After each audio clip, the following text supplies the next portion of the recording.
kehidupan yang lalu memang sangat biasa. Aku penuhinya dengan warna. Tak kisah apa orang cakap, aku teruskan jua. Aku terus positif dan tingkatkan usaha. Bermula dari bawah, aku buktikan kemampuan. Hanya aku yang mampu mengejar cita-cita. Jadilah bintang. Be the superstar.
Hey, apa khabar semua hari ini?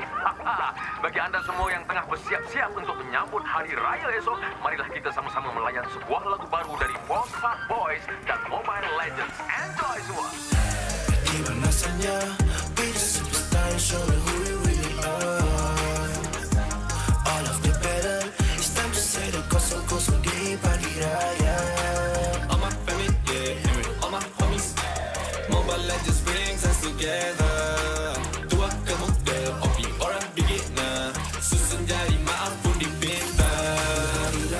Superstar, tak boleh emak-enak duit raya dari Mia. Dah macam superstar, nak makan besar. Maskan mak ni dahil get wins macam Rafaela. Hati ampunkan salah. One mission, one aim, straight up. Aku satu MVP. Jangan pula kau frust. Keep it in the family. Whole family tak unity. Jalin rapi rapat ketupat sejiwa satu hati. Bila tiba masanya, kita beres sampai semua bersengkam mata. Tiba pagi raya, maafkan semua usia. Susun 10 jari, ampun maaf dipinta. Opi ke beginner, bring us together. And then we show macam mana settle. Kita family, tak ada yang kita nak kena lupa. Ku pasti Mobile Legends untuk kita semua. Gotta shout out to my homies, yeah. Apa khabar? Minat Adil, Wafat, izin semua tak sabar. I'm flexing on my skin, semua dah mesra. Better for the title, gonna get the point, let's start the game, oh yeah.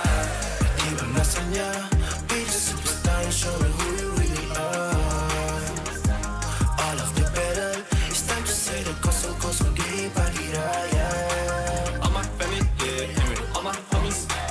Mobile Legends together. Tua ke muda, opi orang beginner. Susun jari maaf pun dipinta. Okay, jiwa weti cerai dua duduk diam jadi gerak pantas. Firework bang-bang sikit OP up dah ke atas. Pagi raya we homies push ke glory. Rasakan kemenangan je pagi raya no worries. Yeah, tak perlu nak hide. Kena trust your squad. Level up sama-sama satu visi always on guard. Want to come close, yeah. Even Lord kita sikat. Rendang lontong dodol on a roll. Tak dekat tarikan, yeah. No, bukan typical. Always ready for better with the legends in this world, yeah. Double kill, triple kill. Me next service like a boss. Going global with my boys jadi MVP superstars. Terancam bunga api. Maybe tu ada Eudora. Mia hilang tu pasti. Rika balik dah habis nyawa. Habis puasa dah miti ku gori. Raya nanti boleh tolong carry keluarga. Hati-hati ku punya Nabi yang banyak api. Maybe tu nanti boleh jatuhkan lo bersama. Wow. Oops, sorry guys. Terpaksa berhenti seketika sebab kita ada satu pengumuman penting nak kena buat. Hari Raya jatuh pada bukan esok guys, tapi lusa. So, tak payahlah nak kelam kampung Guys, menyediakan makanan. hari lusa lah guys. Ya, betul. Lah. Okey, tak apalah. Kita ML jom. Jom. Tiba masanya be the superstar, show them who we really are. All of the battle, it's time to say the kosong-kosong di pagi raya. All my family, yeah, and with all my homies. Mobile Legends brings us together. Tua ke muda, opi orang beginner. Susun jari maaf pun dipinta.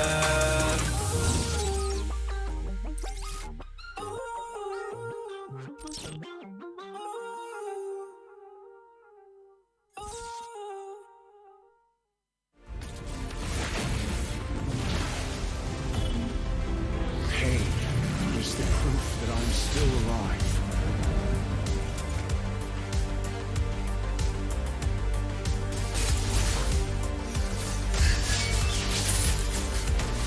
Mega kill! Legendary! Double kill! Stopping time.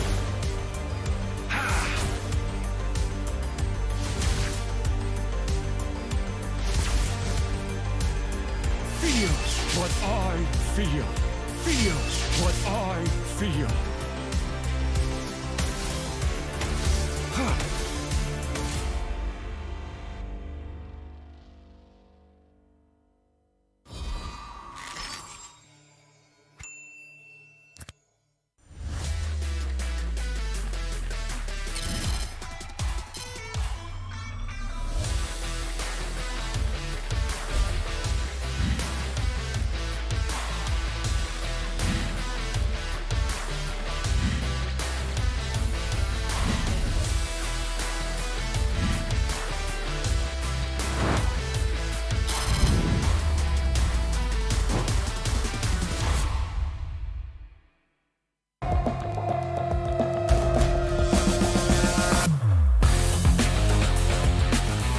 Memang banyak cabaran, tapi semuanya berikan aku pengalaman. Aku kena siap sedia. Cari kekuatan untuk terus ke depan. Aku boleh buat dan kejar apa aku nak. Percaya pada perubahan. Jadilah bintang. Be the superstar.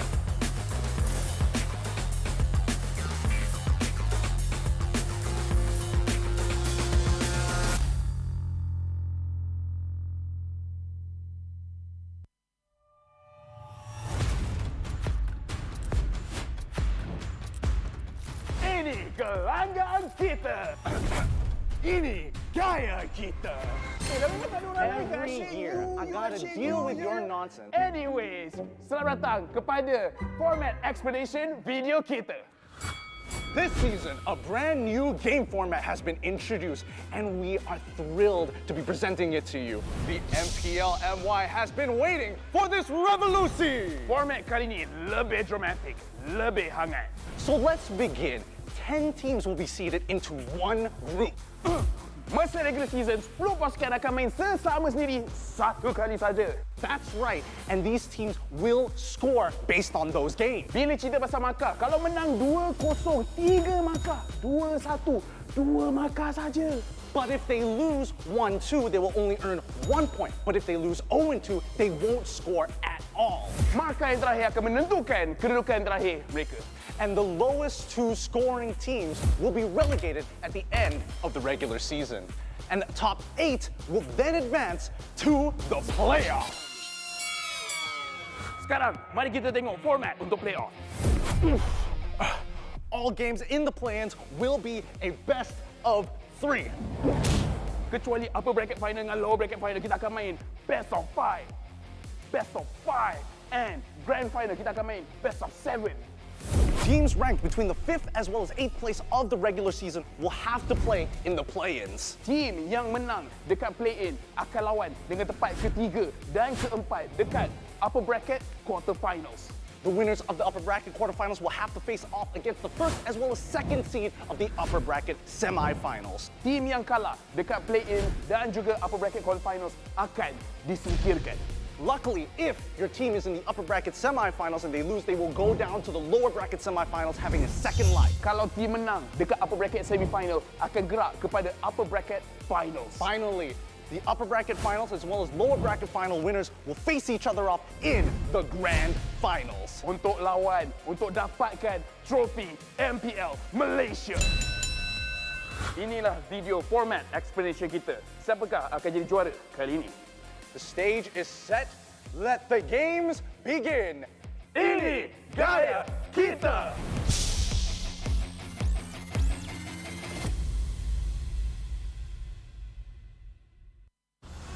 Nadi sebuah bandaraya. Rentak berterusan yang menggalakkan kita ke depan.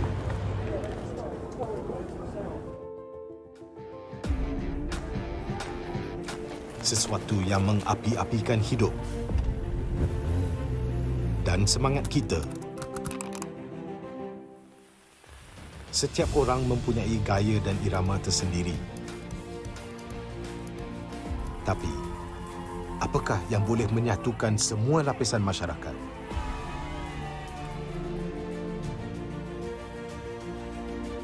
Yang akan menarik perhatian seluruh negara dan mengujakan fan-fan dan players kita.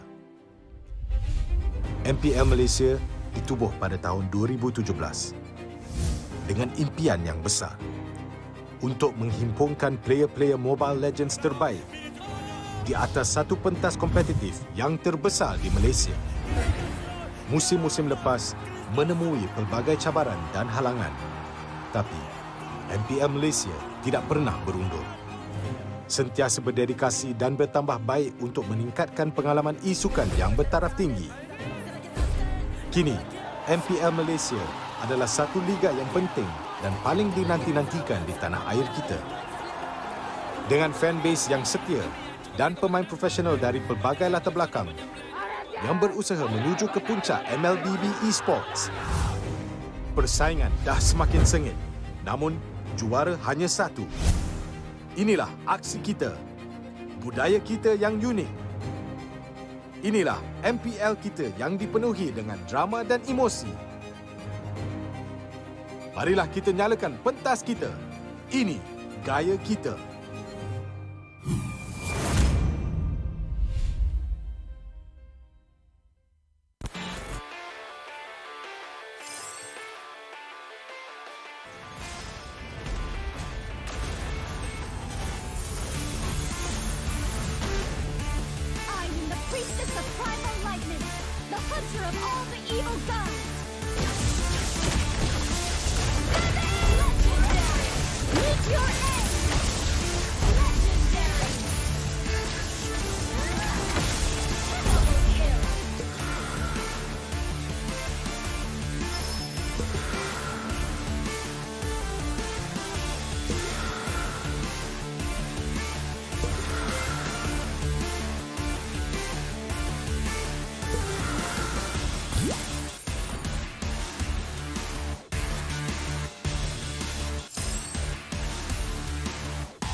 Kehidupan yang lalu memang sangat biasa. Aku penuhinya dengan warna. Tak kisah apa orang cakap, aku teruskan jua. Aku terus positif dan tingkatkan usaha. Bermula dari bawah, aku buktikan kemampuan. Hanya aku yang mampu mengejar cita-cita. Jadilah bintang. Be the superstar.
I'm a rock star. Yeah, rock star. Ay, ay, ay. I'm a rock star, baby. I'm a rock star. I'm a rock star. I'm a rock star. I'm a rock star. Panggil aku rock star. Ini kejohanan kita semua orang rock star. Kita rock star, kita buat saja gaya kita. Makin panas apinya sudah membara. Macam mana pun kau menempuh segala. Demi negara kau buat semua bangga. Step into my world, you know I'm always in my zone. You know I got my team, no I'm never alone. Bring out my best, buat yang terbaik. Jadi juara perlahan kita naik. Get on my way, aku nak push. Naik-naik jadi lebih bagus. Jadi hero, ku ada skill. Berapa banyak musuh aku dah kill. Ramai cuba mencabar, cause they envy me. Tiap game aku pasti jadi MVP. Easy. I'm a rock star, baby, I'm a rock star. I'm a rock star, I'm a rock star. I'm a rock star, panggil aku rock star. Ini kejohanan kita semua orang rock star. I'm a rock star, baby, I'm a rock star. I'm a rock star, I'm a rock star. I'm a rock star, panggil aku rock star. Ini kejohanan kita semua orang rock star. Tengok nanti siapa yang juara. Ni peluang kita bawa pulang piala. This is my game, this is my time. Menang semua, everything will be mine. Kalau jatuh kau pasti kembali. Bangun balik ku tegak berdiri. Kuatkanlah tenaga, ganjaran diperoleh. Ni kejohanan kita, Malaysia memang boleh. Rise up to the top, kita buat bersama. Semangat kita kuat di bawah satu bendera. Ay. I'ma go hard for the win. Win. On the battlefield till the end. I'm trying to be the greatest anyone has ever seen. Stand by, I'm coming in for the win.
I'm a rock star. Yeah, rock star. Hey, hey, hey. I'm a rock star, baby. I'm a rock star. I'm a rock star. I'm a rock star. I'm a rock star. Panggil aku rock star. Ini kejohanan kita semua orang rock star.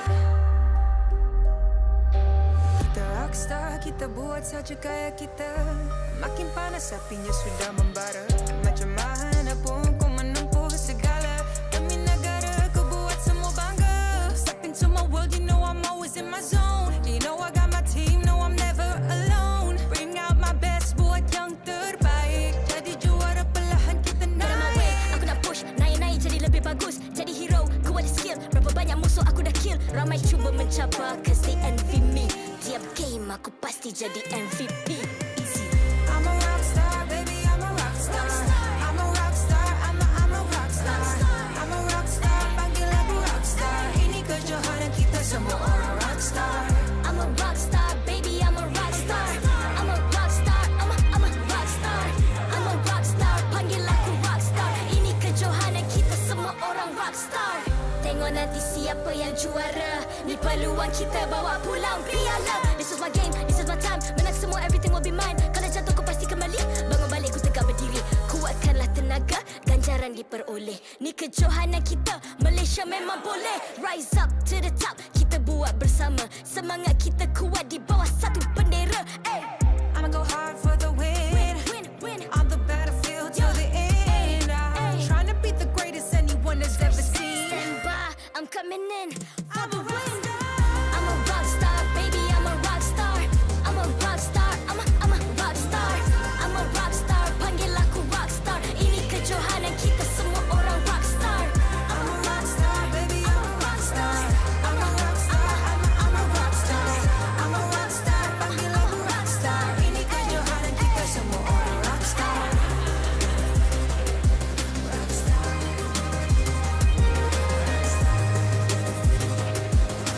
Ini kejohanan kita semua orang rockstar. I'm a rockstar, baby, I'm a rockstar. I'm a rockstar, I'm a rockstar. I'm a rockstar, panggil aku rockstar. Ini kejohanan kita semua orang rockstar.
I'm a rock star. Yeah, Rockstar? Ay. I'm a rock star, baby, I'm a rock star. I'm a rock star, I'm a rock star. I'm a rock star, panggil aku rock star. Ini kejohanan kita semua orang rock star. Kita rockstar, kita buat saja gaya kita. Makin panas apinya sudah membara. Macam mana pun kau menempuh segala. Demi negara kau buat semua bangga. Step into my world, you know I'm always in my zone. You know I got my team, no I'm never alone. Bring out my best, buat yang terbaik. Jadi juara perlahan kita naik. Get on my way, aku nak push. Naik-naik jadi lebih bagus. Jadi hero, cabar cause they envy me. Tiap game aku pasti jadi MVP. Easy. I'm a rockstar, baby, I'm a rockstar. I'm a rockstar, I'm a rockstar. I'm a rockstar, panggil aku rockstar. Ini kejohanan kita semua orang rockstar. I'm a rockstar, baby, I'm a rockstar. I'm a rockstar, I'm a rockstar. I'm a rockstar, panggil aku rockstar. Ini kejohanan kita semua orang rockstar. Tengok nanti siapa yang juara. Ni peluang kita bawa pulang piala. This is my game, this is my time. Menang semua, everything will be mine. Kalau jatuh kau pasti kembali. Bangun balik ku tegak berdiri. Kuatkanlah tenaga, ganjaran diperoleh. Ni kejohanan kita, Malaysia memang boleh. Rise up to the top, kita buat bersama. Semangat kita kuat di bawah satu bendera. Hey. I'ma go hard for the win. Win. On the battlefield till the end. I'm trying to beat the greatest anyone has ever seen. Stand by, I'm coming in for the win. I'm a rockstar, baby, I'm a rockstar.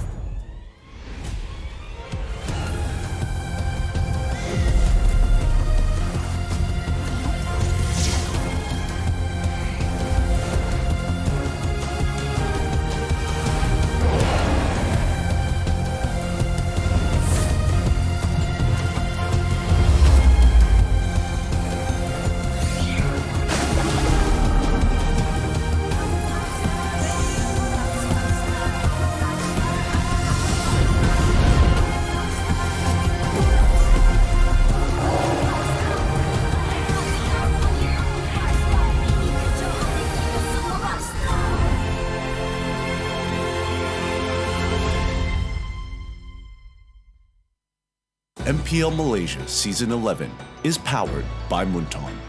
Official mobile internet, Hotlink. More internet, more speed, more Gaia with Hotlink. Game like a pro with ROG phone. Republic of Gamers, the #1 gaming brand in Malaysia. Champion Extra GG with Garnier Men. Fight 99.9% acne-causing bacteria in just 10 seconds. Official gaming chair, OSIM. Partners in esports, AirAsia Super App, ESI, PKL, EGG, PSM, and Grand Pride.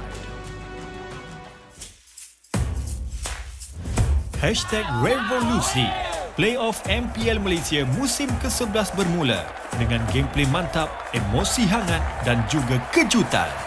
Match pertama, RSG Slate MY menentang Red Esports yang telah memanaskan enjin dan darah mereka. Tepat untuk terbang di udara, memberikan serangan yang diterbangkan. Aimal, Empresses Rat, dapat satu lagi kira Rat. Red membuktikan mereka tidak boleh dipandang rendah dan menghentikan perjalanan RSG Slate MY. Ketinggalan tidak. Sekaligus menyingkirkan Raja Tonting dan RSG Slate MY. Seterusnya, Madness Esports memenangi game pertama dengan line-up kebal yang berkesan. Lihat bagaimana Kelanta dapat untuk mengambil fokus kepada Dark Crystal. Tetapi, Team Lunatix dapat comeback dengan prestasi Jowm yang sempurna. Di bagian belakang datang dalam saat akhir untuk memperbankan jaya. Di upper bracket, Red Esports merebak game pertama dengan warna merah. Lihat dari bagian belakang 3 orang tertangkap. TV telah dikorbankan. Ada dari bagian belakang Leicester. Namun ada hujung. Manakala dengan sorakan Flame Boys, pasukan Homebois menemui semula gameplay mereka dan menewaskan Red Esports 2-1. Dikorbankan buat roadblock dengan ada King Stalling Ball. Akan menjadi santap menyerahkan makanan itu kepada Wallon. Peluang terang. Semua perlawanan berakhir dengan skor 2-1. Jadi, adakah hari kedua playoff MPL Malaysia akan bersambung dengan momen-momen yang lebih sengit? Marilah kita saksikan. Ini gaya kita. #Revolusi.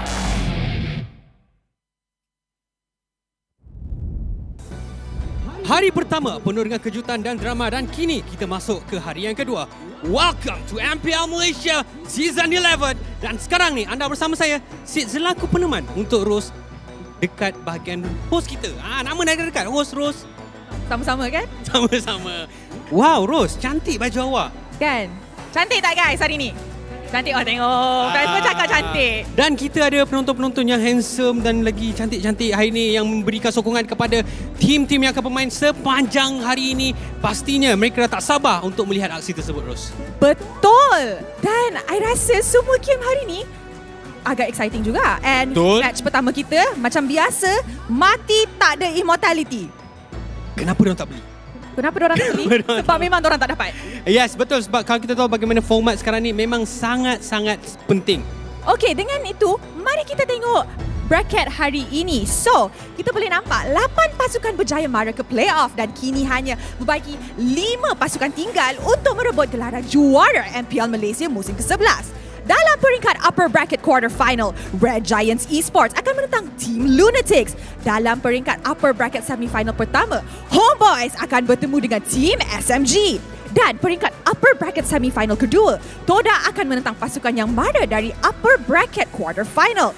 Dan di peringkat semifinals ini, mereka akan mempunyai nyawa kedua. So, diorang ada immortality kali ini. Dan kita akan ada 3 perlawanan hari ini. So, Sith, perlawanan mana yang akan lawan untuk first game? Alright. Terus terang, saya rasa perlawanan pertama ni perlawanan yang cukup penting dan seperti yang dikatakan oleh Rosita tadi, ini merupakan perlawanan di antara pasukan Red Giant Esports bertemu dengan pasukan Team Lunatix, di mana seperti yang dikatakan oleh Ros, salah satu pasukan yang tewas pada hari ini di antara game yang pertama, mereka akan terus pulang dan ini menunjukkan akan ada satu tim confirm akan terkeluar pada hari ini. Yes, and with that, Stadium Juara, are you ready for the first match of the day? Let me hear you roar! Wow. Kita masih lagi dekat raya tapi sekarang ni, mari kita bersama-sama masukkan kita punya player untuk ke pentas perlawanan sekarang juga. Red Giants Esports. Pasukan Gegasi Merah menghadirkan diri ke pentas playoffs MPL Malaysia. Membuat kejutan di regular season apabila berjaya mendapatkan slot ke upper bracket quarter final. Xorn bersama rookie superstar akan diturunkan ke medan tempur hari ini. Mampukah mereka menundukkan Dark Horse MPL Malaysia dan layakkan diri ke peringkat seterusnya? Sama-sama kita saksikan kemampuan mereka.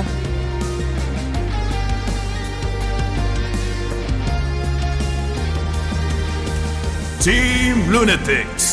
Dark Horse MPL MY kini sebagian sukar untuk dihentikan momentum mereka. Line up rookie mereka berjaya menumbangkan Madness Esports dan melayakkan diri ke upper bracket semifinal. Apakah persiapan mereka untuk berhadapan dengan Red Giant Esports? Dan mampukah mereka kekal cemerlang untuk perlawanan kali ini? Kita serahkan kepada mereka for them to show.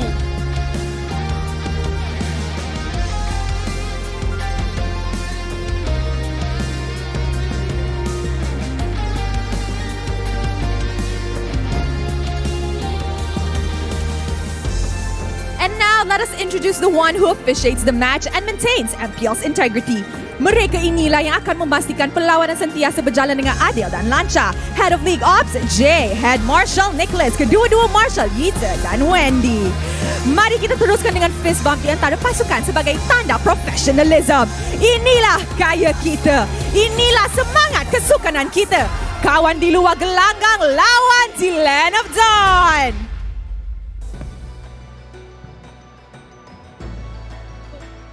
Okay guys, so now that the players are seated, Sith, are you ready for the first match of the day? Yes. Kedua-dua pasukan dah bersiap sedia. Kita dah nampak sekarang ni peminat-peminat buat kedua-dua pasukan pun dah tak sabar untuk menyaksikan pasukan manakah yang akan melayakkan diri ke peringkat seterusnya. Betul tu. Tapi hari ni saya ada Sith and dapat request tadi, Sith yang nak buat outro. Guys, saya cuba. Yang saya selalu buat. Let's go Sith. Team, this is your moment. Game on.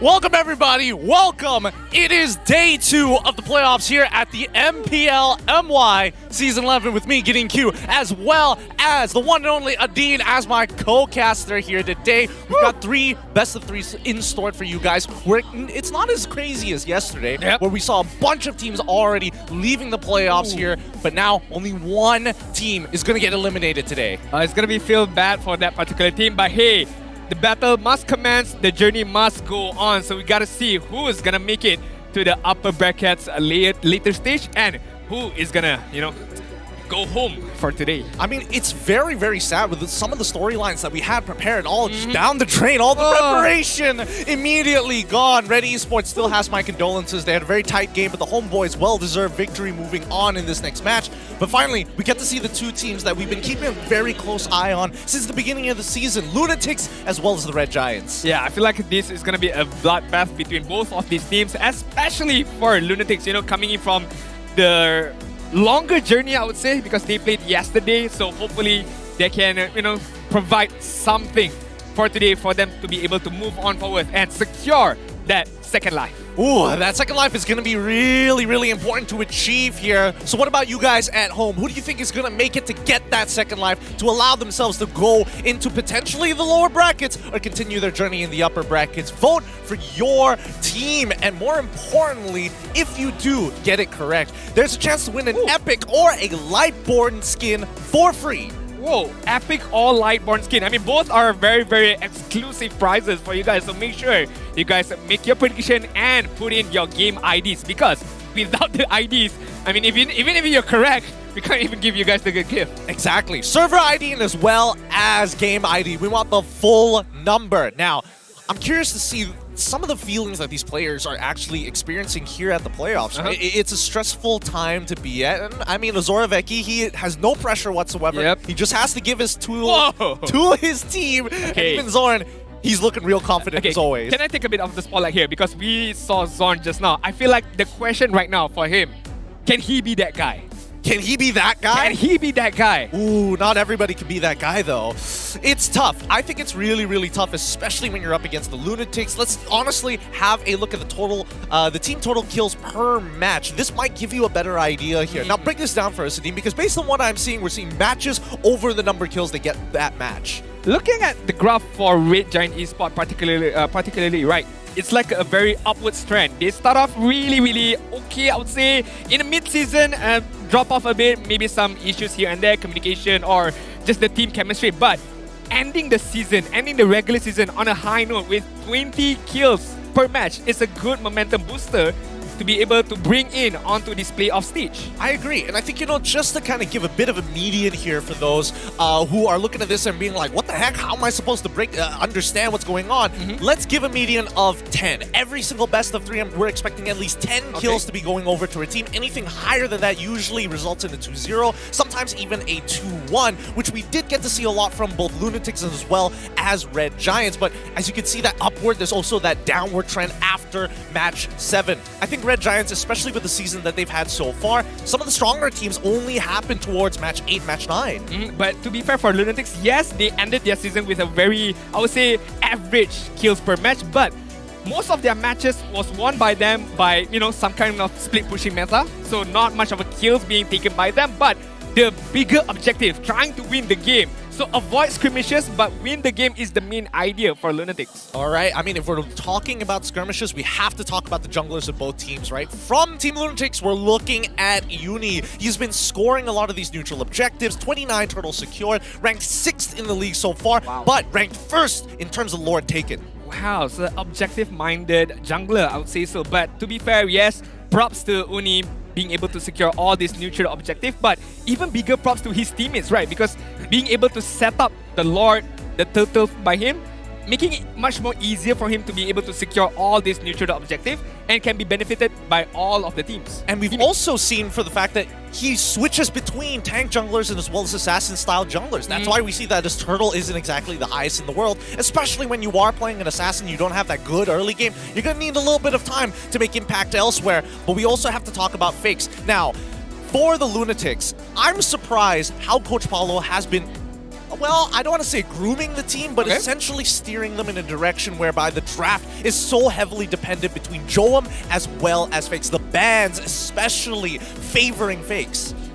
If we talk about fakes, right, in your own personal opinion, what kind of mage is he? What kind of a mid laner is he? Is it those kind of high ground mages or those kind of aggressive mages using the Julian, the Valentina more aggressively? Personally, I think he's more of a high ground mage. I don't think his positioning is exactly, you know, 100% every single time, but if you look at the draft, hopefully we'll get to see a little bit more of his personality in game and more ways for him to express himself. Alright, by that, the game is gonna commence now by the draft. Game number 1, Lunatix is gonna have the benefit of the first pick as they ban out Lancelot, Yves, as well as Arlott. Meanwhile, Red Giants, Cloud and Grog is banned out with the additional of Joy. I respect this a lot. Again, we're seeing that the draft openers, especially when it comes down to the bans, have changed in the playoffs. We expected this since the regular season, right? A lot of the times we were thinking, okay, it's going to be Fredrin, it's going to be Martis. Now, people have kind of shifted their direction. They understand that tank junglers are only as good as the support system around them. So, Lunatix, they have options of Kaja, they have options of Glue as well, all of which are great. Okay, so Glue is gonna get picked up by Lunatix. Fair enough. I mean, not much, I would say, worriedness by Lunatix. Red Giants right now, I really want them to pick up the Farsa as well as the Melissa right now because Cloud is being banned out.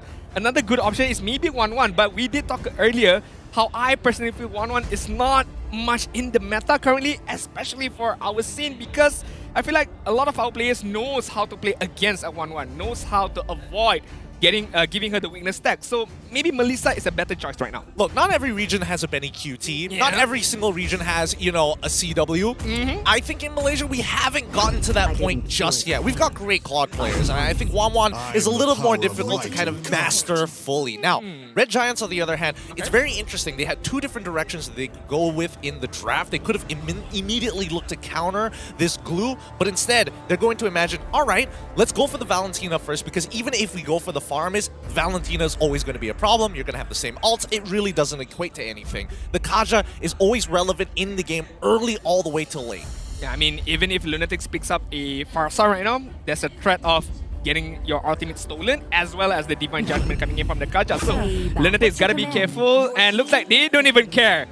We'll take two of, I would say, a very mobile hero right now, Farsa as well as Fanny, because Kaja gotta decide who do you want to capture? Nasty Paolo at his work all over again. He's put good preparation, changing up his bans to make sure that Red Giants aren't going to be very early game centric, right? That's how we've seen Red Giants. They like to play for that early game as much as possible, and if they have that lead, they know how to maintain it and they know how to close out their games. Could they flex right now by Red Giants, putting the Kaja on the jungle and pick up maybe a Hilda to just disturb this Fanny and give it to Xorn right now? But why limit Skies in that case? I feel like Skies has a really high skill cap, and I think even for the Lunatics, they respect it. Hey, Lancelot, he's pretty good on it. Let's make sure he plays a tank, something a little bit more maneuverable, something that they can expect to deal with rather than an assassin that can come from any direction. Lapu Lapu gets locked in for the side of Red Giants, and this is very clear. They want to be able to stop the Feathered Airstrike. It makes sense to me. In the laning phase as well, you know, Lapu Lapu can just go to the back line and disturb Glue as well, whereas Glue could do the same thing towards Lapu Lapu. So it's going to be a good matchup on the EXP lane side. But as you mentioned, it boils down to the support system both of these teams has. Currently, the only roamer that we see from Red Giant is the Kaja. Lunatics haven't showed their hands yet. So I'm curious to see what Nova Escova has in store.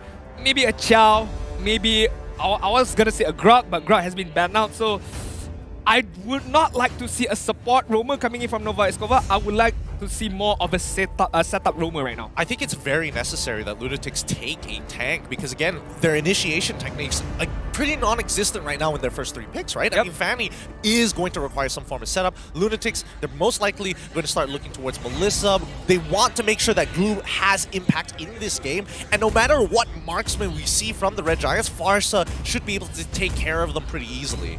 Oh, they changed their mind? Yeah, oh, okay. That's quite interesting, to be honest, because I thought Melissa should be the most priority ban, but Red Giant Esports denies the Leslie. No maximum range damage coming in from Lunatics, because I feel like if the Leslie falls down to the hands of Lunatics, it's going to be quite troublesome. You know, you got to catch up Leslie, you got to catch up to Farsa. All of these heroes are going to be on the back line. They only have Lapu Lapu and maybe Kaja to be able to disturb that. So, you know, just lessen the poison right now for Lunatics. I suppose. I think for Red Giants, right, as much as they would like to ban Melissa, it works better if they just first pick it for themselves in the second phase, right? Lunatics, I think they recognize that as well, but they don't mind it. They don't mind the added range. They're more worried about people who can frontline, and that's something that Red Giants is missing right now. Kaja, as good of a frontline as she is, quote-unquote, big air quotes in a matter of fact, she is not an Atlas, she is not a Grok, she arguably isn't as good as a Tro in terms of soaking up damage. So if Melissa, okay, I was gonna say if Melissa is gonna be the pickup, then they have to go down for the jungle, tank jungle right now for Skies, but right now, it's going to be a classic marksman Beatrix for SYF. Very safe pick. I like it. Not, throwing it out there for Ozoroveki's side. So just play it safe, farm up the items, and then just try to snowball on the later stage. And honestly, this is a good showing of Ozoroveki's mindset, right? He understands that, yes, as good as Melissa is, Farsa is always going to be a very good counter, but let's get our enablers first, right? Just in case Melissa is going to get countered, at least we have a fallback on Beatrix, maybe even a Brody, because they both work well with Kaja. I agree. I definitely agree. But I feel like for Red Giant Esports, they want to make it safe for SYF. It's the first game. It's the first day for them. So, just try to ramp up the engine first of all. So Lunatix right now, what is going to be the pickup for their gold lane as well as a roamer? I would like to see a Chow, personally. Oh, let's find out, Brody. And it looks like they're pretty fast on this Kufra this time around for the side of LTX. Okay, I can definitely understand why the Kufra is coming in here. Great forms of engage, great ways to actually block people from getting out, especially when it comes down to getting into the middle of the fights, right? I don't think Farsa is going to need that much protection other than having to deal with potentially Flicker, Divine Judgment from Kaja, or maybe a full commitment from Lapu Lapu. But even so, glue should be more than enough to frontline. Question for LTX right now. If the early game is not in the favors of them, do they have the potential in the later stages right now? In terms of their scaling, it's a little tough to say, right? Because again, as good as Valentina is, she struggles against Farsa, especially if she's down her ultimate. And I would also say that even Kaja, as relevant as that ultimate is, the raw damage and early game power that we are seeing from the side of Lunatix might negate the effectiveness of the composition we're seeing from the Red Giants. Although, I will say, if Red Giants really want to play the comp that they have right now with the Akai as well, that means they can attack different parts of the map. I feel like Lunatix is very clear that they want to play for that gold lane and going to leave Glue by himself. But Red Giants, they're going to have to find the holes in the defense. I like the threat that Red Giant has with the heavy spin, with the Divine Judgment. There's a lot of ways to lock down the Farsa, the Fanny as well. So, Lunatix gotta play a heck of a game in terms of their mechanical skills, trying to avoid all of these crowd controls, right? So if they can do that in the early stages, try to get some goal going for them, I feel like it should be able to win it. But hey, it's not going to be an easy battle right now. No, it's definitely not going to be an easy battle with Red Giants having a stronger team fight, more utility overall, but the late game should fall into the hands of Lunatix overall. We're going to see how this game progresses. It's all about tempo. It's all about gold. It's time to get into our very first game here at Day 2 of the playoffs of the MPL MY Season 11. All right, ladies and gentlemen, playoff day number 2. Red Giant Esports up against Lunatix. Do remember, whoever is going to lose this series will walk away home. So, everything is on the line right now. Skies is going to take his orange buff first of all. Meanwhile, Uni obviously is going to secure those buffs first. So, early skirmishes, look at Red Giant Esports. Wow. Beautiful, beautifully done. Played level 1 like an absolute boss from the side of the Red Giants. And this is what I'm talking about, right? They love to play for this early game. They know how to play their lanes. They know how it kind of affects and influences the map. And Red Giants, they're playing to their strengths right now. So if Team Lunatix want to start getting ahead, it's going to be with the help of Uni. Nova can just be a way to distract Red Giants and fake movements across the map, while Uni should be able to secure kills, free kills in a matter of fact, onto people like SYF if he overextends. Yeah, correct. And speaking of influences, you guys can influence the MVP for this particular match. Make sure you guys vote for your choice MVP. But back to the game right now. Rotation is coming in on the bot side, so Brody, Jowm, gotta be careful if, let's say, there is a threat coming in from Skies or even a Xorn for that matter. 1 minute mark in these early stages. Not much going on, just farming up, getting those level 4 is very, very crucial. But Uni right now. Yep, they immediately try to punish somebody if they try to face check that brush. And unfortunately, with Skies, he's not going to commit his ultimate just yet. He knows that there's 15 seconds left on the clock. SYF now having to play safe. This is what we wanted to see. We wanted to see Jowm win his matchup. We know that he's a strong laner and an even bigger menace during team fights. But on a hero like Brody, there's only so much you can do in team fights, so I might as well smash the laning phase. Yeah, and SYF just gotta play it safe for now. But Xorn is not in a safe position. Just gotta back off from Nova Escobar. Still looking for those level 4 for the roamers right now. But the turtle dance is gonna commence now. Here we go. Nova Escobar looking to charge up. Gets on top of the right target. Nova Escobar finds his target onto Zach QT, but they aren't able to secure the turtle. They get everything, but first blood falls into the hands of the Red Giants. Gojes, so sharp, so accurate, cutting out fakes as soon as he sees the feathered airstrike.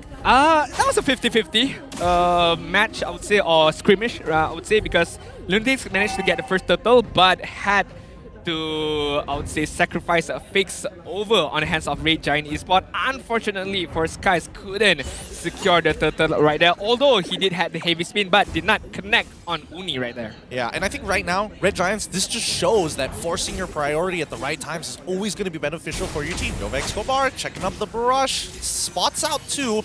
Doesn't really have to do too much here. Feather Airstrike also being committed, but instantly Nova Escobar gets pulled out of the way. Skies can commit his ultimate, but doesn't need to. SYF more than enough damage. Red Giants once again able to get another kill. Just showing the, I would say, a bit of who's the better roamer right there in that particular stand. Xorn, how he sensed the positioning of Nova Escobar was too far away from his teammate, and using the Divine Judgment and the Flicker as well, trying to get an early kill. But Uni right now, well, he should be able to get this kill onto Xorn so far, but it's going to be Skies who saves his life with the heavy spin. Drops the emo. Well played. Well played, Red Giants, as another kill falls into their hands. Look how they protect their captain right there. Red Giant Esports knows that Xorn was in danger, and Skies immediately came to the rescue, and the positioning, the meticulous positioning of the heavy spin was on point right there. Yes, very, very sharp mechanics coming in for the side of the Red Giants, and I think honestly Lunatix, this early game is basically done for them, right?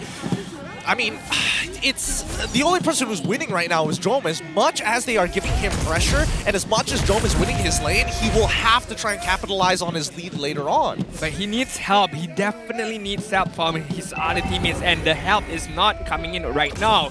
We know that Brody is a very, very early game hero, but if he falls behind, it's quite hard for him to catch up. But right now, okay. That's why Jowm is extremely disrespectful in these fights. And now, Turtle coming in. Oh! Falls into the hands of Kufra, of all people. Shouldn't be the case, but hey, Red Giants, all right, haven't been able to secure a neutral objective, and that's why Uni, #1 when it comes down to Lords. It should have been Turtles too, but now that's why he's showing off. Xorn finds the Divine Judgment onto Jowm now, forcing his Flicker out. Fakes, dropping down the Feathered Airstrike to look for a trade, but Xorn just out of range. Look at the emo coming in from Jowm. No, no, no, not today, my guy. Not today. Yes, a very, very good mechanical skill showed by Xorn, trying to get those solo kills on Jowm, but Jowm having the flicker and flickering out at the right moment, just escape death immediately. And Lunatix right now bouncing back from the early game deficit.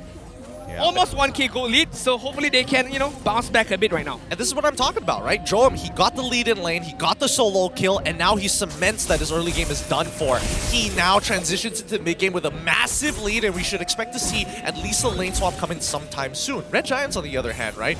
Playing around their ultimates. They need to wait for Xorn to have his Divine Judgment before they can predetermine what the play looks like. And not only that, they need to get a bit of more itemization coming in from Zach QT as well as SYF. These are the main damage dealer coming in from Red Giant Esports. Meanwhile, Lunatix, they don't much have a worriness about itemization or even damage, because Jowm can provide that with a very, very big force of damage. All Jowm needs is a setup coming in from Nova Escobar. I mean, even if Nova Escobar is able to secure it, and let's say a couple of flickers come out, wait, hold on. Ooh, instantly the combo comes on onto Nova Escobar, but again, so many ultimates came out, not a single one able to take out Nova in time. The synergy just isn't there today for Red Giants, but here we go. Nova Escobar finding the initial engagement. Feathered Airstrike is going to come out relatively fast as well, but too many Red Giant members on this side of the map. Team Lunatix, they're just going to back off. A bit rusty right there coming from Red Giant Esports. The Divine Judgment was good, but Xorn pulled it back away from the Madness Rage right there. So could have been an easy kill, but it wasn't to be. But right now, ZQT immediately stopped by Nova Escobar. Both of them used to be teammates back then. Red Giants, it looks like they're playing a little nervous, right? Like Xorn, he's been extremely sharp at his mechanics, extremely consistent with his catches, but the rest of his team members a little jumpy here on the mark. Red Giants now backing off. Interesting movements I'm seeing on the map. Nobody is showing themselves just yet. Just giving up a free turtle for Lunatix right now, so it's a hat-trick of turtle coming in from Lunatix. 1.8k cool lead. I'm not sure how Red Giant Esports is going to play this out, because as you mentioned, they are a very, very momentum-based team, and right now the momentum are in the hands of Lunatix. Yep, Gojes just focusing on clearing the waves. He doesn't mind dying and taking the damage here because he at least protects tier 1 while bottom side gets traded. Now the rest of the Red Giants are running to the top side to defend that turret to slow down the tempo of Lunatix. I don't think they can, not even Skies can do anything about it. So, I mean, a very, very good defensive capability, but it wasn't to be right now. Nova. And they're not going to find it just yet. However, they do find Nova with the heavy spin. They secure the kill with the help of Valentina, and now the rest of the team slowly start collapsing. They're out. Red Giants, they know they're behind, but they know they can keep making plays. Feather Airstrike comes in fast, but Uni just there to threaten the position with the help of fakes with the artillery strike underneath the turret. At least no trades occurred. Red Giant Esports slowly but surely kind of like collapsing a bit in terms of their communication and in terms of their teamwork right now. And Lunatix, yes, they start off quite slow, but right now they're ramping it up slowly but surely. As we take a look at the in-games equipment coming in from Jowm right now, 5.8k gold lead up against SYF, only 5k gold lead, having the physical penetration item, the Blade of Hephaestus as well as the Malefic Rod. So he can easily one-shot anybody right now from Red Giant Esports. Yeah, Red Giant Esports, even though they're slightly behind, just the raw damage coming out from the Lunatix, especially Jowm, should be more than enough, right? But we were talking about this earlier. Red Giants, as much as they wanted to play the early game, their entire composition revolves around finding holes in Team Lunatix's rotations. And I think as of yet, they haven't found it. The most they've been trying to do is aim at Noma X Kobar. But if they can't get their combos down either, they have to start looking for other targets. And it's going to be a very waste of skill set, right? Because Xorn is going to waste his Divine Judgment without getting any kills. So Red Giant Esports gotta utilize every resources that they have really quickly and instantly if they decide to cash on Nova Escobar, because as we know, as the time progresses, Nova Escobar is gonna get more tankier, and it's going to be hard for them to be able to one-shot Nova Escobar. Yeah, this is really smart coming out from Red Giants. They have Beatrix on that top side with the help of Xorn, not revealing himself to always be a looming threat towards the Lunatix. Now, Lunatix, they don't care. They want to get this Lord. They want to accelerate this game. Nova Escobar looking for an engagement on towards Skies. They lock him down, but no, Skies able to get the heavy spin just in time. They're delaying this even longer. Now it's a 50-50. Gojes, he finds his stun, and that's going to be a Kai securing the very first Lord of the game. Gojes still going forward, allowing SYF to get a tier 2 and push out mid lane. This should be mid tier 1 as well for the life of Gojes. That was very poor from Lunatix, but it doesn't end there right now. Uni! Beautifully done by the Red Giants. They expected Uni to come in, and that's exactly what they got. 2 turrets, a Lord, as well as putting mid tier 1 at 1 HP. Red Giants have recovered. That was a big recovery from Red Giant Esports, and honestly, it wasn't even them. It was the mistake coming in from Lunatix. They should have, all in at that Lord. They didn't count out Skies, and he just immediately dashes in, gets the Lord, and props to Gorgeous, right? Immediately finding Uni and just allowing Skies to take that Lord free-handedly. That's why I thought that Red Giants, they made a genius play up the top side, making sure that Xorn does not reveal himself, forces Team Lunatix to play in a more cautious manner, right? How do you make a call when you don't know where the Divine Judgment is coming up? Speaking of which, bottom side, now looking like it might be at risk. Xorn, does he have his flicker? No, 46 more seconds until he gets it back up, but in the meantime, purple buff being denied from Uni. Alright, so Lunatix right now, before that, Nova. He finds 2, Feather Airstrike's already out. Xorn is going to get locked in place by Xeno with the slam. Red Giants, this Lord push is done for. I feel like, yes, both teams are, showcasing a very good engagement between one and another, but at the same time, the mistakes coming in from both of them are causing them to not be able to get a good grip of this game. One moment Lunatix is leading by a good amount of lead, but then immediately lost because they lost the Lord fight. And Red Giant, even when they get the Lord, you know, those little mistakes allowing Lunatix to crawl their way back into this game. So nobody has a good grip on this game right now. I think when it comes down to the strategy, even Lunatix have recognized that, hey, we need to start changing things up. We can't always be targeting SYF. And if he's got all of his abilities, let's try to burn them early and then start looking for other vulnerable members. And in this case, it can be Xorn too. He's not exactly the tankiest member like we talked about earlier.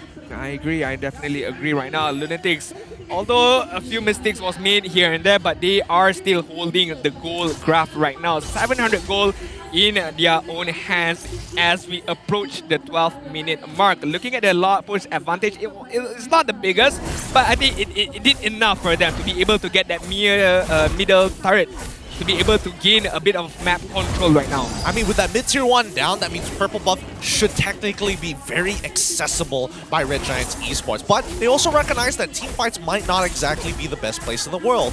We've seen time and time again that ZachQT either gets denied by Nova X Kobar, or the same can be said with Gojes jumping on top of Fakes. They both basically play the exact same comp, and now Gojes is going to get locked down. Feathered Airstrike is going to be used, as well as the Divine Judgment. Jowm using his Winds of Nature just in time, but still alive, trying to get on out of there. But SYF minimizing his resources, sees Unity, moves out of the way, tries to go into the middle of two. His positioning has been flawed, and ZachQT finds the trade. Thank God, a 3 for 2 so far. With Zeno, he should be able to get his ultimate off just in time. Fakes more than enough damage to take him out, and still has the wings by wings to escape. The MVP of that particular war was definitely Jowm, my guy. Was definitely Jowm. He immediately uses the Torn Apart memory to take out Gorgeous, right? Use the Wind of Nature to allow himself to just run away. Uses the Flicker to even get further away from Xorn. From the Feather Airstrike was stolen by ZachQT, and he did not give himself, he did not give his life to the hands of Red Giant Esports right there. Props to Team Lunatix, but even bigger props to Jowm right there. Honestly, I think Jowm, his item build as of yet, extremely defensive. He's not trying to greed out here, but Skies, he's taking so much damage. Feathered Airstrike should be more than enough, but no! Last two charges does not connect. Heavy Spin being committed to. Lunatix, they should be able to secure this neutral objective, no problem. Skies, he's just a little too low. You might say that, but Xorn, in the midst of it right now, not gonna be able to pull anyone back. Skies trying to find some form of way, but Lunatix got this lot covered immediately. Yep, the two big initiations, the two big setup ultimates have been expanded. Red Giants, they understand their comp very, very well. Without those ultimates, it's very difficult to play the game, and you can't expect Gojes to do everything. And more importantly, SYF, he needs these enablers to get in the middle of those fights. If not, he's a very vulnerable target now that his Winds of Nature is down. Man, I gotta be scratching my head if I was in the Red Giants camp right now. Like, how do we catch out Jowm right there? I mean, everything was thrown onto him, but he just dodges, he just escapes everything right now. I mean, look at the item build that he's going for. Winds of Nature, he already had that Rose Gold Meteor like we saw on his very first escape, right? Yep. That shield is huge, the movement speed is always great, but notice how Lunatix are specifically delaying these Lord pushes, even though they could basically get it for free, right? They know it's a 50-50, and they know they can win team fights, but they want to make sure that Jowm has all of his tools before they get into the fights. I agree, I definitely agree, but the Lord is gonna be pushed down on the bot side. Lunatix most likely are gonna try to at least get one inhibited turret out of this Lord, but the question is, how are they gonna be able to do that? Because right now ZachQT has not been able to stall the Feather Airstrike, so there's no high ground defense coming in from Red Giant Esports. They don't need to do anything too crazy here. They get an inhibitor. It looks like a majority of their damage is on that top side. Divine Judgment comes on top of Uni. They secure the kill, no problem. But I think this is more than worth it for Team Lunatix. Take my jungler. Doesn't matter. You have no neutral objectives to fight on this map so far. And more importantly, Retribution, don't need it right now. It doesn't even matter right now. It doesn't even matter. But right there, I play Kaja a lot. And I feel like the Divine Judgment range is super small. Even if when you have the Flicker, it still requires a big, or I would say a huge gap that you need to be able to close down. And right there, Xorn pulled off a very good combination using the Divine Judgment.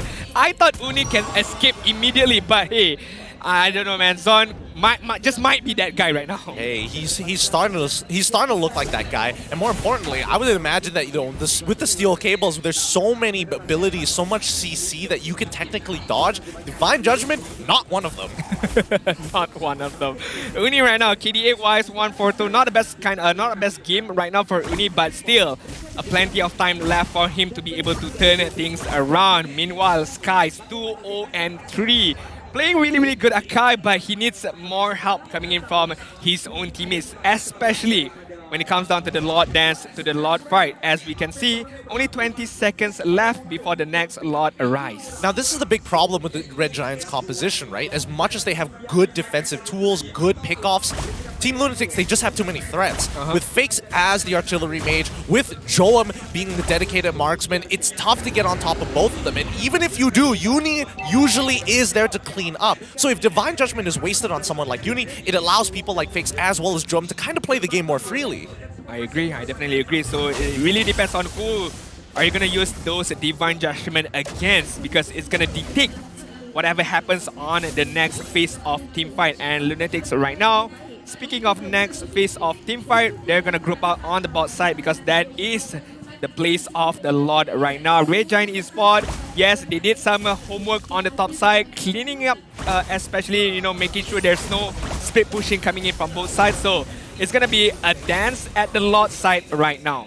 Yep, they might actually reset this. They have no information, and more importantly, they know that Red Giants have to actually clean up that top side. They can just back out here. Feather Airstrike being committed as well. Skies gets the initial cancel here. Uni, honestly, should go for the back door, but instead gets caught out by the Divine Judgment as the rest of the team is slowly peeling them back time and time again. ZachQT has no time to recall right now as Zeno is able to find his first initial kill. The Lord will fall into the hands of the Red Giants, but overall, it's looking so good for the Lunatics despite all of it.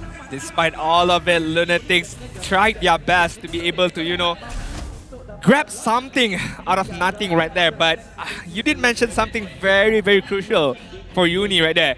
He should have went for the split push on the bot side because there's a lot of minion wave coming in. So many! He has a very good mobility to just dash or just, you know, swing away, and you know, he did not do that and he got punished immediately. Exactly, that's why the Divine Judgment is such a powerful tool. But also, I think we've all noticed that Zeno is basically untouched this game. He's not died once, he basically gets to do what he wants, and Red Giants Esports just let him do it. I mean, Red Giant Esports doesn't really care much about Zeno right now. Yes, he is quite annoying, but I mean, it's just a big threat, a big tanky clue right now. The main objective right now is at least try get Uni, maybe get Jowm, or maybe get Fix right now. Well, let's see whether they're going to find the right targets here, as Team Lunatics are just letting the Red Giants set up these waves as it crashes down by the top inhibitor. We'll see that Red Giants is going to start equalizing the score so far and even taking the lead, but Lunatics, it looks like they might be in trouble. Heavy Spin is already being committed here as the Lord is going to press all the way into the base. Good defense coming in from the Lunatics as Red Giants not wasting a single one of their resources to make this happen other than the Heavy Spin. Lunatics, they just cut their losses. They know that they win team fights later on. I mean, we can see the clear idea coming in from Red Giant Esports, right? They just want to inhibit the turret. They just want to force that Lord in to the base of Lunatics, and Lunatics are happily, you know, to defend that Lord right there. Not losing too much, yes, losing an inhibitor turret, but at least they still have the middle and the bottom inhibitor turret as well. Equipments right now, I think it doesn't really matter too much as we approach the 20-minute mark right now. You know, a lot of items has been bought and sold immediately, but for Red Giant Esports, HP-based item is most definitely the main priority right now. Yep, as much HP as you could possibly get, because even if you do start building armor, Jowm has that Malefic Roar. He cuts right through you anyways, and he is building defensive, so ideally you want to start greeding out, especially if you are the mage like ZachQT, and as well as Fakes going full damage build here, trying to scale. Xorn actually getting caught out here. Perfect timing as Gojas tries to disengage him with the help of Skies. They find everything that they could ever want for.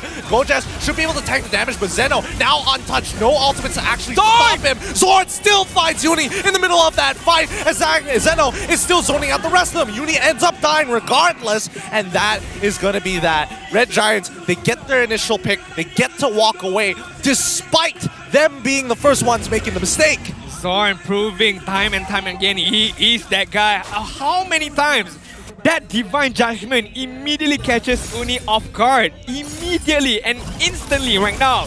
Uni, 30 seconds on the clock. This is a golden opportunity for Red Giant Esports to get the next slot, and hopefully they can use this slot to their advantage right now. Yep, they lost both top and bottom inhibitor. I think, you know, LTX, they just got a 50-50 this right now. They really have to. Gojas, he's starting to walk up, look for some spaces. He sees that the Lord is getting low, but it looks like LTX has made the decision to back up. But again, we see Fakes gets pulled back by the Divine Judgment, but Gojas is the one who locks down Fakes. Sky's trying to disengage the rest of the team as he's getting on top of Zeno. It really doesn't matter. There's just not enough members. His Fakes is already down, and the Red Giants should have this in the bag. But Jowm, he's walking up confidently. He knows that Nova X Kobar can make something happen, and more importantly, we don't have any retributions to work with. No, this is not looking good. Wait, hold on. Uni is back in the middle of the fight, and now it's a true 50-50. Nova X Kobar is locking down Skies. He's so low. Who's going to get the Lord? And it looks like it falls into the hands of the Lunatix. Gojas gets the land shaker to find one onto Zeno's side, and Jowm falls finally. So was it worth it, Lunatix? You get the Lord, but Xorn gets Uni again. Red Giants now knocking on the inhibitors, knocking at the crystal. Only Uni, well, only Nova left to defend right now, and there's nothing he can do right now. But Red Giant Esports is gonna try their best to clear the minion wave. There's no minion wave from Red Giant Esports right now. How are they gonna be able to defend this? The timing. Despite everything that has happened, despite the Lunatics slowing down this game, they secure the... Oh no! He finds it! Skies ends up dying to Uni so fast! Was nobody covering him? My god! How things have changed right there, Red Giant Esports. All they needed was one catapult minion to be able to win this game, but things aren't just going on for them, and right now they have to defend on the bot side. They can defend it. That's not much of a problem, but the biggest problem of all was they couldn't end the game right there. Everything was placed for them, but Lunatix, man, gotta count their lucky stars right now. Yep, they're thanking Nova. Thanks for pulling away that catapult minion towards the mid lane, man. Like, without that, this game would have been over. One of the Red Giants could just tank the crystal while the rest of them chunk it down. Zeno actually going for the Winter Truncheon this time, knowing that he can make a play happen, knowing that the Red Giants are looking for Uni constantly with these Divine Judgments. Nova X Kobar looking to set up, doesn't actually connect onto Xorn as Gojas moves on in, trying to clear the wave. He stops the Feathered Airstrike, is going to commit his Raging Slashes back onto the wave. Oh, Xorn forces a flicker out of Jowm so early on. Beautifully done by the Red Giants. I mean, both of them has no flicker right now. Getting pulled, Zeno, it doesn't really matter, but Sky, he pushes them all back in. SYF is forced to use his Winds of Nature relatively early on as Uni tries to make his best of the play, but it's going to be Skies who's able to block his escape. Fakes is on the run, and Nova X Kobar, he's so out of position. He has to regroup, forces to conceal. Red Giants now, they've got nothing else to fight for. They're going to go back to the lanes, do some housekeeping, and get ready for this upcoming neutral objective. On point heavy spin coming in from Skies right there. He doesn't even know who he's pushing, but he's pushing somebody. And that somebody was Jowm. Jowm immediately died right there, and it gave a big amount of space. A huge amount of space for Red Giant Esports right now. They know the main damage dealer, the true damage dealer from Lunatix is non-existent right now. And this is the true golden opportunity for them to end the game. All Fakes, they stop the Feathered Airstrike, and Zach QT is able to break his immortality as the mid inhibitor finally falls, and the Red Giants secure the kill onto Fakes. It's all up to Nova X Kobar and Zeno just survive for another 16 more seconds. It's not looking good. 13-12 as one by one we see the Lunatics fall, and they have just enough minions to clear this out. Jowm will not make it in time to save the day. Red Giants take game number 1. What a great game! What an opener for day number 2. That was end to end. That was neck for neck. Only one catapult minion left for Lunatix to destroy, to be able to just at least wait it out. But Red Giant Esports, they were determined. They ended the game immediately when they know they could. And props to that guy, Xorn. One heck of a catch-up player right there. Yep, even Skies is like, man, I gotta touch hands with that guy just one more time. What a game this has been by both sides. We can see the clear strengths and weaknesses of the veterans as well as the newbies here at MPL. But a great start for Red Giants in this best-of-3 series. I agree. And look at the Lunatix camp. They know the disappointment because it was so close. It was there for them. But Red Giants, We gotta take a look at that mic check. What happened in that game? Let's go. Let's go. Kita buka kau titi. Ustaz lebar. Bismillahirrahmanirrahim. Lah. Aku lambat Adik, kalau kau nak counter je dong. Okay, dapat. Santai. Kupa dan Nafika. Santai. Kita dah baki. Boleh. Ada. Jaga belakang Santai. Nice. Biasa je dong Fedi dia. Dapatkan mid ni, lepas tu gerak Okay. Nice. Fendi. Dapat. Nice. Boleh fight sekarang aku Nanti kufra kat. Fight sekarang. Non habiskan. Sabar. Balot. Itu belakang. Matikan. Lot. Fedi! Boleh. Tutup fasa. Dek, hati kau apa, Dek? Hati kau apa? 30. Nice, guys. Nah. Ooh, I'm loving the comms coming out from the Red Giants. It really starts escalating. I thought they're going to start really, really high and then just mellow down later on into the game. No, further and further, you start hearing the voices get louder and louder. If I have a Kaja play right there, as my teammate, I would be loud as well. It's not easy for you to catch out a Fanny at the professional scene, but Xorn proving it like it's like another day in the office for him. I mean, we say that, cut back to the mic check. Dapat! I got it! I got him!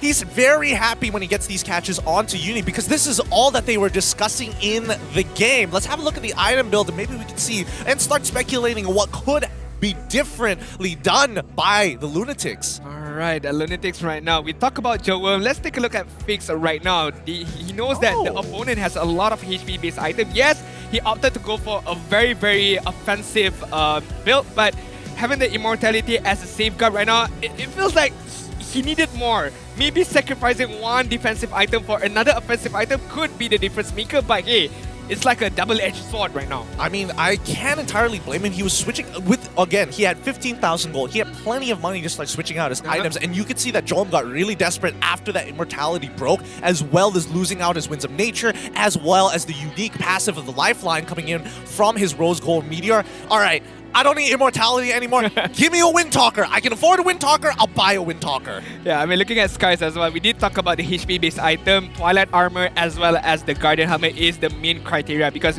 you know, the more defense that they have, Jowm is just going to shred through those armor. So HP-based item would be the ideal for Red Giant Esports right now. As we take a look at the damage dealt, 254,000 damage being dealt upon Lunatix. It's not big much of a difference, but where those damages being pointed to, you know, once Xorn captures Uni, once Xorn captures Fix for even that matter, the damage is there coming in from Red Giant Esports. Yeah, the damage definitely is there for the side of Red Giants, and honestly, with such a painful early game coming in, especially when we're looking at SYF, right? Like, he was struggling a little bit against Jowm, and the other sides of the maps were of the map was getting attacked by Lunatix, recognizing the movements coming in from Red Giants. We see constant adaptation in this 25-minute game until finally they got the formula that they were looking for, and Red Giants, they stuck to it. If I were to be SYF, right, knowing how Xorn plays the first game, I just gotta play it safe.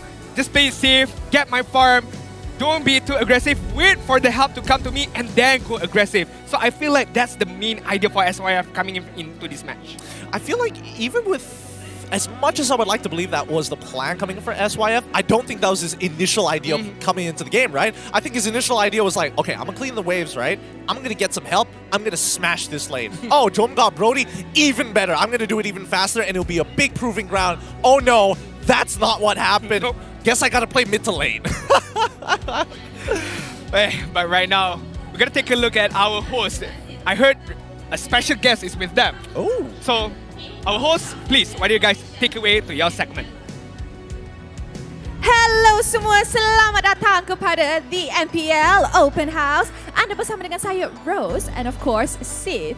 Kita ada Leslie kat sini, Harith kat sana, and over here we have our special guest for today. Kita ada Fix, Fix Toxic, and of course Debo, our SEA Games representative. Hello semua. Selamat datang ke open house kita yang tak seberapa. Tapi jangan risau, kita ada kuih raya. Tapi open house mana air? Air tak ada. Jangan risau. Kuih tak ada. Kita ada. Kita nak Fix dah pakai baju Melayu. Itulah tu. Debo mimpi ini baju raya awak. Dia baju tak tahu ni raya. Dia bagi tahu semua orang dia yang represent kita. Yeah. Gitu. Nanti tengok tu ada match. Nanti ada lah makan-makan kat sana. Okay. Kuih raya? Ada. Jangan buat ada Ada, jangan risau. Tapi apa yang ada sebentar tadi game yang cukup panjang. Yes. Game yang cukup sengit di antara kedua-dua pasukan Team Lunatix dan juga Red Giant Esports. Yang akhirnya dimenangi oleh pasukan Red Giant. Jadi bagi pendapat anda berdua, apa yang anda boleh ambil daripada game tadi? Okay, pendapat aku kalau pendapat aku apa yang aku boleh tengok game tadi, secara jujurnya Uni tak menggunakan Fanny dengan secara orang kata betul lah kata So ni saya jujur aku nampak Fanny tu macam Dibo siap mengancing lagi kau tahu. Mana ada? Dibo cakap Fanny tu macam Fanny aku. I rasa tu macam betul lah sebab memang Fix punya Fanny agak kurang ya. Retri pun agak kurang. Tapi Retri pun kurang. Tapi kita dah ada pemenang, dah ada tim yang menang, mesti ada MVP. Betul. Mestilah. Okay, aku tanya Ros lah. Ros, kau rasa siapa dapat MVP tu? Saya rasa saya bagi Xorn. Saya rasa mungkin Xorn boleh, Sekais boleh. Mana? Asal tak tanya Dibo? Dua ni. Saya rasa Xorn juga. Xorn juga. You rasa? Aku dah tentu bias, aku Xorn bro. Xorn bias. Okay. Mari kita tengok MVP kita. Jeng. Adakah kita betul? The MVP is brought to you by Hotlink and our MVP is Xorn. Wow. 1, 2, 14 tu dia kill Uni. Dia assist on killing Uni. Alright, dia punya function dekat game ni simple. Itu yang menyebabkan kenapa Uni punya Fanny macam Fix. Yes. Sebab actually bukan betul. Tak, sebab dia pastikan Fanny dia tak boleh main. Tak, yes. Aku jadi guest ni serius. Last. Saya rasa aku time stream kena sini pun aku last. Of course lah, you datang sini sebab I nak kacau. Nak hadap. Okay, to be honest, I think Xorn deserves this MVP sebab kalau tak ada dia, Uni akan dapat free farm, free kills. And his main purpose, dia punya ult is mainly reserved for Fanny. Kita boleh nampak war, dorang semua dah low. Tapi kalau Uni masuk nak try to ult or buat anything, dia akan tarik Uni and Uni akan mati. Alright, sebab sekarang ni saya nak tanya dekat Dibo pula. Kalau dapat saksikan Xorn punya persembahan memang cukup baik. Tapi selain daripada Xorn, daripada 4 player lain daripada Red Giant, kalau diberikan MVP, siapa pilihan awak, Dibo? Bagi saya boleh diberikan kepada Gorgeous juga sebab dia membuat kerja yang sangat bagus sebagai ESP laner. Dia cari backline menyebabkan Fakers punya Farsa susah nak hidup. Tu saya rasa boleh berikan kepada Bukan sebab dia handsome bukan. Okay. Alright, mari kita tengok gold graph tadi sebab kita boleh nampak that in terms of the gold graph, dua-dua team it was very close. And kita boleh nampak sini. Kita nampak Lunatix was leading in the first 11 minutes and 11 and a half minutes tu Red Giants dapat a little bit of a gold lead.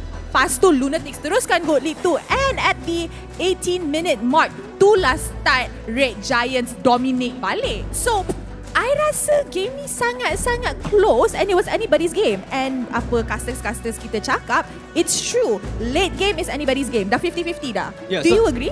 Ya, satu lagi perkara yang ditunjukkan oleh pasukan Team Lunatix untuk peringkat awal, mereka fokus terus kepada Turtle yang sepatutnya dimenangi oleh pasukan Red Giant. Tapi mungkin dekat situ Xorn dah nampak, okay, kalau kita shut down Uni, mereka terus dapat. Jadi mungkin daripada Fix sendiri dan juga Dibo yang melihat, sebab sekarang kita akan masukkan ke dalam highlight yang dibawakan khas oleh Ganyaman, rotasi yang ditunjukkan oleh pasukan Red Giant secara keseluruhan. Mungkin apa awak berdua boleh katakan? Okay, takat ni macam mana aku nak uraikan Aku boleh tengok game ni lebih ke arah macam kita tengok graf tadi kan. Okay. Kita tengok graf tadi, kita tengok Lunatix leading goal per minute, right? Awal game tu. Awal game. So maybe lepas dah satu-satu mistake keluar daripada Lunatix, Red Giant dapat punish diorang lah apa yang mistake apa yang untuk Dibo, sebab kita nampak tadi dari gold graph 17 minit baru Red Giants dapat momentum diorang kan. You rasa part mana yang bagi Red Giants tu mendapatkan momentum balik? Bagi saya part yang Fanny mati, dia masuk seorang-seorang tu yang kena kepit dengan Akai. Itu yang buatkan kenapa langsung tak boleh main. Tapi bagi pendapat anda berdua sekarang, kalau korang daripada side Team Lunatix, apa yang anda akan lakukan untuk game yang kedua? Aku keluarkan Uni. Aku keluarkan Uni. Ganti dengan Fix. Ini aku malas tanya. Ini aku malas tanya dengan Fix. Tapi Itu game yang pertama. Game pertama biasa memang akan ada satu tim yang menang, satu tim yang kalah. Ya, sebab kita tahu untuk perlawanan ini mati tak ada immortality. So, siapa yang kalah akan continue beraya. Ya, tapi sebab kita main dengan best of 3. Kita tahu bila game best of 3 dan kalah mati memang kedua-dua tim akan bermain secara all out lah. Sebab kata orang putih, secara all out untuk pastikan mereka mempunyai peluang kedua. Jadi bagi pendapat anda berdua, adakah pasukan Red Giant akan kekalkan momentum ataupun Lunatix akan lakukan comeback? Bagi saya, dua-dua pasukan bagi saingan yang sangat sengit lah. Jadi dua-dua boleh melakukan comeback. So, Dibo, 2-1 ke 2-0? Dan pasukan mana yang you nak 2-1? Red Giant 2-0. 2-0! Kosong terus! Fix. Aku follow apa yang Xorn buat. Xorn kan dia buat apa tu orang kata? Prediction right? So aku 2-0 kat follow Xorn. Betul. Okay. Jangan. You jangan. You jangan. I tak nak cakap apa-apa. Tapi sebab kita ada curse. Kita ada curse. Kita tak tahu Panda punya curse macam mana. Sebab kita tak tahu macam mana diorang akan bermain. Tapi kalau korang nak tengok game ni 2-0, apa yang perlu Red Giant lakukan untuk game yang kedua? Secara generalnya lah. Okay, Dibo silakan. Dibo dulu lah. Diorang boleh lebih fokus pada gold lane sebab Lunatix tu saya rasa key player dia adalah Jowm, gold lane dia. Jadi mereka boleh melakukan rotasi lebih kepada gold lane. Faham? Fix? Fix. Simple je. Simple je. Keluarkan Uni, ganti dengan Fix. Ini daripada side Red Giant sendiri? Jangan. Aku rasa apa yang nak membuatkan supaya Red Giant menang 2-0 kan? Yes. Just kekalkan momentum je, itu saja. Kekalkan momentum orang. Gameplay orang semua dah okey dah. Alright, jadi sebab ini benda yang cukup penting, momentum. Sebab nak dapatkan momentum tu boleh, tapi nak kekalkan momentum itu menjadi satu perkara yang cukup susah. Sebab ini merupakan perlawanan yang cukup penting buat kedua-dua pasukan. Alright, and mari kita mulakan game kedua kita. Casters, mana suaranya? Our voices are heroes. Thank you so much. And that was the open house here at the MPL. To sum it all up, Feek says, switch out Uni, put me in. It's time for me to get back into the MPL. And also, especially, please rotate to the gold lane, man. May I remind Fix, I know that he cannot hear our voice, but may I remind him, his last season with Geek Fam did not end well, to be honest. So, I'm not sure if that's a good idea, Fix. I'm just saying personal opinion, hence why Uni is on MPL and you're on the host honestly panel. I'm honestly curious to see Peak Feeks Geek Fam when they won the championship that one time in MPL season 4. I am really digging deep for this. It's been a long time. I would like to know what his stats are in comparison to Uni's. It's not. Even though, I mean, it may not be relevant at this point in time, but it's fun to look at. Speaking of which, jumping in towards game number 2, as we heard Feek say, momentum is a very important factor, right? He didn't mention anything about strategies, techniques, nothing like that. He's talking about the momentum is more than enough for a player's mentality to push them over that final hurdle. Sometimes momentum is all what you need, you know, when you start things off really well, you're ramping up to the victory, and it could be just a very big difference maker that your team has the better momentum against the opponent. And speaking of which, Lunatix right now, how are they gonna crawl their way back into this game? I feel like it's not like a big loss for game number 1. Yes, mistakes was made here and there, but again, my honest opinion about Lunatix right now, I feel like it's a kind of it's like a one-man show right now. It's the Jowm show right now. He needs help. He needs assistance from 4 of his teammates, and I would say it's non-existent as of now. I mean, we talked about this right at the very beginning of the show itself, right? Like, number 1, the draft is heavily dictated to protect fakes and to make sure that Jowm has a good matchup, and that's exactly what we saw from Nasty Paulo. As much as Uni wanted to try and kind of push the agenda, Xorn stopped him, so it was up to both Nova X Kobar and as well as Zeno to kind of create the space necessary, but that's still very difficult. Flicker is such a powerful spell, especially for Gojas, who continues to be this Venus flytrap that keeps on catching out random members of LTX, especially at the most crucial moments. For an example, Jowm getting caught by the Lord right after his Winds of Nature times out. Yeah, I definitely agree. So, gotta take a look what Nasty Paulo said during the break and how it's gonna affect Lunatix right now as we jump into the draft game number 2 right now. Similar banning coming in from both sides right now. Well, Valentina is gonna be banned out by Red Giant Esports for game number 2, but Lunatix have the option to go again for a glue pickup, or they're gonna go for a joy pickup right now. I think joy is going to be the way to go because it looks like that Red Giants want to set up for the Farsa anyways. The fact that they banned out the Valentina as well as the Grok, as well as the Claude, like, come on. I mean, if let's say Lunatix pick up the joy, Regen can easily pick up the Kaja as well as the Farsa, right? You know, making sure that Farsa is not going to disturb and having that Kaja as well to be able to capture the joy. But that's not going to be the case because Lunatix, again, they believe in this glue and they believe that Zeno can provide a lot more for game number 2. And hence why maybe the glue is going to be the main prioritization for Lunatix. I think Lunatix, and especially for Coach Nasi Paulo, he recognizes that, like, if he does lock in that joy, this could be a death trap. Kaja is still wide open for the side of the Red Giants, so it's safer to go with the glue to actually pose a threat. If Red Giants, and especially if Azoroveki gets 2 in his head, he might fall into deciding, you know what, I'm not going to get that Farsa, even though I've set up for it. I'm not sure whose camera is this, but he was pointing at the Chow. I'm guessing it's Xorn? Oh no, it's Guys. Oh, it's Guys. It's Guys Okay. like, Chow Jungle. Jungle. Come on, Coach, please. Coach, come on. Okay, Kaja and Farsa is going to be the main pickup right now. I kind of guess this was going to be the main idea from Red Giant Esports. You know, having the Farsa, we clearly see it. You did mention it as well. Valentina was banned out. So no ultimate is going to be copied by the Valentina, and having the Kaja on their side as well, making sure that this Farsa is going to be safely guarded when she opens up the feather airstrike. But Lunatix right now, they can't pick up the Lapu-Lapu right now because they have a glue, so it's quite troublesome right now for them. Yeah, it's extremely troublesome in a matter of fact, and now looks like Lunatix going to go with the Akai just in case Red Giants decide to throw out maybe a Fanny jungle. Farmis gets locked in to ensure that they don't have to worry about anything else. But then again, do I think it's necessary? It's one of those situations where it's like, is the counter pick more important? And in this case, it really isn't because they've already secured their mid-duo, right? So it's all about that call altar to try and protect people like Jowm, who's going to get blasted by that feather airstrike in the backline. I'm going to make an earlier prediction right now that this cut altar is not going to land on his teammates. Why? Xorn is going to pull him away from the teammates. Oh, that's a hot take there. That's a very hot take because usually when I start thinking about like far misses, most of the time when I see the Kaja matchup, he doesn't even get the call altar off in time. Fair enough. It's like the press skill some more. Exactly. It takes 6 full seconds before that ult comes out. Like, I don't know. I don't know whether he's going to get pulled out before he dies. But Red Giants, on the other hand, they're going to be locking in the carry super early on here. They are willing to sacrifice SYS laning phase just to make this happen. And hopefully, they can get rid of the really oppressive picks. I like the banning out from coming in from Red Giant Esports, banning out the Franco right now, another hero that I would say can counter the Farsa as well. So Lunatix right now, in terms of their marksmen right now, Melissa is not, I feel like she is a good hero, but up against the Farsa is not a good idea.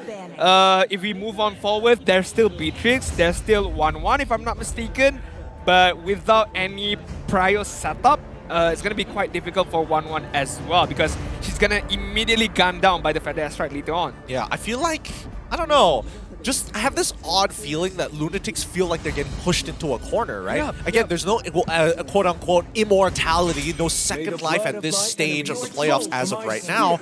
Oh, they ban out Mincetar. The EXP lane haven't been picked up yet, so I think it's an okay ban.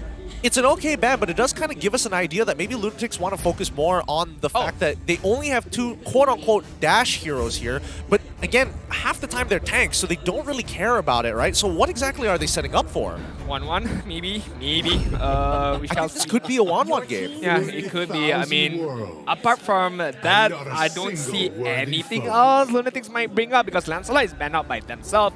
Haya could be a good pickup, but being banned out by Red Giant Esports. So 1-1 could be the main idea right now, but Red Giant Esports picking up the Martis for Skies. It's going to be another tank jungle matchup later on, we shall see. But Lunatics, honestly, yeah, I don't really like the 1-1.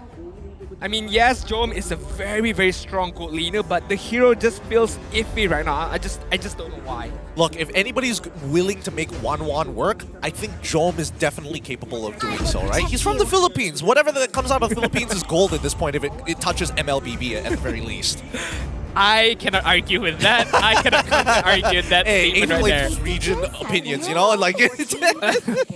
Okay, so it's still gonna be the Melissa pickup, even though there is a Farsa, even though there is a Kaja on the opponent side. So hey, it's Jowm, so whatever you give him, he's gonna make it work. Yeah, I think understandably so, banning out the Mincetar in this situation is good, because if any one of these heroes get caught by the Mincetar, they have no means of escape, and especially if it's going to be Melissa, truly she's going to die so very fast. And then we see the response coming out from the Red Giants. They're going to be locking Gojes on the Lapu Lapu once more.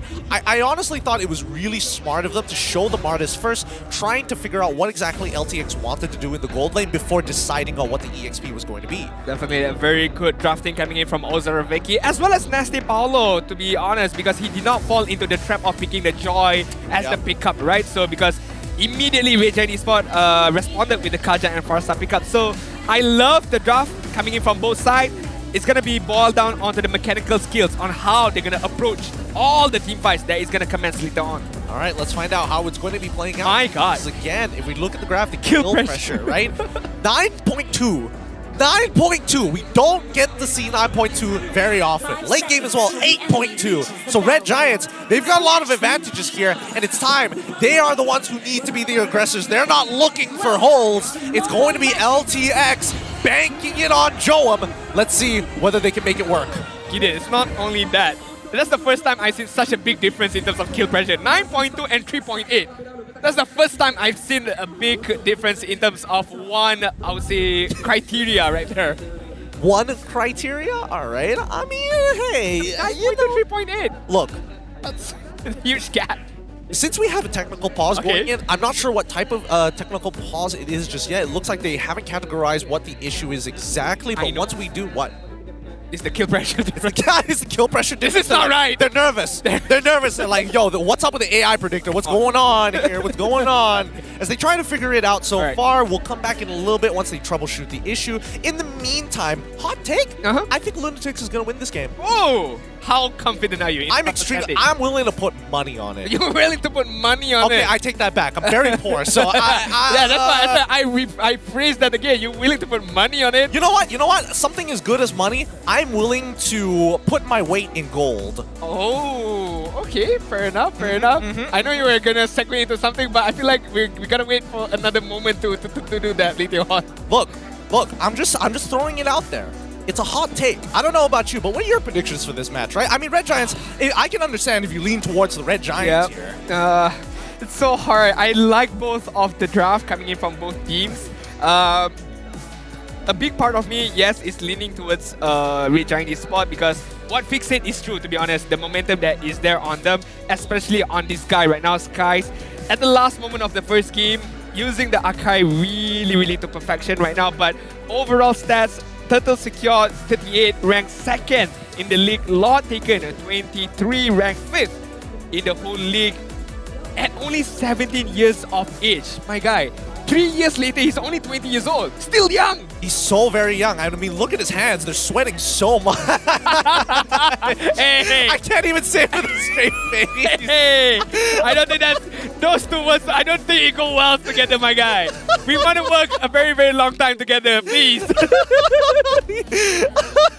But don't worry. Overall, Red Giants, they're a very new team with a lot of young talent. And it helps that Xorn is there, especially with these kids who are very still malleable. They're not old enough to kind of get into that mentality of like, this is the only way I should be playing the game. They're extremely versatile and they continue to evolve. Like we saw earlier in terms of Skies' stats, 2nd in the league when it comes down to specifically Turtles, which again, a very early game neutral objective that they have been securing. And even with Gojes, he's quite the playmaker. I mean, look at the 10 unique hero picks throughout the season right now. Showcasing his hero pool is quite big, it's quite massive, to be honest. But since we're in the topic of Red Giant Esports rights, I want to talk a bit more about Xorn right now.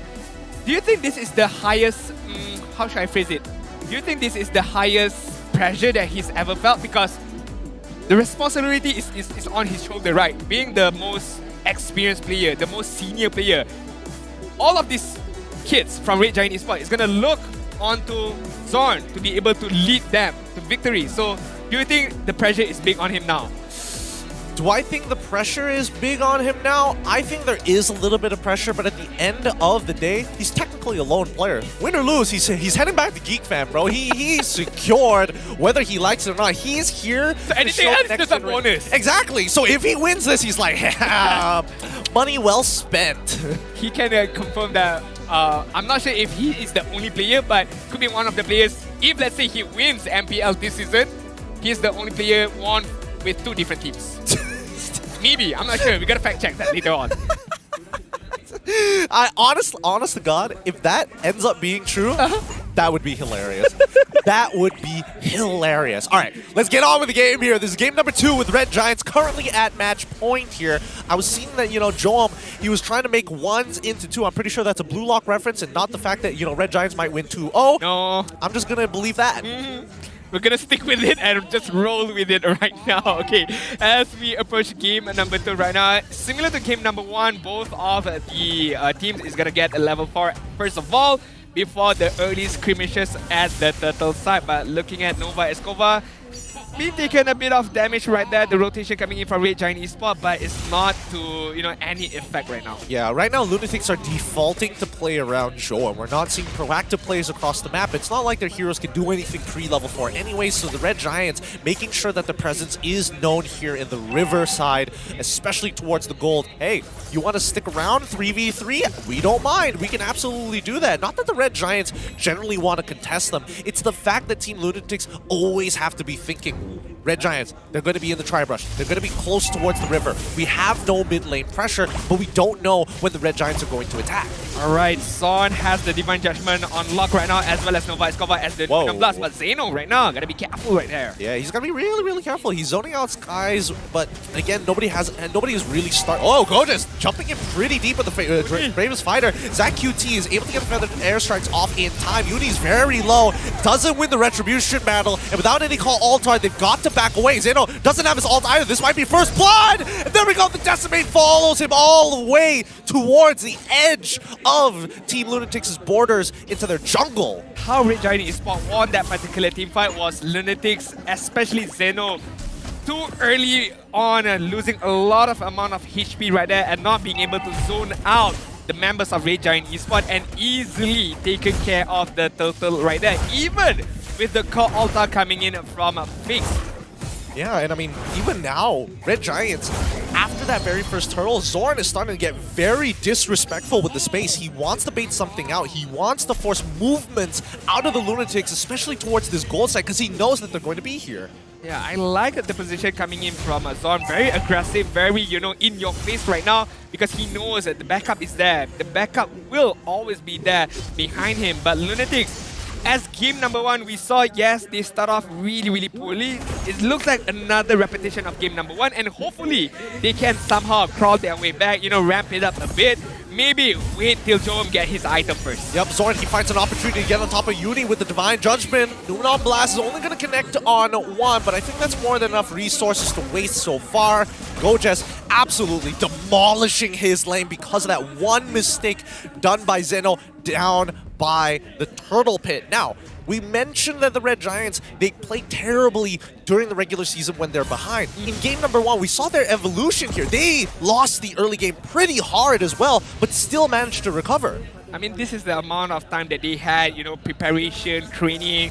Although it's a festive season right now, but they still put their hours into their training, man. Right now, Xorn doesn't have the Divine Judgment, so just gonna let Jowm walk away right now. Lunatix right now trying their best to, make something out of nothing, and hopefully they can be able to do that, especially with Gorgeous right now. Wow, Gorgeous trying to make the play. He's trying to force out Fakes to use the Cold Altar, and he gets it. Willing to sacrifice his life. Feathered Airstrike on top of Fakes so far. They cancel it early on. The Decimate connects Skies on the run. Zeno is able to lock him out, but it's going to be Uni who secures the kill. Perfect timing, because now Red Giants turning all of their attention and resources down to the bottom side, knowing they can't contest for the turtle. I was hoping that Lunatix can do something to crawl their way back, and they did right there. They managed to get a double kill and given onto the hands of Uni, especially when he gets the next turtle right now. And just like that, Lunatix shifting the goal lead right now onto their own side. Gotta be careful right there. I'm not sure Skies should went for that kill. It was too bloodthirsty from him. Yeah, I do think that a little bit of a rookie mistake there, but hey, they're young players. I love the fact that they're willing to make it happen. It would have felt a lot worse if he didn't even secure the kill at all, despite, 3 ultimates being blown. Fair enough, fair point. Maybe that was going through his mind when he tried to get the kill at a fix right there, even though diving onto the mid turret tier 1. And looking at the bot side right now, Jowm is gonna get this turret secured with the help of Nova Escova with the Numinum Blast right there. But security, okay, I thought they could defend that turret, but it wasn't too fair right there. It wasn't meant to be. It wasn't meant to be. Red Giants, they don't want to sacrifice too many resources to make it happen. If they have to sacrifice it, by all means, go ahead, take it. They know that they have kill pressure and late game to work around. The fact that Team Lunatix have managed to pull back the gold into their favor, that's great. But for how long can they maintain this? Yep, for how long? Jowm's first item pickup was the DHS, the Demon Hunter Sword. So it's gonna provide a lot more damage coming in from him and Red Giant Esports. Gotta be aware of that. So any high base HP item is gonna be, especially punished right now. And talking about high HP base item, Guardian Helmet is being picked up by Sky, so ramping it up immediately right now as we approach the 7-minute mark. Yeah, and once again, Red Giants getting a little sloppy here. Gojes is going to get punched by Uni and Jowm at the same time. They should have expected to see this lane swap from a mile ahead. Xorn actually getting pulled back. He's going to get locked down by the charge. SYF showing presence to deter both Fakes and Nova X Kobar. But now, Red Giants, they need to start fixing up their lane setups. What a good setup coming in from Red Giant in the early stages, right? Gorgeous winning his own lane, but right now down to death. It's not really good for him, especially when both of these teams are looking to get this turtle right now. Look at the position from Nova Escova, but being exposed by Skies right there.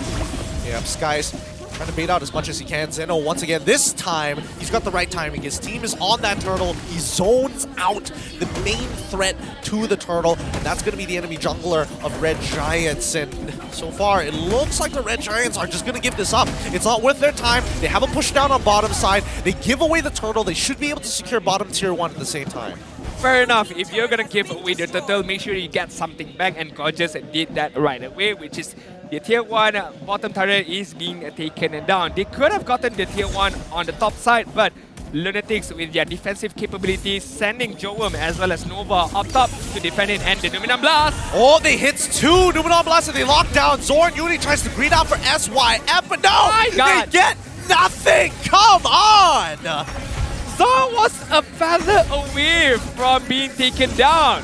A lot of ultimate was wasted, but right now Sky's gotta be careful! Airstrike already coming out, Divine Judgment committed as well, Decimate gone, and even the Call Altar to keep them all alive, and only one goes down! Go just gets on top of Jowm, Raging Slash tries, Zach QT going into the middle of the fight, willing to give up his life to ensure that Jowm dies, a 3 for 2 as SYF cleans it up before he goes down. Oh, what a bloodbath right there. What a bloodbath. A very good skirmishes coming in from both of these teams. Very back and forth. Although Fakes had the Call Altar on point, but Red Giant Esports, they prolonged that team fight really well, having Zach QT's Feather Airstrike, having Skies using the decimation early on, did not be able to get the kill, but it all started with Lunatix not being able to kill off Xorn. That changes the whole dynamic of this team fight. I mean, they greeded out so hard. They're like, we're going to get SYF, we're going to get Xorn as well. This is the best 2-for-1 deal I've ever seen in my life. And they get nothing because of that. A failed investment coming in from the Lunatics, and they get punished for it. And I think that's only respectable for the side of the Red Giants. Now, ideally, Lunatix should be able to recover. I did see Jowm just purchase the Golden Staff. Alright, Jowm just purchased the Golden Staff. We're gonna ramp up his attack speed even more right now, but it doesn't even matter if you have all of the items in the world, but you don't have any safety net coming in from your teammates right now. And Red Giant Esports, they have a lot of tools to go onto the back line. They have Skies, they have Gorgeous, they have Xorn. So Lunatix gotta play a bit more defensively to be able to take care of Jowm right now. Oh, look at that damage. Right now, I think Lunatix, they're going to be looking at Zach QT. If they can take out Zach QT, Jowm should have a free fight now. Skies, he's trying to get in on the pit, but Zeno is zoning him out. He's going to pull Skies away. Feather Airstrike being deployed at the same time. Skies still in the middle of the fight, tries to get on top of Jowm with the Decimate, ends up dying regardless, and that's going to be Lord falling into the hands of the Lunatix. Oh man, Jowm's damage so very relevant. Very, very relevant right now. Being able to win that war, being able to win that lot fight as well is very, very crucial coming in from Lunatix right now. 2.6k gold lead. The 10-minute mark right now. Red Giant Esports, yes, they do have a very, very good high ground defense capability, but Lunatix playing it really, really well, kiting everyone, kiting the skill sets coming in from Red Giant Esports. And taking a look at the item right now, Zeno has the Dominance Eyes, almost completing the Dreadnought armor already right now, so have the amount of capability in terms of defense to be able to just zone everyone out right now. Man, Jowm is so much richer than everybody else in the lobby. He's got 4 items. He didn't even want to go for the boots. He's just accelerating his core item gameplay. And now Gojas, he's got to be super careful. Even if he does commit, the Winds of Nature is available for Jowm. He's not going to get anything so far. It's going to get fine Skies here. But look at this damage. Oh, if Jowm just popped it a little bit earlier, we would have gotten a taste. Now, Skies does have the Thorn blade, the blade armor right now.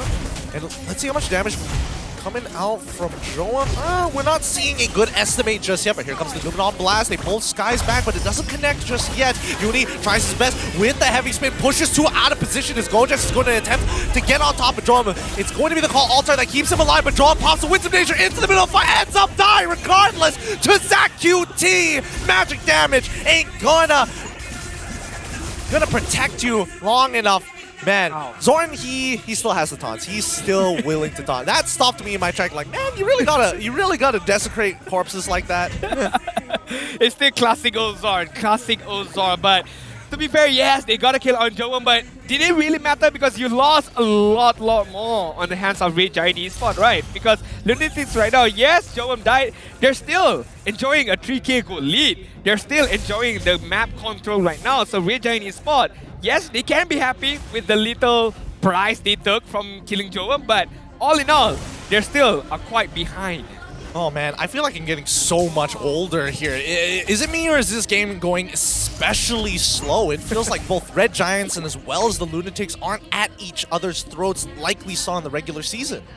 I mean, like, you did mention that you had a good feeling Lunatics might be able to win this game, and they're just, you know, about halfway to doing that. But Red Giant Esports, you cannot count them out yet. One good massive moment from Xorn could change things around, but hey, Jowm gotta be more careful in terms of his own positioning right now, not being able to expose himself to the hands of Xorn. As we see, the lot dance for the second lot is gonna begin right now, and Red Giant Esports are not in prime position to do anything about it. No, they're not. And Skies is getting zoned out. It's by Zeno. There's nothing much he can really do. They find the initial damage onto Nova X Kobar, but aren't able to secure the kill. Nova does lose his flicker, so I guess that's a bit of a win for Red Giants for this upcoming Lord defense. I'm not too sure, but I do feel bad for Skies because he tried his best to just maneuver around, trying to get closer to the lot, but with the wall of Zeno, with the pull coming in from Fix, he couldn't do anything about it. So props to the members of Lunatix right there, being able to secure that lot without any problem at all. Question is, how are they gonna benefit off this lot right now? Well, if they get an inhibitor, I think Team Lunatix are in prime position to kind of sweep this game under the rug, but again, Zach QT on this Farsa, the high ground defense should be more than enough, but this is the moment. All right, here we go. Lunatix, with the Lord on their side, should be crashing into their very first inhibitor. If they secure this, this will be ideal. Conceal being utilized as well. The charge comes on through. Sky's in the middle, looking to try and push Nova X Kobar back into the middle coils. Doesn't find the opportunity to, and it looks like the Red Giants are only willing to take damage on one inhibitor, not two.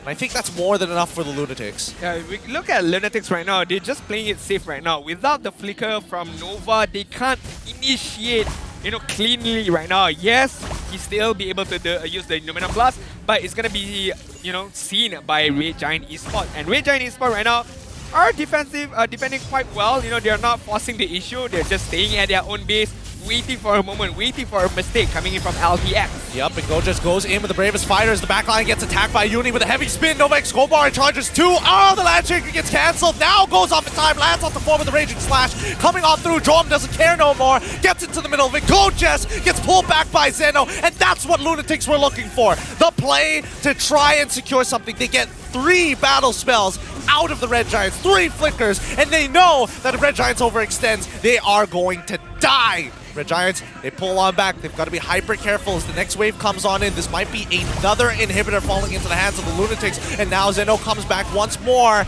running out of waves. Quickly uses a split to get out. Lunatix right there forcing the issue, trying to get an inhibitor turret right there, but couldn't do enough. And Nova Escobar paid the price, but it was not a big price to pay by Lunatix. At least they managed to get the top inhibitor turret and did a good amount of damage on the bottom inhibitor right now. And the game is still gonna progress as we saw game number 1, 16-minute mark, 9 for 7 kills, and Lunatix still enjoying a good amount of lead. It's about map control right now for both of these teams. Whoever has the better map control are able to dictate the tempo of the game right now. With 10 seconds left on the clock for this Lord, Red Giants, they need to start adapting their plan. Skies, every single neutral objective has been disturbed by Zeno, for the one exception of the very first turtle of the game. Afterwards, Zeno, he has learned from his mistake. Red Giants posturing themselves down on the bottom side. Lunatix making a hard read after clearing that. Wait a minute. They might actually get this pick onto the Akai down by the bottom side, but they're not committed to it just yet. Gojes is baiting it out, hoping that they can reveal more information about the positions of the rest of the members of the Lunatix surrounding this Lord. Alright, the Lord is, gonna be pushed and pulled right now. Xorn on the bot side with the conceal, but Sky's gotta be careful right now. He's looking for Jowm and Uni. He sees Xorn just in time. Gojes is gonna commit. Call Altar has been utilized as Uni tries to peel for them. He's still alive. Suppression all through, and that's gonna be Xorn with a Divine Judgment to help secure this kill with Gojes in that backline. With Jowm down, Lunatix lose all their damage, and Red Giants, they don't even want the Lord. Give me mid-tier 1. We're gonna crack it wide open and start pressing our advantage even further. Never in my entire life seen one team just focus on one individual player as how Red Giant Esports did on Jowm. They threw everything on Jowm right there. It doesn't even matter if you have your ultimate, it doesn't even matter if you have Alta, it doesn't even matter if you have Wind of Nature, because we have Xorn. We have a good amount of suppressed skill to be able to lock you down, and we have a good amount of heroes as well to be able to go onto the back line, which is gorgeous right there. So when Jowm has been taken care of, Red Giant Esports knows, okay, there's no damage coming in from Lunatix. This is our go time right now. Yep, it's a 50-50. Gojes, he wants to try and create some space. Guys, he's getting close. It flickers forward. Once again, same plan, get on top of him. But now it's a 50-50. Who gets it? It goes to the Red Giants. Gojes has created enough space. SYF is untouched as Uni gets pulled back by the Divine Judgment. Zeno, he needs to get in the middle of that fight, but he continues to get zoned out. Jowm is still alive. He could still turn this around, but Red Giants, they've done enough damage. They've already expanded a flicker. They finally back off and reset. These kids are immortal. No death at all. On that scrimmage, on that war, on that lot fight. Showcasing a good understanding in terms of positioning, a good understanding in terms of source of skills, and how are they going to pick off this team fight. But Red Giant Esports, props to them, man. They know the game plan right now. They know how are they going to pick Lunatix apart. And Lunatix gotta gather all their strength right now to be able to defend this. Oh, they find Uni! Heavy spin already being expanded as well as the Call Altar. ZachQT, he's way too low. They don't mind just securing outer turrets. No inhibitors being achieved by the Red Giants. They managed to even out the score, but they're already at max gold. Anything extra is just to switch out situational items. And just like that, the game has changed. On the hands of Red Giant Esports right now. Almost 1k gold lead. Yes, they're losing in terms of kills, but it doesn't even matter right now. Looking at the itemization, let's focus on ZachQT right now. Having the Divine Glaive, having the Lightning Truncheon, and the Cloud of Destiny, it's good, but I feel like he needs a little bit more right now. Maybe the Blood Wings, maybe sacrificing that Winter Truncheon right now, but Wait a moment. Doesn't need those blood wings. Zeno loses his immortality as Gojas zones out Jowm. And now Red Giants have more than enough space to fight. Gojas holds on while SYF slowly cuts down the big hitting tanks in the front line. As Red Giants win the front to back skies, he's in trouble. He might actually lose out his immortality. Still alive. Jowm tries his best, doesn't find anything at all. What a gorgeous play coming in from Gorgeous right there. One movement, one bravest fighter onto the back line, just zoning out Jowm, zoning out the mean damage dealer from Lunatix and allowing Red Giant Esports to have a big moment like this. ZachQT with a feather airstrike goes into the Winter Truncheon form. They've already lost 2. They didn't see Jowm in time. And ZachQT on the run. Fakes he can chase this until the ends of the earth, and he cuts off his escape. Jowm is going to get another free kill there. Oh boy, that's a GG, well-played moment coming in from Team Lunatix. A big momentum shifter from Lunatix right there. Red Giant Esports right now gotta hold their breath because Jowm and Fakes are marching on the bot side. Gorgeous is there to defend this. Is it enough? The question is it enough? Oh, Fakes right at the last second, forced to use the call altar. Gojas, he has his immortality. He knows he will go down, but he protects the inhibitor just in time. He gives up his life for hire as Skies will stagger that top wave. As much as Uni would like to deal damage to him, they're both tanks. It's just a pillow fight until now. For now. Xorn, on the other hand, oh no, this is a problem. Skies, he's taking way too much damage. Even the heavy spin is being committed to this. Immortality is already broken. SYF is back up. Forced to use the winds of nature, but Zeno gets on top of it just in time. Lunatix, they crack it open. They've got the next wave, and they have just enough minions to start attacking the crystal. The feathered airstrike is coming out, and it's going to be more than enough. No! Just in time. No! The minion, it's not close enough to the crystal. Novax Homebois ends up dying. Red Giants hold strong. What a Red Giant wall right there! In clutch, in time! Coming in from ZachQT as well as SYF. That was a bloodbath.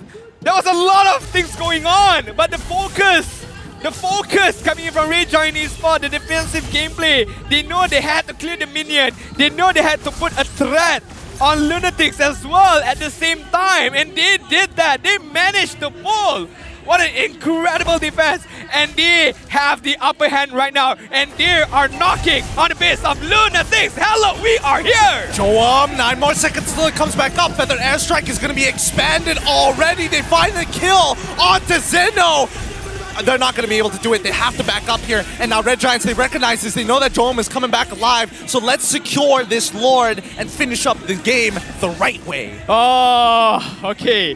Let's calm things down, ladies and gents. Take a chill pill right now.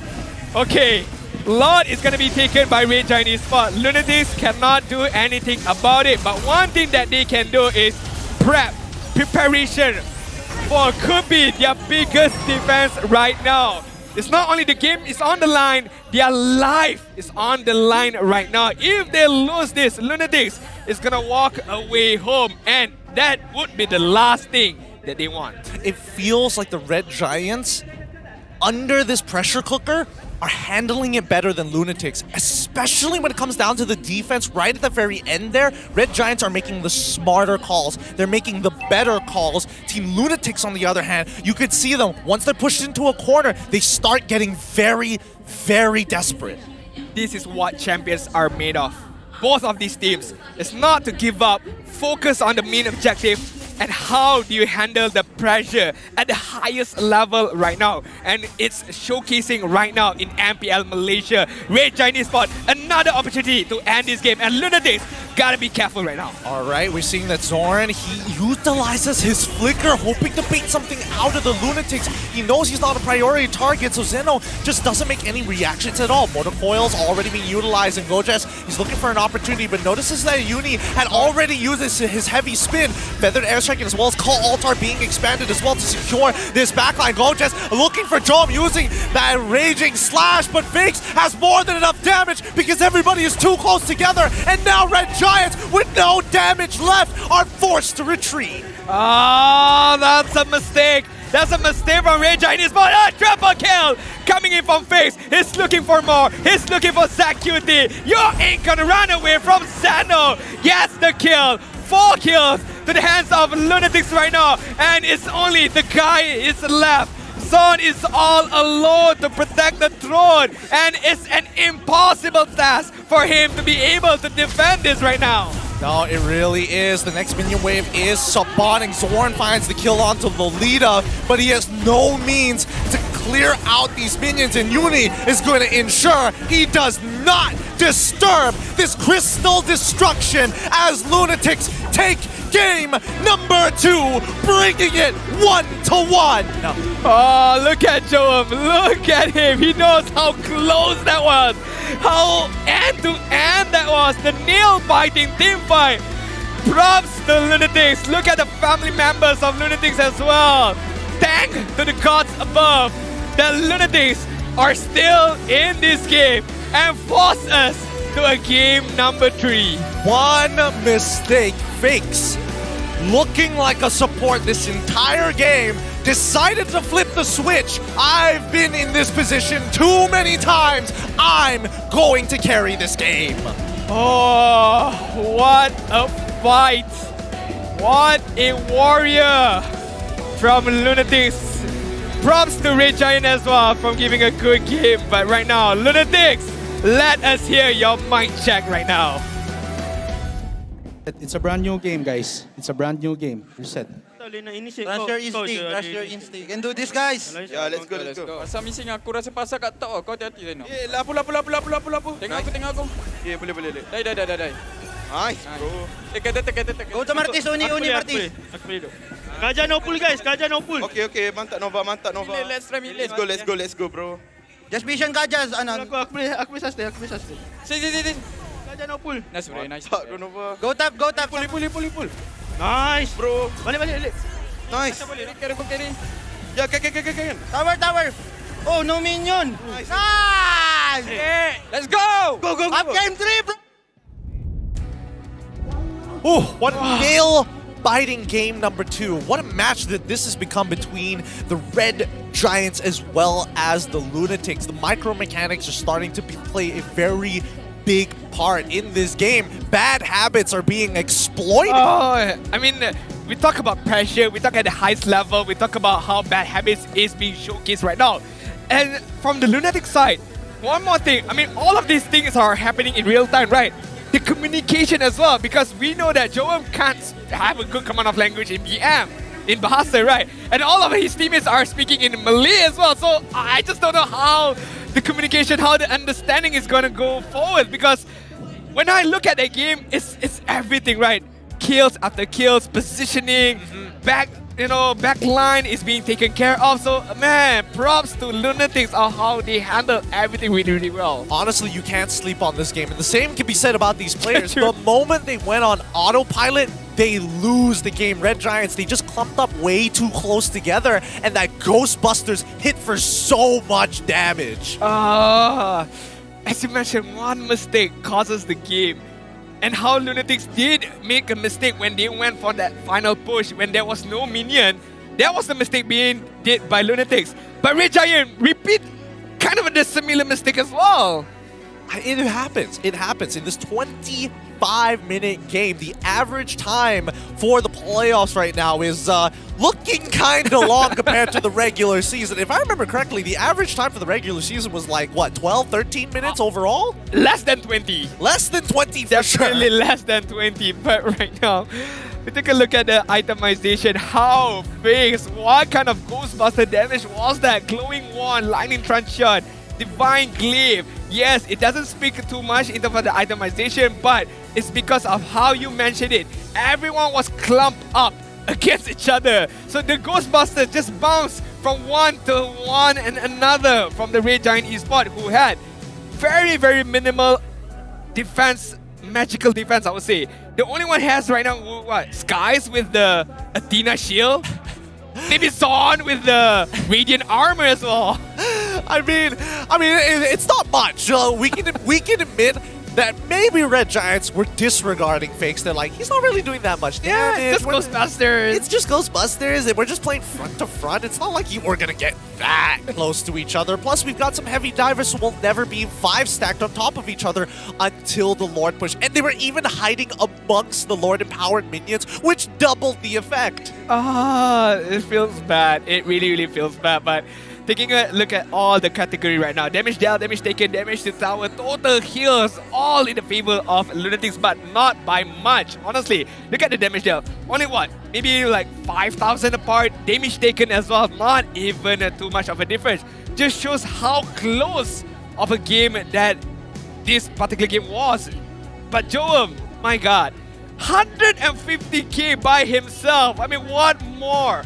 What an individual performance coming in from them. Look, Jowm is a one-of-a-kind player. He's willing to come to a foreign country and go, hey, it's either you get in the backpack, I'll lead the pack, I'll do whatever it takes to get us across that finish line. He's the only imported player in that team right there. He's the only Filipino player, I mean, apart from apart from their coach. Other than that, but even so, this has been quite a match. We're going to take a bit of a break here. We're throwing it over to our host, Rose and Sith. Please, take it away.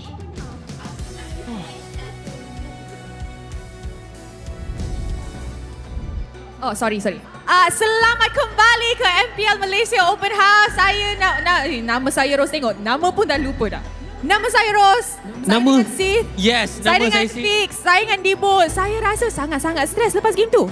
Game yang cukup panjang seperti yang dikatakan oleh Fariza tadi. Game yang pertama 25 minit 28 saat. Game kali ini 25 minit 27 saat. Dua-dua tim berpeluang dapatkan kemenangan, tapi Lunatix nampak lagi hebat. Dan kat sini ada satu statement ditunjukkan oleh Lunatix. Uni dah balas apa yang dikatakan oleh Fix. I rasa kan, actually I have a theory. Theory itu ialah kalau guest kita bakar orang tu, satu tim marah. Macam semalam Abang Lord bakar Homebois. Homebois marah. So kali ni Fix bakar Uni, Lunatix marah. Tapi aku tak tengok pun semalam, aku spontan sebab aku tengok Uni tak perform kan masa dia pakai Fenix. So dia buktikan bahawa dia layak lagi untuk bermain dalam roster tu juga. Bukan layak, saya rasa dia tu showing Fix, I can still play better than you. Yeah. Ratri aku lagi kena. Tapi betul. Tapi saya nak tanya kepada Dibo lah. Tadi Uni game yang pertama dia pakai Assassin. Game yang kedua dia pakai tank. Jadi bagi pendapat awak, pendapat peribadi, adakah meta sekarang ni lebih sesuai jungler pakai tank?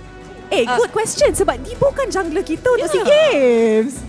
Bagi pendapat saya memang meta sekarang susah lah nak bawa assassin. Dia lebih kepada jungler tank. Oh, okay. So Dibo rasa siapa MVP kali ni? Saya rasa Paramis. Paramis tu siapa? Fakers. Bukan Gorgeous. Bukan Gorgeous Dia ni kan. Bias sikit. Bias kepada muka. Alright, jadi kita nak siapa tahu MVP awak? Aku no doubt Fakes lah. Yes. Menarik. Saya pun rasa perkara sama sebab triple kill sebentar tadi yang turning point untuk Lunatix dapat kemenangan. Okay, since you guys cakap, saya takkan bagi. Okay guys, let us see our MVP. Betul ke tak? Our MVP is Fakers. Oh wow. 89% kill participation. 6-3-11 cukup penting kill ataupun assist yang berjaya dimiliki oleh pemain ini. Untuk awak sekarang ni, Fix. Game pertama dia agak kurang menyelam mungkin sebab dia lebih fokus kepada high ground, tapi kali ni dia jenis yang lebih kepada initiator untuk pasukan Lunatix. Adakah ini ke team fight? Team fight. Dua-dua. Jadi adakah ini benda yang penting buat pasukan Lunatix? Adakah ini benda yang penting buat pasukan Lunatix? Ya, amat penting sih, amat penting. Kita nampaklah Faramis tu memang menggunakan job scope dia dengan betul. Job scope. Job scope betul boleh. Boleh juga cakap interview ke dia. Okey. Tapi memang bagi impact yang besar lah. Bagi impact yang besar, yes. Sebab tu dia layak mendapatkan MVP ni. I agree. And I rasa diorang punya nanti bila kita tengok game highlight kan, I nak cakap pasal draft. Tapi sekarang ni apa rasa Dibo Fakers dapat MVP? Do you think dia deserve MVP ni? Deserve lah sebab memang dalam team fight tu dia boleh dikatakan kacau lah sebab team Red Giant hero main tangkap. Bila dia tangkap and then Fakers ulti, dia jadi dia orang kena kiting balik. betul tu orang counter attack. Tapi in terms of the draft tadi, I find it a little bit one of a kind, a little bit different sebab Lunatix 4 tank 1 damage dealer. Main damage dealer was Melissa. So tadi masa Jowm mati, macam mana orang nak bagi damage? Orang semua low pun orang cuma masuk, tak ada rasa. Do you think Debo as a jungler, do you think that this is a good strat? Bagi saya draft ni bagus juga sebab lagi diorang boleh jaga Melissa tu dengan lebih baik. Jadi susah Team Red Giant nak tangkap. Aku? Kalau kau cakap tadi hanya Jowm je boleh bagi damage kan? Yes. Kau salah. Fakis pun boleh bagi damage juga sebenarnya. Yelah, tapi tak cukup. Tak cukup. Tak secukup damage. Tak secukup. Tak secukup rasa. Tak secukup rasa. Dia macam makanan lah. Okay, tapi macam makanan. sekarang ni ada satu benda yang sama untuk kedua pasukan. Yang pertama, Red Giant dapatkan Akai, mereka menang. Game kedua nanti dapatkan Akai, mereka menang. Jadi game ketiga adakah Akai kena ban? Akai kena ban ataupun mereka cuba berebut Akai? Cuba berebut lah. Oh, tapi kan. Kan. Diorang jadi Akai. This means Xorn's prediction dah bukan 100%. 100% dah. Sebab ni 2-1 dah bukan 2-0. Jadi apa yang kita nak harapkan kat game yang ketiga? Dah jadi 2-1 ni. Jadi daripada pendapat peribadi kalian, siapa yang akan menang? Wow. Jadi siapa yang akan menang? Kejap, kita tanya dorang tadi 2-0 ke 2-1? Dorang cakap 2-0. Ada first dong. Dorang confident. Dorang confident 2-0. Sepatutnya kita tak tanya hari ni. Aduh, tapi nak buat macam mana? Inilah hadap permainan. Memang MPL kali ni memang cukup sengit. Tapi sekarang ni nak bagi lagi sengit. Saya kalau boleh saya nak Rose dengan Fik tolong naik atas pentas lah. Kita kena halau. Saya nak berborak dengan Debo. Tak, apa aku buat kau sampai kau kalah aku ni? Tak, aku lagi prefer Debo daripada kau. Okey. Jom. Alright Debo, memandangkan melihat sekarang ni prestasi yang ditunjukkan oleh pasukan daripada Lunatix dengan Red Giant, adakah awak menjangkakan perkara ini akan berlaku baru playoff hari yang kedua ni? Bagi saya memang Lunatix memang boleh bagi saingan yang besar jugalah dekat Team Red Giant. Alright, jadi adakah kita akan saksikan game yang sama panjang? Saya rasa ya. Alright, jadi kalau kita nak tahu, tapi kita akan bersama-sama terlebih dahulu dengan Rose dan juga Fix. Dan kita nak tahu apa yang mereka nak buat atas pentas, adakah nak buat TikTok ataupun bersama dengan penonton. Hello everybody, saya tak nak buat TikTok atas pentas tapi saya dengan Fix and kita akan goreng-goreng audience pula sebab saya rasa dua-dua game tu sangat-sangat stressful. Yes, betul. 20 minit lebih. Dua-dua game 20 minit lebih. Rose, stand up duduk. Ya, kau dah macam orang gila dah, tak duduk yang diam. Sorry. Kenapa cakap itu aku? Kenapa? Kena toxic atas stage. Alright guys, so mari kita main dengan audience. Kita akan main pop quiz. Yep. So, I akan invite audience atas pentas. You akan tanya soalan. Boleh, aku tak ada. Boleh? Aku memang suka bagi soalan. Alright, can we please have our first contender up on stage? Oi, itu dia. Okay, abang pakai warna hitam. Alright, they pose for the camera lagi. Okay. Hello. Ui, dia macam happy nak tengok Fix kat atas stage. Kat tengah. Hello. What's your name? AJ. Oh, okay, AJ. So, AJ, hari ni datang sokong pasukan mana? Pasukan mana you sokong? Judo Red Giant. Oh, Red Giant. Okay, so hari ni lain sikit. Fix yang akan tanya soalan. Alright, so hari ni aku akan berbagi pop quiz dekat kau. Dekat depan. Okay, tengah. Dia tak akan makan. Okay, Rose, kalau dia betul, dia boleh jawab soalan. Kalau dia betul, dia akan dapat skin yang betul. bernilai 899. Okay, kalau kau kalah, aku kena bagi punishment kat kau. Dia punishment. Alright, boleh, ready? Let's go. Okay, so dalam 5 saat, bagi 5 hero marksman dalam MLBB. Okay guys, 5. Melissa, Broti, Mia, Laila dengan 1. Melia. Apa last tadi? Amalia, ada ke? Rose, tak ada Rose. Yang last tu tak ada. Yang last tu tak ada. Dia dapat 4 je kan? 4 je. So kena buat punishment. Tak, sebab dia perlukan 5. Okay, so punishment. Korang nak tengok ulti apa? Hellcut. Hellcut habis tu. Ulti Hellcut? Okay lah, kita buat macam ni lah. Apa kata kita buat, okay sebab kita tengok tadi Akai banyak buat play, betul tak? Oh, so you nak dia buat ulti Akai? Akai, yes. Okay, kan. Ada Akai. Alright, the stage is yours. Silakan. Okay, kau kan nak skill berapa Akai? Tak, skill ulti Akai. Pusing. Macam mana sih? You tepuk, you lompat, lepas tu you pusing. Okay, bagi mic. nanti jatuh. Alright, 1, 2, 3, go. Dia nak buka aku tu. Alright, lepas. Round of applause everybody. Round of applause sebab dia nak toxic fix. Thank you AJ. Thank you so much. Okay. Alright, thank you. Second contender please. Mana dia? Mana dia second contender kita? Okay. Second contender kita. Dia pakai baju Melayu Baju Melayu. Dia pakai baju Melayu. Melayu Matching dengan fix. Matching dengan fix. Matching apa? Kau ni butuh warna ke apa? Pakai baju Melayu. Bukan sama colour. Ish. Okay, apa kata kali ni kau pula yang bagi soalan kat dia? Okay, boleh. Bagi soalan? Biasa je. Hello, what's your name? Min. Amin. Min. Oh, Min. Okay, Min. Hari ni datang sokong pasukan mana? Red Giant. Red Giants. Wow, banyaknya fans Red Giants hari ni. Okay, Min. Since you datang untuk Red Giants kan, dalam 5 saat bagi saya 6 pemain Red Giants Esports. 6, 5, 4, 3, 2, 1. Take it. Dia dah blur. So memang kena bagi punishment kat dia terus. Dia suka punishment. Aku memang suka. Alright, punishment. Dah ready? Kita tanya audience tu. Okay, audience, nak hero apa? Glue. Macam mana nak buat glue? Glue tak boleh. Glue macam Glue tak boleh. I tahu. Sebab kita ada fix kat sini, you buat cloud. Blazing duet. Tak, aku rasa tu bosan sebab lebih kurang macam okay, betul juga. Johnson. I tahu. Penny. Kau tadi cakap Uni, Penny. Okay, boleh lah Fanny lah. Alright. Okay. Nak buat macam mana Fanny? Tak apa, you pandai-pandai je. Buat je, kita orang tengok. Buat ada je. Buat ada. Terbang.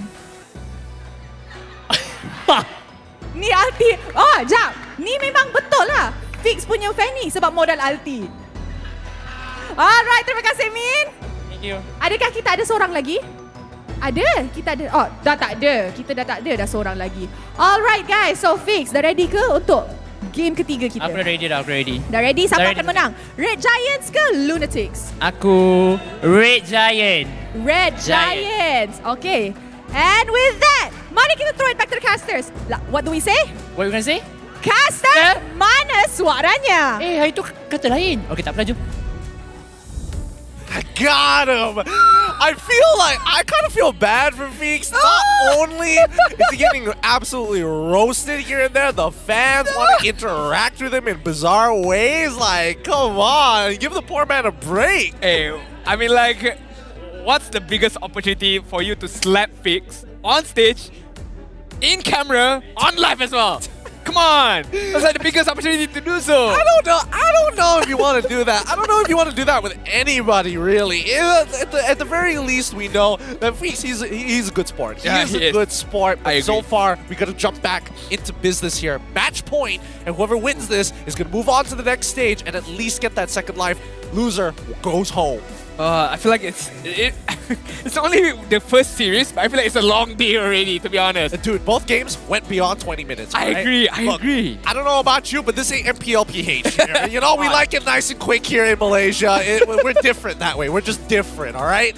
Now, quick shout outs to one of our sponsors, Hotlink. You know, I've personally been using them, and recently they've had a really awesome deal. Let me tell you about their more internet, more speed, and more Gaia with Hotlink, because you can enjoy 30 GB worth of internet plus an extra 20 GB with a bonus high-speed internet for only 35 ringgit a month, only with the Hotlink prepaid Pantas. And if that doesn't seal you in, you're like, I don't know, I feel like I'm not getting enough. Well, guess what? You can enjoy 50 GB and a new device for 0 ringgit with the Hotlink prepaid 60. So you get a new device, you get your line as well with 50 GB as well. My God, what more do you want? Honestly, they're giving you versatility, they're giving you flexibility, and they give rewards for both sides. But our final shout out here is that you guys are in for a treat. Wow. We're running out of time here at the MPL, and you guys are running out of time here for the All-Star bonus event, the All-Star Last On card, which is available right now with the selected limited skins that you want, and you can redeem it for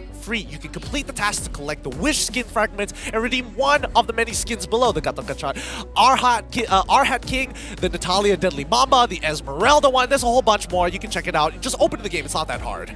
And the last date is 30th April. That's like Sunday. Oh, you're right. That is just Sunday. That's like our grand final day. I literally thought that we had like maybe like a week and a half left. No, it's been we've been mentioning this for quite a while. Time flies. Time really does fly. But yeah, we gotta take a look at game number 3 later on. But let's discuss a bit of game number 2. What? I wouldn't say what went wrong for Red Giant, but what went right for Lunatix, honestly. Honestly? Right place at the right time, you know? This was a situation that that Fakes understood that he can't just go for a greedy build. And I think a lot of us can kind of sympathize with this, right? When you're in your pub solo queue games, you're looking to be like, I'm the one that needs to carry. But in a professional setting, it's all about how efficient you get. His item build, he started things off with, if I remember correctly, the Enchanted Talisman rather than going for something like a Clock of Destiny. And I'm a bit afraid. You wanna know why? Why? I feel like the players can't hear us, honestly, because we're not projected on the stadium right now. Yeah. But they are kind of like listening on, tuning onto us, because I did mention that Lunatix, I feel like it's a one-man team. And Fakes took that personally. It's like, Adin, I'm still exist. I exist within this team. He's listening to the cast on delay. It's like, oh goddamn that Adin, he said that this is a one-man team. I'm gonna prove him wrong, and he did prove me wrong. So hopefully he can continue on this game. Game number 3, the deciding game between Red Giant Esports as well as Lunatix. I think, you know, Valentina and as well as Yves have been two very high priority bans for both of these teams at this point. And you can definitely understand why, right? It's all about how do you stop your opponent from getting really good damage on the battlefield, especially as a mid laner. With Farsa, it's very easy to cancel it, but the impact is so very high. Yves, you need very special conditions, and Valentina doesn't care. You can choose either one. I'll just copy your all. I definitely agree, but that's a very, very interesting ban coming in from Red Giant Esports. The Franco ban, are they showcasing maybe if, let's say, Joy is available, they're gonna pick it up as the first pick? Because right now, yes, Joy is definitely much available. So, is it a trap or not? I feel like they're gonna go... No, they have to go for Kaja here, right? They have to. No, they're gonna go for Valentina. They're willing to give over Kaja Joy to the Lunatix. Do they? Okay, so the question is, how much do they trust Zeno? Because when you when you give Joy to your EXP laner, you have a lot of trust. Like, hey, if worst comes to worst, balls to the wall. If everything goes wrong, you need to pull this game out of your butt. That's a big ass for Zeno, honestly. Very, very big ass, because we rarely see him on those kind of heroes, right? He's more of a, you know, soaking kind of damage hero. The Lapu-Lapu, the Glue. So right now, Lapu-Lapu is going to be the main pickup and the farmer. So no one is going to fall for this Joy trap right now. I hate the fact that you're so right about that. You talked about two very different heroes. They're like soaking heroes. Yeah, I was like, Lapu-Lapu. I was like, I didn't want to say Lapu-Lapu. I didn't want to say Glue. But then the Lapu-Lapu came to my mind, and Lapu-Lapu was picked up by Lunatix. So, hey, whatever, man. Look, whatever. Beautiful coincidences, just like Fakes' last play in the previous matchup, all right? You know, it happens. It happens. The stars align and magic works. Now, the fact that both teams don't want to go for the Joy, rather interesting. We understand that Zeno definitely doesn't want it, at the very least, or he feels a little less confident on it. Gojus, on the other hand, I have full confidence that he's more than willing to do it, but it's just not, they're just not willing to do so, right? Why? Now, why? We've talked about this, and I mention this all the time. My theory, when it comes to drafting, always boils down to you're playing for a couple of players, a couple of picks, and somebody just has to. they just gotta take it. They just gotta take it right up the butt. They're like, all right, sacrifice my lane. I'll play for the team. Don't worry about it. That feels bad. Feels bad for that guy. And usually it's gonna be the EXP laner. Yep. Most of the 9 out of 10 times it's gonna be the EXP laner, man. Alright, Lunatix right now, are they gonna go for the Joy? Looks like not. Melissa is gonna be the main pickup for Jowm. So I don't have any issues about Jowm using any kind of heroes in the gold lane. Having the safety net of the Paramis is gonna help him really, really much. So right now, Joy is gonna be banned out by Lunatix. Sith did bring up a good point in the open house segment right there. Whoever has the Akai has a big potential of winning this game. So it's Akai is going to be the main pickup for any of these teams right now. I would make an argument that Akai might actually get banned out here. Because again, we're looking that Lunatix are kind of changing up where they're leading towards to in the draft. Again, I mean, the Lancelot, obviously, they're getting rid of. The Eve makes sense. But the fact that they're taking away the Lapu Lapu so early on proves that Jowm was struggling against Gojes.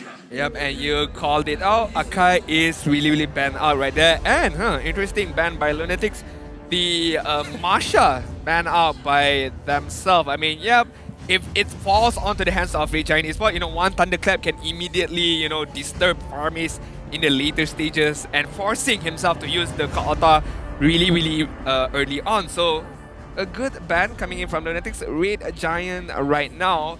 Another ban from them. Maybe Farsa right now could be banned out. Well, I mean, Lunatix has a Paramis, so that wouldn't be just for Red Giants. I mean, if they want to make sure that Farmis doesn't go into like the support position, for an example, I can understand that. I don't think it's the best ban in the world, and okay, we're seeing the Lolita, which is significantly better. Again, Lolita with the Guardian's Bulwark can block a majority, well, all of the projectiles coming in from that Beatrix. Martis going to be a quick lock-in for the side of LTX as Red Giants have to finish off their composition. Oh, do they? Oh.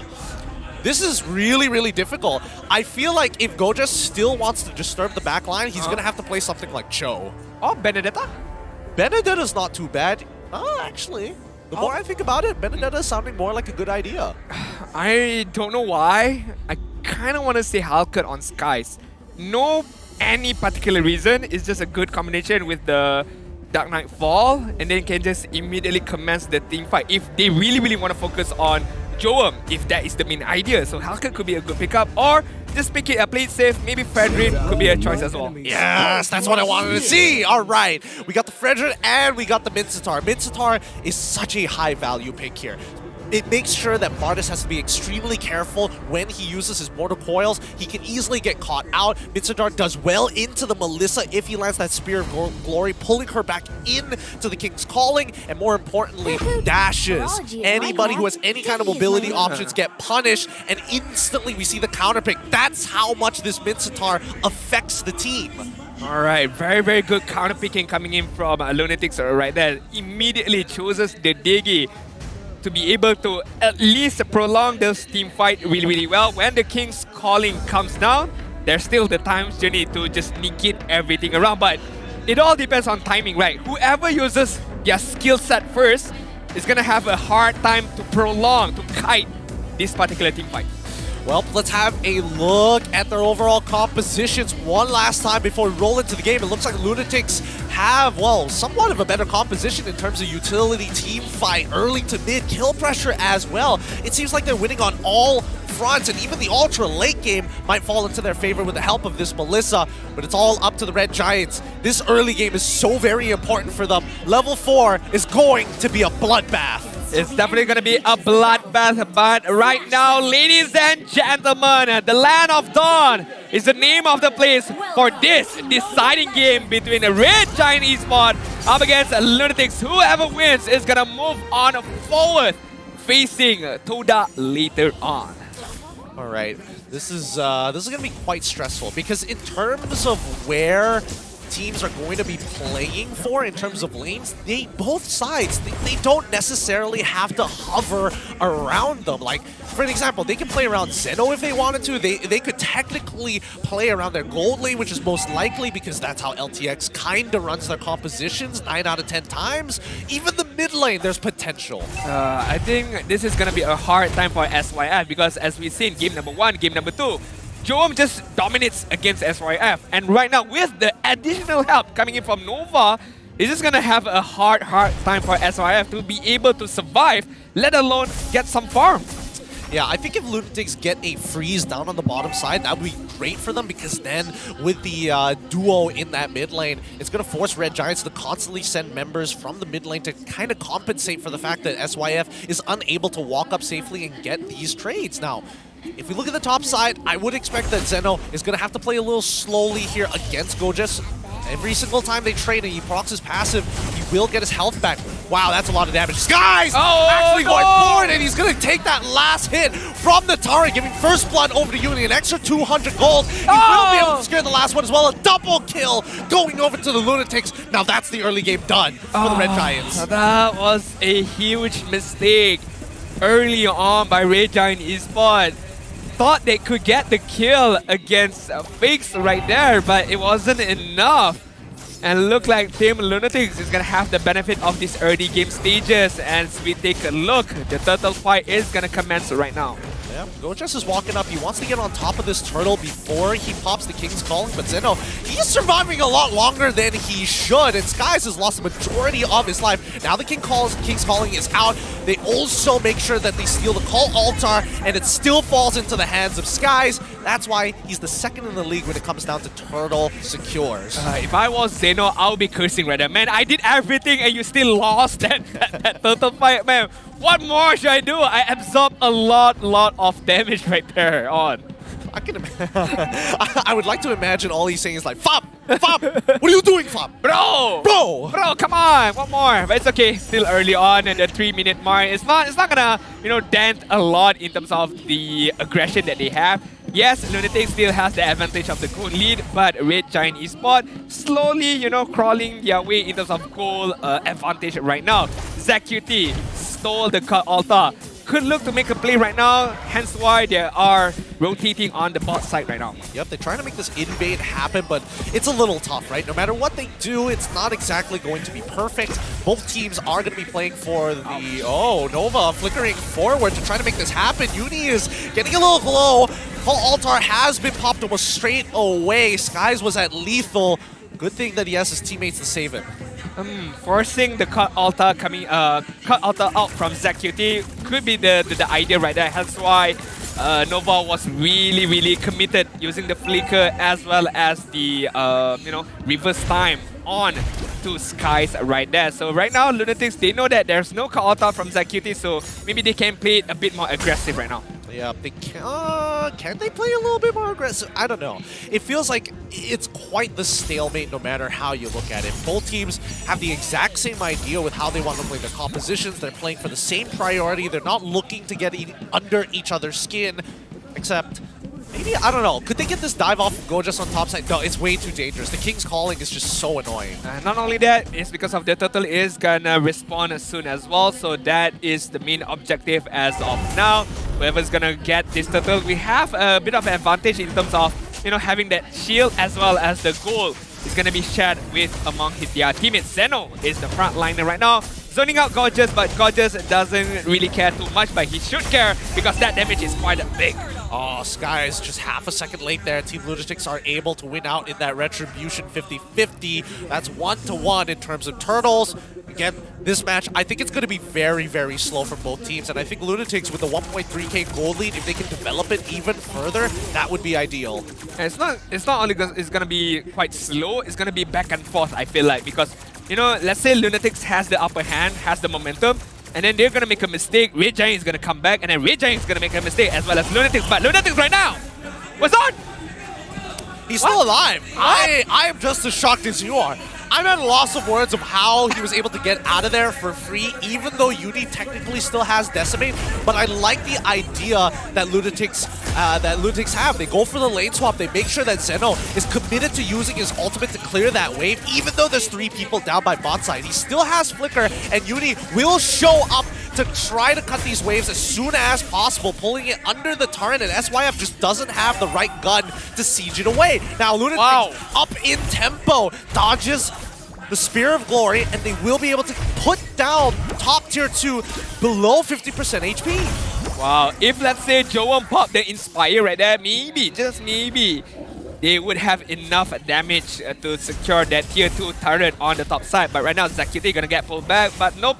There's no initial follow-up coming in from the Team Lunatix right there. Look at the gold ranking right now. Jowm 4.7, SYF 4.4. Slowly but surely, Jowm is just pulling apart, pulling away from SYF. Yeah, again, Lunatix, they're trying to change it up, right? They know that the tempo is always going to be the same, so they try to do this lane swap to get this off-tempo play and make things happen across the map. With a 2,200K lead for the side of Team Lunatix, again, they're looking for these team fights, but Red Giants, they're just not giving it to them just yet. And the next neutral objective is about to show with Zeno, who's getting this push on bottom side. Team Lunatix technically don't have to contest for this.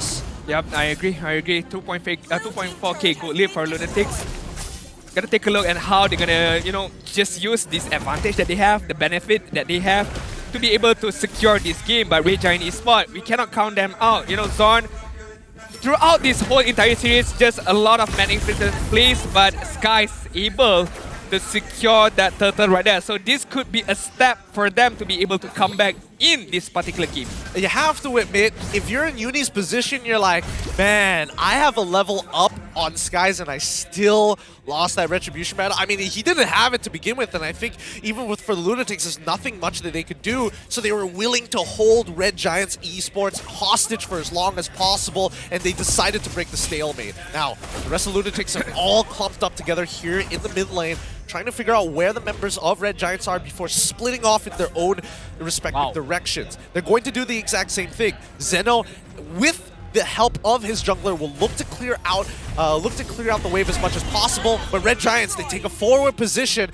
not allowing the Lunatics to even touch the wave. A lot of split pushing is being done by both teams. One side is pushing on the top, another side is pushing on the bot side right now. But look like Team Lunatix is gonna back off from the bot side, as they know a bit of skirmishes on this middle side. Fakes almost being taken down, but immediately pop the cut altar to save his own life right there. But we get to see the damage ranking just now. Lunatix top of the chart.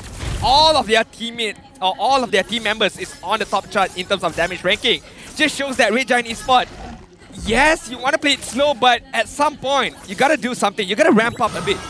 I think they're waiting for the 3-item power spike, right? Like we saw before, Jowm still needs that golden staff before he actually has relevant damage, the on-hit damage that we're expecting to see from him with the DHS and as well as Corrosive Scythe, right? Without those two, without that final item, it doesn't really tie the Trinity together. Now, Beatrix, on the other hand, bladed BOD, as well as the Malefic Roar, she has more than enough damage. Any play that Red Giants want to make will work out. Like this one here, they almost managed to kill Fakes in time, but SYF just wasn't in the right place at the right time. Skies gets pulled back by the time reversal. Call Altar saves him once again. Jowm should be able to chunk him down, and that should be the Decimate. Oh my god! Gorgeous! Able to pull him out of the way, doesn't get the Decimate reset in time. They do find another one. It's going to be a 2-for-0 trade. They might get a third one, and it's going to be the time drink that bails out the Lunatics. 2-for-0 in favor of the Lunatics, and a mid-tier 1 as a consolation prize. Oh, Fakes right there, just making the plays, just baiting out Red Giant Esports. Immediately, Red Giant Esports reacted,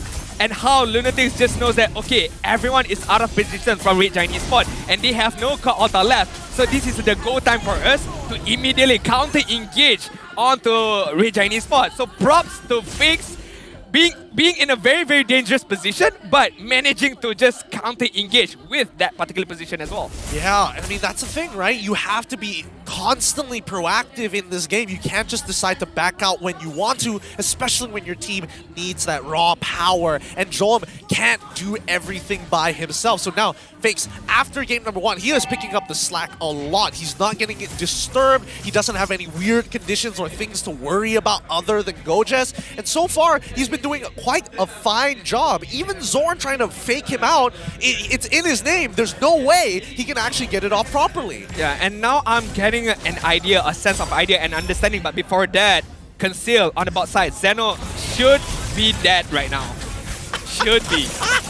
I mean, You have to admit, it worked on Jowm. It did not work on Zeno. He didn't even have his flicker, and I think they miscalculated the timing. Oh, wait, hold on. Uni gets pulled back by the Spear of Glory. They lose out that mid-tier 2, but Red Giants still holding on as we see Lunatix walk with and simultaneously crash the waves up top and mid with Lord.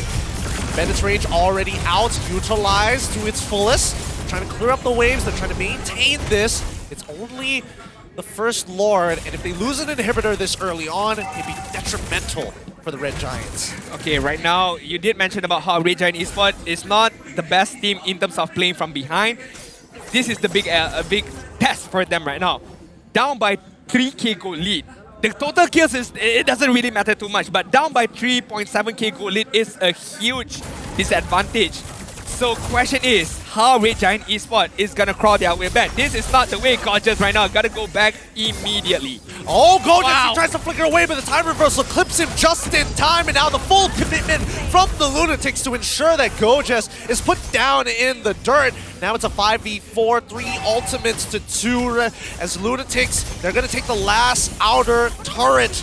Jowm has more than enough damage. The taunt coming in for the Skies to try to peel away and open an opportunity for SYF, but they haven't been getting clean combos with the Kaja so far in this matchup. And now they do find Uni, they get saved by the time reversing time as well as a call Altar. Again, these combos are not clean from the Red Giants. They are struggling to find this opening. Xorn goes forward, but Jowm knows he doesn't have the Divine Judgment no more, fears nothing, and takes damage. Not only that, yes, Xorn is gonna go forward aggressively, trying to catch out Jowm, but he gotta understand that Red Giant Esports, his teammates, they don't have enough damage to be able to pull off the kill against Jowm. So, as you mentioned, the miscommunication, the miscombo is showing bit by bit by Red Giant Esports, and Lunatix right now, gotta understand, they have 2 layers of protection, not only the Cult Altar, but as well as the Time's Journey. So it would take a lot more for Red Giant Esports to be able to get at least a single kill. Yeah, you would like to believe that Skies is able to tank the damage, but honest to God, he cannot right now. Go just finds the Spear of Glory out to the right target, and now full commitment coming in for the Lunatix. King's calling in the wrong position. Bandit's Rage doesn't connect on nobody as the Time's Journey gets popped up. Lunatix get this Lord, but they want the kills. They want to end this game, and Uni overextends, gives his life up, and the rest of the Lunatix, they secure the Lord, and hopefully they get to... No! Their jungler does not get to make it out alive. I don't know what to feel, honestly, because Jowm was on the back line. He had the better idea. Get the Lord first, and then we don't need to engage. But Uni, you know, these young bloods within him, so bloodthirsty, trying to get more kills than he could. Just allowing Red Giant Esports to creep a little bit their way back onto this game. And look at the itemization. Jowm, almost 10k gold lead, having the DHS, the golden staff, and still opted to go for the rose gold meteor, but it's the second item. First of all, it's a smaller item, so gives a bit of shield for him to be able to, you know, be a bit more aggressive or trying to run away from Red Giant Esports. Yeah, and Jowm also delayed his Winds of Nature just to prioritize getting the first component, most important one, as a matter of fact, of the Rose Gold Meteor. Sky's really out of position right now. I don't think he wants to be there, but they notice Xorn really out of position, and Zeno jumps on top of him, forcing out the flicker from him, and now Sky's taking so much damage. He gets pulled into the King's Calling. Gorgeous finds an opportunity, but saved instantaneously by the Time's Journey, plus the Call Altar once again. Oh, they really are playing the protect the king, protect Jowm at all costs right now. And Lunatix, it's just a front menace right now. Yes, getting pulled back by Gorgeous, but Uni doesn't care. Has the Mortal Call to just run away, to just escape death. It's really hard for Red Giant Esports right now, because even if you pull off your combination, right? Even if you manage to catch out Jowm, Jowm still has the Wind of Nature if he decides to go for it. He still has the go away. He has the Time's Journey. He has the Cult Altar. That's 4 layers of defense for one guy. And it's really hard for Red Giant Esports to find a way to catch Jowm right now. So they don't go on Jowm, they instead go on Zeno, pulling him into the King's Calling. Immortality is popped, and now they start looking for other targets. They get the flicker out of Fakes. Nova X Kobar unable to bail out Zeno. And even Zeno realizes, hey, this King's Calling is kind of annoying. I can't use my dash, I can't use my ult even, and transform. You did mention, you know, in a game of Mobile Legends, one guy has to take everything on him right now. And I feel like it's Zeno for the greater good, because at least Zeno is wasting a lot of skill set coming in from Red Giants and allowing for Jowm to be more aggressive, allowing Fix to be more aggressive with his own skill set. So, hey, Zeno, it's okay for you to die, but at least he beat out a lot of skills coming from Red Giant Esports. And Red Giant Esports right now, they can't do anything. The only guy that they can take on is Zeno, so they are doing that time and time again. They need to reset here. Red Giants, they were looking for a timing on the Lunatix specifically, knowing that Zeno is down, to maybe force a fight against Lunatix to get resources out of them. But with that being said, more than enough damage. Lunatix, they hold strong, and now they're going to hold key priority first over this Lord. Whoa, gotta be careful. Red Giant Esports is still on the back line. Conceal is being used. Lunatix wants to go for it right now. Well, they're trying their absolute best. Guys is zoned out very, very far away. 50-50 falls into the hands of Team Lunatix, and now Altar as well as the time journey being stolen away by ZachQT. Keeps him alive long enough. Jowm finally goes down to ZachQT, and now the Red Giants bite back 2-for-1 in favor of the Red Giants. Uni as well, 3-for-1. Red Giant Esports found that opportunity, found that golden hope right there, and they took it immediately. No time journey, no call altar. They kited it really, really well, especially ZachQT. With the immense of magical power that he has, he knows when to use it at the right time, at the right moment. Yes, Lunatix might get the Lord, but Red Giants is aiming for the bigger prize right now. Yeah, they're aiming for the biggest prize. As a matter of fact, they find Zeno once more with the Divine Judgment. Try to clear that wave one more time. I dare you. I double dare you, my guy. Gets pulled back, gets immediately decimated, and Red Giant Esports. I did mention about maybe Lunatix might get a grip on this game, has the momentum, and they did.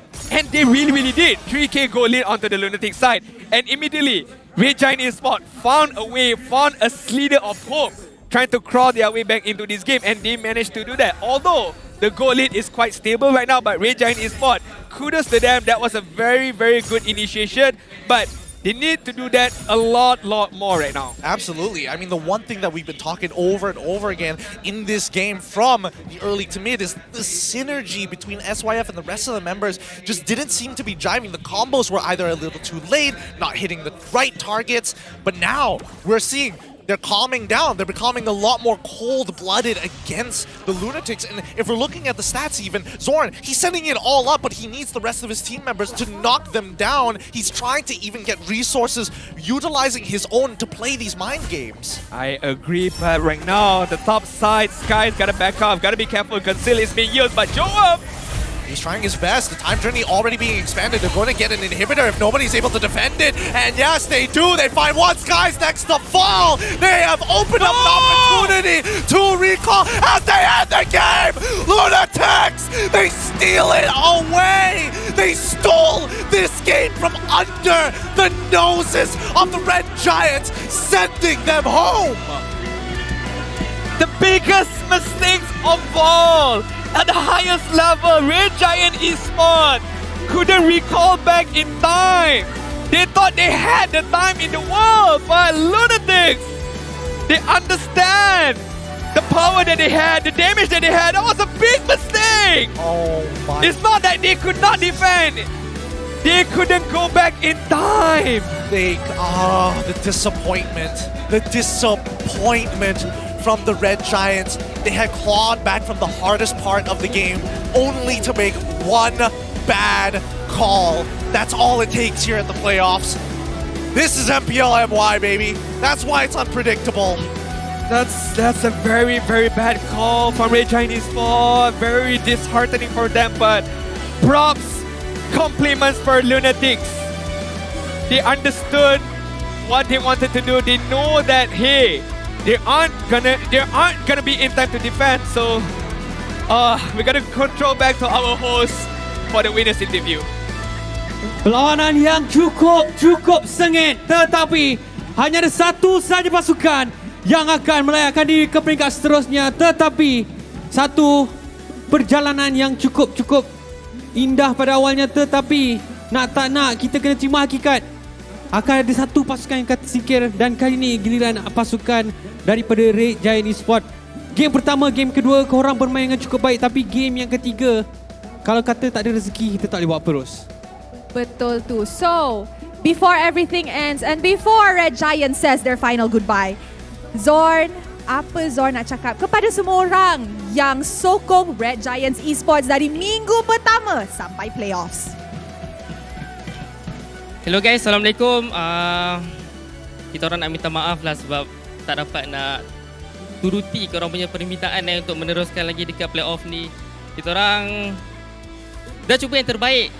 Kita orang dah rasa macam ikutkan game kita orang, tapi kita orang banyak lagi macam mistake lah. So terima kasih banyak kepada yang menonton dan yang datang kat sini. Terima kasih juga kepada tim-tim yang melawan kita orang. Terima kasih banyak.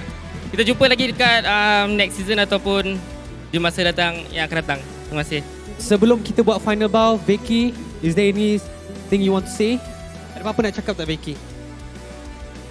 I feel like my players has played very well, and then respect to Lunatix, they pull out a draft that they don't usually play and they succeed with it.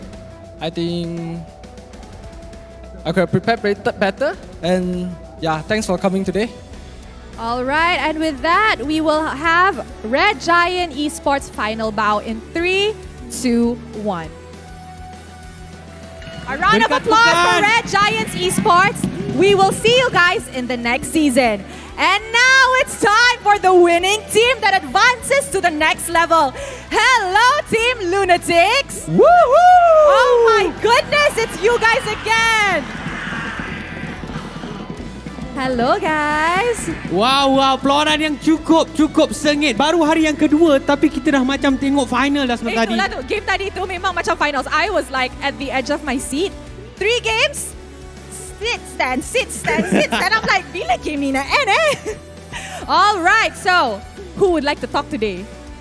Coach? Okay, I want to talk to Coach first. Cakap dengan Coach Pau lah. Yes, Coach.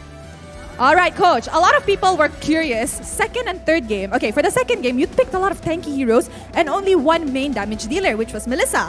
And then on the third game, you picked a Diggy and Faramis. What was that about? It's called Poison. Oh, it's called Poison. Okay. Lason. Lason means poison tau. Okay.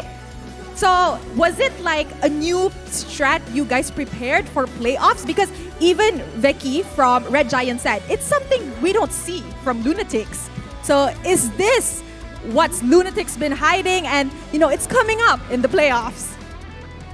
Actually, we tried that in regular season, but it didn't work. Mm-hmm. So, you guys must watch out for our Diggy. Oh, wow! Alright, saya nak tanya soalan kepada lelaki yang betul-betul ada dekat tengah, iaitu Fakes. Okay. Jarang nak dengar suara beliau. Okay, right. Jadi, game yang kedua, game yang ketiga, nampak saksikan bagaimana Fakes beri impact yang cukup besar. Adakah benda ini memang dah dirancang ataupun ini hasil daripada communication korang yang cukup baik? Dia sebenarnya sebab teamwork kita orang lah. Okay. Kalau saya nak cakap apa? Sebab kita orang memang dah training hero tu. Lepas tu diorang bagi kan. Itulah sebab dia kalah. Alright, berikan tepukan kepada pemenang kita. Dan kita sebenarnya dah ready kita punya MVP. Tapi, you guys ready ke MVP? Siapa MVP kita untuk game ni? Rose. Alright, count with me tau. 3, 2, 1. Look at the screen, everybody. Jowm once again takes the MVP. Oh my god, how does this kid does it, to be honest? Oi! Please come forward, Jowm. Please come forward. My god, Jowm, ano pakiramdam? MVP ka na naman and you guys will be advancing to the next level. Hindi pa tapos yung laban namin. Parang nagsisimula pa lang kami pero parang nakikita ko na yung trophy. Dia cakap Lunatix is still starting. Lama lagi tapi dia dah boleh nampak trophy tu. Wow! Jowm, I have one question for you. I will say tarima kasi sangat-sangat. Wow!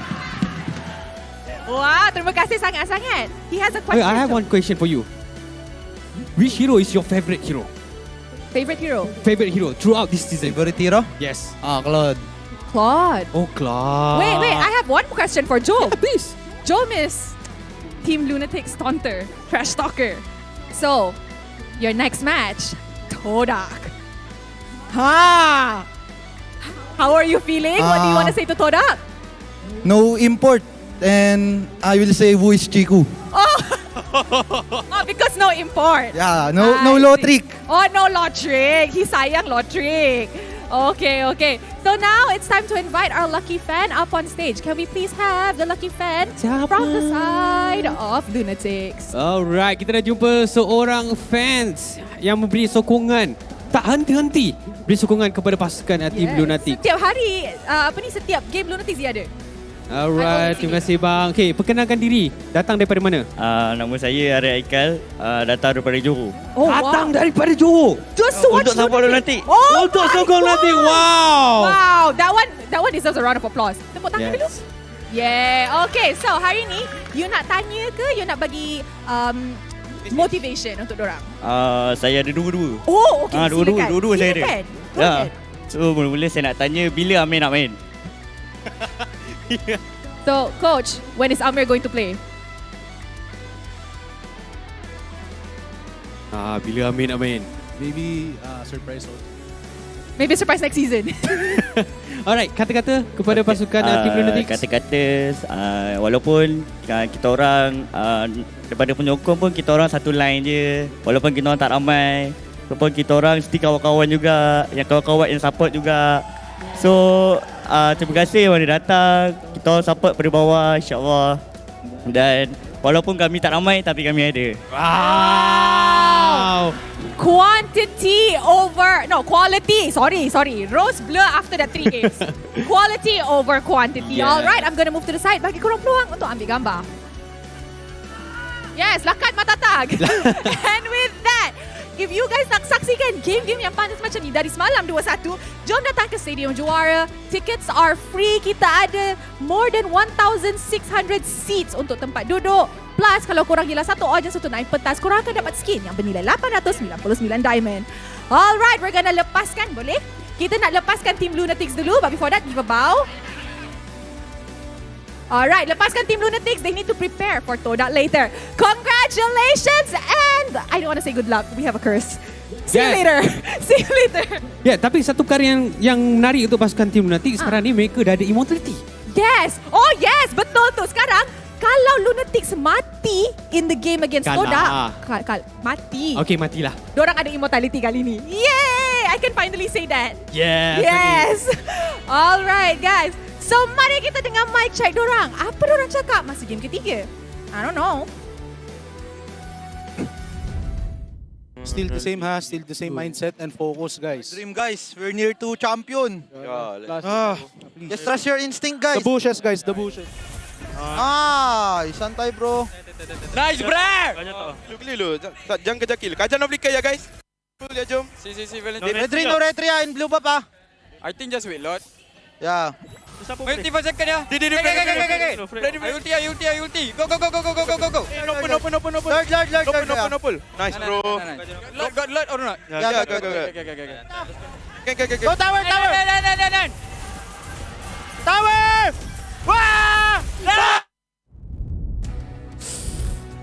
Wow. Watching those last moments all over again with that mic check. My God, what a steal this game has been for the Lunatix when all hope seemed to finally be looking up for the Red Giants. They put him right down, back.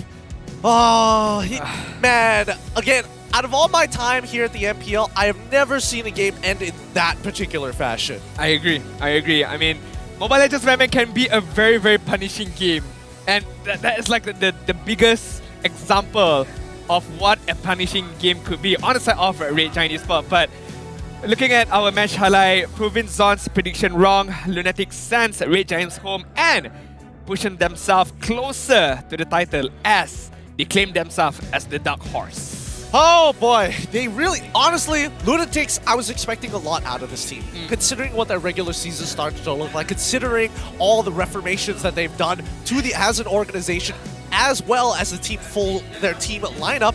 So far, we haven't seen them at their peak just yet. There's still things that they are looking to sort out, but this is a very good start. Their instincts, as we heard from that mic check, were correct. I agree. The potential is so big because we've seen how Jowm play at his highest potential, highest caliber. We've seen how Fix proving himself as one of the best players as well. But we have not seen Zeno at his highest peak, Uni at his highest peak. So there's a lot more potential for Lunatix right now. Kills doesn't even matter.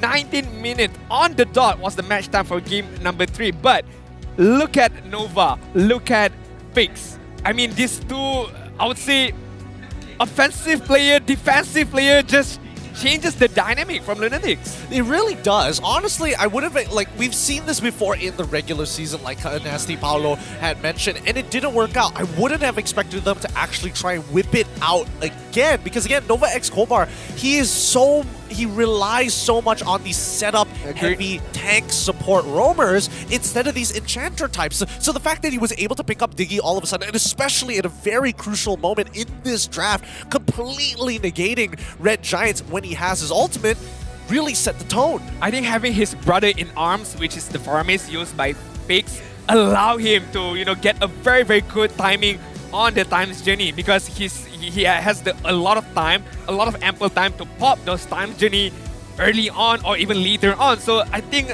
Fix does deserve a bit of a credit as well in terms of this game. But looking at the post-game stats, all of the I feel bad for Red Giants, man.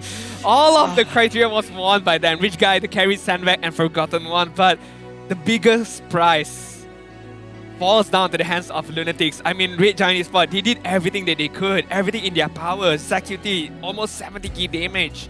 SYF, 63,000 Xorn. I mean, he did, I wouldn't say he played bad. He played really good. 100% kill participation, a lot of assists coming in from him, but that last moment, right? It all falls down to that last moment. I don't know whose command or shot call it was, but it was definitely not a great one.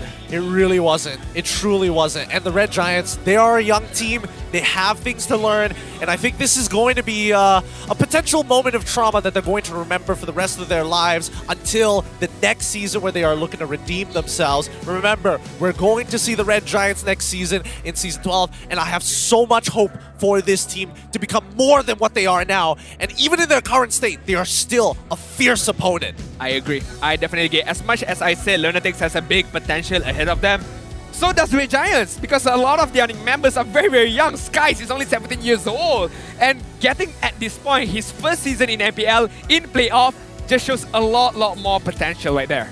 Well, with that being said, that's going to be enough of us here at the desk. Hopefully you guys have been enjoying the show. Our very first best of 3 is great, but we're going to be throwing it over to our host up on stage.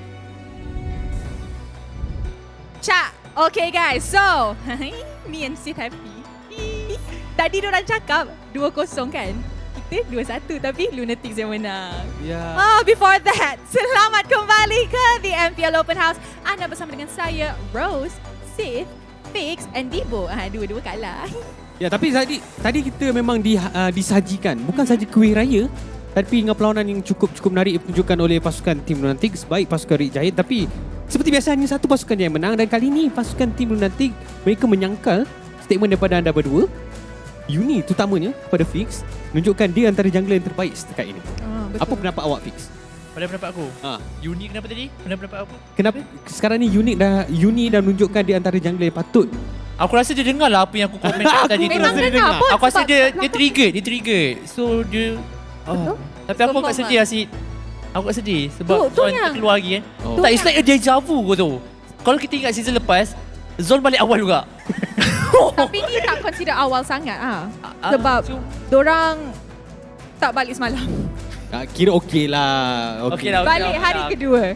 Okey lah kan? Okey kan? Ya, tapi kita punya MVP tadi, Jowm bermain dengan cukup baik. Betul? Memang deserve lah untuk nobatkan sebagai MVP. Tapi since dorang bias kan, nak tanya dorang bias kepada Red Giants. So Fix dengan Dibo, adakah Xorn pula. Oh, sorry. Sorry. Jowm Jowm. deserves that MVP. Bagi saya memang deserve lah sebab dia dapat carry betul-betul team dengan baik. Dan kita dapat saksikan bagaimana dia combine KDA 13-8-15. Dua game yang dia menang pakai Melissa. Tadi kita ada bincang game pertama kenapa mereka tak ambil Melissa. Adakah sekarang ni dengan kebolehan Melissa yang sukar untuk ditarget menyebabkan Melissa ni antara marksman yang patut mana-mana pasukan fikir terlebih dahulu? Maybe sebab aku tengok first game tadi Fakis pakai apa? Farsa is it? Farsa, yes. Farsa, yes. So dia tak nak pakai Melissa and then bila Fakis pakai Faramis. Maybe Diorang nak combo kot. Diorang nak combo. For me as a marksman user kan, saya rasa, wow. Okay. Wow, Ross apa giving yang awak rasa? analysis now. Apa yang you rasa? Alright, so as a marksman user, saya rasa Melissa ni a little bit lembut. So, dorang main combo yang banyak hero boleh defend dia kat depan. Yes, aku setuju. Yes. Tengok, sekarang kau yes. Dia tembak je free hit ke belakang. Dia bagi damage output. All the damage they're getting is reflecting on the tanks yang dorang play. Wow. Dia boleh Kenapa kau jadi host? Kenapa kau tak jadi analyst ke? Jadi coach? Hello any teams, if you guys are looking for an analyst, I'm free agent. Alright, mari kita saksikan highlights brought to you by Garnier Man. Okay, so kita nampak kat sini kan. I nak tanya Fix, okay? So Fix, kita nampak that actually I feel like Red Giants punya hero comps is actually pretty good. Diorang dapat Minsita, tapi Lunatix managed to outplay them quite a lot of times. Why do you think so? And how do you think so? Soalan kau memang susah, soalan kau memang susah. Chief. Susah ni. Okay, sekarang ni. kalau Fix susah, aku lagi susah nak jawab. Okay, macam ni lah. Saya nak tanya pada korang dua. Adakah game yang ketiga ni mereka menang dekat drafting? Okay, kalau kita tengok game ketiga tu, okay, kalau Diki dengan Aramis ni aku cakap kau ini memang meta haram. Itu je aku cakap. Meta paling haram. Wajib sama. Sebab combo dua orang ni memang kalau team fight memang strong gila. Faham tak? Okay, Dibo, pendapat awak? Sama juga sebab Misita susah sikit dia nak cari belakang sebab selalu kan Gorgeous yang selalu cari belakang backline kan. Jadi tapi team game ni dia kena counter oleh Digi jadi agak susah lah untuk Red Giant. Alright, sekarang mari kita tengok bracket kita, okay? Another team lost, another team is going home, which is Red Giants Esports. Lunatix advances and sekarang kita ada 4 team sahaja in the playoffs. Kita ada SMG going up against Homebois sekejap lagi. Dan of course, selepas tu kita akan saksikan Todak yang akan melawan Lunatix Esports. Now, in your opinion, untuk next match, SMG Homebois, siapa yang akan menang? Siapa Jangan bagi skor. Homebois. Homebois. Asal macam takut je. Daddy tak ada kat belakang. So, Homebois. Okay, I think Dibo tak payah tanya lah. Tak payah tanya dah, ni memang dah tahu. Okay, Dibo nak SMG. Nanti Daddy potong gaji. Kalau menang pun berapa? Ini sebab kita dah masuk dekat kawasan di mana kalau kalah mereka akan turun keluar bracket. Ada immortality kalau mati kali ni. Jadi kalau menang, kalau Homebois menang, berapa diorang menang? 2-1. Sama, aku pun sama. Aku nak 2-1. Okay, I rasa pun 2-1 because let's face it, SMG is the team yang selalu menang game. Diorang tak pernah kalah lagi. Senang cerita diorang tak pernah kalah. Satu game sahaja. Satu game and tu pun lawan Todak. So, I think 2-1 is the most reasonable answer sebab obviously diorang tak nak kalah tapi Homebois pun tak nak kalah. So, it's like the battle of siapa lagi tak nak kalah. But then again, ada nyawa kedua so they can come back. Whoever loses can still come back. Same goes to Todak and Lunatix nanti. Kejap, Todak and Lunatix. Todak. Bias. Okay, kita tak nak tanya prediction lah. Kita nak tanya untuk game seterusnya sebab lepas ni kita akan ada game sebelum kita akan berhenti rehat lama sebelum kita masuk pada game yang kedua. Saya nak tanya bagi pendapat anda berdua ataupun nak tanya kalian. Apa yang korang nak tengok game yang seterusnya? Adakah dari segi drafting? Adakah dari segi penggunaan hero yang unik? Ataupun adakah taunting? Taunting ataupun korang nak tengok split push? I nak tengok split push. Split push tu kita dah bosan. Kita dah tengok semalam betul. Homebois SMG. Dua kali. So aku nak tengok unique pick hero. Okay, I'm pretty sure the coaches are behind. So, Coach Haru, Coach Dale, kindly give Fix what he wants. Dia nak unique Bagi pick. je lah. Okay, kalau Dibo? Kalau saya nak tengok Assassin berlawan dengan Assassin. Oh. Asyik tengok meta jungle tank. Okay, once again, Coach Haru, Coach Dale. This is Dibo. Okay, for me, Anip, split. I like the split meta sebab maksud tu, kita punya job habis awal. Betul. Tapi ini yang best sebab setiap orang ada mereka punya pandangan masing-masing dan benda ni yang menyebabkan MPL ni semakin lama semakin meriah sebab ada yang suka benda ni, ada yang suka benda ni, tetapi kita ada sesuatu yang lebih dahsyat terus. Itu dia. Kita punya MPL Predictor winners. Kita ada Saltar Darwin, Jin Ichamaru, Ralphie Lambs, Haru, what you doing here? Haru ni Haru lain. Haru tu you dia ada 3. Oh, ada 3 you. Alright, congratulations to our winners. Claim your gifts, enjoy your gifts, and jangan lupa always give your prediction. Mana tahu you akan dapat free gift. Ya, sebab kita hari ni kita ada 2 game yang cukup sengit, 2 game yang akan menentukan siapakah akan mara ke peringkat seterusnya dan pasukan manakah yang akan turun ke lower bracket. Betul tu. So mari kita break dulu bagi korang solat Jumaat. We will see you guys when we get back. Bye.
Apa khabar semua hari ini?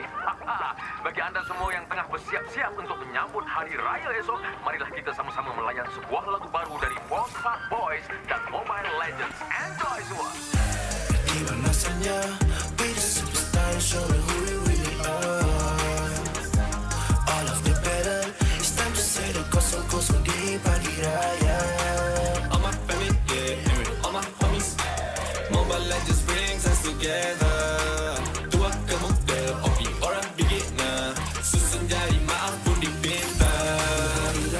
Superstar, tak boleh emak-enak duit raya dari Mia. Dah macam superstar, nak makan besar. Maskan mak ni dahil get wins macam Rafinah. Hati ampunkan salah. One mission, one aim, straight up to satu MVP. Jangan pula kau frust, keep it in the family. Whole family tak unity, jalin rapi rapat. Ketupat sejiwa satu hati. Bila tiba masanya, kita battle sampai semua bersengkam mata. Pagi raya maafkan semua usia. Susun 10 jari ampun maaf dipinta.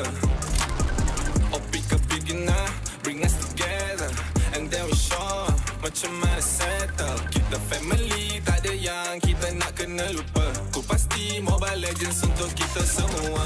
Gotta shout out to my homies, yeah. Apa khabar? Bina Adil, Wafat, izin semua tak sabar. I'm flexing on my skin, semua dah mama. So the battle for the title, gonna get the point, let's start the game, oh yeah. Ilang rasanya, be the superstar and show me who you really are. All of the better, it's time to say the kosong-kosong di pagi raya. All my family, yeah, all my homies, Mobile Legends brings us together. Dua kemuda, OP orang beginner, susun jari maaf pun dipinta. Jiwa weti, sudah dua duduk diam jadi gerak. pantas. Firework bang-bang, skip OP up dah ke atas. Pergi raya with homies, push me ke glory. Rasakan kemenangan dia pergi raya, no worries. Yeah, tak perlu nak hide. Kena trust your squad. Level up sama-sama, satu visi, always on guard. Want to come close, yeah. Even Lord kita sikat. Rendang lontong dodol on a roll, tak dekat tarikan. Yeah, no, bukan typical. Always ready for better with the legends in this world, yeah. Double kill, triple kill, me next service like a boss. Going global with my boss, jadi MVP superstar. Terancam bunga api, maybe tu ada Eudora. Mia hilang tu pasti, Rika balik dah habis nyawa. Habis puasa dah miti, ku gori raya nanti boleh tolong carry keluarga. Hati-hati ku punya nabi yang banyak api, maybe tu nanti boleh jatuhkan lo bersama. Wow. Oops, sorry guys. Terpaksa berhenti seketika sebab kita ada satu pengumuman penting nak kena buat.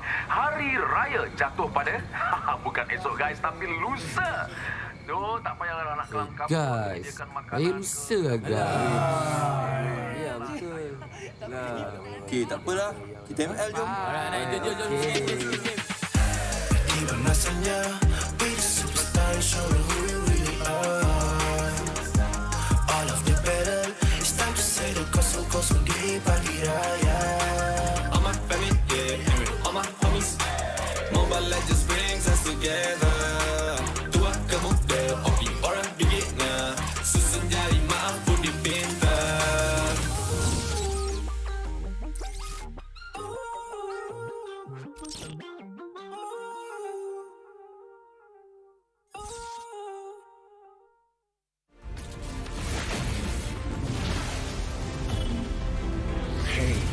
Is the proof that I'm still alive.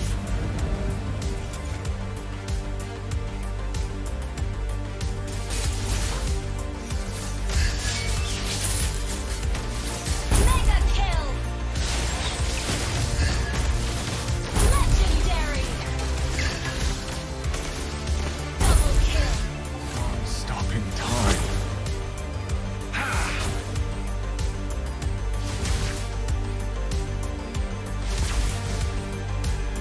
Feels what I feel. Feels what I feel.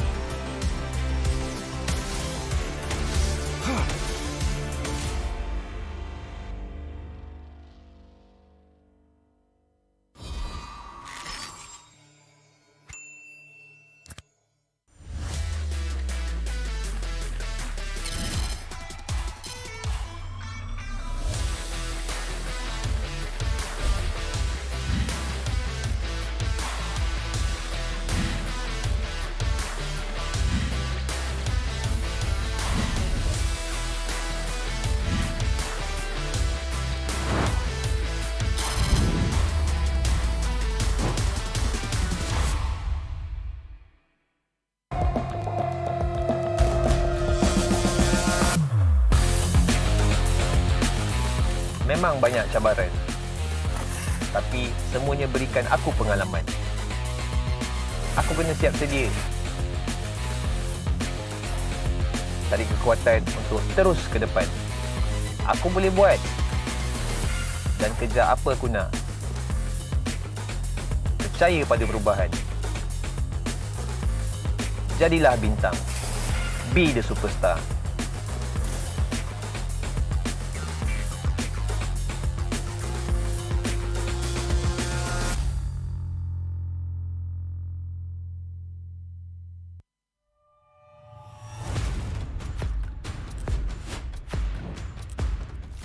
Ini kelanggaan kita. Ini gaya kita. Every year, I gotta deal with your nonsense. Anyways, selamat datang kepada Format Expedition video kita. This season, a brand new game format has been introduced, and we are thrilled to be presenting it to you. The MPL MY has been waiting for this revolution. Format kali ini lebih dramatic, lebih hangat. So let's begin. 10 teams will be seated into one group. Masa regular season, 10 pasukan akan main sesama sendiri satu kali saja. That's right, and these teams will score based on those games. Bila cerita pasal markah, kalau menang 2-0, 3 markah. 2-1, 2 markah saja. But if they lose 1-2, they will only earn 1 point. But if they lose 0-2, they won't score at all. Markah yang terakhir akan menentukan kedudukan terakhir mereka. And the lowest 2 scoring teams will be relegated at the end of the regular season. And the top 8 will then advance to the playoff. Sekarang, mari kita tengok format untuk playoff. All games in the play-ins will be a best of 3. Kecuali upper bracket final dengan lower bracket final, kita akan main best of 5. Best of 5. And grand final, kita akan main best of 7. Teams ranked between the 5th as well as 8th place of the regular season will have to play in the play-ins. Team yang menang dekat play-in akan lawan dengan tempat ketiga dan keempat dekat upper bracket quarterfinals. The winners of the upper bracket quarterfinals will have to face off against the first as well as second seed of the upper bracket semifinals. Team yang kalah dekat play-in dan juga upper bracket quarterfinals akan disingkirkan. Luckily, if your team is in the upper bracket semifinals and they lose, they will go down to the lower bracket semifinals having a second life. Kalau team menang dekat upper bracket semifinal, akan gerak kepada upper bracket finals. Finally, the upper bracket finals as well as lower bracket final winners will face each other off in the grand finals. Untuk lawan, untuk dapatkan trofi MPL Malaysia. Inilah video format explanation kita. Siapakah akan jadi juara kali ini? The stage is set. Let the games begin. Ini gaya kita.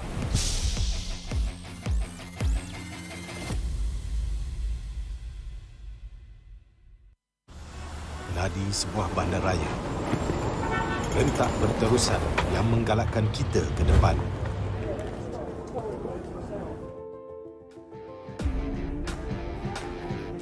Sesuatu yang mengapi-apikan hidup dan semangat kita.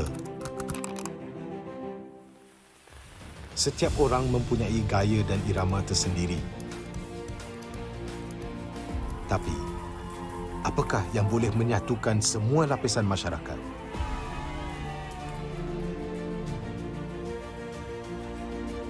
Yang akan menarik perhatian seluruh negara dan mengujakan fan-fan dan players kita. MPL Malaysia ditubuh pada tahun 2017 dengan impian yang besar untuk menghimpunkan player-player Mobile Legends terbaik di atas satu pentas kompetitif yang terbesar di Malaysia. Musim-musim lepas menemui pelbagai cabaran dan halangan, tapi MPL Malaysia tidak pernah berundur. Sentiasa berdedikasi dan bertambah baik untuk meningkatkan pengalaman e-sukan yang bertaraf tinggi. Kini, MPL Malaysia adalah satu liga yang penting dan paling dinanti-nantikan di tanah air kita. Dengan fanbase yang setia dan pemain profesional dari pelbagai latar belakang yang berusaha menuju ke puncak MLBB Esports. Persaingan dah semakin sengit, namun juara hanya satu. Inilah aksi kita, budaya kita yang unik. Inilah MPL kita yang dipenuhi dengan drama dan emosi. Marilah kita nyalakan pentas kita. Ini gaya kita.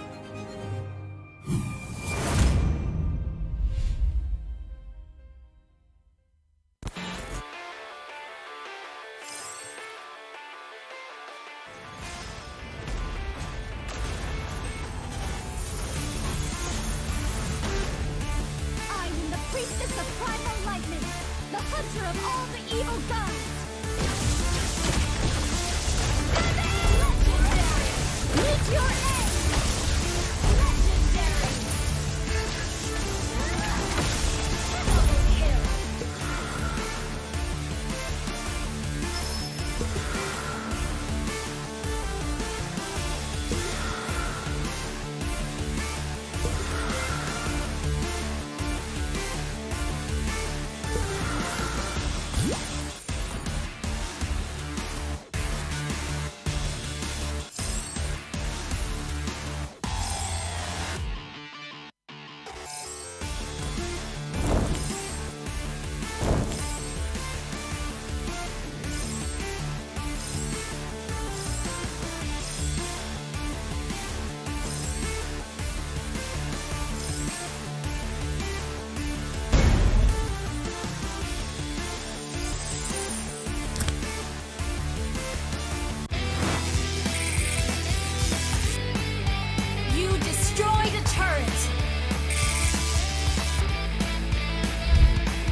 Kehidupan yang lalu memang sangat biasa.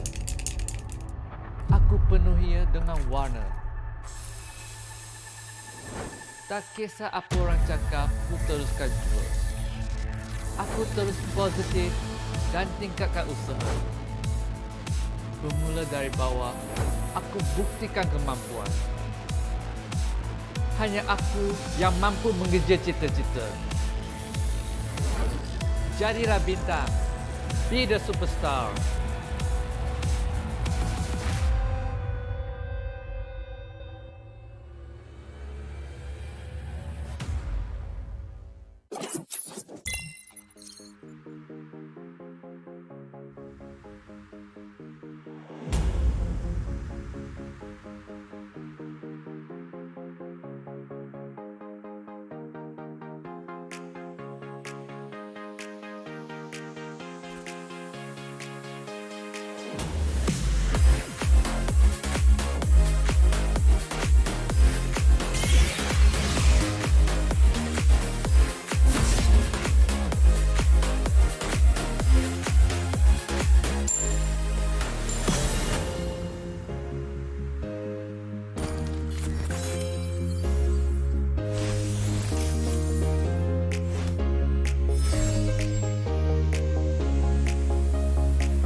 Apa khabar semua hari ini?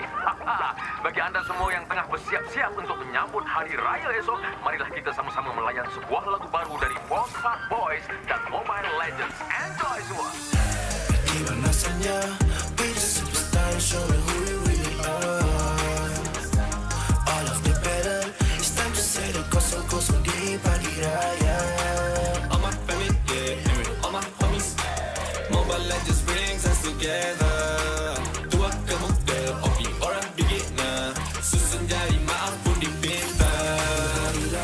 Superstar, tak boleh emak-enak duit raya dari Mia. Dah macam superstar, nak makan besar. Maskan mak ni dahil get wins macam Rafaela. Hati ampunkan salah. One mission, one aim, straight up. Aku satu MVP. Jangan pulangkan frust, keep it in the family. Whole family tak unity, jalin rapi rapat. Ketupat sejiwa satu hati. Bila tiba masanya, kita battle sampai semua bersengkam mata. Tiba pagi raya, maafkan semua usia. Susun 10 jari, ampun maaf dipinta. Oh, pick a beginner, bring us together. And then we show macam mana settle. Kita family, tak ada yang kita nak kena lupa. Ku pasti Mobile Legends untuk kita semua. Gotta shout out to my homies, yeah. Apa khabar? Mina adil, wafat izin, semua tak sabar.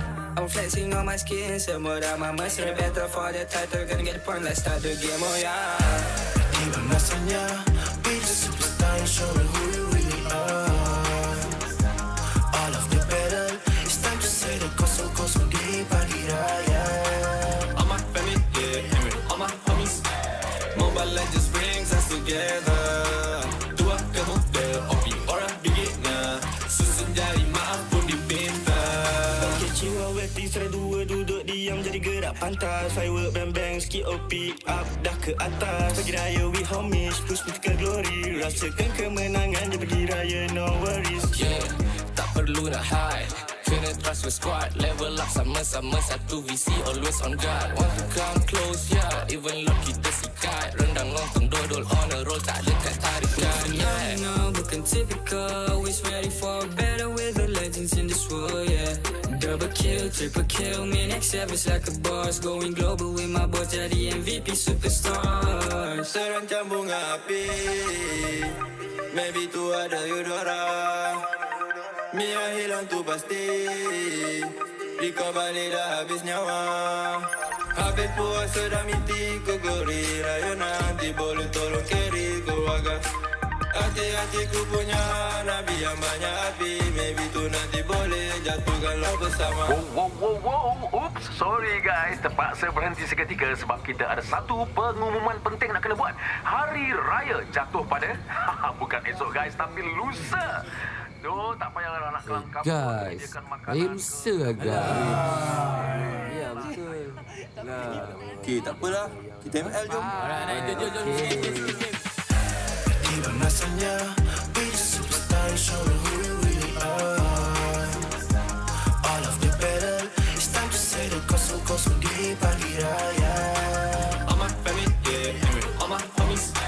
Mobile Legends brings us together. Tua ke muda, opi orang beginner. Susun jari maaf pun dipinta.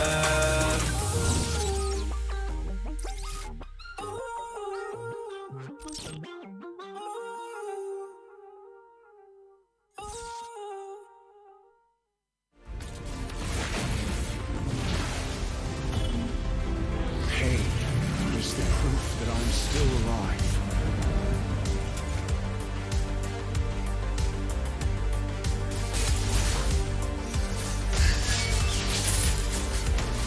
Mega kill! Legendary! Double kill! Stopping time.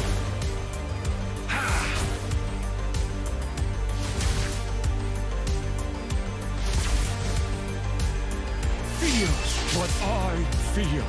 Feels what I feel.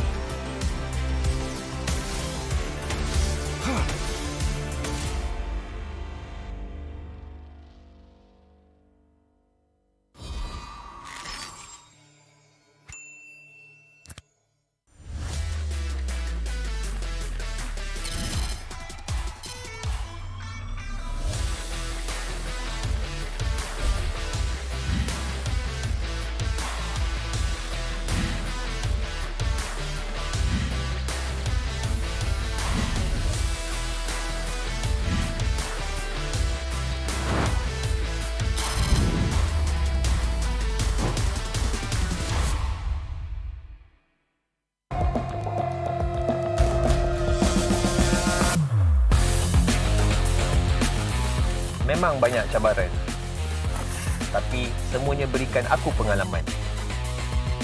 Aku kena siap sedia, cari kekuatan untuk terus ke depan.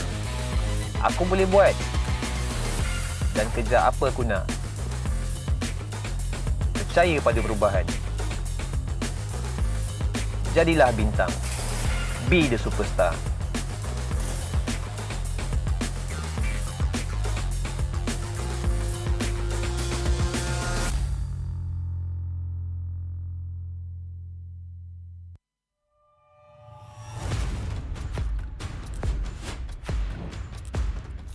Ini kelanggaan kita. Ini gaya kita. Every year, I gotta deal with your nonsense. Anyways, selamat datang kepada Format Expedition video kita. This season, a brand new game format has been introduced, and we are thrilled to be presenting it to you. The MPL MY has been waiting for this revolution. Format kali ini lebih dramatic, lebih hangat. So let's begin. 10 teams will be seated into one group. Masa regular season, 10 pasukan akan main sesama sendiri satu kali saja. That's right, and these teams will score based on those games. Bila cerita pasal markah, kalau menang 2-0, 3 markah. 2-1, 2 markah saja. But if they lose 1-2, they will only earn 1 point. But if they lose 0-2, they won't score at all. Markah yang terakhir akan menentukan kedudukan terakhir mereka. And the lowest 2 scoring teams will be relegated at the end of the regular season. And the top 8 will then advance to the playoff. Sekarang, mari kita tengok format untuk playoff. All games in the play-ins will be a best of 3. Kecuali upper bracket final dengan lower bracket final, kita akan main best of 5. Best of 5. And grand final, kita akan main best of 7. Teams ranked between the 5th as well as 8th place of the regular season will have to play in the play-ins. Team yang menang dekat play-in akan lawan dengan tempat ketiga dan keempat dekat upper bracket quarterfinals. The winners of the upper bracket quarterfinals will have to face off against the first as well as second seed of the upper bracket semifinals. Team yang kalah dekat play-in dan juga upper bracket quarterfinals akan disingkirkan. Luckily, if your team is in the upper bracket semifinals and they lose, they will go down to the lower bracket semifinals having a second life. Kalau team menang dekat upper bracket semifinal, akan gerak kepada upper bracket finals. Finally, the upper bracket finals as well as lower bracket final winners will face each other off in the grand finals. Untuk lawan, untuk dapatkan trofi MPL Malaysia.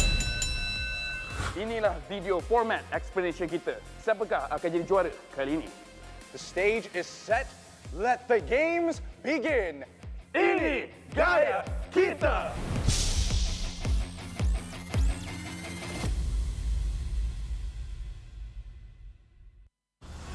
Nadi sebuah bandaraya. Rentak berterusan yang menggalakkan kita ke depan.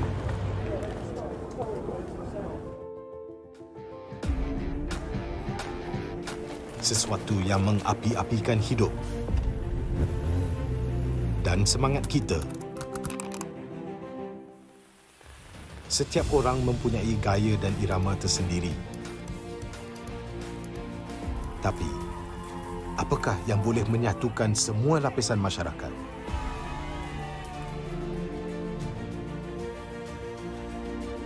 Yang akan menarik perhatian seluruh negara dan mengujakan fan-fan dan players kita. MPL Malaysia ditubuh pada tahun 2017 dengan impian yang besar untuk menghimpunkan player-player Mobile Legends terbaik di atas satu pentas kompetitif yang terbesar di Malaysia. Musim-musim lepas menemui pelbagai cabaran dan halangan, tapi MPL Malaysia tidak pernah berundur. Sentiasa berdedikasi dan bertambah baik untuk meningkatkan pengalaman e-sukan yang bertaraf tinggi. Kini, MPL Malaysia adalah satu liga yang penting dan paling dinanti-nantikan di tanah air kita. Dengan fanbase yang setia dan pemain profesional dari pelbagai latar belakang yang berusaha menuju ke puncak MLBB Esports. Persaingan dah semakin sengit, namun juara hanya satu. Inilah aksi kita, budaya kita yang unik. Inilah MPL kita yang dipenuhi dengan drama dan emosi. Marilah kita nyalakan pentas kita. Ini gaya kita.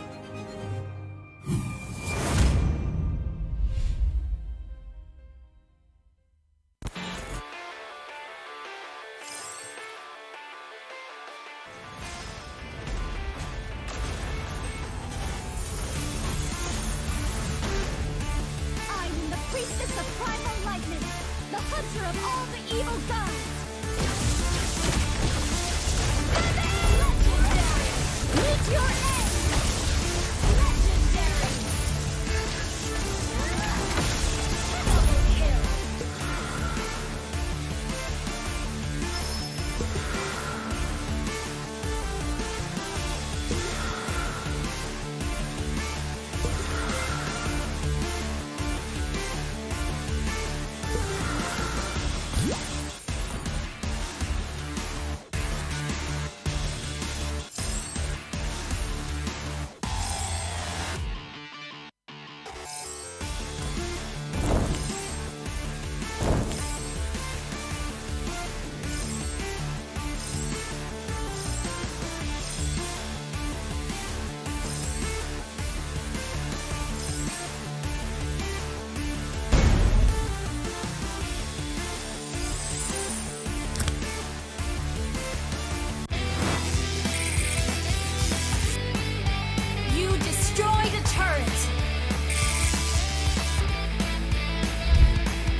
Kehidupan yang lalu memang sangat biasa.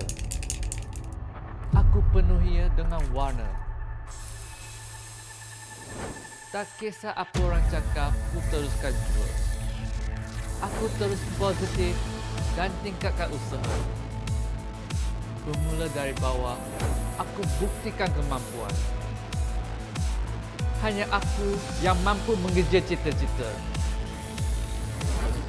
Jadilah bintang. Be the superstar.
Apa khabar semua hari ini?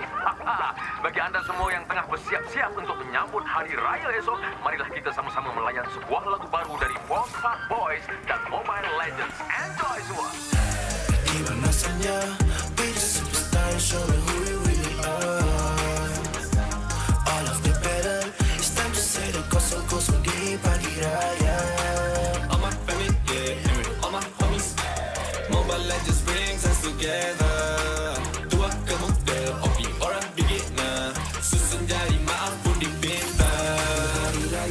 Superstar, tak boleh emak-enak duit raya dari Mia. Dah macam superstar, nak makan besar.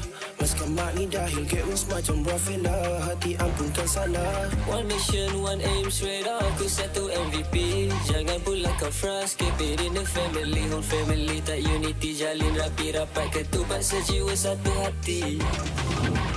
Bila tiba masanya, kita battle sampai semua bersengkam mata. Tiba pagi raya, maafkan semua usia. Susun 10 jari, ampun maaf dipinta. Oh pick a beginner, bring us together. And then we show macam mana settle. Kita family, tak ada yang kita nak kena lupa. Ku pasti Mobile Legends untuk kita semua. Gotta shout out to my homies, yeah. Apa khabar? Mina Adil, Wafa, izin semua tak sabar. I'm flexing on my skin, semua dah mesra. Better for the title, gonna get the point, let's start the game, oh yeah. Tiba masanya, be the superstar and show me who you really are. All of the better, it's time to say the kosong-kosong di pagi raya. All my family, yeah, all my homies.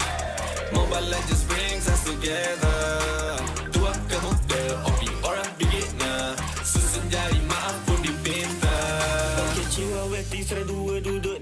Mari gerak pantas, firework bang-bang, skip OP up dah ke atas. Pergi raya with homies, push ke glory. Rasakan kemenangan di pergi raya, no worries. Yeah, tak perlu nak hide.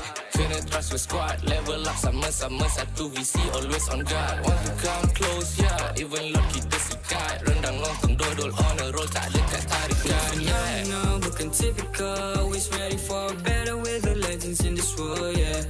Double kill, triple kill, me next service like a boss. Going global with my boss, jadi MVP superstar. Serancam bunga api, maybe tu ada Eudora.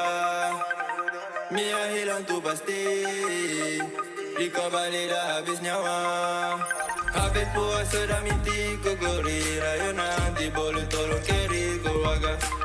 Hati-hatiku punya nabi yang banyak api, maybe tu nanti boleh jatuhkan lo bersama. Oops, sorry guys, terpaksa berhenti seketika sebab kita ada satu pengumuman penting nak kena buat. Hari Raya jatuh pada bukan esok guys, tapi lusa.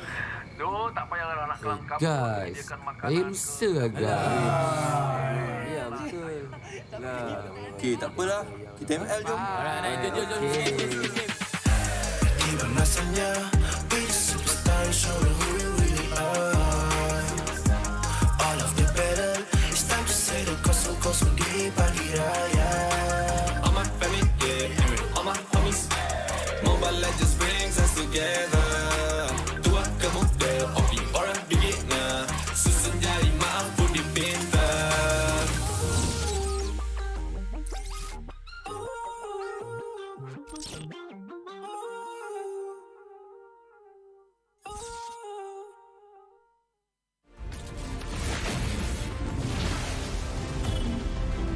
Pain is the proof that I'm still alive.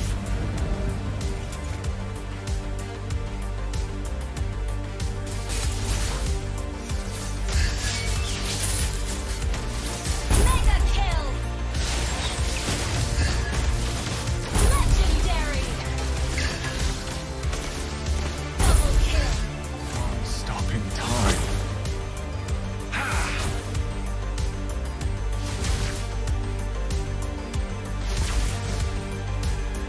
Feels what I feel. Feels what I feel.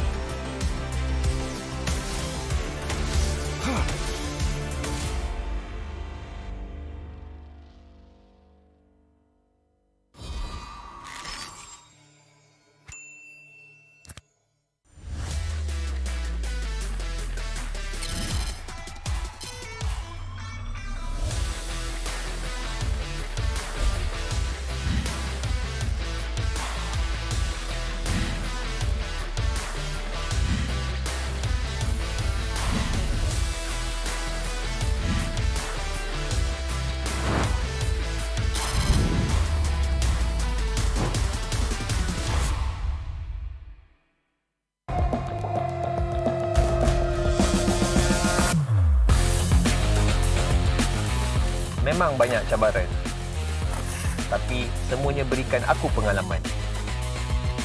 Aku kena siap sedia, cari kekuatan untuk terus ke depan.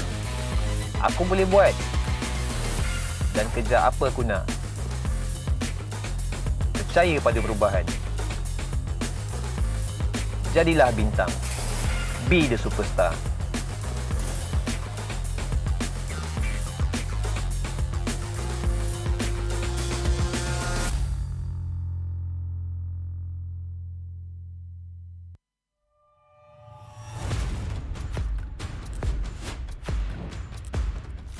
Ini kelanggaan kita. Ini gaya kita. Every year, I gotta deal with your nonsense. Anyways, selamat datang kepada Format Expedition video kita.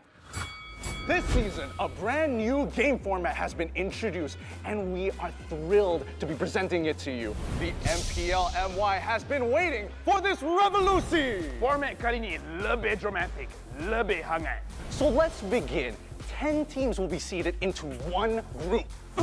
Masa regular season, 10 pasukan akan main sesama sendiri satu kali saja. That's right, and these teams will score based on those games. Bila cerita pasal markah, kalau menang 2-0, 3 markah. 2-1, 2 markah saja.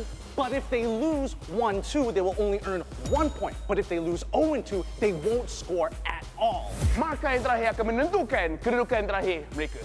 And the lowest 2 scoring teams will be relegated at the end of the regular season. And the top 8 will then advance to the playoff. Sekarang, mari kita tengok format untuk playoff. All games in the play-ins will be a best of 3. Kecuali upper bracket final dengan lower bracket final, kita akan main best of 5. Best of 5. And grand final, kita akan main best of 7. Teams ranked between the 5th as well as 8th place of the regular season will have to play in the play-ins. Team yang menang dekat play-in akan lawan dengan tempat ketiga dan keempat dekat upper bracket quarterfinals. The winners of the upper bracket quarterfinals will have to face off against the first as well as second seed of the upper bracket semifinals. Team yang kalah dekat play-in dan juga upper bracket quarterfinals akan disingkirkan. Luckily, if your team is in the upper bracket semifinals and they lose, they will go down to the lower bracket semifinals having a second life. Kalau team menang dekat upper bracket semifinal, akan gerak kepada upper bracket finals. Finally, the upper bracket finals as well as lower bracket final winners will face each other off in the grand finals. Untuk lawan, untuk dapatkan trofi MPL Malaysia. Inilah video format explanation kita. Siapakah akan jadi juara kali ini? The stage is set. Let the games begin. Ini gaya kita.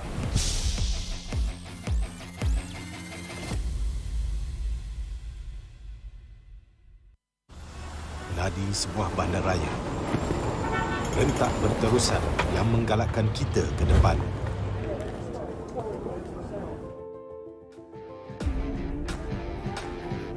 Sesuatu yang mengapi-apikan hidup dan semangat kita. Setiap orang mempunyai gaya dan irama tersendiri. Tapi, apakah yang boleh menyatukan semua lapisan masyarakat?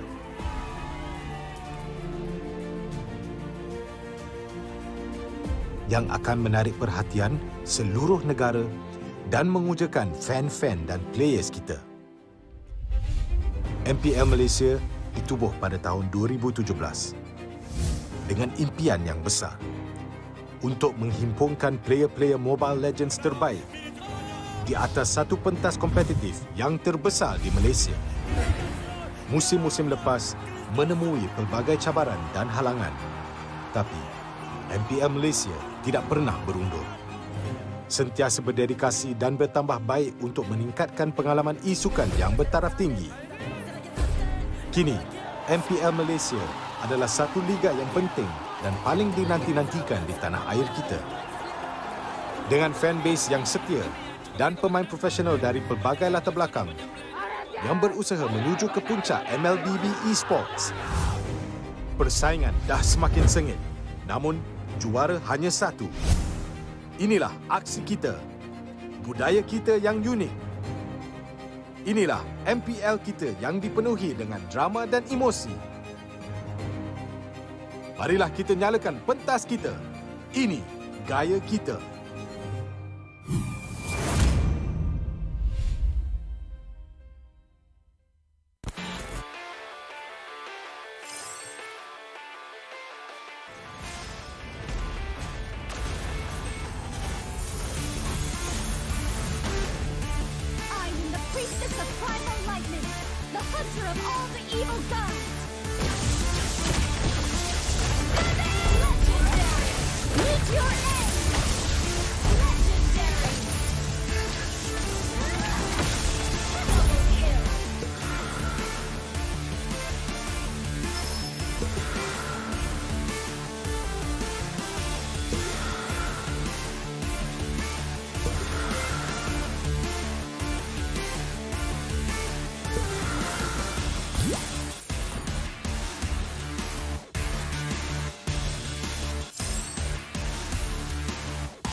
Kehidupan yang lalu memang sangat biasa.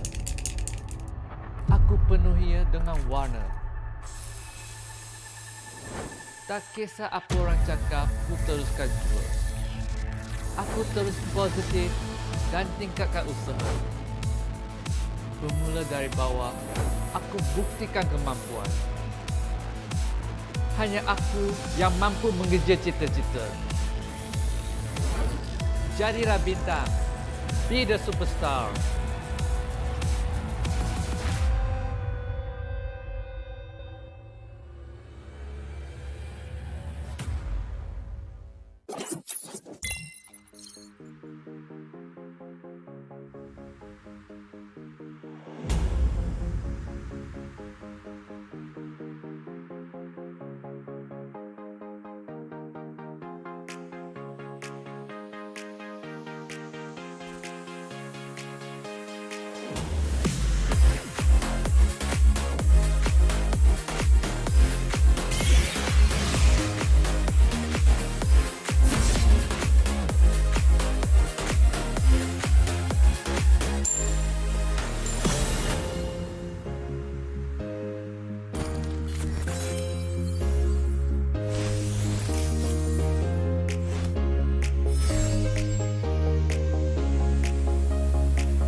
Hey, apa khabar semua hari ini? Bagi anda semua yang tengah bersiap-siap untuk menyambut hari raya esok, marilah kita sama-sama melayan sebuah lagu baru dari Homebois dan Mobile Legends. Enjoy semua! Iwan asalnya, be the superstar and show me who we really are. All of the better, it's time to say the kosong-kosong di pagi raya. All my family, yeah, all my homies. Mobile Legends brings us together. Dua kemuda, OP orang beginner. Susun jari maaf pun dipinta. Hari raya like a superstar. Tak boleh emak nak duit raya dari Mia. Dah macam superstar, nak makan besar. Maskan mak ni dahil get wins macam Rafaela. Hati ampunkan salah. One mission, one aim, straight up to satu MVP. Jangan pula kau frust, keep it in the family. Whole family tak unity, jalin rapi rapat, ketupat sejiwa satu hati. Bila tiba masanya, kita battle sampai semua bersengkam mata. Tiba pagi raya, maafkan semua usia. Susun 10 jari, ampun maaf dipinta. Opik ke beginner, bring us together. And then we show macam mana settle. Kita family, tak ada yang kita nak kena lupa. Ku pasti Mobile Legends untuk kita semua. Gotta shout out to my homies, yeah. Apa khabar? Mina Adil, Wafa, Izin, semua tak sabar. I'm flexing on my skin, semua dah mesra. Better for the title, gonna get the point, let's start the game, oh yeah.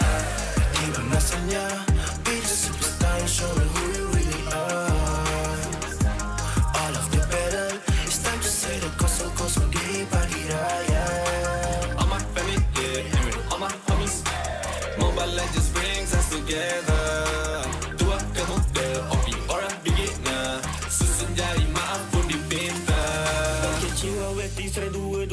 diam jadi gerak pantas. Firework bang-bang sikit OP up dah ke atas. Pergi raya with homies, push me ke glory. Rasakan kemenangan dia pergi raya, no worries. Yeah, tak perlu nak hide. Kena trust your squad. Level up sama-sama satu visi, always on guard. Want to come close, yeah. Even Lord kita sikat. Rendang lontong dodol on a roll, tak dekat tarikan. Yeah, No, bukan typical. Always ready for better with the legends in this world, yeah. Double kill, triple kill, me next service like a boss. Going global with my boys, jadi MVP superstars. Terancam bunga api, maybe tu ada Eudora. Mia hilang tu pasti, Riko balik dah habis nyawa. Habis puasa dah miti ku gori. Raya nanti boleh tolong carry keluarga. Hati-hati ku punya Nabi yang banyak api. Maybe tu nanti boleh jatuhkan lo bersama. Wow. Oops, sorry guys. Terpaksa berhenti seketika sebab kita ada satu pengumuman penting nak kena buat. Hari Raya jatuh pada bukan esok guys, tapi lusa. Duh, tak payah nak kelangkap. Guys, saya lusa guys. Ya, betul. Okey, tak apalah. Kita ML jom. Jom. Even asalnya, we the superstar, showing who we really are. All of the battle, it's time to say the kosong-kosong di pagi raya. All my family, yeah, all my homies. Mobile Legends brings us together. Tua ke muda, opi orang bingitnya. Susun jari mampu dipintar.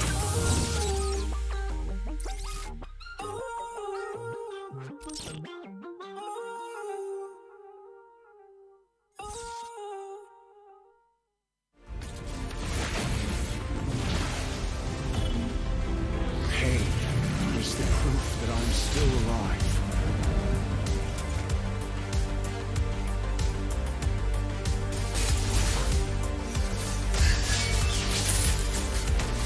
Mega kill!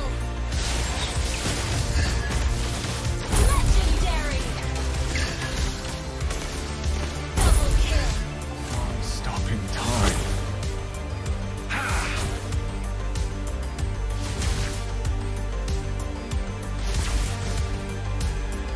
Feels what I feel. Feels what I feel.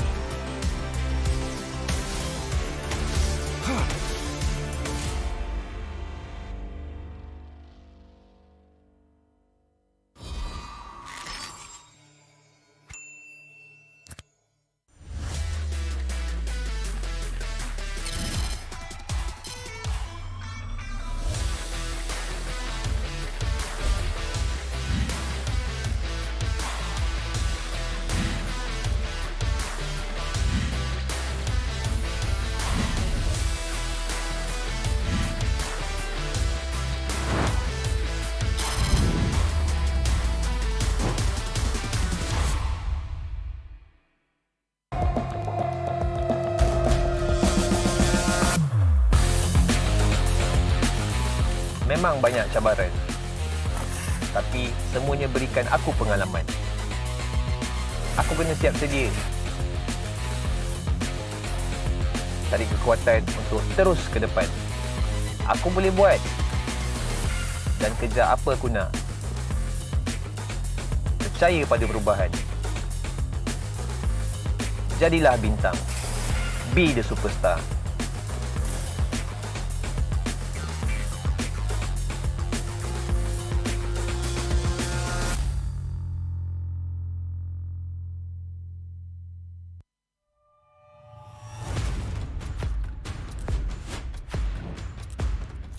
Ini kelanggaan kita.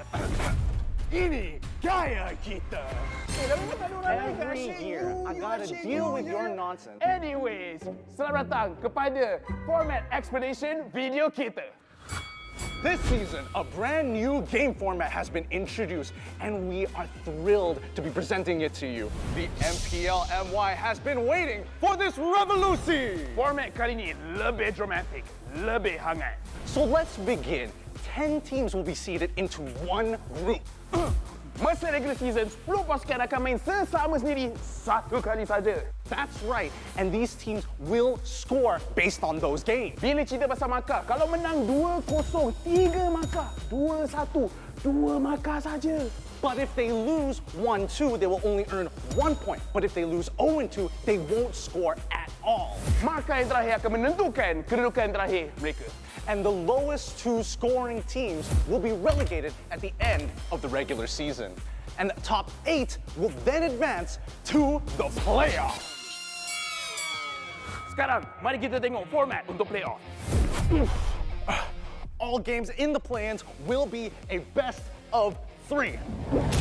Kecuali upper bracket final dengan lower bracket final, kita akan main best of 5. Best of 5. And grand final, kita akan main best of 7. Teams ranked between the 5th as well as 8th place of the regular season will have to play in the play-ins. Team yang menang dekat play-in akan lawan dengan tempat ketiga dan keempat dekat upper bracket quarterfinals. The winners of the upper bracket quarterfinals will have to face off against the first as well as second seed of the upper bracket semifinals. Team yang kalah dekat play-in dan juga upper bracket quarterfinals akan disingkirkan. Luckily, if your team is in the upper bracket semifinals and they lose, they will go down to the lower bracket semifinals having a second life. Kalau team menang dekat upper bracket semifinal, akan gerak kepada upper bracket finals. Finally, the upper bracket finals as well as lower bracket final winners will face each other off in the grand finals. Untuk lawan, untuk dapatkan trofi MPL Malaysia. Inilah video format explanation kita. Siapakah akan jadi juara kali ini? The stage is set. Let the games begin. Ini gaya kita.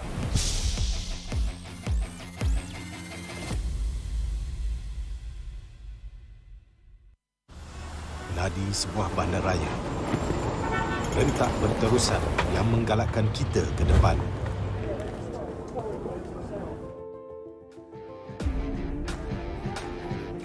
Sesuatu yang mengapi-apikan hidup dan semangat kita. Setiap orang mempunyai gaya dan irama tersendiri. Tapi, apakah yang boleh menyatukan semua lapisan masyarakat?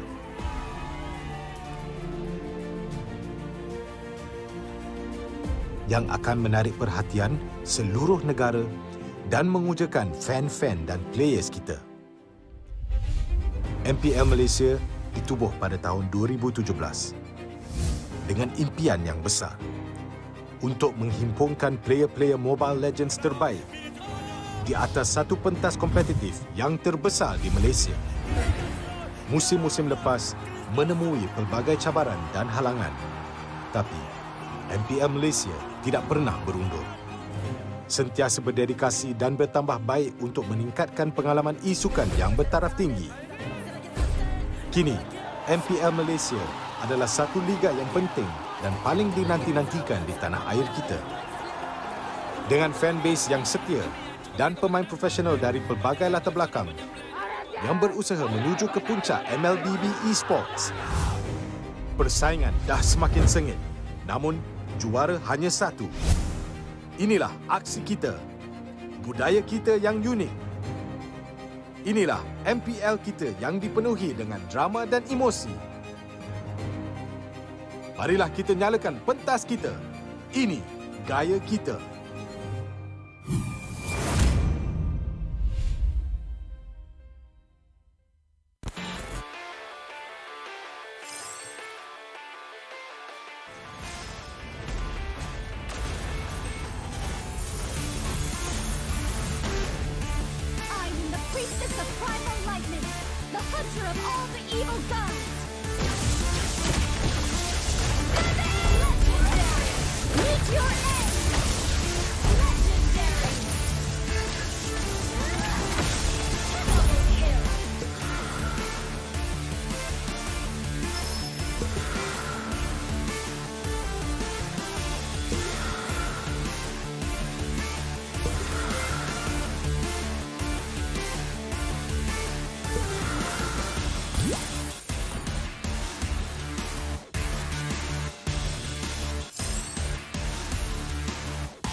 turret.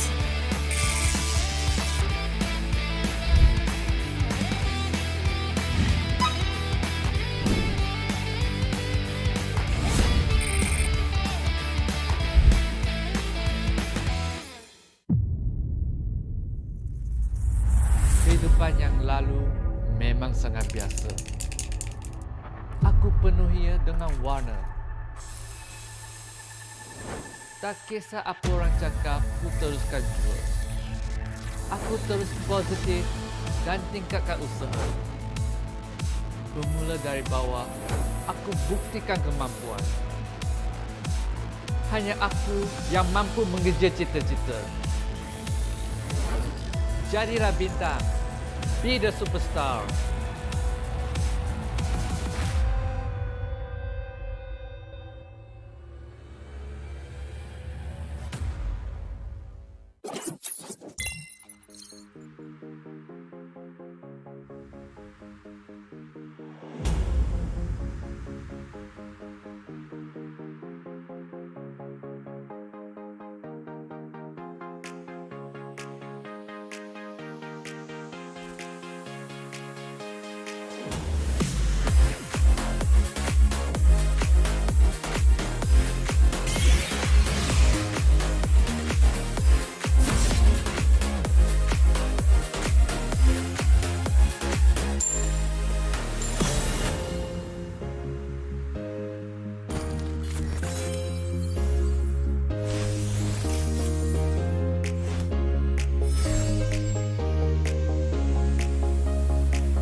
Hey, apa khabar semua hari ini?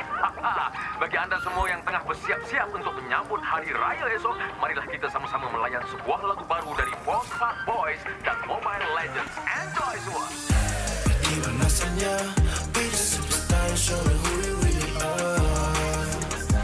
All of the better, it's time to say the kosong-kosong di pagi raya. All my family, yeah, all my homies. Mobile Legends brings us together. Tua ke muda, opi orang beginner. Susun jari maaf pun dipinta. Hari raya like a superstar. Tak boleh emak nak duit raya dari Mia. Dah macam superstar, nak makan besar. Maskan mak ni dahil get wins macam Raffaella. Hati ampunkan salah. One mission, one aim, straight up ku satu MVP. Jangan pula kau frust, keep it in the family. Whole family tak unity, jalin rapi rapat. Ketupat sejiwa satu hati. Bila tiba masanya, kita battle sampai semua bersengkam mata. Tiba pagi raya, maafkan semua usia. Susun 10 jari, ampun maaf dipinta. Opi ke beginner, bring us together. And then we show macam mana settle. Kita family, tak ada yang kita nak kena lupa. Ku pasti Mobile Legends untuk kita semua. Gotta shout out to my homies, yeah. Apa khabar? Minat adil wafat izin semua tak sabar. I'm flexing on my skin, semua dah mesra. Battle for the title, gonna get the point, let's start the game, oh yeah. Tiba masanya, be the superstar and show me who you really are. All of the battle, it's time to say the kosong-kosong di pagi raya. All my family, yeah, all my homies. Mobile Legends brings us together. Dua kemuda, OP orang beginner. Susun jari maaf pun dipinta. Kecil aweti serai dua duduk diam jadi gerak pantas. Firework bang-bang sikit OP up dah ke atas. Pagi raya we homies push me ke glory. Rasakan kemenangan di pagi raya no worries. Yeah, tak perlu nak hide. Kena trust with squad. Level up sama-sama satu VC always on guard. Want to come close, yeah. Even Lord kita sikat. Rendang lontong dodol on a roll. Tak dekat tarikan, yeah. No, bukan typical. Always ready for better with the legends in this world, yeah. Double kill, triple kill. Me next service like a boss. Going global with my boss. Jadi MVP superstar. Terancam bunga api, maybe tu ada Eudora. Mia hilang tu pasti, Riko balik dah habis nyawa. Habis puasa dah miti ku gori. Raya nanti boleh tolong carry keluarga. Hati-hati ku punya nabi yang banyak api. Maybe tu nanti boleh jatuhkanlah bersama. Oops, sorry guys. Terpaksa berhenti seketika sebab kita ada satu pengumuman penting nak kena buat. Hari Raya jatuh pada bukan esok guys, tapi lusa. So, tak payah nak kelangkap. Guys, air lusa guys. Ya, betul. Okey, tak apalah. Kita ML jom. Jom. Tiba masanya, be the superstar and show me who you really are. All of the battle, it's time to say the kosong-kosong di pagi raya. All my family, yeah, all my homies. Mobile Legends brings us together. Dua kemuda, OP orang beginner. Susun jari maaf pun dipinta.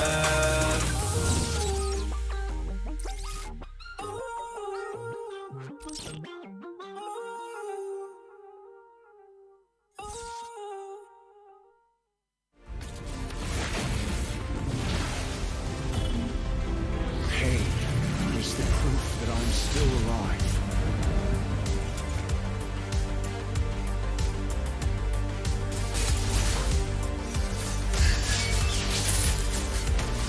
Mega kill! Legendary! Double kill! Stopping time.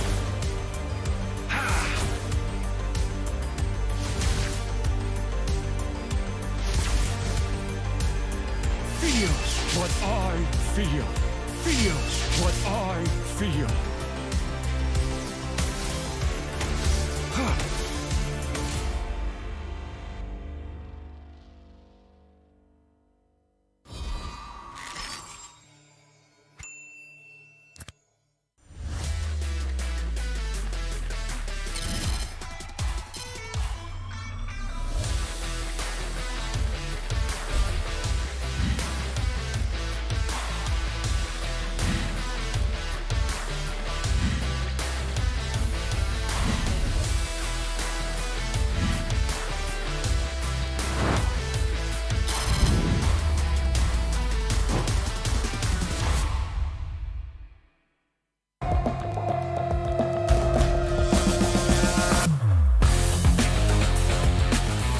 Memang banyak cabaran, tapi semuanya berikan aku pengalaman.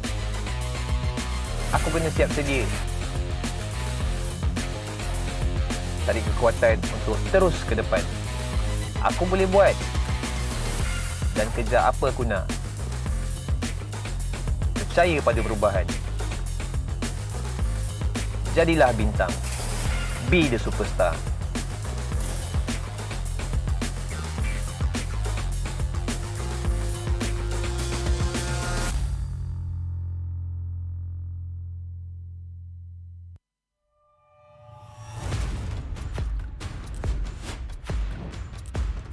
Ini kelanggaan kita. Ini gaya kita. Every year, I gotta deal with your nonsense. Anyways, selamat datang kepada format explanation video kita. This season, a brand new game format has been introduced, and we are thrilled to be presenting it to you. The MPL MY has been waiting for this revolution. Format kali ini lebih dramatic, lebih hangat. So let's begin. 10 teams will be seeded into one group. Masa regular season, 10 pasukan akan main sesama sendiri satu kali saja. That's right, and these teams will score based on those games. Bila cerita pasal markah, kalau menang 2-0, 3 markah, 2-1, 2 markah saja. But if they lose 1-2, they will only earn 1 point. But if they lose 0-2, they won't score at all. Markah yang terakhir akan menentukan kedudukan terakhir mereka. And the lowest 2 scoring teams will be relegated at the end of the regular season. And the top 8 will then advance to the playoff. Sekarang, mari kita tengok format untuk playoff.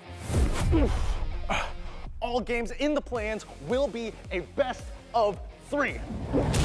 Kecuali upper bracket final dengan lower bracket final, kita akan main best of 5. Best of 5. And grand final, kita akan main best of 7. Teams ranked between the 5th as well as 8th place of the regular season will have to play in the play-ins. Team yang menang dekat play-in akan lawan dengan tempat ketiga dan keempat dekat upper bracket quarterfinals. The winners of the upper bracket quarterfinals will have to face off against the first as well as second seed of the upper bracket semifinals. Team yang kalah dekat play-in dan juga upper bracket quarterfinals akan disingkirkan. Luckily, if your team is in the upper bracket semifinals and they lose, they will go down to the lower bracket semifinals having a second life. Kalau team menang dekat upper bracket semifinal, akan gerak kepada upper bracket finals. Finally, the upper bracket finals as well as lower bracket final winners will face each other off in the grand finals. Untuk lawan, untuk dapatkan trofi MPL Malaysia. Inilah video format explanation kita. Siapakah akan jadi juara kali ini? The stage is set. Let the games begin. Ini gaya kita.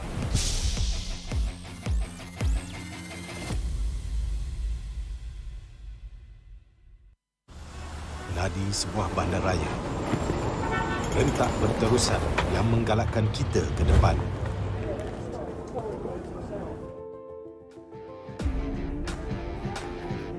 Sesuatu yang mengapi-apikan hidup dan semangat kita. Setiap orang mempunyai gaya dan irama tersendiri. Tapi, apakah yang boleh menyatukan semua lapisan masyarakat?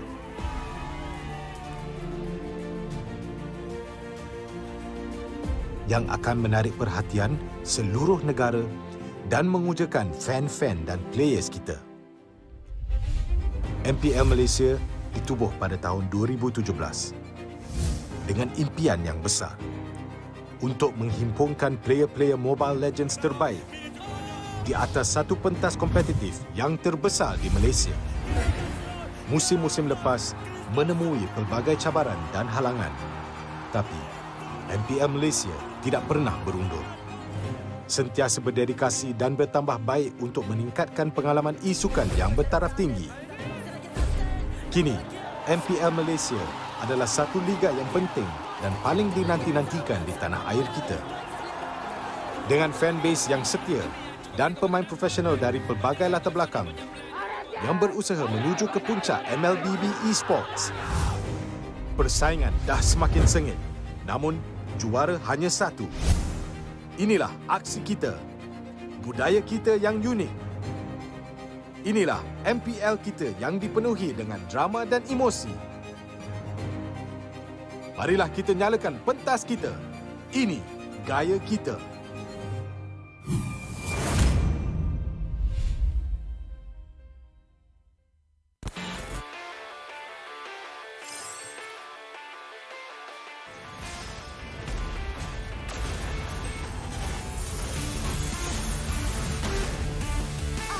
Priestess of primal lightning, the hunter of all the evil gods. Legendary! Meet your end! Legendary!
Pekan yang lalu memang sangat biasa. Aku penuhi dengan warna. Tak kisah apa orang cakap, aku teruskan jua. Aku terus positif dan tingkatkan usaha. Bermula dari bawah, aku buktikan kemampuan. Hanya aku yang mampu mengejar cita-cita. Jadilah bintang. Be the superstar.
Apa khabar semua hari ini? Bagi anda semua yang tengah bersiap-siap untuk menyambut Hari Raya esok, marilah kita sama-sama melayan sebuah lagu baru dari Homebois dan Mobile Legends. Enjoy semua! Iban asalnya, be the superstar and show me who you really are. All of the better, it's time to say the kosong-kosong di pagi raya. All my family, yeah, all my homies. Mobile Legends brings us together.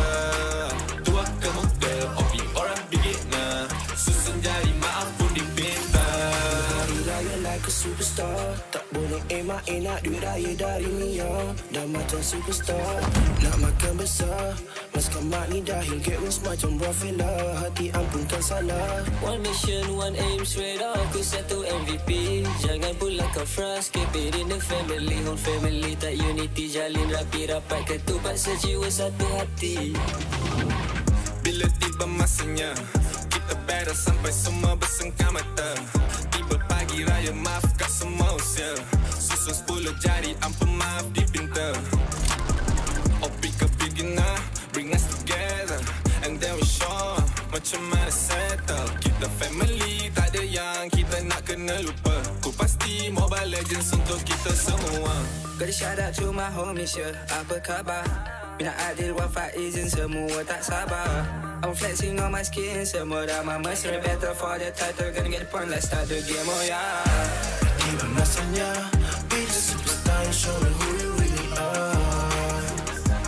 All of the better, it's time to say the kosong-kosong di pagi raya. All my family, yeah, all my homies. Mobile Legends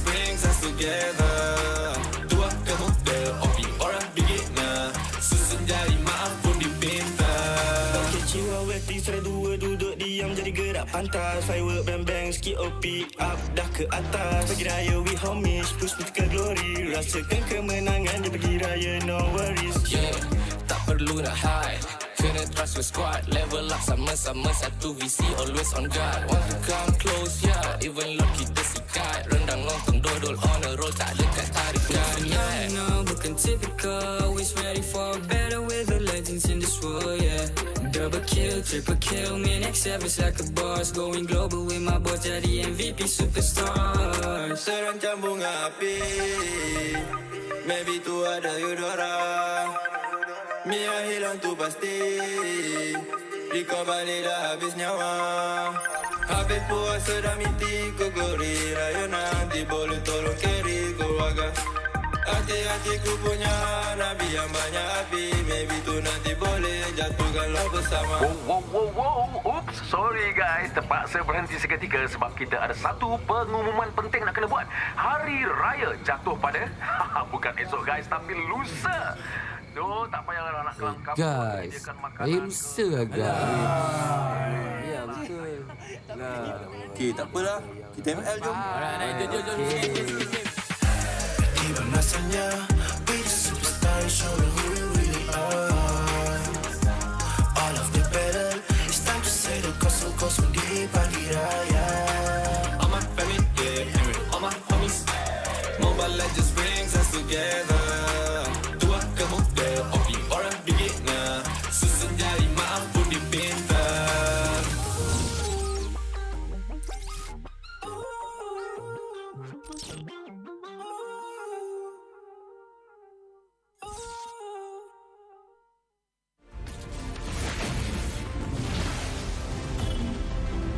Pain is the proof that I'm still alive.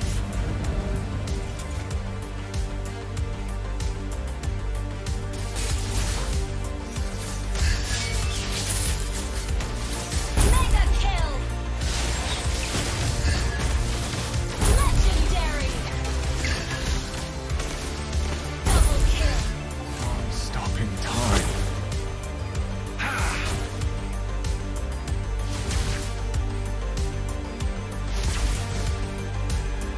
Feels what I feel. Feels what I feel.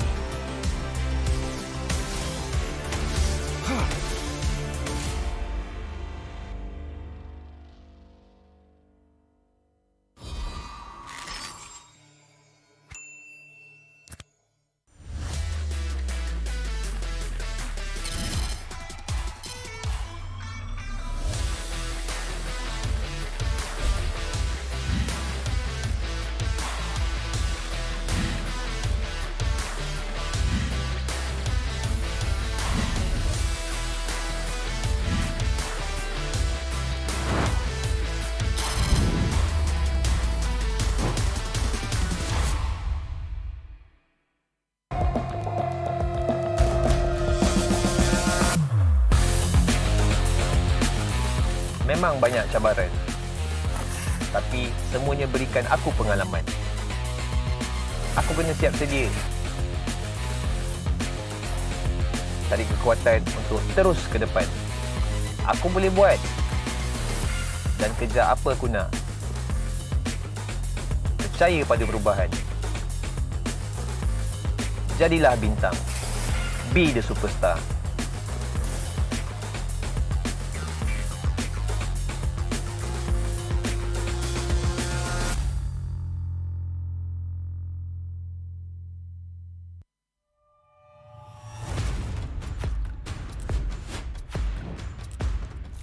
Ini kelanggaan kita. Ini gaya kita. Every year, I gotta deal with your nonsense. Anyways, selamat datang kepada Format Expedition video kita. This season, a brand new game format has been introduced, and we are thrilled to be presenting it to you. The MPL MY has been waiting for this revolution. Format kali ini lebih dramatic, lebih hangat. So let's begin. 10 teams will be seated into one group. Masa regular season, 10 pasukan akan main sesama sendiri satu kali saja. That's right, and these teams will score based on those games. Bila cerita pasal markah, kalau menang 2-0, 3 markah. 2-1, 2 markah saja. But if they lose 1-2, they will only earn 1 point. But if they lose 0-2, they won't score at all. Markah yang terakhir akan menentukan kedudukan terakhir mereka. And the lowest 2 scoring teams will be relegated at the end of the regular season. And the top 8 will then advance to the playoff. Sekarang, mari kita tengok format untuk playoff. All games in the play-ins will be a best of 3.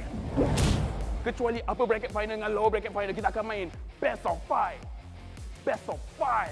And grand final, kita akan main best of 7.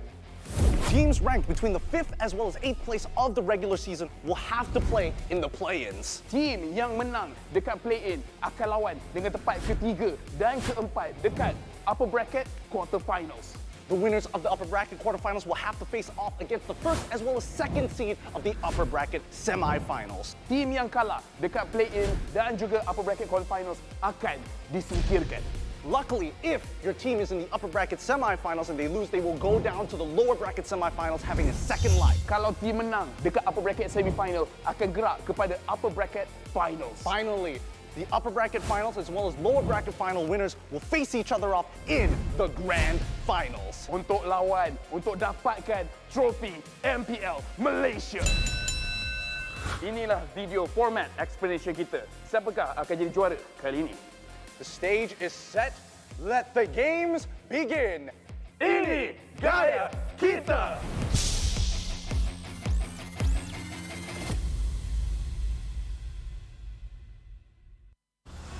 Nadi sebuah bandaraya.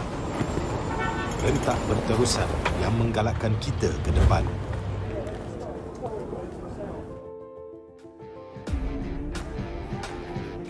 Sesuatu yang mengapi-apikan hidup dan semangat kita. Setiap orang mempunyai gaya dan irama tersendiri. Tapi, apakah yang boleh menyatukan semua lapisan masyarakat?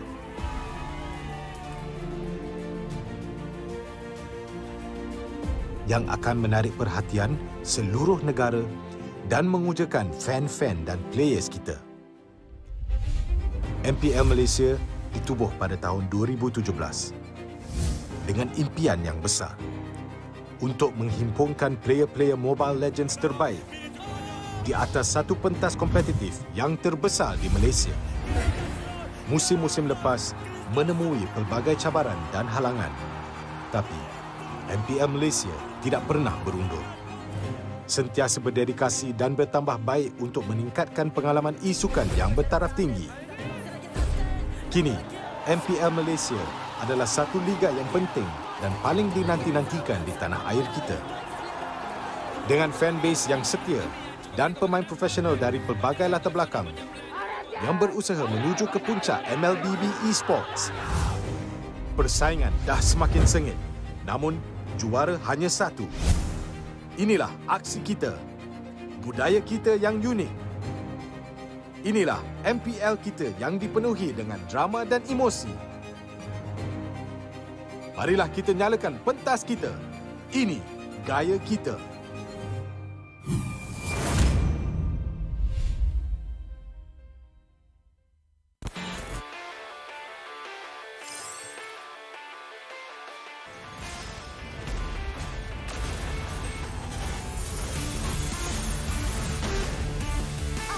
Priestess of primal lightning, the hunter of all the evil gods. Legendary! Meet your end! Legendary! Double kill!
I'm a rock star.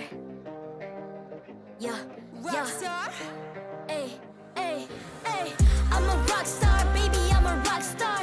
I'm a rock star, I'm a rock star. I'm a rock star, panggil aku rock star. Ini kejohanan kita semua orang rock star. Kita rockstar, kita buat saja gaya kita. Makin panas apinya sudah membara. Macam mana pun kau menempuh segala. Demi negara kau buat semua bangga. Step into my world, you know I'm always in my zone. You know I got my team, no I'm never alone. Bring out my best, buat yang terbaik. Jadi juara perlahan kita naik. Aku nak push, naik-naik jadi lebih bagus. Jadi hero, ku ada skill. Berapa banyak musuh aku dah kill. Ramai cuba mencabar, cause they envy me. Tiap game aku pasti jadi MVP. Easy. I'm a rockstar, baby, I'm a rockstar. I'm a rockstar, I'm a rockstar. I'm a rockstar, panggil aku rockstar. Ini kejohanan kita semua orang rockstar. I'm a rockstar, baby, I'm a rockstar. I'm a rockstar, I'm a rockstar. I'm a rockstar, panggil aku rockstar. Ini kejohanan kita semua orang rockstar. Tengok nanti siapa yang juara. Ni peluang kita bawa pulang piala. This is my game, this is my time. Menang semua, everything will be mine. Kalau jatuh kau pasti kembali. Bangun balik ku tegak berdiri.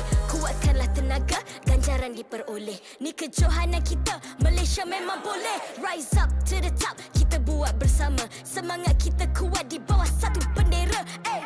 I'ma go hard for the win. Win. On the battlefield till the end. I'm trying to beat the greatest anyone has ever seen. Stand by, I'm coming in for the win. I'm a rock star, baby, I'm a rock star. I'm a rock star, I'm a rock star. I'm a rock star, panggil aku rock star. Ini kejohanan kita semua orang rock star. I'm a rockstar, baby, I'm a rockstar. I'm a rockstar, I'm a rockstar. I'm a rockstar, panggil aku rockstar. Ini kejohanan kita semua orang rockstar.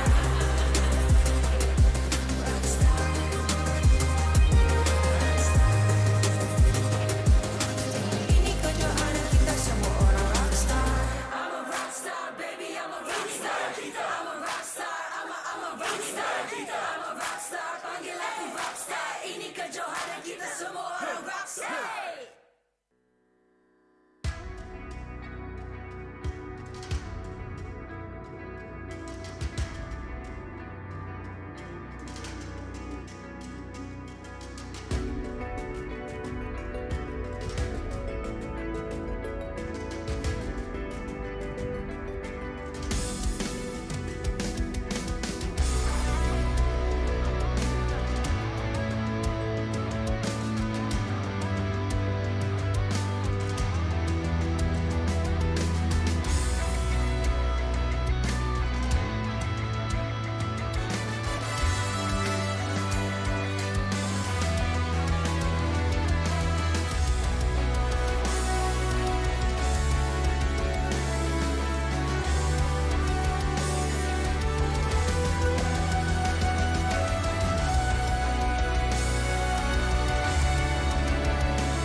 I'm a rock star. Yeah. Rockstar? Ay. I'm a rock star, baby, I'm a rock star. I'm a rock star, I'm a rock star. I'm a rock star, panggil aku rock star. Ini kejohanan kita semua orang rock star. Kita rockstar, kita buat saja gaya kita. Makin panas apinya sudah membara. Macam mana pun kau menempuh segala.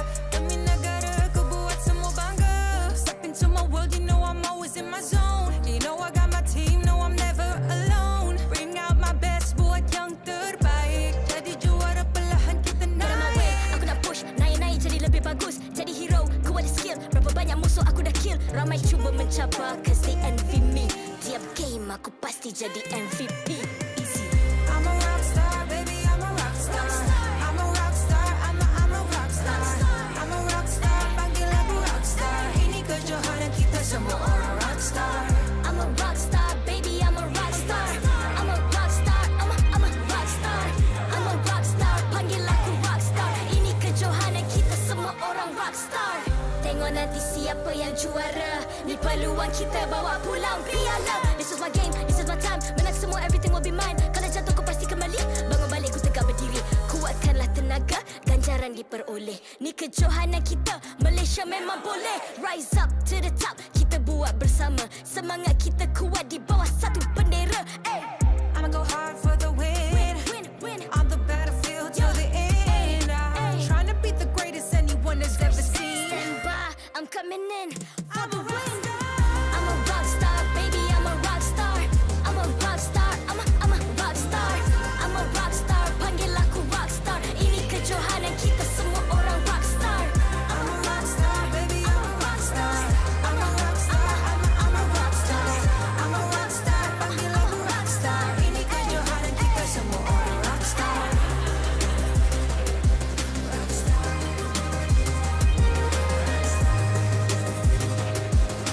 Ini kejohanan kita semua orang rockstar. I'm a rockstar, baby, I'm a rockstar. I'm a rockstar, I'm a rockstar. I'm a rockstar, panggil aku rockstar. Ini kejohanan kita semua orang rockstar.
I'm a rock star. Yeah. Rockstar? Ay. I'm a rock star, baby, I'm a rock star.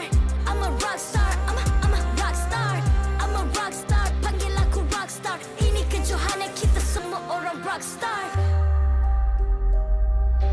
Kita rockstar, kita buat saja gaya kita. Makin panas apinya sudah membara.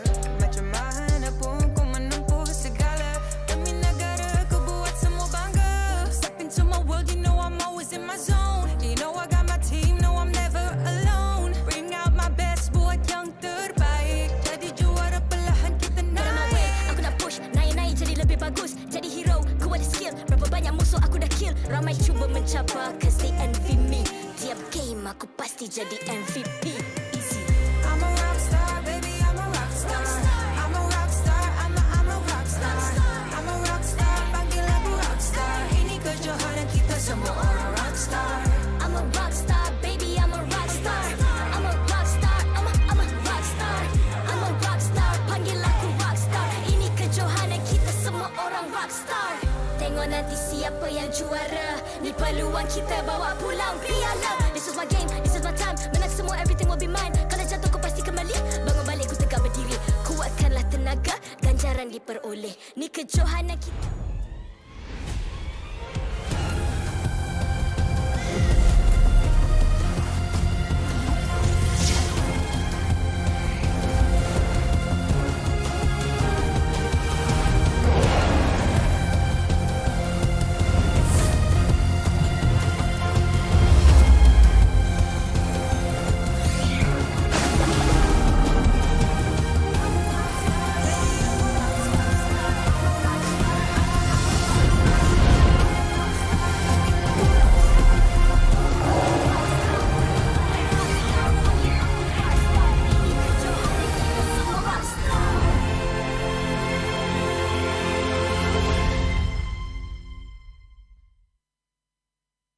MPL Malaysia Season 11 is powered by Muntong. Official mobile internet, Hotlink. More internet, more speed, more Gaia with Hotlink. Game like a pro with ROG phone. Republic of Gamers, the #1 gaming brand in Malaysia. Champion Extra GG with Garnier Men. Fight 99.9% acne-causing bacteria in just 10 seconds. Official gaming chair, OSIM. Partners in esports, AirAsia Super App, ESI, PKL, EGG, PSM, and Grand Pride. Glad to have you back, everybody. This evening, the MPL MY continues. Season 11 has been great so off, but the playoffs day number 2 continues to move on as we are up against our next best of 3 matchup. Here in the upper brackets, at least they have a second life. It's going to be the Homebois versus Team SMG. Yeah, honestly, my heart cannot take it anymore, man. I mean, I don't want to see anyone go home, and fortunately for me, nobody's going to go home after this. They have a second life, but obviously, they want to get to the end goal, to the grand finals of MPL Malaysia Season 11 Playoffs. It's not going to be easy, and it's going to be a hard journey ahead for the rest till the end of this week. You're watching the English broadcast. My name's Getting Q. This is Adine here as my co-caster for today. We'll take care of you guys as we are going through the matches. Our second series of the day, Team SMG and Homebois. The very first time they met each other, Team SMG seemingly coming up on top in a very convincing fashion, but Homebois, they've been restructuring, they've been working together, they've had their ups, they've had their downs, but more importantly so, this might be the season they might make it to the grand finals. Quote-unquote might, because looking at SMG's performance in the regular season, we talk about momentum, and what a better momentum that SMG had right now. Unbeaten in the regular season. And coming into playoffs, man, I don't know, man. They look like the Giants right now. Well, speaking of the Giants, Red Giants have already left the stadium. Fortunately for them, they did move on to the next stage. But the question is, who else is going to be joining them except in the lower brackets? Make your predictions while you still can. And if you get your predictions correct, you win an epic or a Lightborn skin for free. So make sure you also include your prediction. Make sure you have your game ID as well as server ID. It's really important to have those extra numbers in the back. Okay, they can manage to get like skins if they get it right. They put your IDs, service IDs. We have something on the line as well. Yes, we do. In a matter of fact, I made a bold statement last series about being able to bet my weight in gold. Okay. And so what you got over there? We have a prize over here. This is on the line between me and Gideon right now.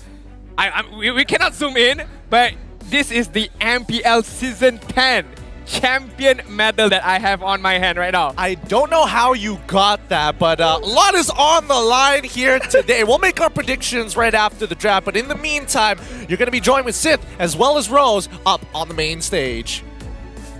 Terima kasih kepada caster-caster kita. Hello semua, welcome back. Anda masih lagi bersama dengan saya, Rose dan juga Sith. Yes, dan kali ini kita nak masuk game kita yang kedua. Game yang kali ini dah di-immortality di antara pasukan Team SMG bertemu dengan Homebois. Tetapi sebelum tu, kita nak dengar suara mereka, Rose.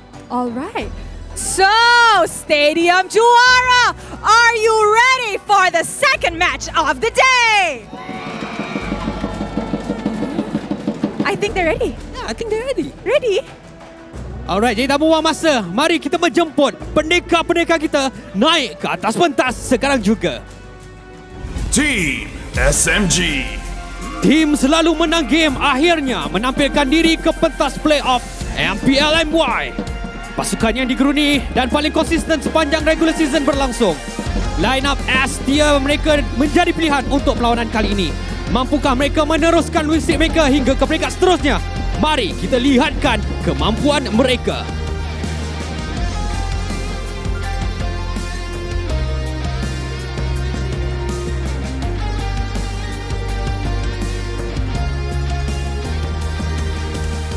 Homebois! Pasukan ini berjaya break the code dan membuat penampilan di upper bracket semi-final. Mereka menundukkan Red Esports dan membuktikan mereka masih layak untuk ke semi-final. Berdepan pasukan gegasi Liga MPL Malaysia, mampukah mereka menundukkan Team SMG? Dan apakah gaya permainan yang akan dibawa oleh Homebois kali ini? Let us watch what they will present for this match.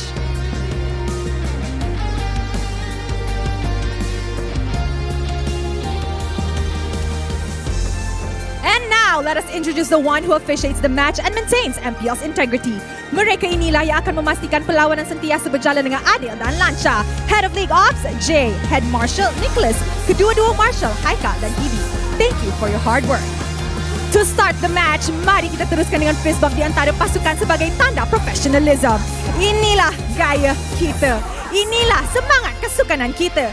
Kawan di luar gelanggang, lawan di Land of Dawn.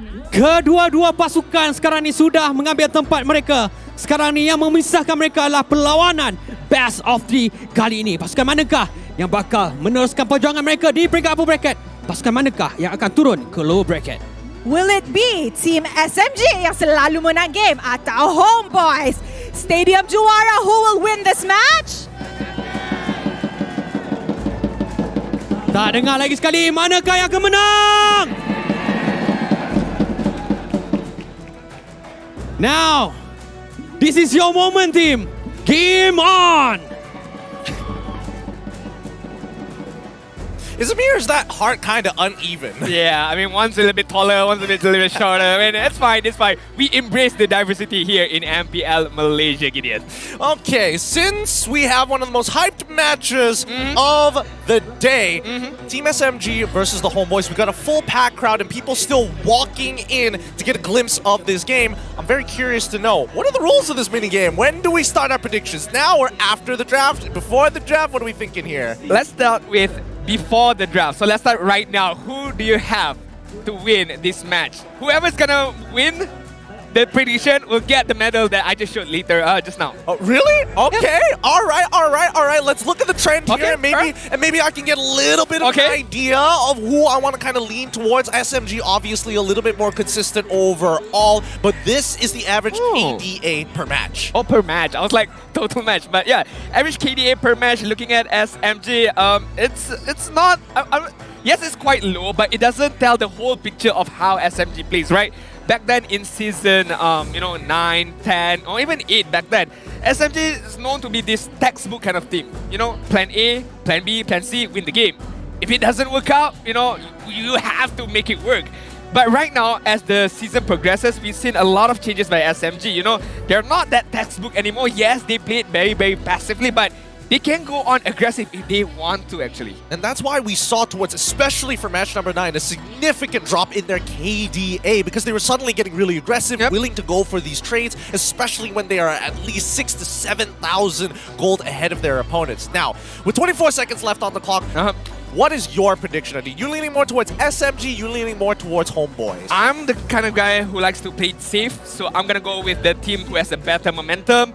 Unbeatable for the regular season, so SMG has my vote. Then I gotta go against that. I'm gonna say Homebois is gonna take this game against Team SMG. I love SMG, don't get me wrong. I love teams who are consistent, but Homebois, with the momentum that they have after yesterday's performance, they have a couple of things to fix up if they want to punish a team like Team SMG. I definitely agree. Homebois gotta bring their A game onto the table up against a giant of a team, which is SMG right now. As we see, game number 1 draft commands SMG. We have the benefit of the first pick, but Homebois have the benefit of immediately picking up the first and second pick overall. But taking a look at the bans right now, Arlot, Farsa, meanwhile, Faramis and Fanny doesn't tell the whole picture yet. Joy is still there, Glue is still there.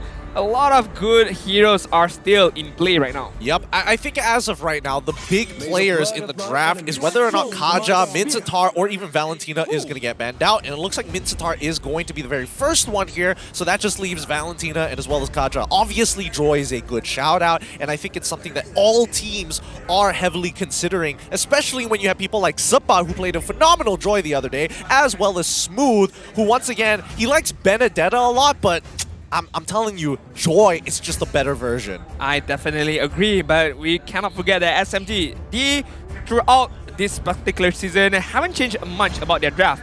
If Fredrin is available, immediately give it to Subway. If Valentina is available, immediately give it to Stormy, right? So I don't think that they're gonna change a lot, especially in this upper bracket playoff. So we shall see what is being given to them. Valentina is gonna get banned out, so it leaves Joy very much open for SMG. But question is this a trap by Homebois? That's the thing. Everybody loves this opening now. And again, it's very different compared to the regular season, but this is very common in other MPL regions. Most people recognize that being Valentina, the fact that she can steal people's ult already puts you in a really weird dilemma when deciding how to actually position yourself in this full dynamic team composition, especially team fight ones. Team SMG, they're going to be locking in the 1-1 first, which means that Homebois almost guarantee the Kaja and as well as the Joy. I don't know if Dale's going to go for it, though. Is this like a double trap kind of thing as well? Like, Kaja could be a very, very good pickup. The most battle pickup right now. But yeah, Kaja and Joy. You thought that Dale wouldn't, but Dale would right now. Because, first of all, you have Kaja to try to lock down the 1-1 with the suppress skill. And allows yourself to pick up the Joy because you have the Kaja on your side right now. So I think it's a no-brainer pickup from Homebois. And I mean, what's ever been given upon them, they take it immediately. Yeah, and I think, you know, for Sasa, it's going to be quite an interesting matchup for him, because if he wants to participate in these team fights, especially a 5v5, he knows for a fact that Sapat on this Joy is going to chase after him. Yep. So it's either you figure out a way to hit all the weakness points and instantly get the crossbow of tank to buy that extra bit of time so that your team can kind of finish up the mess and then go back into the fight, or whether or not he can outplay by dodging one of these dashes. SMG, on the other hand, want to make sure that the window of opportunity is going to be tightened down as much as possible if Sapat wants to get into the middle of that fight. Valent's going to be locking in the Kufra, and we also see the Yve. Yeah, I feel like as of now, I'm liking Homebois' lineup so far because there's no, I would say, a very, very reliable crowd control suppress skill apart from the Kufra if he lands the Tyrant's Revenge, the Tyrant's Rage. But right now, Homebois with the two pickup number 2, pickup number 3, which is the Cloud and the Joy, having very, very high mobility, just be able to kite around SMG, dances around SMG. So I'm quite worried for SMG right now. I mean, both of them have to play their A game, but so far, Homebois, for me, have the better draft. Yeah, I think Homebois, they have more threats compared to SMG right now. As much as Yve is great, there's some very direct counters, and being immobile doesn't really help the situation as well. Homebois, on the other hand, they know what their EXP laner is going to be. We might as well get rid of other peeling sandbags, and in this case, it's going to be the glue. Top one on that list. Team SMG looking to reply. Now, going over Homebois' draft one more time, right? We have the EXP, we have the support, we already have the gold, so that means the jungle as well as their mid laner have not been predetermined. For jungle, I don't think there's too much worried for achieving. You know, there's still Fedrin, there's still Martis to be played. But so far, the mid lane side for Warlord right now, if we're talking about high ground, Farsa has been taken out, Yve is being picked up by SMG, so Xavier is still in play. I was thinking about Kadita, but Kadita has been banned out by SMG. I'm not sure if we want to opt to go for like a Lilia right now to add on to more mobility right now. Hey, bring out the classics. It's been a long time since we've seen a Yve versus Lilia matchup. I think Team SMG, they're most likely going to ban out the Xavier. They want to make sure that Sasa doesn't get chunked out even before the fight even occurs. Homebois, do they care about Benedetta? I'll be honest with you. That's the thing. We talked about this before in the regular season. Like, smooth on Benedetta is no joke. There we go. Benedetta, thank God. Answer is they do care. 100% they do care.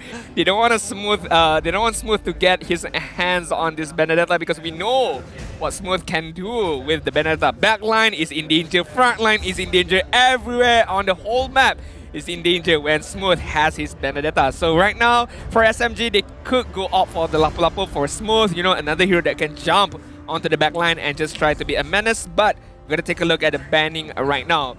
I talk about Lilia, we talk about Xavier. Is there any other things? Julian? Maybe, I'm not too sure if it's a good ban. I don't know if they want to go for the Julian. Oh, instead they're going to go for the Karina to make sure that again, Team SMG are making sure that when Sasa is on 1-1, he is going to be untouched. And I like the idea. Homebois, on the other hand, as much as their comp looks kind of good, especially with, towards level 4, towards the EXP side of things, Xavier, might be hurtful to the composition. He takes a really long time to actually scale up to a point where he's chunking 1-1 out for 50% of her HP every single time the Dawning Light connects. I definitely agree, hence why I would opt to go for Lilia for Homebois right now. And Lilia is going to be the pickup right now. Only 25% win rate, but then again, only being picked up 4 times throughout the season right now. Another debut for this particular matchup between Lilia and Yiv. It's been a long time since we've seen it. We get to see it once again. As much as I would like to see Subway go on the Fredgen once more, I think it's better if they just took the Martis. I think Martis here is really great for the Homebois because their entire composition is around controlling the mid lane and smashing your opponent as early as possible, affect the side lane, specifically the gold lane, and with Martis, you have that extra bit of, I want to say oomph, but really, it's just kill pressure. I mean, he did mention back then he want to push the MMR of this Fredrin, so he got to stick with his guns. Fredrin is going to be the pickup, and Lapu Lapu is going to be the obvious choice for Smooth right now to go onto the back line. But right now, Homebois, what do you feel about Hayabusa for Chibi right now? I don't know, just throwing it out there right now. Or is it too squishy right now?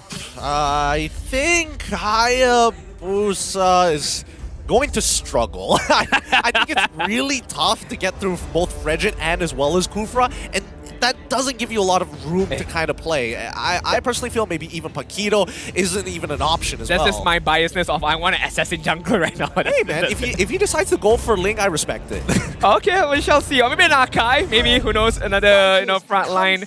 Oh! Okay, we forgot about the tanks a lot. It's an assassin, but it's not the kind of assassin I wanted, but still an assassin nowadays. See, I knew the types of assassin that you wanted. That's why I'm like, okay, Ling, I don't mind. Paquito, you know, somebody who has some raw damage and must build damage. Lancelot, not that guy. Till we get to that day that Ling builds tank. Till we get to that day. That would be an interesting day. Hey, that's Uncle Chicken on. Anyways, with the crowd already ready, Team SMG and Homebois break down the comps here, indeed. Alright, looking at the kill pressure from Homebois, 7.4, looking very, very good with the Kaja pickup, with the Lancelot and the Blazing Duet coming in from Cloud. But gotta remember, SMG is a very, very, I would say, passive-aggressive team. They know how to play against this comp. They just have to kite it out and wait to the perfect moment for Kufra to be able to take on the victory.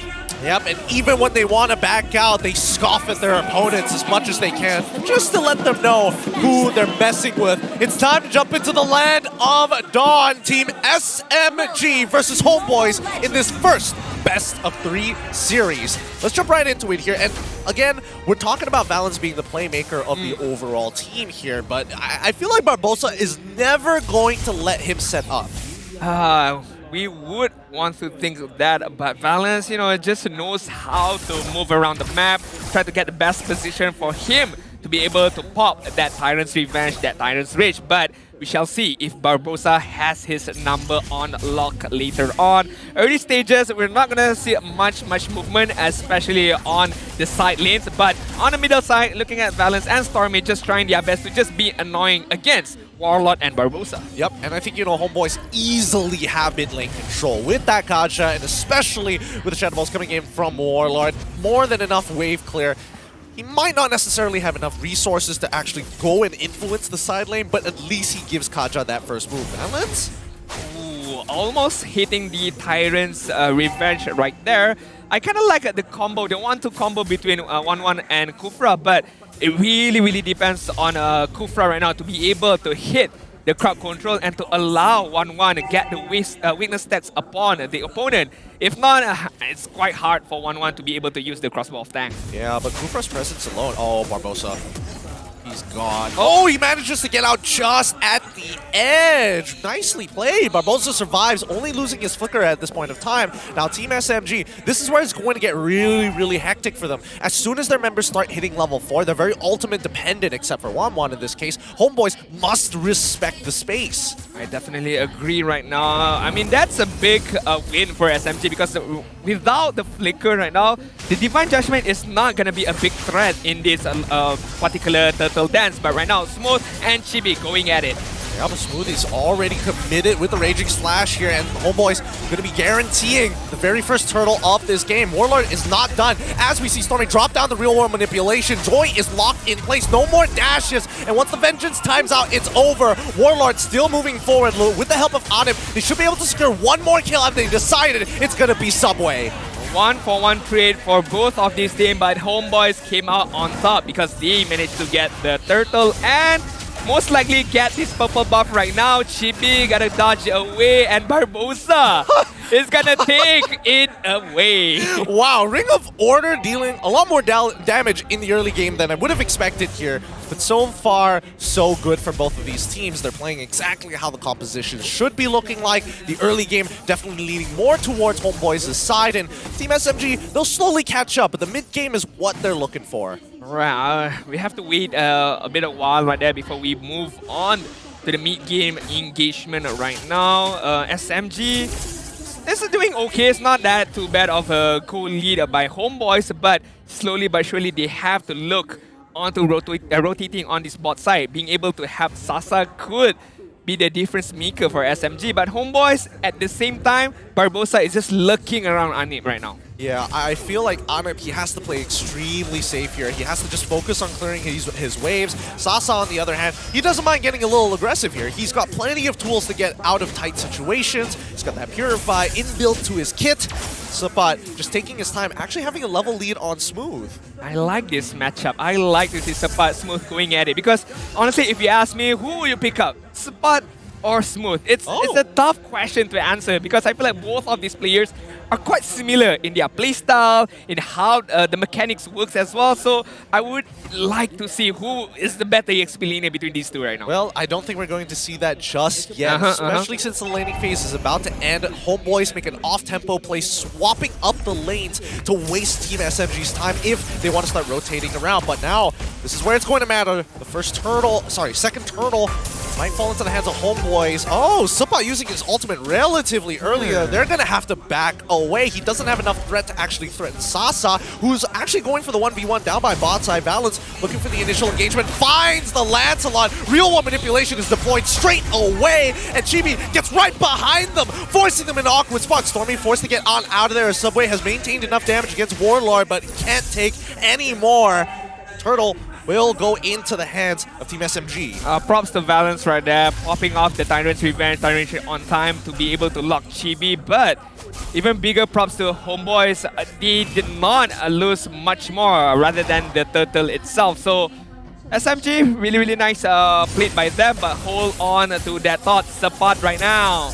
Yep, I think Sapat should die here. The crossbow Tang just waiting for the Vengeance to finish. That means Sasa is going to continue getting ahead. That kill is huge for him, as Team SMG now have full priority over the bottom side of the map.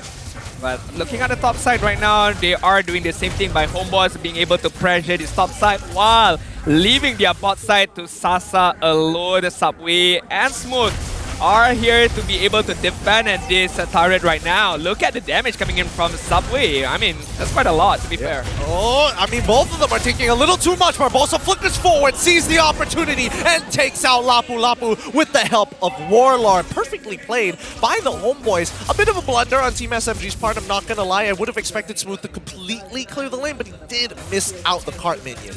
If they gave that kill to Anip, it would have been even better. At least they, I would say, you know, even things out with Sasa in the top lane right there. But DHS being picked up by Sasa right now, so being able to have a lot more damage coming in from his side could be a very crucial item right to this particular fight. But Chibi right now, yep, getting attacked by both on top of Subway, but I don't think this is an ideal situation to be in. Sapat, he's got to calm down on the trigger finger.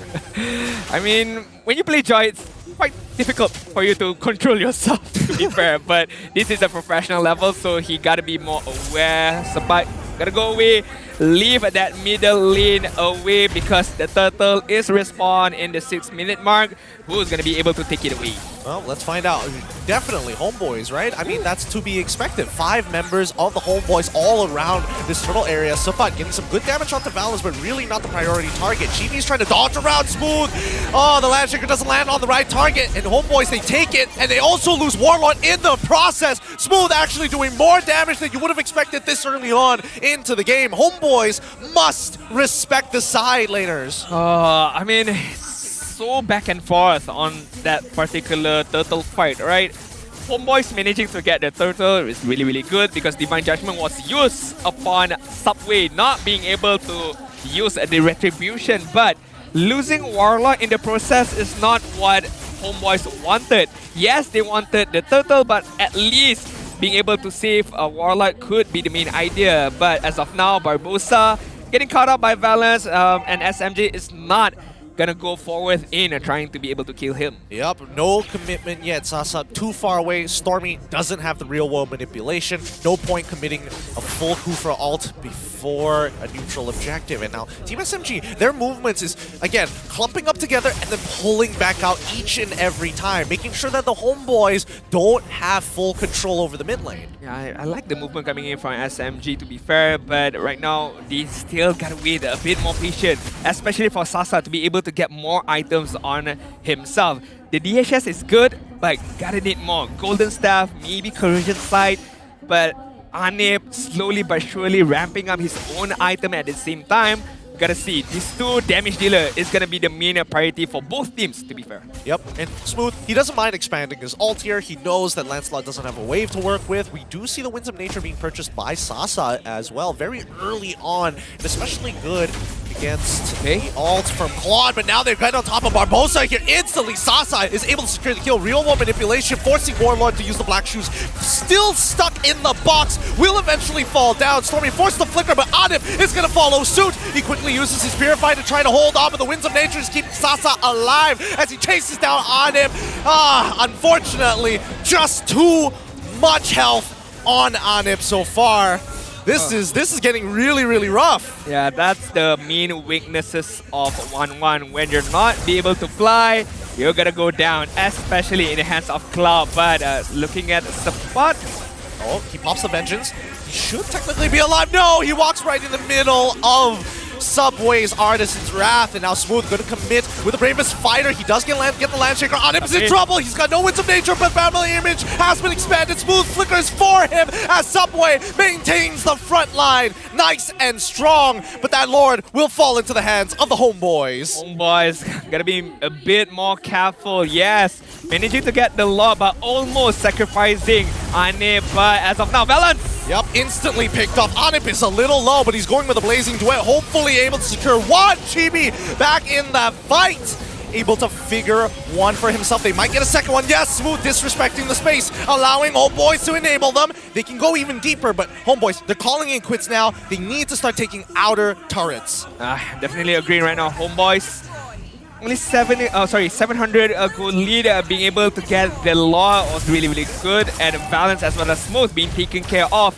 Homebois holding this particular game, just controlling the map pressure, controlling their own tempo, and hopefully no minor mistakes, because one minor mistakes, SMG is going to capitalize, and SMG are able to come back from this deficit. Yeah, Homebois are playing this very tactically. Team SMG, they revolve around their ults a lot. In terms of gold ranking, as much as Sasa tried to win out that laning phase, Anip skyrocketing ahead. He's got 1,000 more gold than Sasa. Chibi still leagues away from Subway as well. They have a very solid foundation underneath them. Team SMG, they don't mind waiting towards the later stages of the game. Most importantly, Sasa needs to have at least 3 items before the damage comes out. 4th item to 5th item, he gets even stronger. It's just compounding interest. And also, looking at the draft from SMG, it's a more, I would say, a moment kind of draft, where Valence, using the Kufra, just needs one good moment, capturing either Anip, capturing either Chibi to turn things around. So hopefully he can get that moment. But Homebois are holding this lead really, really well. Subway. Yep, the backline already dying out. Sasa getting the crossbow of tank to enough targets, is going for that 1v1 against Anip, who actually switched places to kill the entire backline of Team SMG. Valence and Stormy must pay the price. But in the middle of all two, Sasa still alive. Winter Truncheon has been procced, but that's going to be a 2-for-2 trade. Oh, very very, very good skirmishes coming in from both of these teams. SMG not giving up, not giving any singular chance to Homebois, although they are holding a very, very huge amount of lead, 3.3k gold lead, and Sasa right there, yes, managing to pop off the crossbow of tank, but meanwhile Anip using that wind of nature at the right second, at the right timing, almost getting killed by Sasa, but switches places to be able to not just escape from Sasa, but to be able to get another kill on his hands. I mean, I feel like Anip has improved so much as a gold laner, especially when he's up against the last Kage here. Most people generally don't get to outplay him very often, and most of the time, they already had a significant lead, and it's not Sasa's fault. I would say most of the time. Alright, speaking of fault, whose fault is it gonna be right now? Oh no, Valens, he pushes somebody in the wrong direction, doesn't get the collision against the wall. Warlord is going to slow them down, dropping the Shadow Balls as much as possible, allowing Anip to get into the middle of the fight. They find one onto Kaja, Warlord trades against Sasa, and now without any more damage, the Homebois will start wrecking havoc to the rest of the members. Lapu gone as well with no flicker. Homebois walk away with 3 kills to 1. I was gonna say, whose fault is it gonna be when the Lord fight commenced? But as I spoke too soon, Valens, you did the hard part really, really well. And I would say that was the most easiest part for you to be able to land your Tyrant's Rage onto the wall. But oh man, I'm not sure what happened right there. Maybe, you know, nerves getting into the head of Valens right there. I think he just did it a little too fast, right? He was so happy that he got that initial engagement, just tapped the button, but unfortunately the collision wasn't in the right direction. But Homebois, 6.6k lead, phenomenal lead that they have right now against Team SMG with a Lord pressing on. Okay, it depends on how they're gonna use this particular Lord to try to get into the base of SMG, and SMG does have a good amount of defense on their hands. So we shall see how this plays out. They might be able to secure an inhibitor that the Lunas Lord will crash into, securing one. The Smooth is trying to defend topside as Chibi is about to crack bottom in Hibs. He's dashing on through to get his stacks up. They find the third inhibitor, and Homebois very disciplined, knowing that their lead is so big, they don't want to give an opportunity. They just back away. This is a very, very good, I would say, changes coming in from Homebois, right?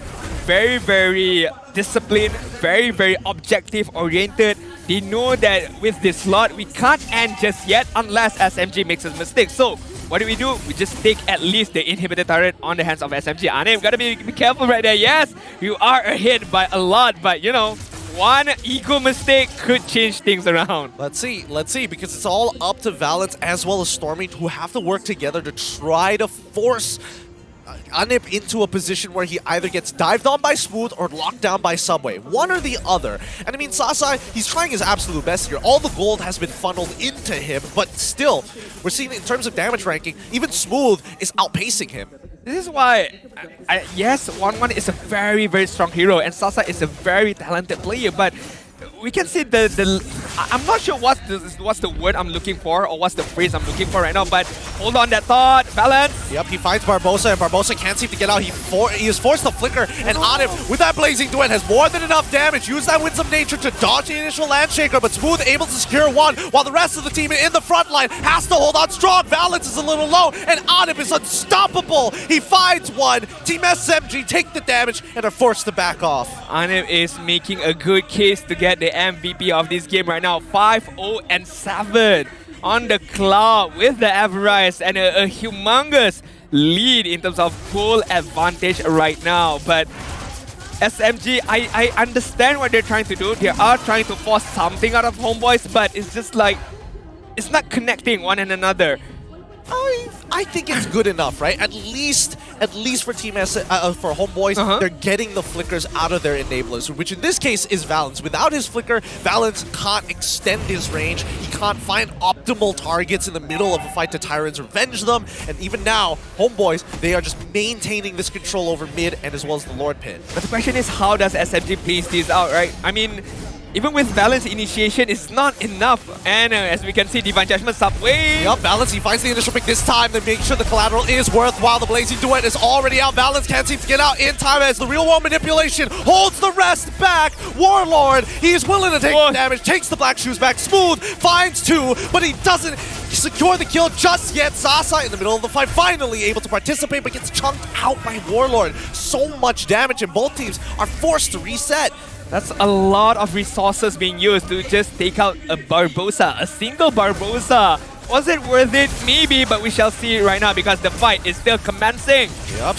Once again, Sabat in the middle of that fight. Puncture coming in from Chibi. Phantom execution. He's looking for his target in the back. Stormy out of it. Subway a little low as the Lord resets. Perfect for the Homebois as they start running down their targets. Warlord is already down. Sabat's already down. And finally, GB2 will get shut down as nobody can stop this steam train of Sasa. I apologize, King Sasa. I apologize, the last Kage. It doesn't end there. The Divine Judgment coming in from Barbosa. Valor still has the immortality. It doesn't even matter if you have Divine Judgment because SMG looking like the more experienced team right now. Yes, they are having a huge deficit, but they know how to play it around. They know what it takes to come back right now. All right, 18 minutes have passed here. Team SMG, as well as the Homebois, aren't willing to make a mistake anymore. The gold lead basically doesn't matter at this point. Everybody is at full build except for the supports. But here's where it gets really risky, because even if Team SMG bricks it all the way to the inhibitor, let's say they get an inhibitor and try to go for that high ground attack, Homebois can slowly peel away. They've got Lilia, one of the best high ground defenders. Same goes for Anip as well. They can clear waves super quickly. But again, one moment coming in from Balance, the Tyrant's Revenge, the Tyrant's Rage. Gotta be careful, man. Yes, you do have a good high ground with Warlord as well as the Blazing Duet. But if you're an inch out of position, SMG is going to capitalize on that mistake with the Lord coming in on the bot side. Yep, this inhibitor turret should technically fall, but the high ground defense, as we mentioned earlier, so good. Balance gets on top of Warlord, but unable to capitalize as Subot will start running down targets on the beat. Stormy in as well. Sasa trying to get away, a smooth defense on him. He's still plenty healthy. He's going to be able to lock down and kill Subway in the meantime as the real world manipulation comes out. He takes the battle mirror image away. This whole time, Chibi is on the opposite side of the map, stealing away camps. But lucky for them, they had the last man, the Smooth, the last man defending the base. If not, Homebois might be able to get that win with the split pushing meta. But props to Smooth having a very, very high awareness of the split pushing coming in from Chibi. So the game does not end just yet. I mean, come on, this is playoff, Gideon. We're gonna at least 20-minute mark. 20-minute mark, maybe 40. No, okay, I'm pushing it. Okay, you're pushing it with 40. You're really pushing it with 40. I don't think that's going to happen here because some team is eventually going to get outscaled by the Lord, and your damage isn't going to be relevant by, like, I don't know, the 6th, the 7th at that point if it ever gets there. All right, let's take a look at the item. The only guy that hasn't even completed on this 20-minute mark is the Kaja right now. Fleeting time on himself with the Radiant Armor. Might need another layer of protection for Kaja, for Barbosa right now to be able to at least use the Divine Judgment to be able to capture somebody from SMG.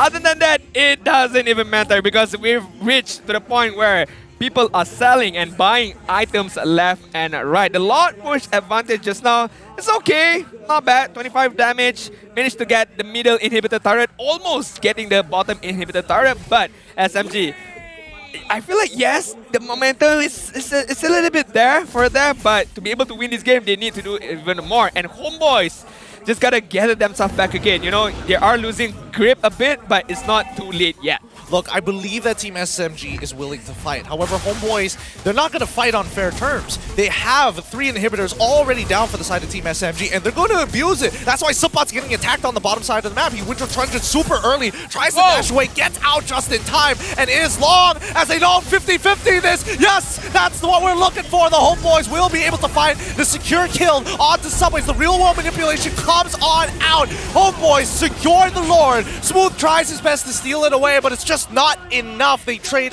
Anip for Subway.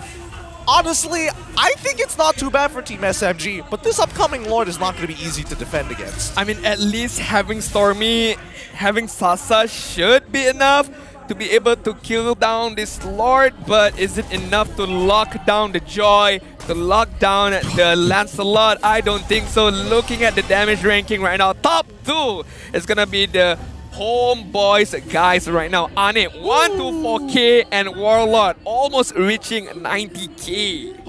No, that's a lot of damage. That is a lot of damage. Nearly doubling Storm. Honestly, if Stormy and Sasa's damage combined, they would get, at least they would finally surpass Ane, but only by a fraction. And now, the final moments might just be here. Homebois setting themselves up for game 1 victory. Smooth looking for an opportunity to get back on top of Warlord. Is going to use the bravest fighter to try and clear out these waves as soon as possible. Balance in the back, looking for anybody who overextends a Subway, losing 50% of his HP. He's holding out hard, but Smooth is running out of time. Real manipulation is out. The Lord is getting dragged to the opposite direction as Barbosa looking for an opportunity to get the Divine Judgment. Subway already down. Almost getting there, but it's going to be Anif once again cleaning up the mess with his battle mirror image. Oh my goodness. Oh, what a game. What a game for Homebois and SMG for game number 1. And Homebois won that with just sheer willpower and, you know, just overwhelming of minions. The Lord, SMG couldn't do anything about it. Yep, a blazing duet of a lifetime to clean up a fight with everybody's resources already expanded upon. Team SMG, that was a difficult game for them. Really, really difficult. Homebois take game 1. We have a match in our hands, Gideon. We do have a match. It does feel like a glimpse of the grand finals, but it's not over yet. Homebois securing the first win, and they are looking to make a clean sweep against SMG. But SMG has a lot to say. We're gonna take a look at how they prepare for game number 2 later on. Yeah, I'm very curious to see what the adaptations in the draft, because again, these are all heroes. Sasa loves that Wanwan, Fredrin, Eve as well from Stormy respectively. Oh, it's too tough. But let's hear what the Homebois have to say in their mic check. Semangat, semangat ah. Semangat ah. Caca, Bang Saiful, anjing orang. Apa pun yang kita nak takut, kita ada 2 nyawa, okey? Betul. Ingat guys, buat terbaik Allah udah siapkan semua buat kita. Dapat, Nip? Dapat. Awas Kufra charge lagi, Nip ya. Boleh bisa cepetin Bi, aku jaga Kufra Bi. Sawe. Nice, mati. Babi lari Kufra. Babi lari aman. Ipan, aneh komplit full. Ya, enggak rugi guys. Garuh lagi. Nice, Pan. Bawa lagi, Emit ya, jangan lupa ya. Balik. Lapu 23. Balik. Dengar Rip. Ipi no flicker lagi nih ya. Oke. Dapat tuan. Nice. Ipi. War. Lapuna flicker. Nice. Dapat. One. Nice, Pan. End guys. With the average game slowly increasing in time, Homebois will take game 1 in this best of 3 against Team SMG. Wow. I have to admit, I didn't expect Lilia to do that good in that game. I definitely agree. I mean, with Yves on the opponent's side, with Fadrin as well as Wanwan, and being able to survive and at the same time dish out a good amount of damage. Hey, props to Warlord. Props to him. He was peeling like an absolute beast. Like Subway could barely walk around without his dash. It was not a fun time. Sasa gets touched once. He's like, nah, I'm out of here. I don't know about you, but that last moment, I watched Barbosa. I watched him like circling the base. I'm not sure who he's trying to find. Maybe Sasa, but he couldn't find it. But at the end of that fight, yes, flicker forward, Divine Judgment pull him back, and look how happy he was being able to catch Sasa out. Yep, 16-17 is the final score. 22 minutes worth of gameplay. Homebois played it so well, and if Anip doesn't get MVP or Warlord, I'd be very upset. I definitely agree. I mean, looking at item, Anip finishing every single of his item and even selling his boot, buying the rapid boots to have the extra movement speed to be able to help his teammates out. And I don't know, man, Anip, ever since he dyed his hair, he's a different guy. He's a different monster. He's a different beast. Completely different person, you know? Again, every time I think about people's hair changing, I just think about power-ups, level-ups every single time. And this isn't even Anip's final form. Just imagine different hair. One hair, red, one hair blue. That's his final form later on. Look, his final form, he loses that mullet. It's just that mullet. It's just gonna go bald. But I mean, Barbosa, yes, no kills, 5 deaths, but the pressure that he possesses within the team, the divine judgment, being able to just, you know, make SMG think twice before going in helps Homebois a lot. Now, as we take a deeper look onto the damage dealt, 100,000, 100k of differences in terms of damage. I'm not playing SMGs down, but that's a heck of a lot of damage coming in from Homebois. It's a heckin' amount of damage. And I have to admit, Team SMG, as much as they are comfortable with the composition that you see in front of us here, yep, it's tough because there's a lot of awkward threats from the side of the Homebois. It's like you want to chase Subat down, but then Warlord is following back up, and then when you turn your sights on Warlord, he black shoes out of there, and then Barbosa pulls up another one of their key targets away with the Divine Judgment, and GB, it's so hard to catch the members of Homebois. They're extremely elusive. Extremely elusive, very mobile, and they don't have a definite crowd control apart from Valence, and Valence is gonna hug Sasa all the way. So even if Smooth goes onto the back line, there's no crowd control. Cloud can just immediately BMI away. That's the thing, right? That's why Claude is a powerful marksman in terms of the way he is able to play the game. He's the Swiss Army knife, as I like to call him, in the gold lane, for very good reason, right? He doesn't have terrible matchups. He only has a few good matchups, but he's never terrible in any situation. With that being said, oh boy, I don't know about you guys, but it's time to go visit the open house once again with Sith and as well as Rose and our 2 special guests. And selamat kembali kepada Open House kita, The MPL Open House. Anda bersama lagi dengan saya, Rose, Sith dan juga Fix and Debo. Hello semua, it's us again. Yeah, dan sebentar tadi baru saja kita menyaksikan game di antara pasukan Homebois bertemu dengan SMG, di mana pasukan daripada Homebois berjaya untuk mendapatkan kemenangan, di mana bagi saya satu kemenangan yang cukup manis, sedangkan mereka bukan berada dekat upper bracket seawal yang boleh. Ya, betul tu. Saya rasa kan, I feel like this win is proving that Homebois is playoffs ready. So, speaking of playoffs, I nak tanya Fix. Kita nampak in regular season that SMG terpaling dominate lah. Tenang kata, terpaling dominate. Yep. Tapi, adakah yang domination tu is also a bad thing sebab orang rasa extra pressure? So, you rasa SMG sekarang rasa pressured ke atau Homebois memang lain macam playoff? Tak, Homebois aku rasa lain macam playoff punya vibe dia lain lah. Saya rasa tadi Anip memang main macam lain tadi. Anip main macam aku. Tak. I tak boleh terima. Aku setuju. Aku setuju. Debo, setuju tak Anip main macam dia? Tolong apa backup aku pun. Tak macam Anip. Kan? I pun tak setuju sebab Claude dia modal dah tukar topik please dalam soalan lain. Okay, sebab kita nak tukar topik. Kita akan sambung sekejap lagi, tapi sebab kita ada kita punya MVP daripada pasukan Homebois. Siapa agak-agaknya MVP anda? Itu dia. Anip! So, inilah proof that Anip punya Claude tak macam Fix punya Claude. Okay. Dah. Cukup lah. Penat lah. Alah, kalau you lagi padu dari Anip, you yang main, bukan you sini. Tapi okay, Anip, yes, he deserves the MVP. Tapi saya rasa kalau saya boleh bagi satu lagi MVP, saya nak bagi Sepat. Okay, cuba. Kenapa kau nak bagi Sepat? Okay, I'm pretty sure Sith pun agree with me. Sebab satu, dia punya joy tu memang kacau dekat bahagian hadapan. Satu, dia akan elak daripada pasukan SMG untuk cuba pergi ke hadapan dan pastikan mereka kucak-kacir. Dan menyebabkan mereka lagi senang dan Anip masa tu lagi senang untuk dia keluarkan dia punya first damage.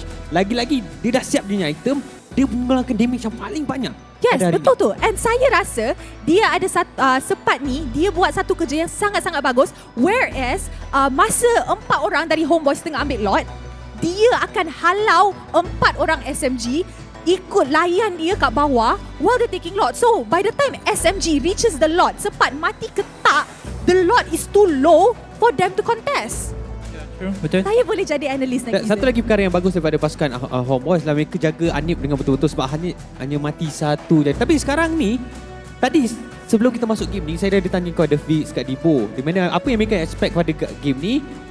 Fix dia nak tengok unique hero, sementara Debo nak tengok assassin. Tapi tak jadi. Tapi bercakap tentang assassin, Debo, GB menggunakan Lancelot dengan cukup baik. Jadi adakah anda merasakan kalau digunakan assassin lagi, pasukan Homebois boleh menang game kedua? Saya rasa dia pakai apa pun tetap menang. Oh ya Fik, you rasa assassin dia macam assassin kau ke? Tak nak lah. Asyik comparekan aku je terus. Kau dah lah. Tak habis-habis. Sebab Dibo assassin padu. Yours so-so. Betul tak so-so kan? So takkan nak compare dengan Dibo. Compare dengan SEA Games player kau kena tahu. You? Fix? Ex-champion season 3. Ex-champion.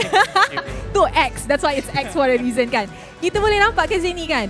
I rasa kan just now Chibi's Red 3 was on another level. Ya betul, saya setuju. Dan satu lagi, kita bercakap tentang kesilapan yang dilakukan oleh kedua-dua pasukan. Kat sini saya nak tanya kepada kita punya panel lah. Since diorang ada kat sini. Fix ni ex-champion.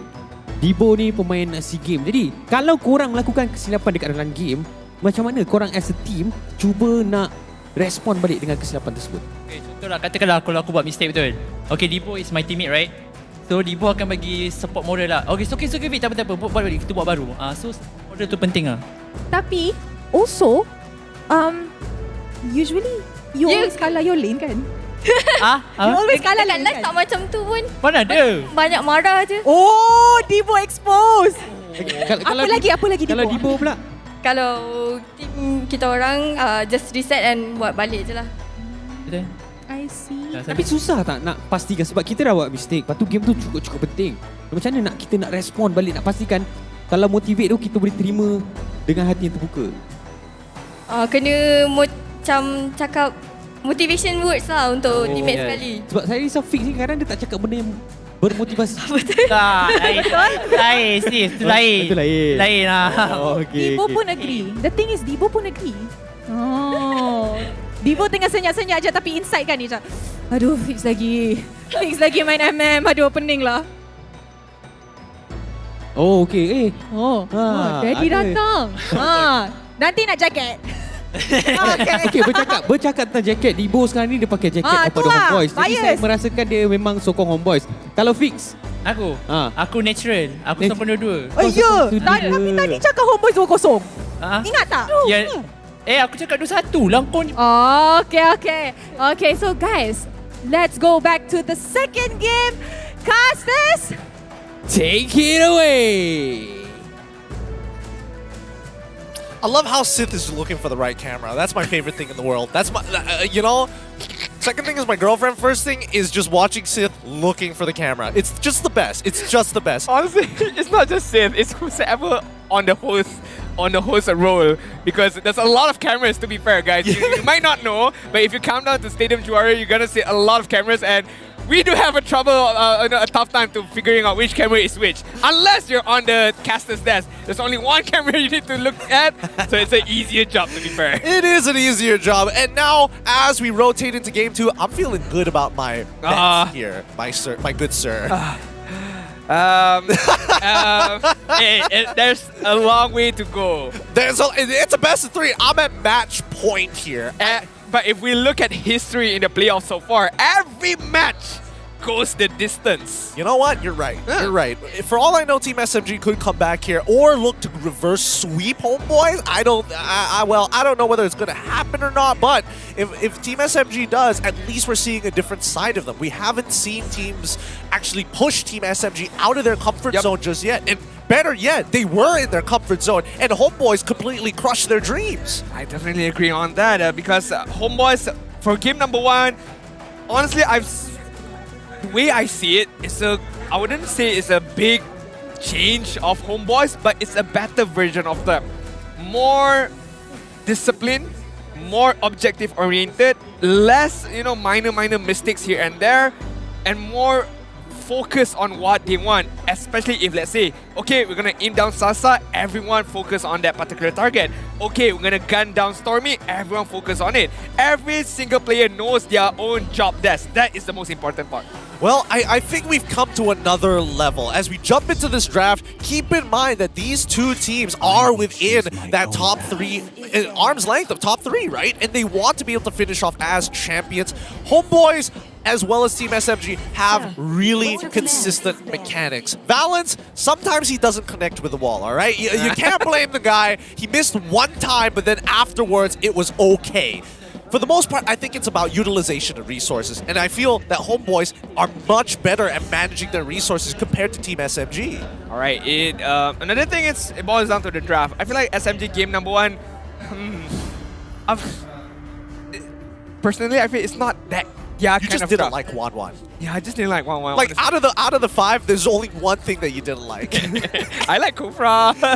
I like Lapu Lapu. Although I don't play it as much. But yeah, just 1-1, man. It's super hard to be able to win with her nowadays on the competitive scene, because a lot of people knows how to play against her, knows how to kite her. So maybe that's why. See, even SMG doesn't like it. Banning it out immediately. No, I refuse. I mean, considering Anip's performance there, like Sasa was winning lane. Yeah, and then the off-tempo play coming out from Homebois, and then it just escalated out of control from there. And I think even Sasa can recognize that Anip, he is feeling that playoff energy. He is not the same person compared to the regular season. Yeah, look at his picture. I mean, black hair. Look at him now.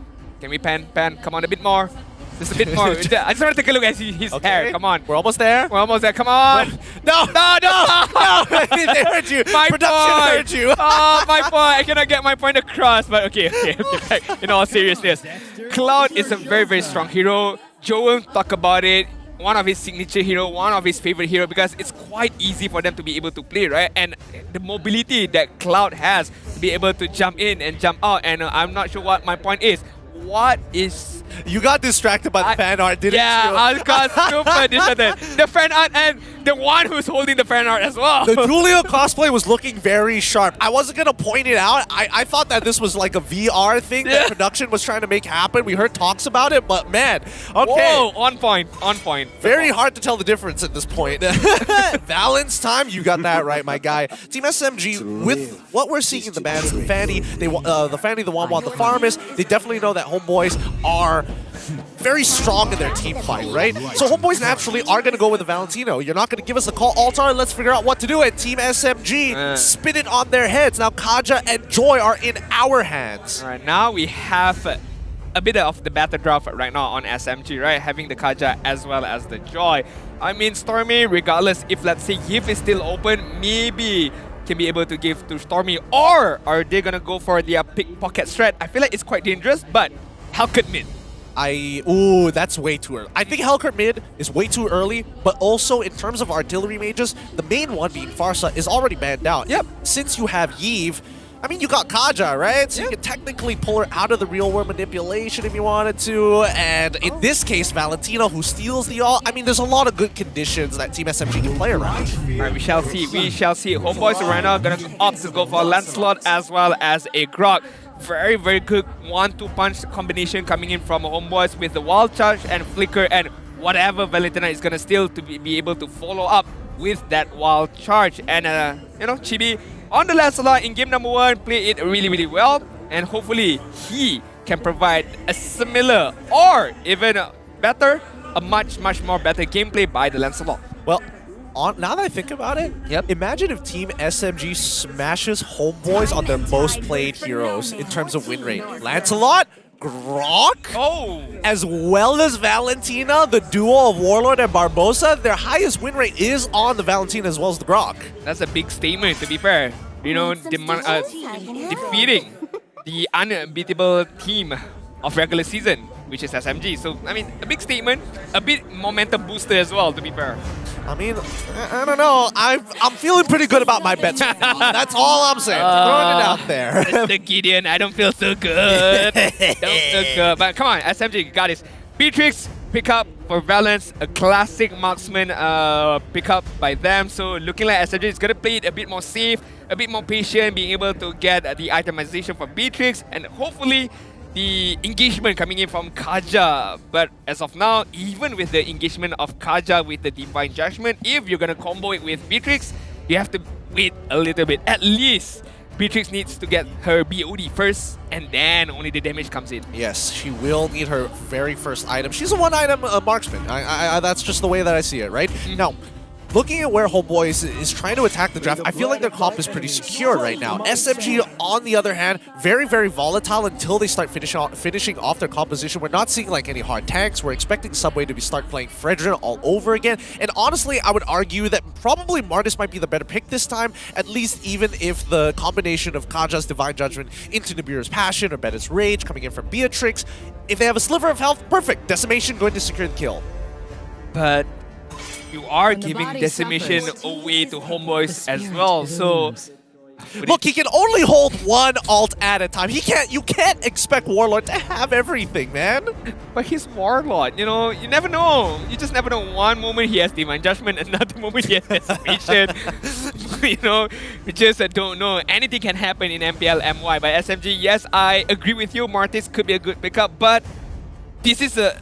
Yes, they do still have a second chance in the lower bracket, but maybe give a more comfort hero. Another Fredrin for Subway is my go-to hero for him. I don't know. Lancelot technically just dances around him, but there is Kaja. There's so many questions that need to be answered here, right? I feel like at least with Team SMG, they have a very clear idea of what they want. Is that a Lunox? Whoa. Huh, that's pretty bold. Whoa. So at least they can cut through the tanks. They need time. A lot of it, to be fair. I mean, with Beatrix, with Lunox, if Homebois pop storms them early game, I don't see a way back for SMG. That's a good point. Okay, so at least we know for Team SMG, they got two strong side laners, right? The Beatrix is pretty self-sustaining. The Joy generally wins out most of her matchups. Mid lane, they're going to have zero control, right? I mean, as much as Lunox wants to get in front of the faces of both Warlord as well as Barbosa, the overall wave clear, with the help of Grok's Power of Nature, is just way too fast. We shall see. We shall see how things plays out for SMG with the Lunox pickup, but right now Homebois to complete their lineup, Lapu-Lapu as well as Carry right now, another hero that can just, you know, demolish tanks or high HP heroes or high defense heroes. So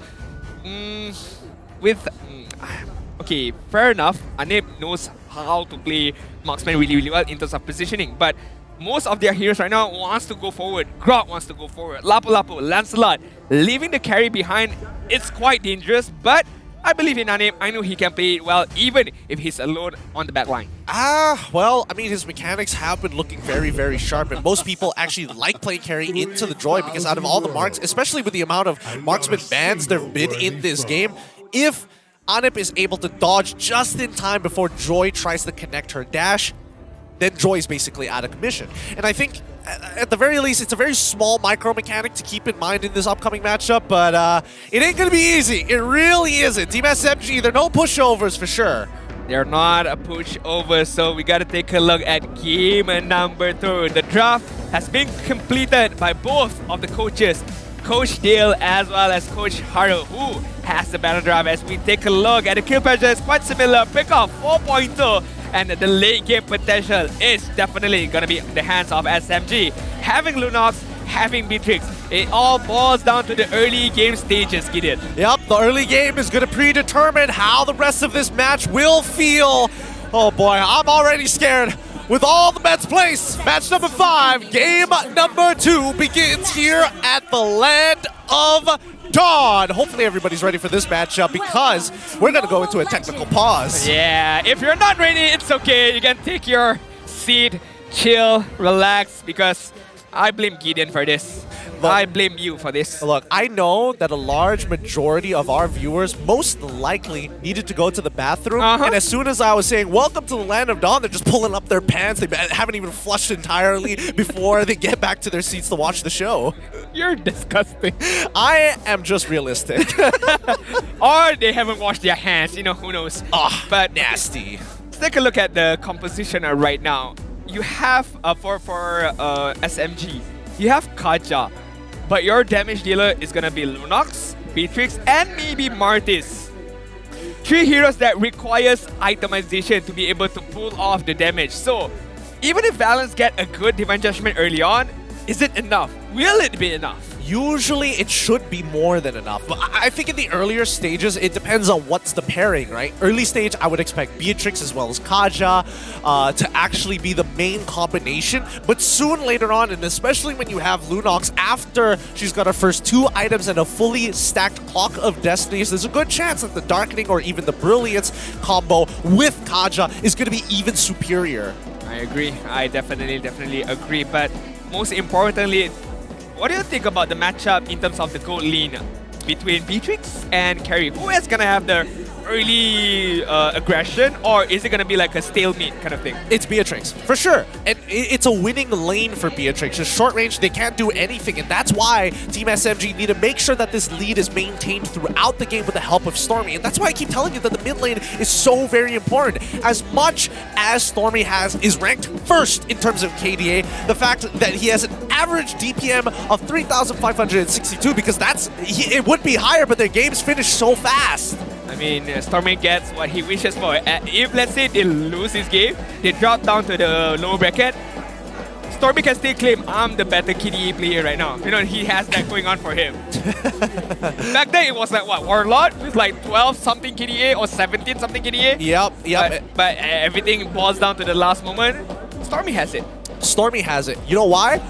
Because last time in the regular season, Team SMG fought against Homebois, they specifically targeted Warlord's KDA. They kept on killing him even underneath the fountain just to make sure that Stormy would have the highest KDA. Or that's how I see it. I mean, hey, teamwork makes the dream work, man. Teamwork makes the dream work. Right there, we gotta take a chance to look at the hero pool. Coming in from Balance, the Edith. I was surprised Edith is not picked up by them at all in this particular match series, but hey, maybe Coach Haru has a different kind of style, being able to showcase in this upper bracket between Homebois and Team SMG. All right, let's see how this game is going to be played. And once again, this lane priority, Warlord, he's going to be taking way too much damage, especially this early on. He's forced to recall almost straight away. But look at the bottom side. Anip instantly is forced so far back underneath this turret. It's okay for Anip to be, to soak up a bit of pressure, because we know, I mean, Anip just got to play it safe, wait for the rotation coming up from his own teammates, and be able to try to counter-engage onto Sasa as of now. SMG gotta play it careful. They don't have the strongest early game, so if they could avoid skirmishes, could avoid death, that would be good for them.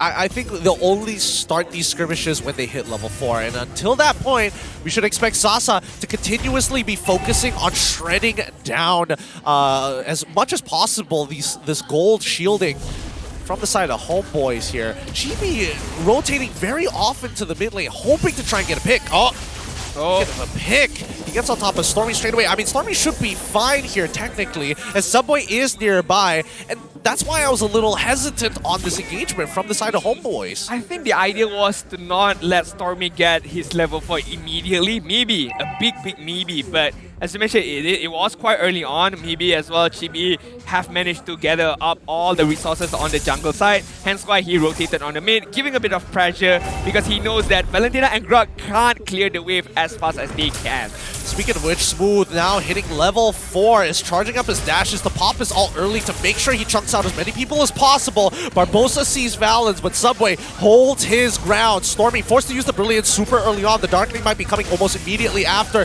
Oh! Subba almost tries to outplay it. The turtle secured by Team SMG as a double kill ensured by Stormy. I wish we could get a replay of that. That was an insane flicker. Speechless. I thought Lunox is a late game hero, but Stormy proves that, hey, I can still play it early on with the flicker dodge, with the Darkening as well. Being able to get a double kill as well as the turtle, that is a big win for SMG. I've never seen two nothing personal kid moments in the same play. Suppot flickers behind Stormy, nothing personal kid, but Stormy flickers behind him into the Darkening. Like, come on, man. We did a replay. We did an instant replay of that. We would hope we get to see that later on, but right now SMG holding on to this lead early on is really good for them. It's gonna help them ramp up even more quickly as of now. Sasa not having too much of a trouble farming up his own itemization as we take a look at the emblems and talent. Obviously, it's going to be the movement speed and magical penetration coming in from Lunox and Sasa. Movement speed as well as physical attack. Okay, so pretty standard all across the board. Nothing too out of the ordinary in terms of their build. Some people, especially for roamers, they like to add a little bit of variance in their personal emblems, but now Valence, he does not want to be part of this whatsoever. He sees Warlord, he knows that he has the Divine Judgment, he is making sure everybody is aware, but Smooth currently just dominating his lane. He's got the EXP lead on top of everything else. He spots out Chibi, and now Team SMG will start to adjust. I mean, Joy just wins a lot of matchup, right? Even if she is not on your face, she can do these kind of things, which is just immediately go to the back line, clear the wave and rotate, give help to the other lanes as of now. 4th minute mark, SMG holding on to this lead as well as the map control, and Homebois playing it a bit more safe, you know, not being too much aggressive, not allowing SMG to take the entire momentum of this game. They're letting Sasa sit really far back into the riverside, but now Team SMG, they're trying to find as much as they can. GB is still on top of the turtle right now, but Smooth, he's going to zone him away. And now Homebois, they're just going to give this up. They're going to focus on making sure that Adam can slightly get ahead here.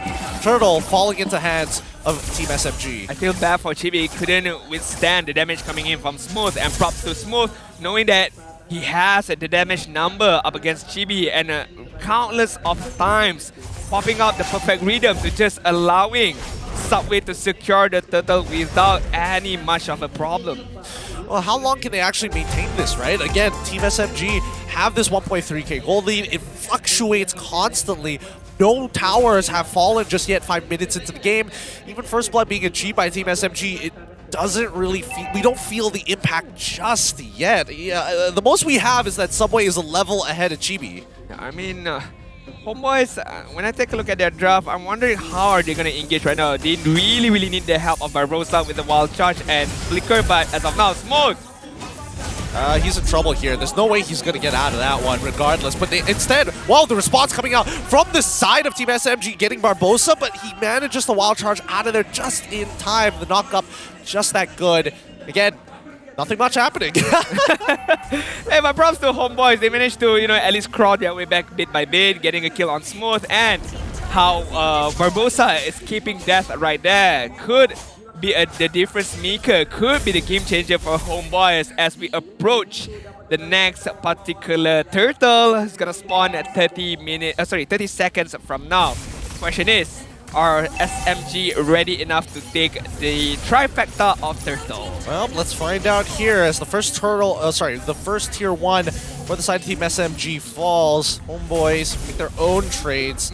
Subway still, he's got, honestly, not that bad. He at least has more than 50% more EXP than Chibi at level 9. If he clears this top side, he should be able to hit level 10 and almost secure this turtle for free, but I don't think Homebois is going to let that happen. We're seeing that Carry is moving towards that top side of the map to take away the smaller camps, but Team SMG, they're not biting right now. They're willing to 50-50 it right now. And Smooth, he's going to be dropping his ult very early on here, getting as much information as he can, as we do see the Landshaker come out onto the Vengeance. He takes it for some reason, and instantly terrified by Warlord. Subway, he's going to try and maintain this, but the Wild Charge comes in into the Phantom Execution. Chibi secures the Retribution. Subway ends up falling, forcing Stormy to get on out of there with a brilliance. My eyes was on Smooth right there. When he popped the perfect rhythm, and it was not on to Chibi, I knew immediately SMG is gonna lose at that particular war, and they did. Oh! The pullback! Chibi goes all around the tier 1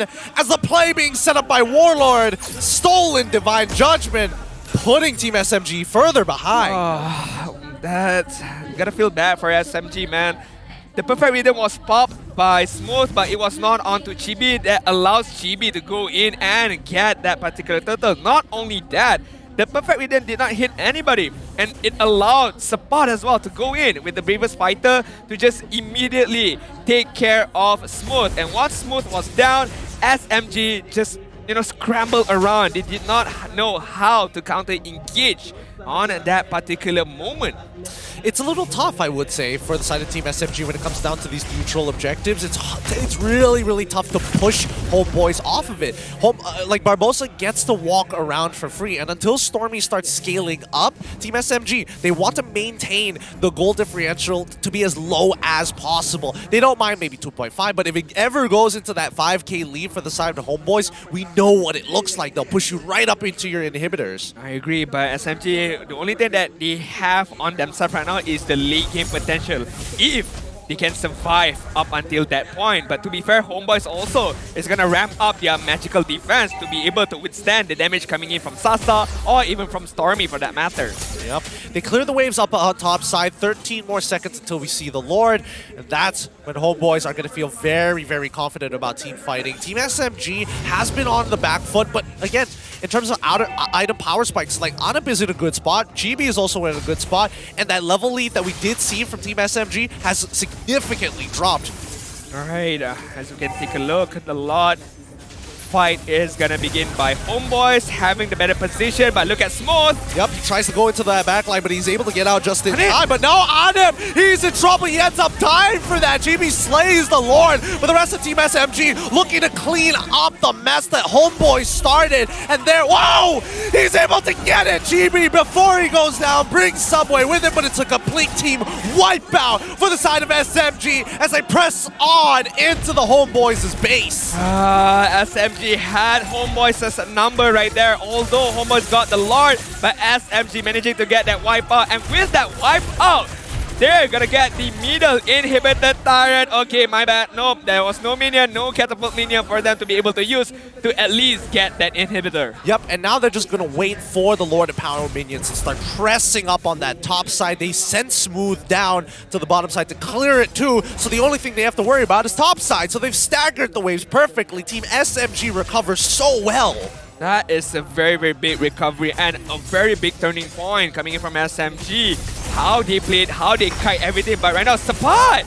Nope, he tries to flicker forward to ensure the kill onto Sasa, but ends up failing. Warlord out of position. Subway decimates him as they clear up the Lord. Anip is still trying to survive, and Smooth is able to get on top of him with the perfect beats. Barbosa, he tried his best. The wild charge was not enough, but Chibi on the opposite side of the map is going to be playing his own game.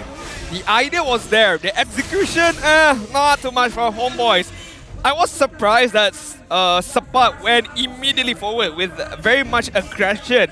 But yes, the rotation coming in from Barbosa by Warlock wasn't good enough, wasn't quick enough, wasn't effective enough. And it allowed SMG, it allowed Sasa to walk away freely. And not only that, Homebois was suffering a lot. A lot of their members was taken down by that movement. Yep, and Sasa, especially with that Bennett's Rage being preemptively thrown in front of him to see if any of the Homebois wanted to overextend, manages to catch out too in the process, putting them low enough for the cleanup to happen. But GB, perfect execution, is going to get him on out of there as well as the puncture. They see two, but they don't realize that the rest of the members are hiding in the bush just nearby. Team SMG, very good spread of their members.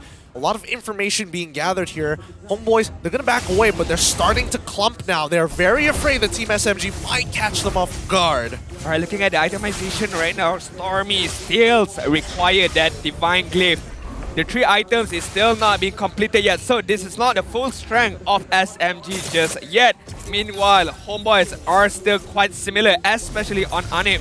Has a lot more room to play with, especially with the damaging item coming up from it. So, this is not the full extent of damage coming in from Homebois, nor SMG. Well, let's find out as the next Lord is coming up in about 5 more seconds. I feel like Team SMG really want it, right? And this is a Luminous Lord. It's got some buffed up stats and as well as a charge, which is going to be great for taking out inhibitors. Homebois, they want to get on top of this objective first and hold down. Dig the trenches and dig them deep. Homebois gotta be careful. They can't repeat the same mistake, and SMG, they know how to play. But right now, Looking at the position for Homebois, SMG doesn't know about this. Oh no, Smooth, he's already used the Vengeance as well as the Perfect Beat. They're trying to reset this Lord, but it's not going out well as Subway walks on forward. It's going to be Adib the first to fall, and the rest of the team is scrambling. Homebois in some trouble. Barbosa next to fall. That's 2 flickers already out, and Smooth gets the chase Jumasupan for free. Nicely played by Valence. A great Divine Judgment. Oh, that's not good. That's not good. Not enough. But Chibi trying his best to clear out the minion wave. And the Lord is there in time to save Homebois alive. But is it good enough? Because SMG is still hovering around. It's still within the neighborhood right now. Yep, they're going to stagger the waves once again. Chibi has been quite on point with his retributions despite the odds, and obviously he technically should be winning it in a 1v1, but against 1v4, it's still pretty tough to hit.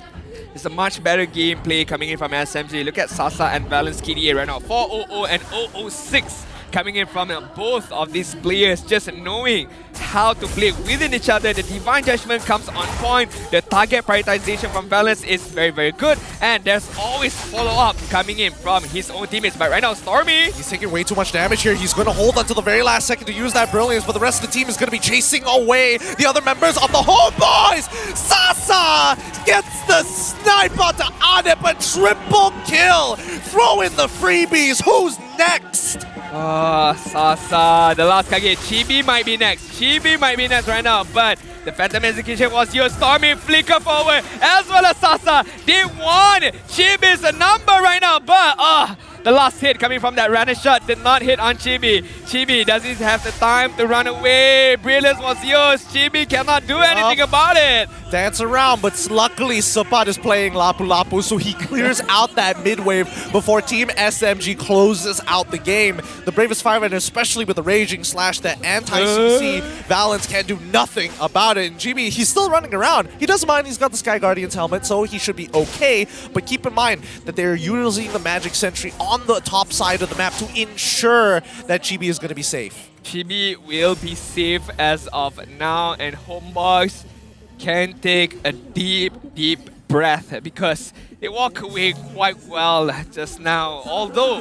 Anip, I mean, not the best of game currently, 1-4-0, gotta take care of himself even more, but this was my main concern, Gideon, because most of the members of Homebois wants to go forward, wants to go for the initiation, and you left Anip alone on the back line. It's an easy pickings for SMG. I feel like Homebois was in a position where they sort of autopiloted. They knew that Chibi was close, but didn't expect him to cover that much distance. And I think even for Team SMG, they could recognize, like, wow, he's pretty slippery. He's not easy to catch. Definitely, definitely. I mean, as we approach the 15-minute mark, 3K good lead by SMG, and map control, I would say quite 50-50 as of now.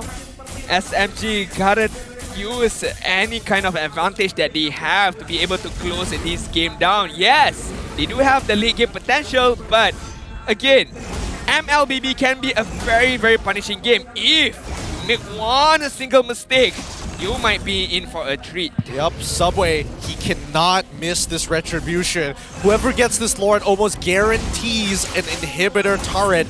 And we saw what happens when you have no inhibitor turrets. You're put at such a deficit. I'm pretty sure that somebody's going to make a move soon. Smooth, he's already starting things off. He's making sure he has enough charges for his ultimate, but he's going to start walking and checking the brushes one by one. They spot all of them. He knows where Adip is. Where's the rest of the team? Sapat is looking for the flag, but Adip now outflanks his opponents in the middle of that fight. And now Team SMG are caught in the mix. A double kill coming in for Adip as Sapat is trying his absolute best to take out Sasa, but it's too late. Sasa has too much damage. Takes out Adip as well. The last Kage is alive. 9-0-0 for the last Kage. Sasa makes a very, very impactful play, and one on the biggest impact right now for SMG is that they are gonna force us to a game number 3. Barbosa right now trying his best to defend with his own life, but it will not end just there.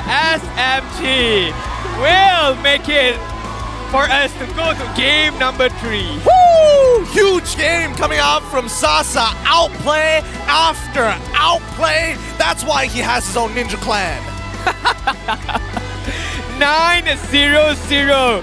You gotta give huge respect to Sasa. You gotta give a huge respect to him. Using such a classic hero Beatrix. But when you have that amount of mechanical skills on your hand, you can make wonders. And that's what Sasa did. Honestly, I was surprised SMG actually won that fight. The outflank coming in from Homebois, seeing what Smooth was trying to do by opening the map, continuously looking for that punish. Homebois had the right idea, but Team SMG was just the victor. Let's look at the mic check for Team SMG. New game. Reset. You know what? Tomorrow still have game, bro. Let's go. Don't pressure yourself, guys. Dia lompat Cibi, dapat Cibi. Ni, lapu pun jauh. Tadi. Double kill. Woo! Tommy. Ni makan grok tu. Grok dah hati ya. Okay, hati-hati. Dapat lot. Aku balik sikit lah. Aku balik. Gulung. Dah. Buka, wait, bro. Tak. Sabar. Jauh. Nice ah. Ni. It's okay. Chill. Dah skill satu. I claim dia aja. Alhamdulillah. Embot. Alhamdulillah. He's got a lot of personality. I'm just sorry. I mean, Sasa, because when we like talk to him like off stage, right? He seems like a cool guy, very relaxed, very chill. And it's the similar Sasa on stage as well. He doesn't change. The man that doesn't change. This season has been very different from him. From previously joining Team SMG, not smiling once ever in his life, to now smiling a pretty consistent amount of times. Yeah, Alhamdulillah.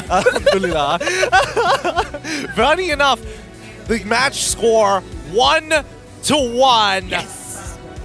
I mean, it's great for you, man, but I thought the Homebois was about to close it out there. I mean, the prize is still on the line. And speaking of prize, speaking of great things, ROG phone is there for you guys. Game like a pro, because with ROG phone, you guys can get your Savage with the fastest and the most responsive display. Climb through the ranks as fast as possible with the biggest battery of all, 6,000 milliamps.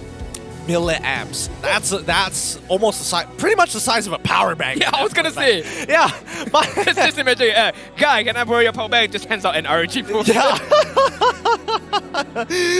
That's probably how it's gonna look like. But let's look at some of the item builds here in the post game, because oh my goodness, what a difference this time. Homebois made it look very, very even, but SMG, once they hit those power spikes, such a difference in gameplay. And you can take a look at Valus. You know that he is a hotlink user. Look at his KDA, 019, 7859. No, kidding.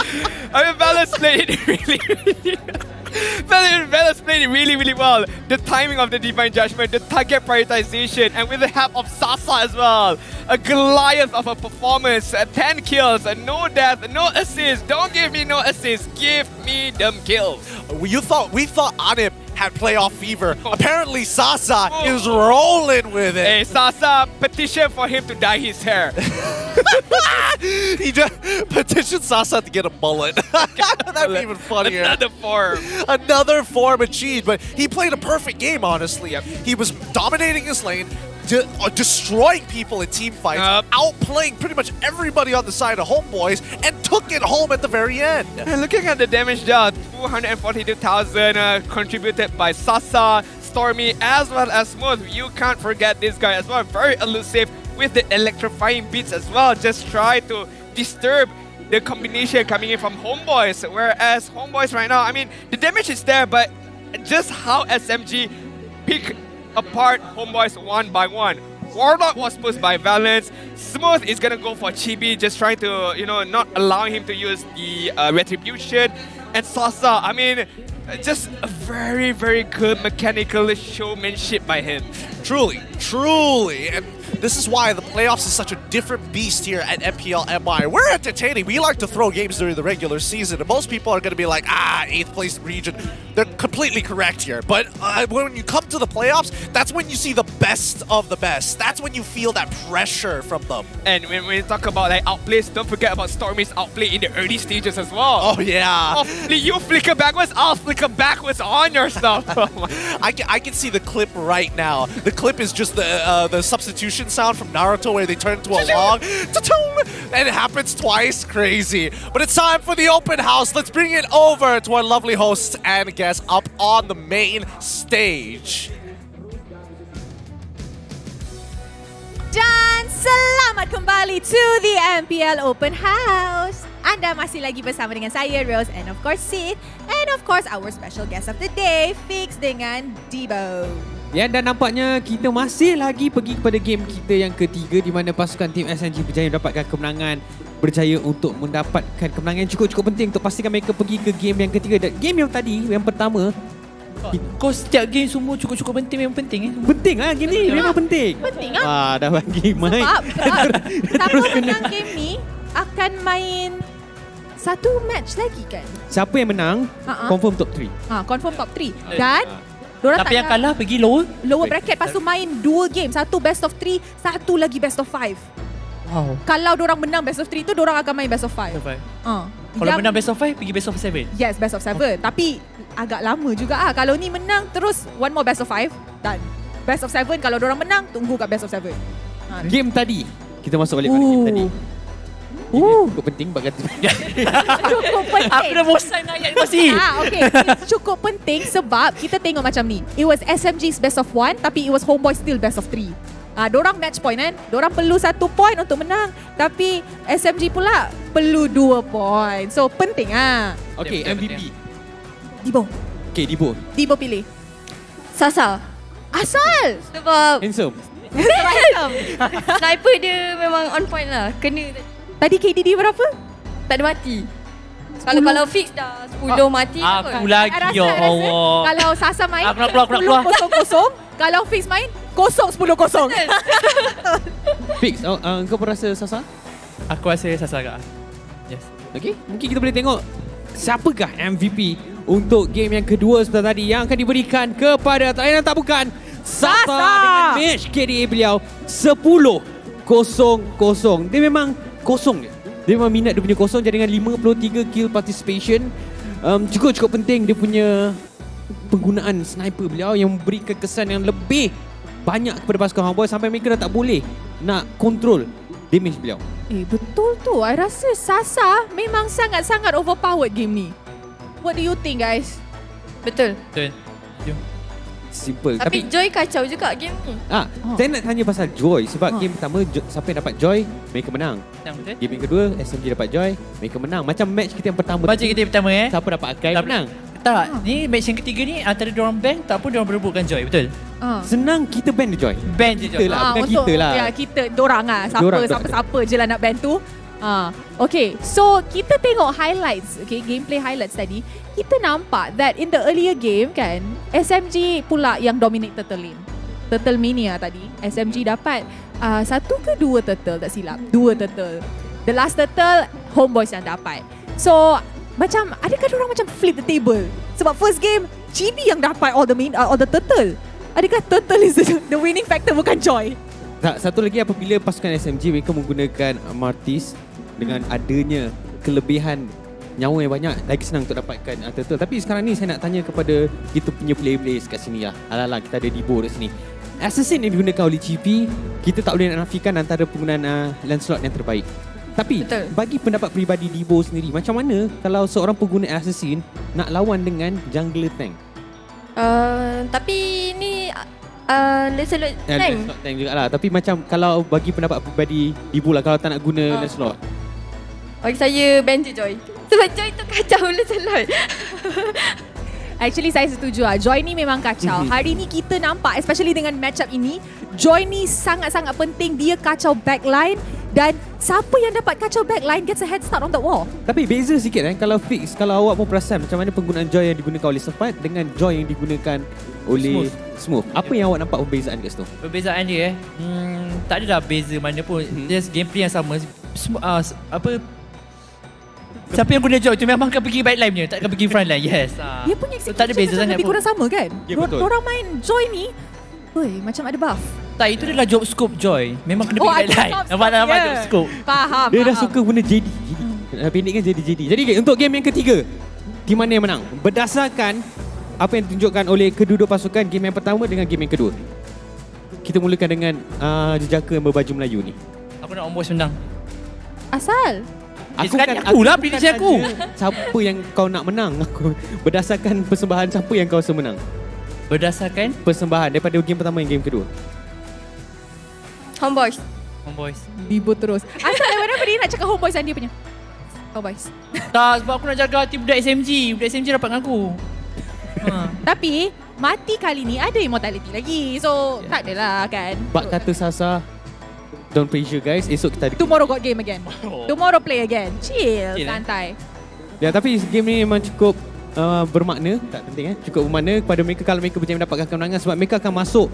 Dan kalau masuk ke bahagian upper bracket, ini maksud mereka akan lebih apa ni? Nak caw dulu. Nak caw? I nak naik stage. Okey dah, pergilah Ros. Tapi kali ni I pergi sorang-sorang. Jadi saya akan bercakap-cakap dengan Fix dan juga Divo sebab memang main dekat upper bracket ni senang, tapi kalau korang diberi pilihan, adakah laluan lower bracket tu penting juga ataupun upper bracket tu lagi memudahkan kerja? Tak dinafikan upper bracket lagi memudahkan kita punya kerja lah. And then kita ada Immortal kan? Ada Immortal. Yes. Divo pula? Lepas Immortal boleh beli Winter pula. Lawak. Sebab esok kita dah start pemain dengan best of 5. Jadi memang sangat-sangat memberikan kesan yang besar lah. Jadi kita akan bersama-sama dengan kita punya Rose dekat atas pentas untuk bersama-sama dengan peminat-peminat apa yang dia nak buat sekarang ni. And hello semua, tengok I teleport dari sana ke sini. Cepat je kan? Okay, so macam biasa, kalau game sangat-sangat stressful dan saya rasa I dah tak boleh nafas, mari kita main game, okay? Stadium juara okay ke tak? Dah ready main game dengan Rose? Dapat skin tau? Nak, tu nak. Alright, so can we please have our first contender up on stage? Itu dia dari side SMG. Team selalu menang game. Itu dia. Hello.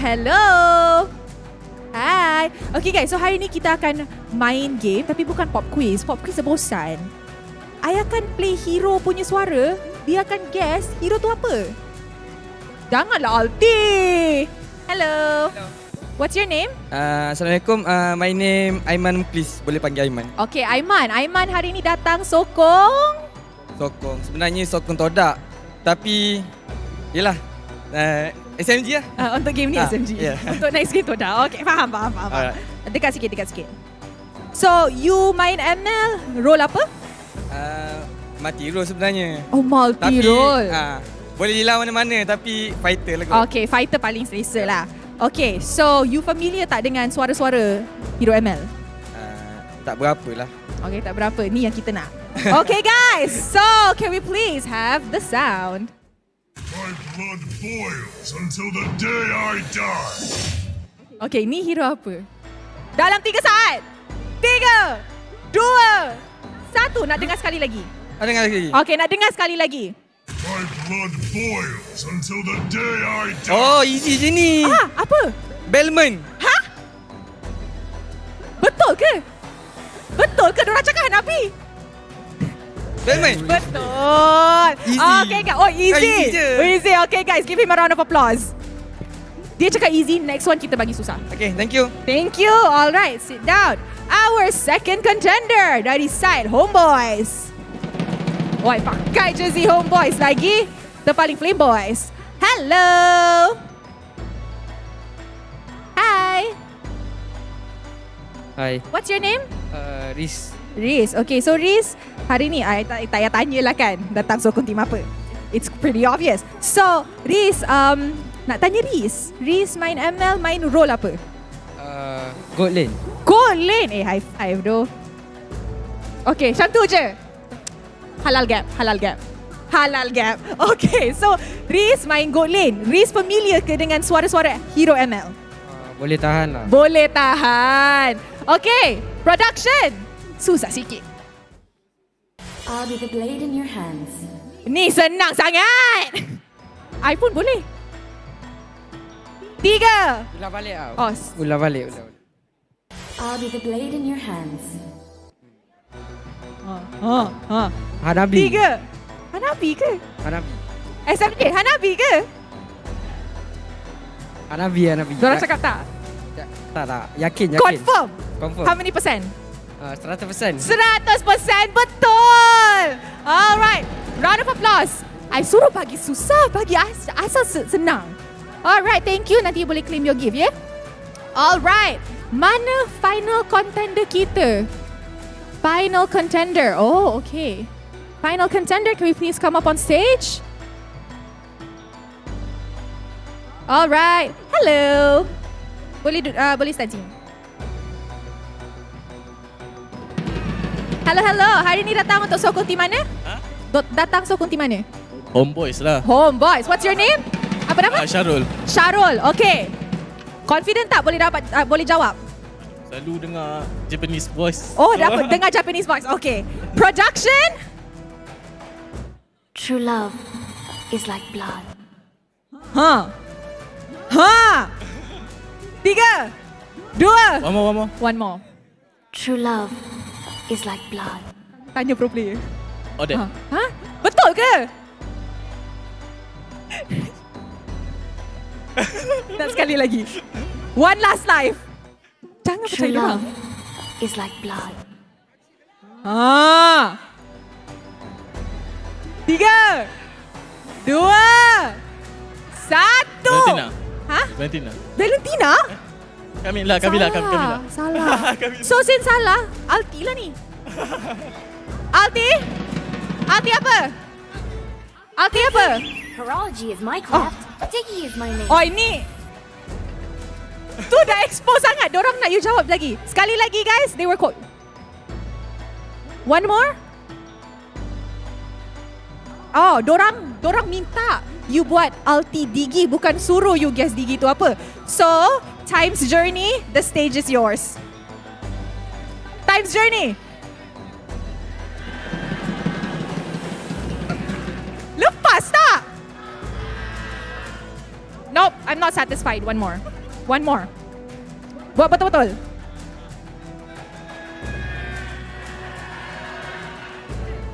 Lepas? Okay lah, bagi lepas lah. Alright, you may claim your gift from our floor manager later. Thank you so much. Okay guys, are you guys ready for the last game of this match? Siapa akan menang? And with that, mari let's throw it back to the casters to start our third game. Casters, mana suaranya? Thanks, Rose. Game number 3 is about to commence here. 1-1 so far, and I'm starting to feel a little nervous. I'm not gonna lie. I was confident earlier, but not anymore. All right. It all comes down to this. It all boils down to this. I like how they are playing for like, MPL Championship trophy. We're playing for like last season's medal. I'm very curious how you got that, by the way. I feel like you stole it at some point. Hey, the story doesn't matter as long as I got it, okay? If it's in my hands, it's mine. That's the reasoning that we need. Now, for adaptations, we did see Team SMG really make Homebois sweat in this game. And honestly, Homebois, with the lineup that they had, the composition that they were playing, this was something that both Warlord as well as Barbosa, their most played and highest win percentage heroes. Definitely. I mean, SMG really brought the cards to the table up against Homebois in game number 2. And if we can rewind back onto the open house segment, Debo as well as Fix did mention about the joy. And I feel like it's a very, very good point. Ban out that hero, man. Ban out that hero, regardless if it's in the hands of SMG or Homebois. Your jungler is in deep, deep trouble because you can't get near to that neutral objective, regardless if it's a turtle, if it's a lord, because the electrifying bits is just gonna taunt your HP way down before you even get to that neutral objective. Oh, Dale was kneeling down. I thought the tables were really high. I was like, wow, how in the world did it grow over the open house? Okay, all right, that makes. Why are you so short? No, he's pretty tall, to be honest. That's why.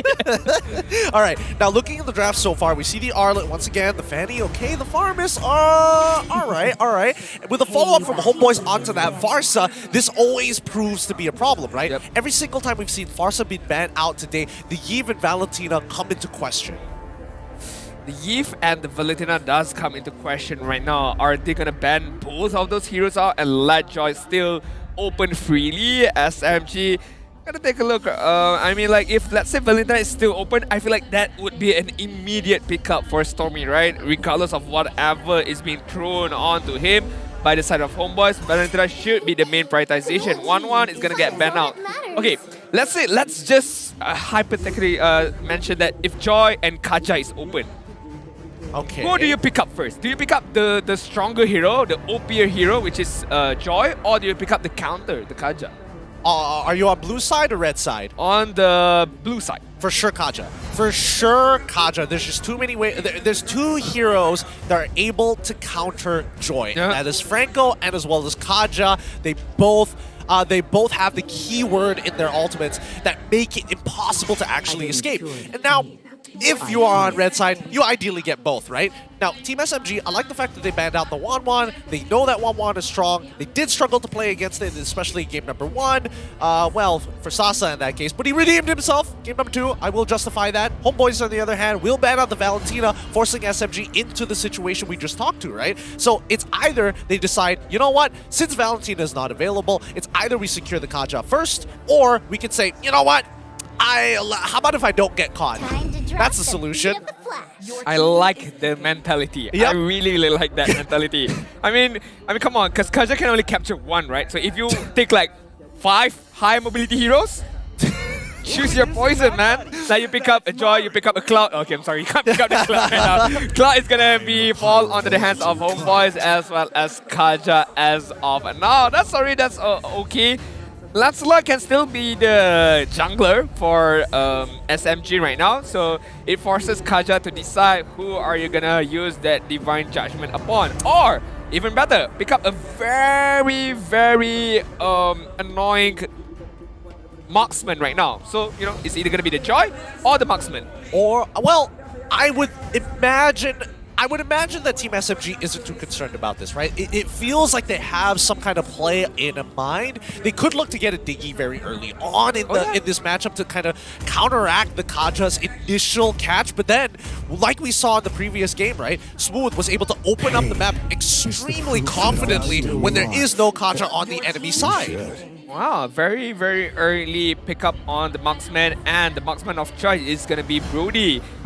Very strong in the laning stages, in the early stages, and Anip is gonna have a bit of a difficult time trying to, you know, at least get some farming for himself. But as we take a look at game number 1, it doesn't really matter, especially when he has his hand on the signature hero.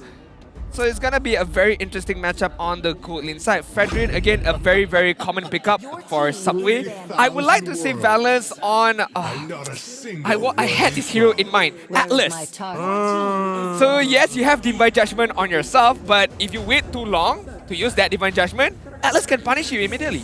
Well, here's the thing, right? As much as I would like to see Atlas, I feel like Divine Judgment is not enough of a condition. Because again, how exactly are you supposed to catch this Claude with the BMI? How exactly do you deal with the anti-CC coming in from the Madness? I feel like in these situations, like, I would agree with Homebois, like Natalia probably would have been the worst hero to face against if you are the Homebois. Fair enough, a hero that can go onto the back line, can disturb Kaja, can disturb Cloud immediately with the usage of, at least one item of Blade of Hephaestus is enough for herself to just create a good amount of damage. Glue is going to be banned out by SMG, not allowing Sapat to just go onto the back line or go onto the EXP line or EXP lane to just disturb the back line later on. But Homebois, one more ban. Are they going to prioritize Valence hero pool right now, or is it gonna be Stormy? I think they are gonna prioritize Valence's hero pool, but what is worth getting rid of? Oh, they ban out the Franco. I guess they're looking to set up Eve here. Team SMG can just easily ban it out. They're not on red side, so they're not going to get that first pick. You might as well just eliminate the possibility altogether, but then that puts you in a very tough spot, right? Because then what else is left other than Kagura and as well as Lilia? Yeah, and Haru read that like a book. They know that Homebois is going to opt to go for that Eve, immediately ban it out. But Kadita is still open for Warlord right now.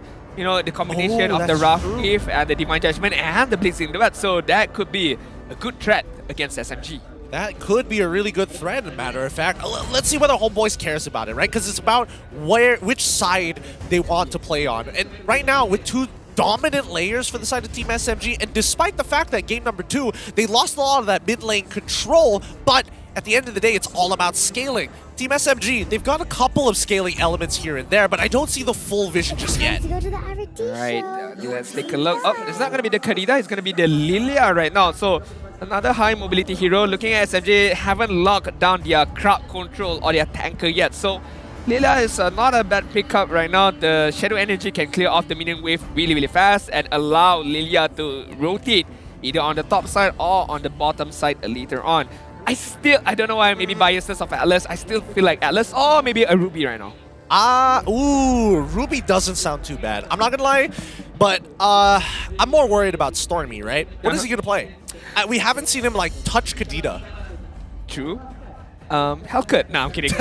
Back into the Hellcut mid lane. Honestly, if he does that, I do respect it. Oh, Astas? My friend. And Kakura. Okay.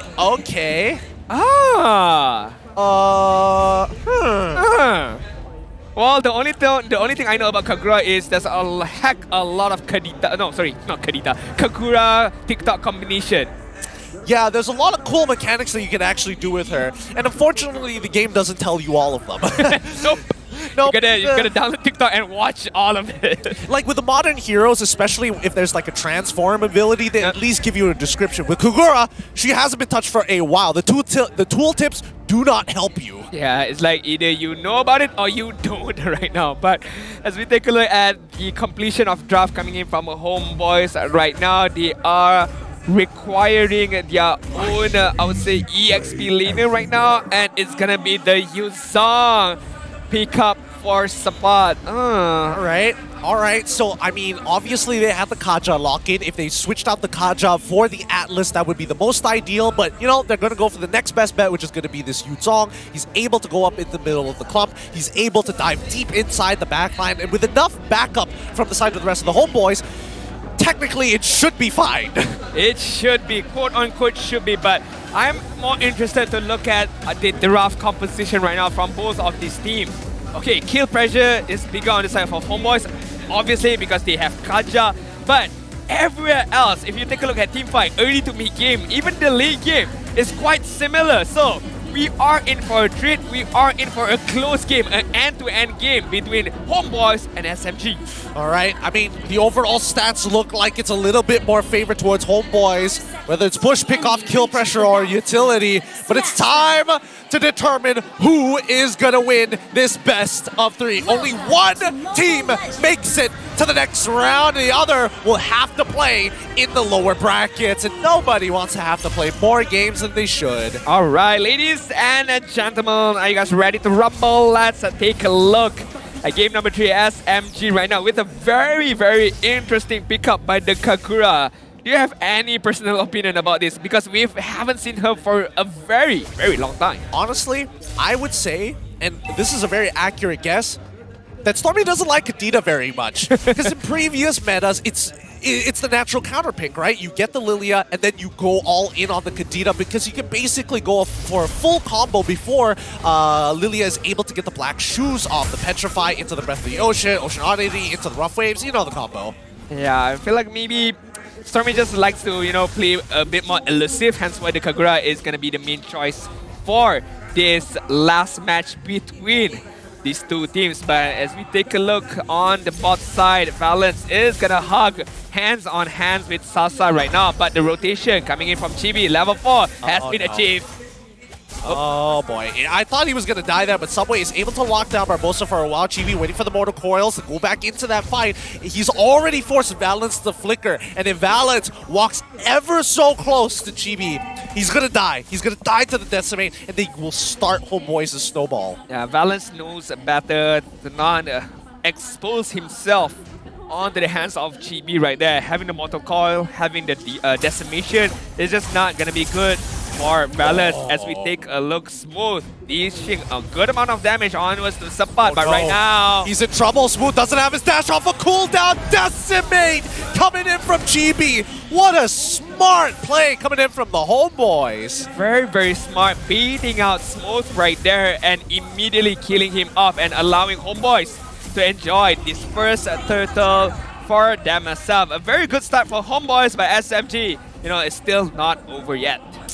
Yeah, I think it's tough to say because I feel bad for Smooth because he had priority over the lane. He was checking the typical bushes to make sure that nobody else was there for that small little trade against the Yuzong. But Warlord, he took a super safe path, lost a little bit of EXP, but recovers it after Yuzong recalls from the EXP lane to punish him. So, I don't know. I can't really blame Smooth in that spot. Yeah, can't really blame him. I mean, just the wrong spot at the wrong time. The rotation coming in from Homebois was to begin with, but right now Barbosa capturing balance. Oh, instantly down with the decimation. Homebois are going to continue their hit and run time and time again. They are not wasting any time to start this snowball and trying to turn it into an avalanche. Oh, wait, hold on. Subway might need to back up Sasa here. There's 4 members for the side of Homebois, and they are trying to shove this lane out as quickly as possible. There's no neutral objective to fight for, so Homebois, they're going to back off. Yeah, gonna back off with the Apprentice Wrath coming out from Subway, helping Sasa to clear the wave immediately. Electrifying bit Smooth, clearing up the top lane and allowing himself to rotate on this mid side. Maybe, just capturing 1 kill on the side of SMG, but it looks like it's not gonna happen because Homebois still has a prio, still has their eyes on this bottom lane. Yeah, and that's why you're seeing Valence. He's not trying to open up the map. He's Estes, so he's not designed to, but more importantly, he's just babysitting the bottom side of the map. And now, that's where we see Chibi instantly try and punish Valence, forcing out his flicker again in these fights. And Homebois targeting Valence constantly. Yeah, Valence gotta be a bit more careful. I mean, if you ever get so close to Chibi, you're dead. You're immediately dead. Decimation, Ashura's aura, decimation, everything is gonna come out on you. So Valence, that flicker is gonna be crucial to be able to save, you know, your teammates at the very, very last moment right now. Speaking of which, Homebois, they have full priority over this turtle. Oh, even committing the Petrify. Hold on, Sapat, he's gonna go all in as we do see the ultimate coming in from this Estes to keep everybody alive. Valence ends up still falling at the end of the day, despite all the kiting, all the effort to keep his teammates alive. He's the one who has to lose his head. SMG had an idea with this Estes pickup. They want to prolong those team fight. They want to try to snowball with Sasa, but it's not looking too good for them because they are lacking crowd control, they are lacking stuns, they are lacking utility to be able to capture Homebois and kneel them down. Because right now, Homebois can just immediately walk away freely without having any much of trouble. Yeah, but how freely can he keep this up though? Team SMG playing it slow. Valence sitting under the turret, making sure that Sasa is kept at a healthy amount. Warlord is dishing out a good amount of damage. And now, Barbosa waiting for the opportunity. Subway walks up. Barbosa still not going to go in yet. He's got his Divine Judgment available. He sees Valence, and this could be an opportunity.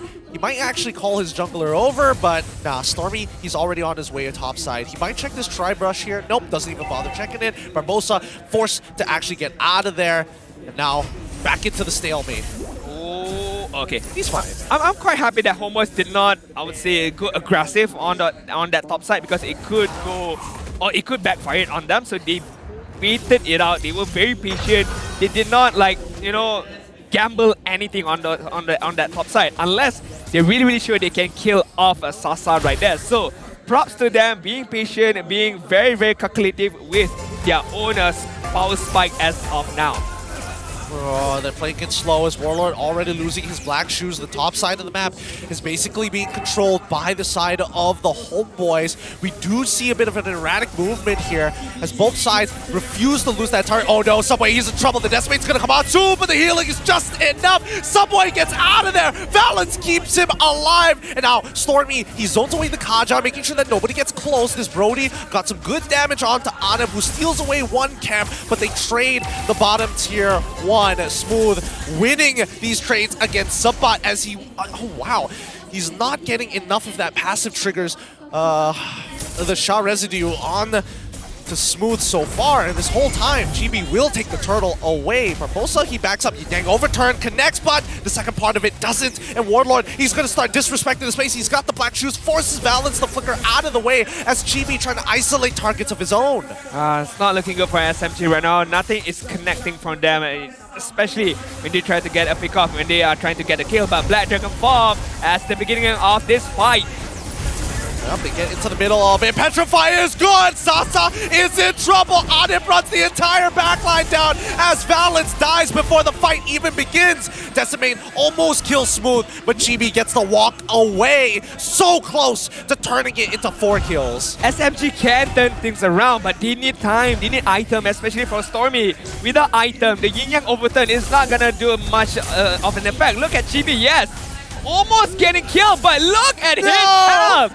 Look at that! Barbosa saves the day. You can see the high five down on the bottom right there. You saw he made the play of his life, making sure that GB gets the live and snowball out of control. No shutdown for Team SMG. And I did mention about the itemization, right? There's not enough item coming in from Kagura as of yet. So the Yin Yang overturn, the skill set, the damage isn't there as of now. So SMG gotta buy a bit more of a time to at least Stormy get his item going, at least Sasa get his item going as well. And not only that, they need some kind of a space to be able to dish out this damage when it's there on time. But right now, Homebois are not allowing SMG to do that at all. 6-0 in terms of kills, 5k goal lead as early as the 8th minute mark.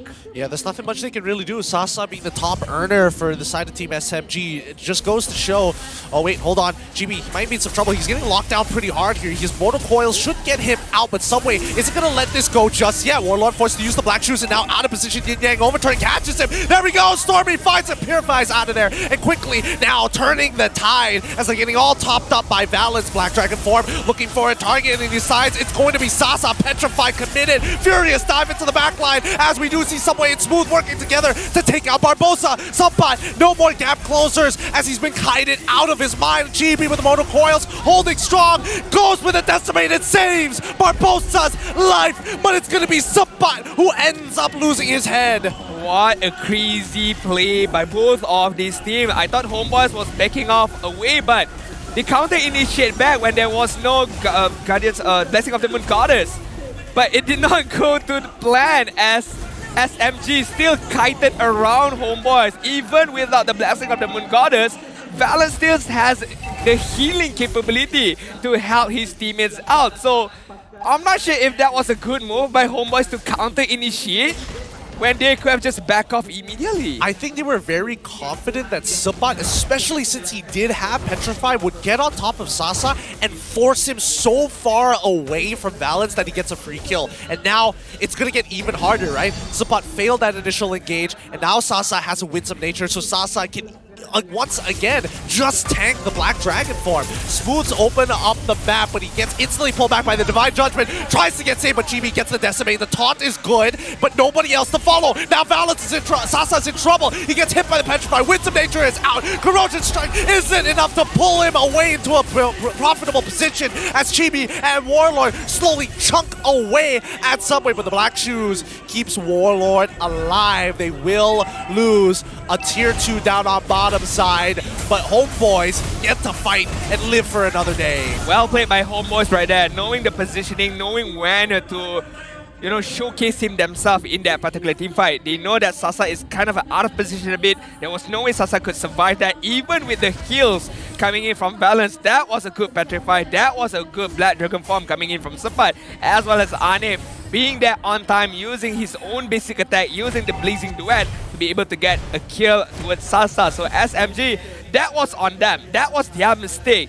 Out of position, not communicating really well, not knowing who to target, not knowing where they are in that particular fight. I mean, it's all about positioning right now. And I think, for Team SMG, getting a flicker out of any of the members out of them is far more valuable in comparison to the Homebois. Now look, there is such a big disparity because Homebois, they can easily just use their sprints whenever they want because it has a much shorter cooldown in comparison to a flicker. I definitely agree. I definitely agree. Hence why we seen that Anip with the sprint, Warlock with the sprint, they know that they can immediately run away with the sprint better, even better compared to the flicker. But right now, as we approach the 12th minute of this game, the next slot is gonna pop 30 seconds more to go. Homebois is still holding down the lead in terms of economy, but in terms of map control, I would say it's still 50-50. Yeah, it really comes down to who has the better team fight right now, and both teams have been showing off here a little bit. Very low kill count game. As the Homebois' lead, very minimal. Team SMG is scaling up to be monsters in their own right. So, I don't know, in about 12 seconds, we're about to find out who is the better team fight. Yeah, I mean, take a look at the bot side as well. Gotta be careful. Look at Sapat using his own capability to push out the minion wave on the bot side. So, SMG gotta be careful. If not, there could be a potential backdoor split pushing on that bottom lane. But Claude has arrived, but Sasa! Oh, he instantly, the ENG overturn, unable to switch spots with his battle mirror image. It's too late. Sasa is down. Balance was not able to out-heal the damage, and Subway all by himself will absorb as much as he can, but he's gonna need some support. Smooth, no vengeance as well. Big spells being blown by the Homebois. Sasa not having a great time right now, although being babysitted by Valence, but again, when the Black Dragon Farm is popped, when the Petrify is on top of Sasa, it's super hard for you to be able to walk away. That was an immortality pop by Sasa and immediately, instantly being killed by Homebois. As you mentioned, the DPS coming in from Homebois is much more bigger than the healing per second coming in from Balance. Yeah, and it's starting to get really rough here. Like Homebois, they can play very slowly, and Team SMG must play responsive. They can't really force too many plays out against the Homebois, and worst of all is that these Homebois are always looking for fights just before the neutral objective spawns. Yeah, apart from Stormy, 36,000 damage being dealt. Look at the 4 other members. It's going to be Homebois. And speaking of Homebois, GB. He's going to get out of there with the mortar coils. Crazy how that works, right? Anti-CC is super powerful. Who would have thought? Wow. 4-man gank and just walk away freely like nothing happened. Just by the usage of one skill, which is Mortal Coil. But bigger problems arise on the top lane. It's gonna be the Lord right now. Yep, they already get an inhibitor turret, and Homebois, they want more. They want the second one right now. GB, he's waiting patiently as Sapat is going to move forward just to zone the rest away. Smooth, he's not really going to commit on this. There's nothing much he can really do about it at the end of the day. As 2 inhibitors fall, Homebois walk away triumphantly. Yeah, walk away. They know what they wanted, which was the inhibitor turret, and right now they got it, as well as the map control over on this Land of Dawn game number 3. And SMG, right now, they are being forced to just stay at their own base and just for them to wait out for the minion wave to arrive at their own base to be able to farm up a little bit. Yeah, they have to be extremely careful where they start walking, and especially after the close encounter GB had down to the bottom side of the map. Homebois now set trenches and dig their defenses and their feet deep in the enemy jungle. Yeah, I mean, 60 seconds left, 1 minute more to go for the next slot to respawn. SMG, they don't have a good high ground defense apart from Kakura maybe and the Thorn Apart Memory coming in from Sasa, but it's gonna be super hard, especially when Sapat open up the Black Dragon farm and immediately gunning Sasa down with the Petrify as well. So if Homebois gets this Lord, I don't know, and I'm not sure how SMG is gonna defend it. Oh, well, let's find out. 30 more seconds here, a 5.5k lead. That's about to mean nothing if this goes on for another 5 more minutes. So the way that I see it is that Team SMG somehow needs to survive the initial engage from the Homebois, and if they can get a pick off of specifically Warlord, they're already in the lead. They have to play the traditional front-to-front. Homebois, on the other hand, they don't want to play front-to-front. They want that backline. Barbosa forced the flicker on out of there. Warlord is targeting Valence and forcing him to use his ult as soon as possible. He's quickly going to take the black shoes, but realizes he's in so much trouble. Sapat is able to get the knock-up onto Smooth just in time to save Warlord's life, and with 3 ultimates down compared to the Black Shoes, Homebois should be able to secure this next neutral objective. That was the game-winning Lord. Might be the game-winning Lord as Sapat He's not done yet. Black Dragon Farm is used to zone out SMG right now. Yep, and they get on out of there. They're trying to run away as quickly as possible. Furious Die being expanded, and Chibi is starting to soak the damage. Warlord gonna draw the line in the sand, saying no one shall pass. Oh, the Yin overturn. Almost one-shots Warlord. Nope. Doesn't look like there's going to be a punish on Stormy as Anip is able to get into the middle of the fight. Winds of Nature's already popped. Stop it already. Smooth chases Anip down to his battle mirror image just when the Lord spawns. Oh, what a play coming in from SMG, knowing that Smooth can go onto the backline with the electrifying beats, and he did that to perfection. But Homebois, even without Anip, they are trying their best to at least try to stop the base of SMG, but without Anip, without enough manpower, I don't think it's enough for Homebois. They gotta back away right now. Yeah, I think that the Homebois, they've lost their opportunity. Their second main damage dealer in this composition being down. It's really hard to take out the tanks without somebody who can abuse DHS. Right, I mean, things are calm a bit for SMG. Holding their breath right now, but gotta stay focused, gotta remain focused right now. Subway, dishing a good amount of damage. Barbosa, I mean, not enough. All right. Barbosa has come to a point where he is only tickled by it. He's not gonna get one shot just yet. And we do see a necklace of Durant's purchase from the side of Valence of Team SMG. Homebois playing it ever so slowly, waiting, hoping that Team SMG overextends and makes that first mistake. Yeah, I mean, we take a look at the in-game equipments right now.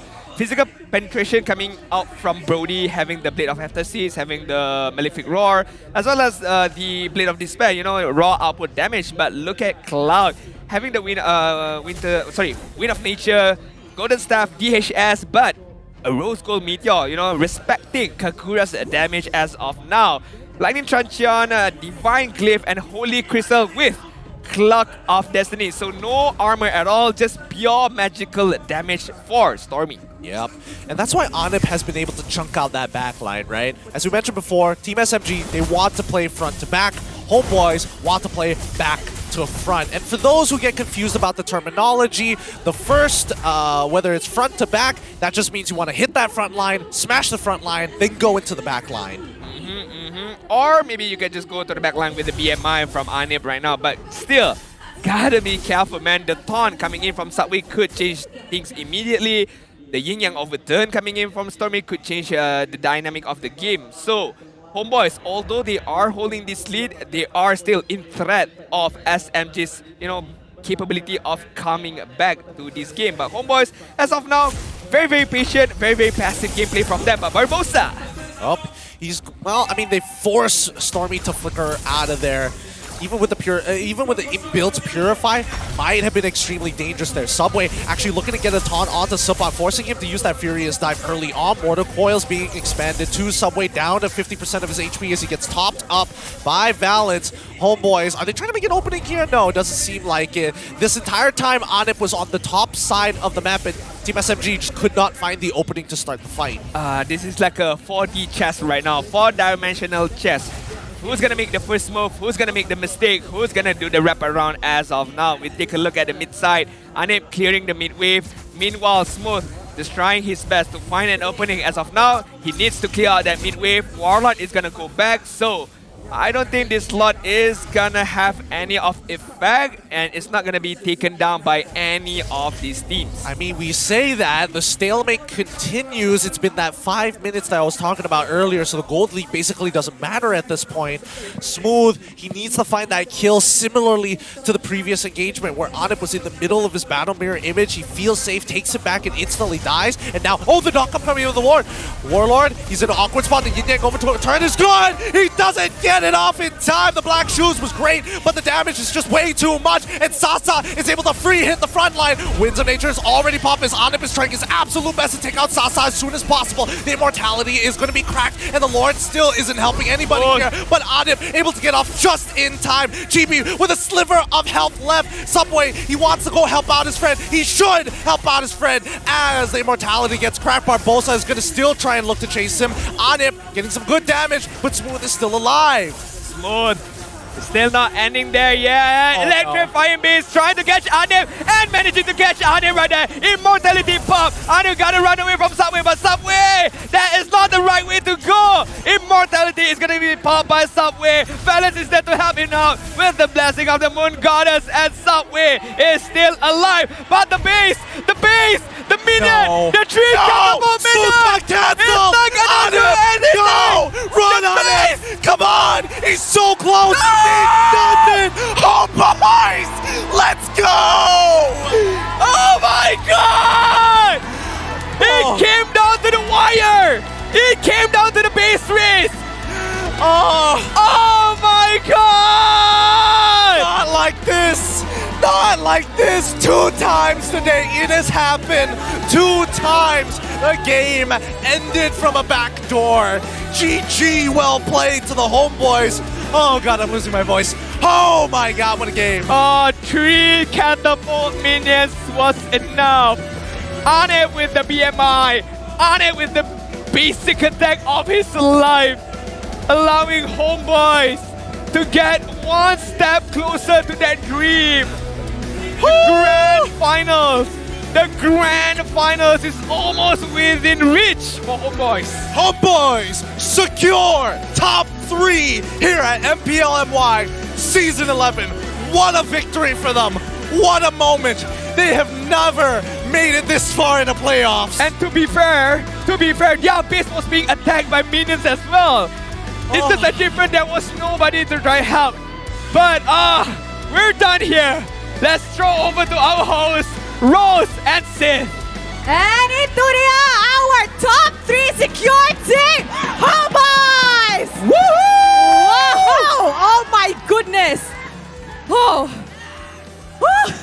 Game, first of all, game tu sangat-sangat intense.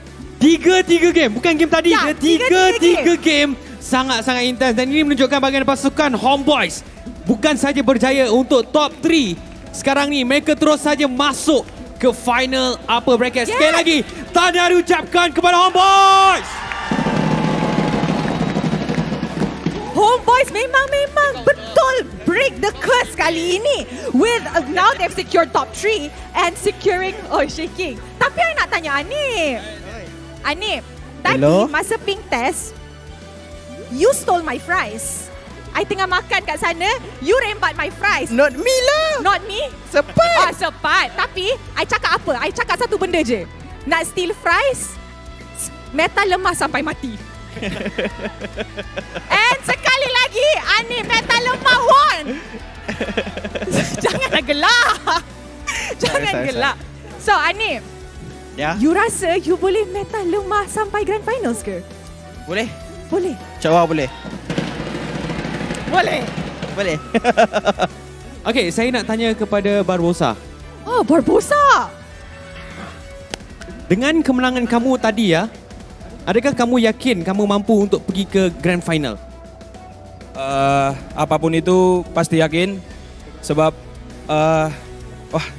speechless. Speechless. Sabar. Aduh. Yakin, kalau yakin pasti yakin. Sebab Homebois kita orang mau berikan yang terbaik buat semua orang yang dah selalu sokong kita macam Flame Boys, buat Dedi, buat semua manajemen Homebois, pasti kita mau berikan yang terbaik. Jadi ya, confident lah untuk ke grand final. Alright, Bar, bagi mic kat Chibi. Saya baru nak translate. Oh, you baru nak translate? Sebab saya faham. Ada translator. Okay, translate dulu. Dia cakap dia terima kasih kepada semua yang sokong pasukan Homebois lah. Asal dia cakap macam panjang tapi you cakap macam pendek. Tak cukup masa. Tak cukup masa. Okay, apa ni? Chibi, apa perasaan kalahkan SMG yang tak pernah kalah game lagi sepanjang musim 11? Test. First of all, saya nak ucapkan Alhamdulillah lah. Rezeki kita orang menang. So kita orang sangat happy lah kerana ini first achievement kita orang, top 3. Alhamdulillah sangat-sangat. So kepada family saya, terima kasih kerana datang. Disebabkan Todak, disebabkan family saya lebih semangat lah. Thank you. Alright, and with that, the MVP, the audience chosen MVP is ready. Tapi kat Stadium Johor, korang rasa siapa MVP? Okay kau dah? Alright, jom. Jom. 3, 2, 1. MVP Anip! Daddy geram sangat sampai rambut tertarik. Anip. Another day another MVP. Macam 2 hari dia buat split push. 2 hari metal lemah. I rasa siapa buat metal lemah dia yang dapat MVP. Metal minion. So Anip, jadi apa perasaan? Dapat MVP sekaligus membantu pasukan Homebois jadi top 3. Bagi saya semua pun MVP sebab mereka banyak tolong. Saling melengkapi. Saling melengkapi. Alhamdulillah. Alright. Okay, sekarang mari kita invite the special fan up on stage. Woi, bawa flag lagi. Wow. Very nice. Hello. Hello. Jangan gelak. Okay, you tolong dia pegang flag. Perkenalkan diri daripada mana? Ya. Hai, nama saya Azad, saya daripada Puchong. Saya nak cakap, Alhamdulillah menang hari ni. Harap champion, okay. Tahniah, Homebois. Basuh. Satu lagi untuk SMG. Kita orang ada kurang macam lebih, nak tak? Makanlah sikit, nanti sakit. Kuat lagi, tak payahlah. Alright. Tanya sekali lagi kepada Azad. We will move to the side. Jom Bagi kita. orang peluang untuk ambil gambar. Everybody's here with the flag. Alright everybody, kalau korang nak saksikan game yang macam ni ke so far, playoff strength kita ialah 2-1. Mari datang ke Stadium Juara. Kalau korang ialah satu fan untuk naik pentas, korang akan dapat skin yang bernilai 899 diamond. Alright, congratulations Homebois. We will see you tomorrow. Tomorrow, yes. Congratulations. See you guys tomorrow. Game yang sangat-sangat seru we can say. Dia sekarang ni saya terfikir, kalau kita punya semi-final bracket dah macam ni, macam mana kita punya grand final? Yeah, exactly. So with that, mari kita dengar mic check Homebois game ketiga. Let us see what they were saying. Stay relax, biarkan kita berusaha sebaik mungkin, biarkan yang memberikan rezekinya guys. We win as a team, we lose as a team. Kagura missing, belum level 4. Nice one. Pakai di mau try. STB isi orang. Nice. Kagura mas. Gua flicker SS target. Nice one. Baik Nip. Harus dipikir ya Nip. Semangat El. Nice one, Bang. Kita tuh nice one. Tahu. Pecah. Pantai guys. Nice. Pada bos sama dong. Bal bosa STB. Tenang. Nice tu lah, Pak. Sakit banget cok, sumpah. Respect Kagura ya. Ya. Semangat guys, semangat kita tahun ni guys. Try Nip. Boleh enggak Nip? Boleh. Aku kasih jadi. Boleh. Sumpah Nip. Tahu Nip. Anip, alhamdulillah. Hey, congratulations to Homebois securing top 3 in MPL Malaysia Season 11. But the biggest prize, I have to bow down. To this guy. You were right. So, my guy, congratulations. You're a winner. He's a winner. He predicted it right. He predicted Homebois, and Homebois won in a very, very stylish fashion. Ooh, honestly, I'm gonna be real with you. That was a tough game to watch. It was a best of 3, but it felt like a best of 7. Oh, it came down to the wire. It came down to that 3 catapult minions. 3! Look, there's so many things that could have gone right, that could have gone wrong, but Anip, he did it again with a split push to move Homebois into the upper bracket finals and drops Team SMG into the lower brackets. When we took a look at the highlights, right? Another hidden MVP for that moment was Barbosa. That Ring of Honor slowed down Balance, and I'm not sure who was the other guy for SMG, but slowed them down to not to be able to catch up to Anip and allow Anip to just, haha, you guys are slow, I have my BMI, I'm just gonna gun the turret all crystal down. Oh my goodness, and that's not even the worst part. Even Smooth, who felt pretty confident about getting away, gets stopped right at the end of his recall. He was so close to getting it off, but GB was like, no.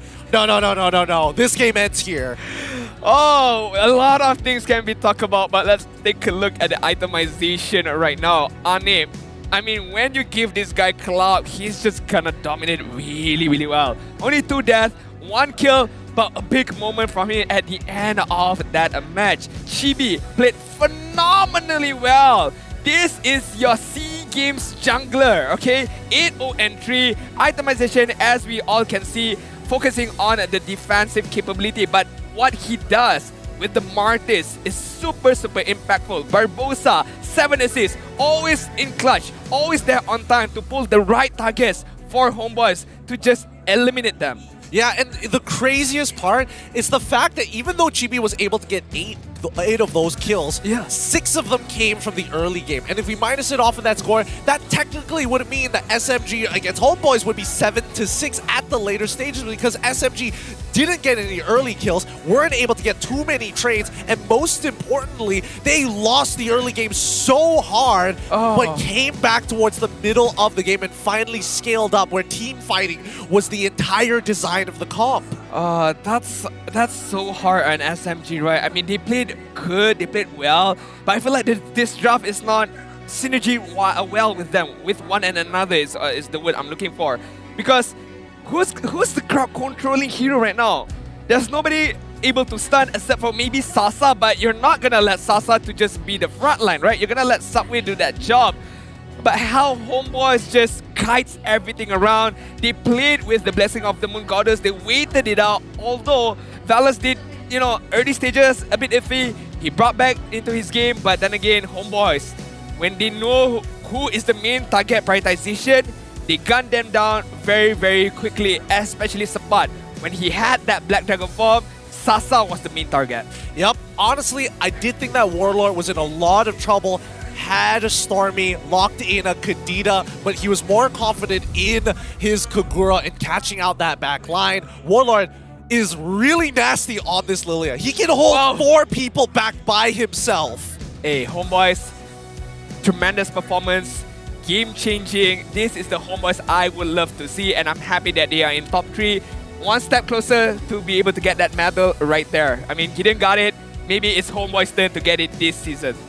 Honestly, if they get it this season, that would be a pretty crazy story. They have never done well in playoffs ever since their conception, and right up till now, this is this is their newest high score. Yeah, this is like, we are in a new territory. We've never been here before. We don't know what to expect, but hey, let's just move on forward. If I remember correctly, I'm pretty sure Daddyhood on his podcast, that he's never experienced the feeling of being stressed out for his team towards the later stages of the playoffs, because they never make it there. And now the tables have turned, and we've got quite a number of games happening this week that is going to change history. Oh my. So Homebois are not just a regular season team. They are a playoff team this season, with the addition of Barbosa, Warlord, and especially Coach Dale flying over from Philippines to help Homebois out. And we can see the full effect as of now.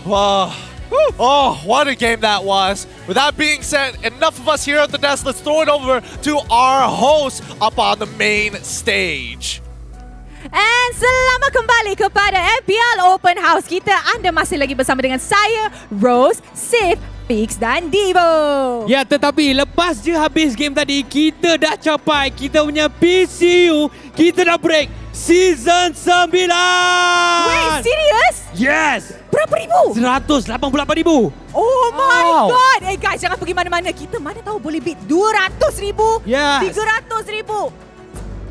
Kita baru masuk hari yang kedua, tetapi kita dah sampai benda ni sebab game kita hari ni start pada semalam. Semua game sangat-sangat seru. Betul. Okay, so mari kita cakap pasal MVP kita pula, okay kan? Okay, so cakap pasal MVP kita tadi dapat tahu on stage that audience choice MVP jatuh kepada Anip. And saya rasa he deserves it because like I said, Meta lemah for the win. And kalau kita tengok kat sini, dia punya total combined KDA ialah 10, 8, 18 and dia punya winning hero is Claude. Ya, satu permainan yang cukup baik yang ditunjukkan oleh gold laner utama. Sebab mereka ada goal laner lain. Betul. Ni goal laner utama Betul. untuk pasukan Homebois yang menang. Dan jadi mungkin mereka dah bagi statement yang besar untuk mereka mungkin calon MSC Malaysia. Sekejap. Nak cakap something. Okay. SMG bukan regular season tak pernah dikalahkan ke? Kenapa boleh kalah? Dia macam ni sebab regular season dengan playoff ni feeling dia lain. Kita sebagai penonton pun tengok pun benda tu nak, kalau boleh semua game nak 2-1. Betul. Tapi kan, I ingat lagi Chibi cakap satu benda masa I interview dia atas stage. Sekejap Dia cakap something macam regular season is nothing but playoffs is everything. Adakah momentum SMG akan berubah in playoffs? Wow. Berubah? Do you think? Ya, I think berubah. Berubah? Sebab ni first game tapi dah. Ya. Tak, ini SMG ni pun first game diorang tau. Tapi What happened to SMG? What happened? Dia baru macam culture shock kot. Culture shock. Is there culture shock on playoff? Culture shock on playoff agak sedih. Tapi kita fokus kat kita punya MVP sebelum kita masuk sambil kita tengok MVP, kita punya highlight yang dibawakan khas oleh Gunnerman. Anip punya gameplay ni adakah menyebabkan dia sekarang ni the best good laner dekat MPL Malaysia musim 11? Not yet. Sebab kita tahu bagi aku Jowm still the best goal laner untuk MPL MY. Kita belum nampak lagi diorang lawan Chiku guys. Betul? Betul? Yeah. I think this playoffs will tell it lah kan. Kalau who's the best goal laner. Serius cakap playoff dia beza. Perform gila. I agree. Dibo, you rasa Anip kali ni playoffs dia macam different vibe Ataupun kenapa dia boleh jadi MVP? Adakah dia handsome? Mungkin Daddy Hood dah bayar lebih kot. Saya rasa dia pun handsome juga. Not bad. Okay, not bad. Rambut mulut. Selain Anip, you rasa siapa lagi boleh handsome? jadi MVP? Bukan handsome. Okay Divo, selain Anip, you rasa siapa lagi layak sepatutnya jadi MVP? Aside from Anip. Chibi atau Sepat. Sebab diorang pandai punching skill enemy. Kebanyakannya. I actually agree. Tadi berapa kali diorang punching skill kan untuk Blessing of the Moon Goddess. And with that, mari kita tengok bracket kita sekarang. Oh my god! Homebois is currently on the upper bracket finals, waiting for the winner between Todak and Lunatix. Manakala SMG pula dekat lower bracket semi-finals, waiting for the losers between Todak and Lunatix. How the tables have turned. Yes, pejam jelik kita dah nak sampai ke penghujung kita punya playoff ni sebenarnya. Sebab betul. Sekarang ni baru dah semi-final. Esok kita ada final upper bracket. Jadi esok lagi orang cakap lagi meriah lah. Sebab kita open house, esok lagi banyak hidangan lah. Esok lagi banyak makanan. Esok lagi banyak makanan. Makanan sebab lagi banyak game. Esok ada 13 game total. Mungkin total. Jadi fix SMG sekarang ni kat bawah. Macam mana mereka nak cuba kekal berada dekat lower bracket sampai masuk grand final? Diorang kena reset balik lah. Reset balik, buka buku baru and study balik apa yang diorang dah buat silap semua. Bincang dengan coach diorang ke apa. Tapi do you rasa that SMG ada chance lagi untuk comeback? Of course ada. You rasa finals you akan tengok pasukan mana? Todak lawan Homebois. Todak lawan Homebois. Fix pula. Todak Homebois ya. Todak Homebois. Agak spicy. And I think it would be a very good match. Alright, jadi kita tak payah pergi esok. Tapi kita ada sesuatu yang lebih baik sebab kita dah jumpa kita punya pemenang untuk MPL Predictor, di mana kita ada Ahmed Istiak, kita ada Joshua Barsinila, kita ada AMD FKH, kita ada Muhammad Amirullah dan kita ada Razif Aji. And there you go, congratulations to the winner. Jangan lupa join the MPL prediction every time the game start. And mana tahu your prediction is right and you akan dapat gift. Ya, dan jangan lupa support kita punya stream. Kita pastikan kita capai kita punya PCU dengan lebih tinggi. Lepas ni kita ada game yang lagi seru kerana ini merupakan game yang terakhir untuk hari ini, di mana kita ada pasukan Todak bertemu dengan Lunatix. Satu lagi semi-final untuk peringkat playoff ini. Pendapat jawapan pantas general. Kita akan tengok adakah Jowm akan digelar sebagai the best marksman in MPL. Betul. Jowm menentang Chiku guys Betul. Sebab hari ni dengan cerita Chiku yang akan main. Sebab last time masa mereka jumpa bukan Chiku guys yang main. Yes, Lotric yang main. Lotric yang main kan. Yes. So now Chiku guys and Jowm face to face, who's the better gold laner in Malaysia? Yeah, we're gonna see that. Yeah, excitingnya. Okay, prediction korang. Siapa menang? Aku, Todak. of course, I'm gonna go for Todak. Berapa? Adakah ini easy game untuk Todak ataupun kita akan sekali lagi saksikan 2-1? 2-1. I rasa 2-1. 2-0. Dua-dua kuat. Dua-dua kuat. Dua-dua akan bagi their best gameplay ni dah playoffs. A mistake can cost them their entire journey in the scene. Tapi still ada Immortal. Ada Immortal lagi, tapi siapa nak main kat Immortal kat bawah? Jumpa SMG pula. Jumpa SMG. Alright guys, so jangan pergi ke mana-mana because we will be right back. Kita akan rehat dulu and we will be coming back for the next match. We'll see you there.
Kehidupan yang lalu memang sangat biasa. Aku penuhinya dengan warna. Tak kisah apa orang cakap, aku teruskan jua. Aku terus positif dan tingkatkan usaha. Bermula dari bawah, aku buktikan kemampuan. Hanya aku yang mampu mengejar cita-cita. Jadilah bintang. Be the superstar.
Apa khabar semua hari ini? Bagi anda semua yang tengah bersiap-siap untuk menyambut Hari Raya esok, marilah kita sama-sama melayan sebuah lagu baru dari Homebois dan Mobile Legends. Enjoy semua! Even masanya, we the superstar showing who we really are. All of the battle, it's time to say the kosong-kosong di pagi raya. All my family, yeah, all my homies. Mobile Legends brings us together. Tua ke muda, opi orang beginner. Susun jari maaf pun dipinta. Hari raya like a superstar. Tak boleh emak nak duit raya dari Mia. Dah macam superstar, nak makan besar. Maskan mak ni dahil get wins macam Rafaela. Hati ampunkan salah. One mission, one aim, straight up. Aku satu MVP. Jangan pula kau frust. Keep it in the family. Whole family tak unity. Jalin rapi rapat. Ketupat sejiwa satu hati. Bila tiba masanya, kita battle sampai semua bersengkam mata. Tiba pagi raya, maafkan semua usia. Susun 10 jari, ampun maaf dipinta. Opi ke beginner, bring us together. And then we show macam mana settle. Kita family, tak ada yang kita nak kena lupa. Ku pasti Mobile Legends untuk kita semua. Gotta shout out to my homies, yeah. Apa khabar? Bina Adil, Wafa, Izin, semua tak sabar. I'm flexing on my skin, semua dah mama. So better for the title, gonna get the point, let's start the game, oh yeah. Tiba masanya, we the superstar showing who we really are. All of the battle, it's time to say the kosong-kosong di pagi raya. All my family, yeah, all my homies. Mobile Legends brings us together. Tua ke muda, opi orang beginner. Susun jari maaf pun dipinta. Kecewa waiting, serai dua duduk diam jadi gerak pantas. Firework bang-bang, skip OP up dah ke atas. Pagi raya we homies, push me ke glory. Rasakan kemenangan di pagi raya, no worries. Yeah, tak perlu nak hide. Kena trust with squad. Level up sama-sama, satu visi always on guard. Want to come close, yeah. Even Lord kita sikat. Rendang lontong dodol on a roll, tak dekat tarikan. Yeah, no, bukan typical. Always ready for better with the legends in this world, yeah. Double kill, triple kill. Me next service like a boss. Going global with my boys, jadi MVP superstar. Serancam bunga api, maybe tu ada Eudora. Mia hilang tu pasti, Riko balik dah habis nyawa. Habis puasa dah miti ku gori. Raya nanti boleh tolong carry keluarga. Hati-hati ku punya Nabi yang banyak api. Maybe tu nanti boleh jatuhkan lo bersama. Wow. Oops, sorry guys. Terpaksa berhenti seketika sebab kita ada satu pengumuman penting nak kena buat. Hari Raya jatuh pada bukan esok guys, tapi lusa. Tak payah nak kelangkap. Guys, air lusa guys. Ya betul. Okey, tak apalah. Kita ML jom. Jom. Tiba masanya, we the superstar showing who we really are. All of the battle, it's time to say the kosong-kosong di pagi raya. All my family, yeah, all my homies. Mobile Legends brings us together. Tua ke muda, opi orang beginner. Susun jari maaf pun dipinta.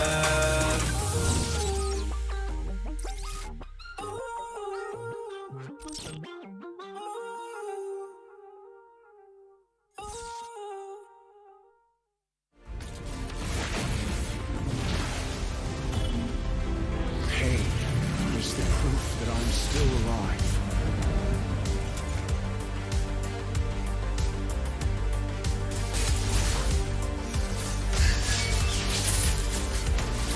Mega kill!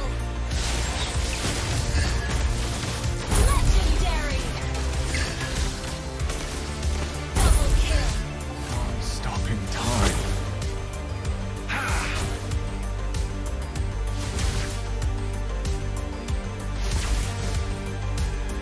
Feels what I feel. Feels what I feel.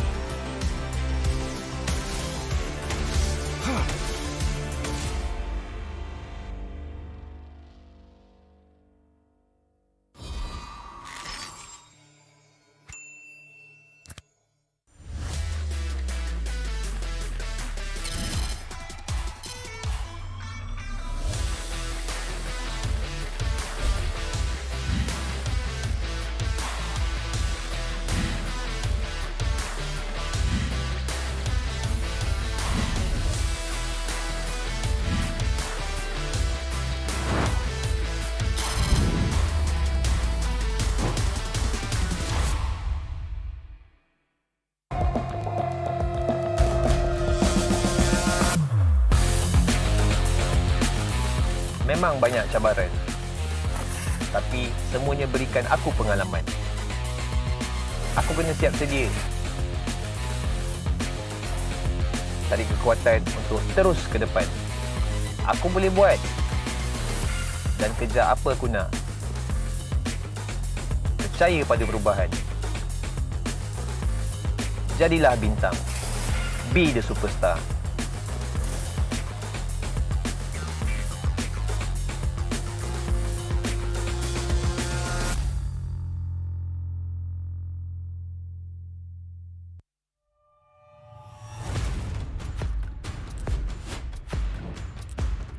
Ini kelanggaan kita. Ini gaya kita. Every year, I gotta deal with your nonsense. Anyways, selamat datang kepada Format Expedition video kita. This season, a brand new game format has been introduced, and we are thrilled to be presenting it to you. The MPL MY has been waiting for this revolution. Format kali ini lebih dramatic, lebih hangat. So let's begin. 10 teams will be seeded into one group. Masa regular season, 10 pasukan akan main sesama sendiri satu kali saja. That's right, and these teams will score based on those games. Bila cerita pasal markah, kalau menang 2-0, 3 markah, 2-1, 2 markah saja. But if they lose 1-2, they will only earn 1 point. But if they lose 0-2, they won't score at all. Markah yang terakhir akan menentukan kedudukan terakhir mereka. And the lowest 2 scoring teams will be relegated at the end of the regular season. And the top 8 will then advance to the playoff. Sekarang, mari kita tengok format untuk playoff. All games in the play-ins will be a best of 3. Kecuali upper bracket final dengan lower bracket final, kita akan main best of 5. Best of 5. And grand final, kita akan main best of 7. Teams ranked between the 5th as well as 8th place of the regular season will have to play in the play-ins. Team yang menang dekat play-in akan lawan dengan tempat ketiga dan keempat dekat upper bracket quarterfinals. The winners of the upper bracket quarterfinals will have to face off against the first as well as second seed of the upper bracket semifinals. Team yang kalah dekat play-in dan juga upper bracket quarterfinals akan disingkirkan. Luckily, if your team is in the upper bracket semifinals and they lose, they will go down to the lower bracket semifinals having a second life. Kalau team menang dekat upper bracket semifinal, akan gerak kepada upper bracket finals. Finally, the upper bracket finals as well as lower bracket final winners will face each other off in the grand finals. Untuk lawan, untuk dapatkan trofi MPL Malaysia. Inilah video format explanation kita. Siapakah akan jadi juara kali ini? The stage is set. Let the games begin. Ini gaya kita.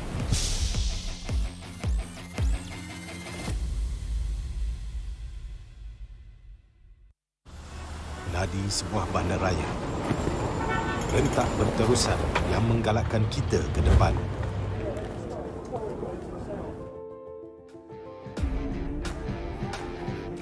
Sesuatu yang mengapi-apikan hidup dan semangat kita. Setiap orang mempunyai gaya dan irama tersendiri. Tapi, apakah yang boleh menyatukan semua lapisan masyarakat?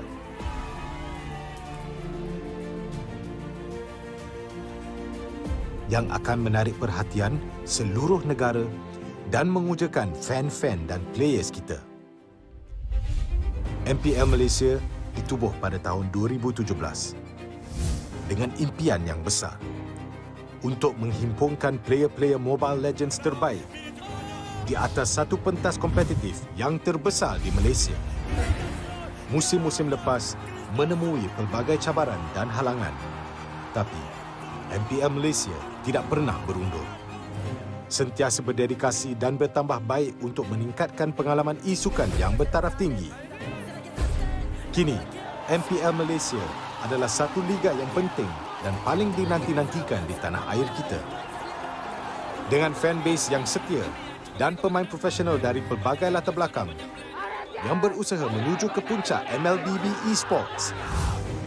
Persaingan dah semakin sengit, namun juara hanya satu. Inilah aksi kita, budaya kita yang unik. Inilah MPL kita yang dipenuhi dengan drama dan emosi. Marilah kita nyalakan pentas kita. Ini gaya kita.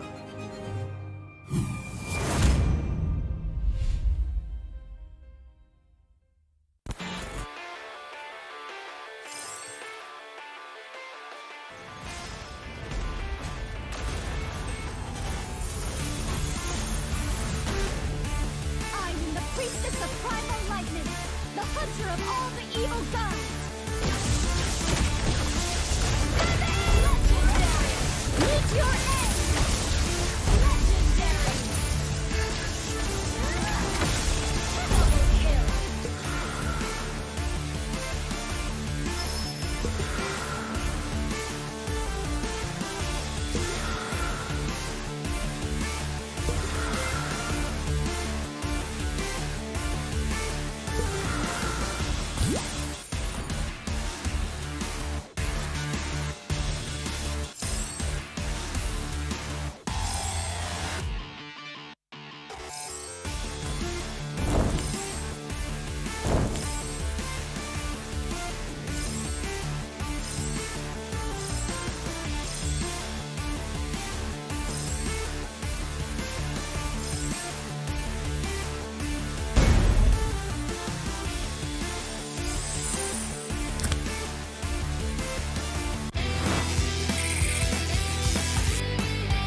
You destroyed a turret!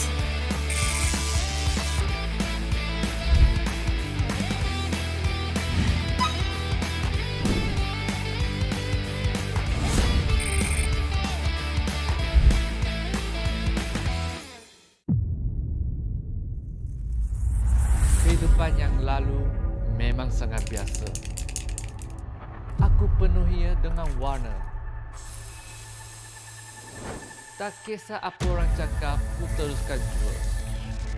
Aku terus positif dan tingkatkan usaha. Bermula dari bawah, aku buktikan kemampuan. Hanya aku yang mampu mengejar cita-cita. Jadilah bintang. Be the superstar.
apa khabar semua hari ini? Bagi anda semua yang tengah bersiap-siap untuk menyambut Hari Raya esok, marilah kita sama-sama melayan sebuah lagu baru dari Homebois dan Mobile Legends. Enjoy semua! Di masanya, be the superstar and show me who you really are. All of the battle, it's time to say the kosong-kosong di pagi raya.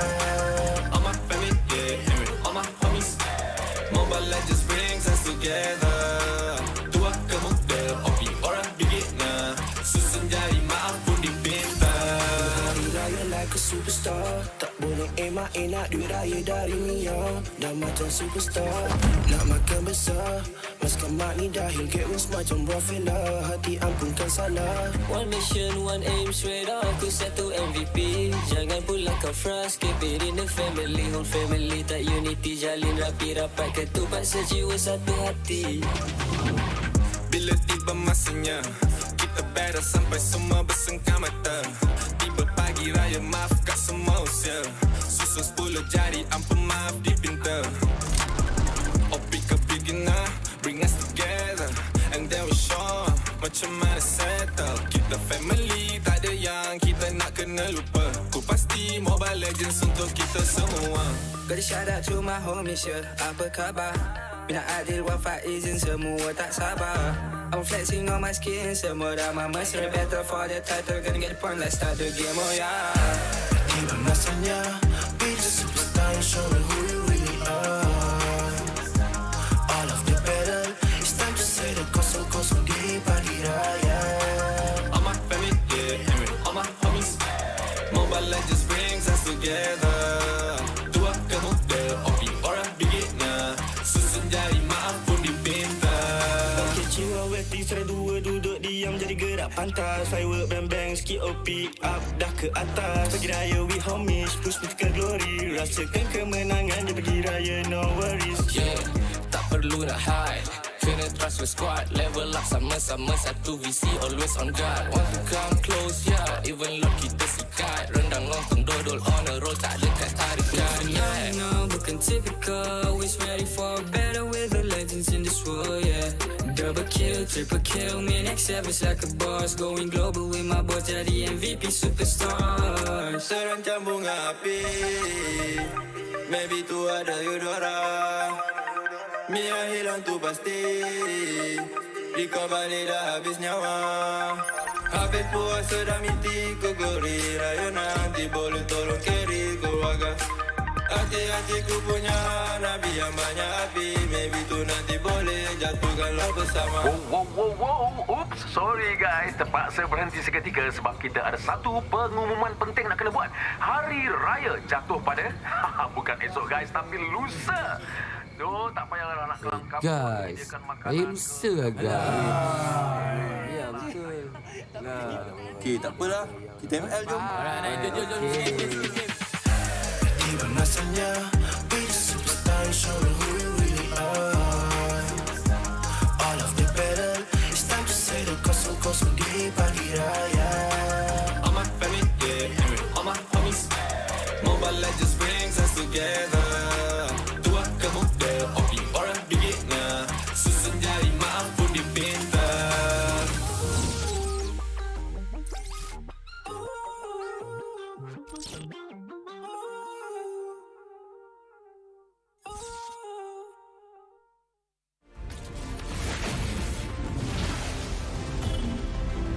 Pain is the proof that I'm still alive.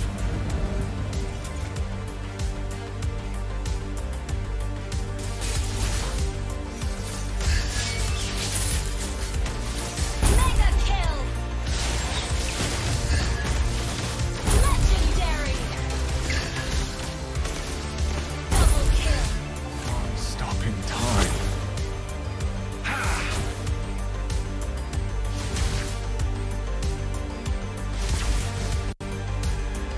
Feels what I feel.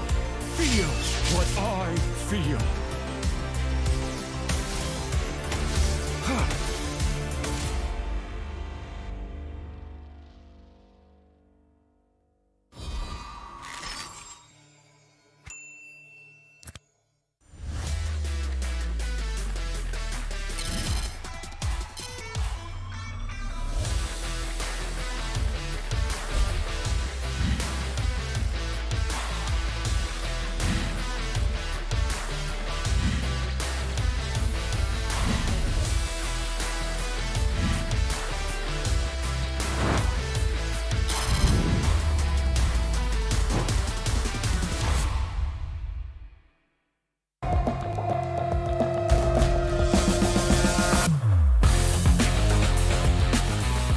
Memang banyak cabaran, tapi semuanya berikan aku pengalaman.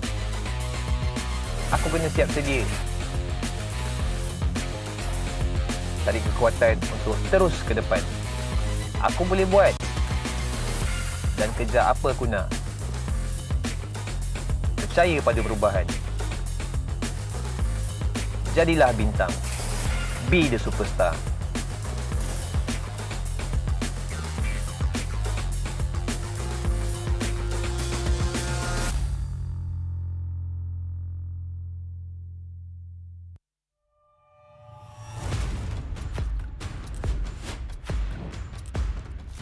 Ini kelanggaan kita. Ini gaya kita. Every year, I gotta deal with your nonsense. Anyways, selamat datang kepada format explanation video kita. This season, a brand new game format has been introduced, and we are thrilled to be presenting it to you. The MPL MY has been waiting for this revolution. Format kali ini lebih dramatic, lebih hangat. So let's begin. 10 teams will be seeded into one group. Masa regular season, 10 pasukan akan main sesama sendiri satu kali saja. That's right, and these teams will score based on those games. Bila cerita pasal markah, kalau menang 2-0, 3 markah, 2-1, 2 markah saja. But if they lose 1-2, they will only earn 1 point. But if they lose 0-2, they won't score at all. Markah yang terakhir akan menentukan kedudukan terakhir mereka. And the lowest 2 scoring teams will be relegated at the end of the regular season. And the top 8 will then advance to the playoff. Sekarang, mari kita tengok format untuk playoff. All games in the play-ins will be a best of 3. Kecuali upper bracket final dengan lower bracket final, kita akan main best of 5. Best of 5. And grand final, kita akan main best of 7. Teams ranked between the 5th as well as 8th place of the regular season will have to play in the play-ins. Team yang menang dekat play-in akan lawan dengan tempat ketiga dan keempat dekat upper bracket quarterfinals. The winners of the upper bracket quarterfinals will have to face off against the first as well as second seed of the upper bracket semifinals. Team yang kalah dekat play-in dan juga upper bracket quarterfinals akan disingkirkan. Luckily, if your team is in the upper bracket semifinals and they lose, they will go down to the lower bracket semifinals having a second life. Kalau team menang dekat upper bracket semifinal, akan gerak kepada upper bracket finals. Finally, the upper bracket finals as well as lower bracket final winners will face each other off in the grand finals. Untuk lawan, untuk dapatkan trofi MPL Malaysia. Inilah video format explanation kita. Siapakah akan jadi juara kali ini? The stage is set. Let the games begin. Ini gaya kita.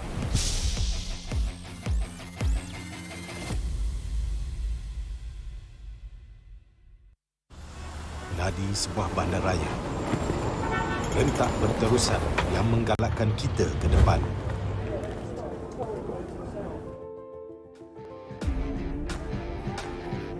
Sesuatu yang mengapi-apikan hidup dan semangat kita. Setiap orang mempunyai gaya dan irama tersendiri. Tapi, apakah yang boleh menyatukan semua lapisan masyarakat?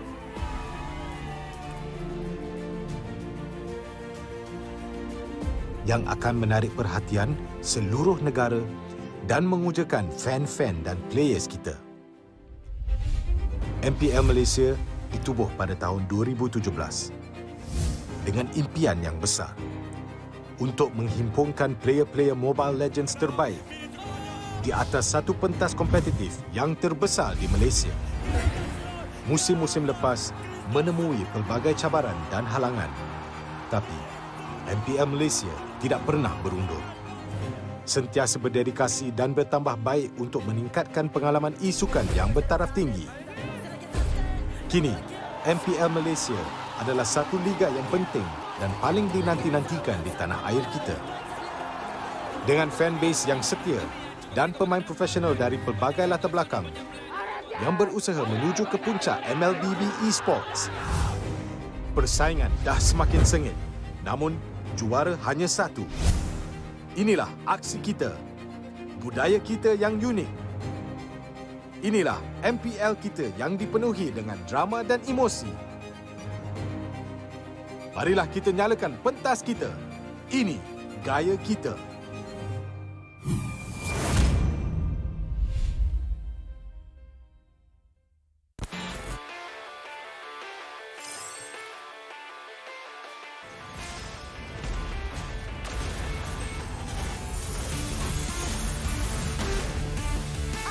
Priestess of primal lightning, the hunter of all the evil gods. Legendary! Meet your end! Legendary! Double kill!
Yeah, rockstar.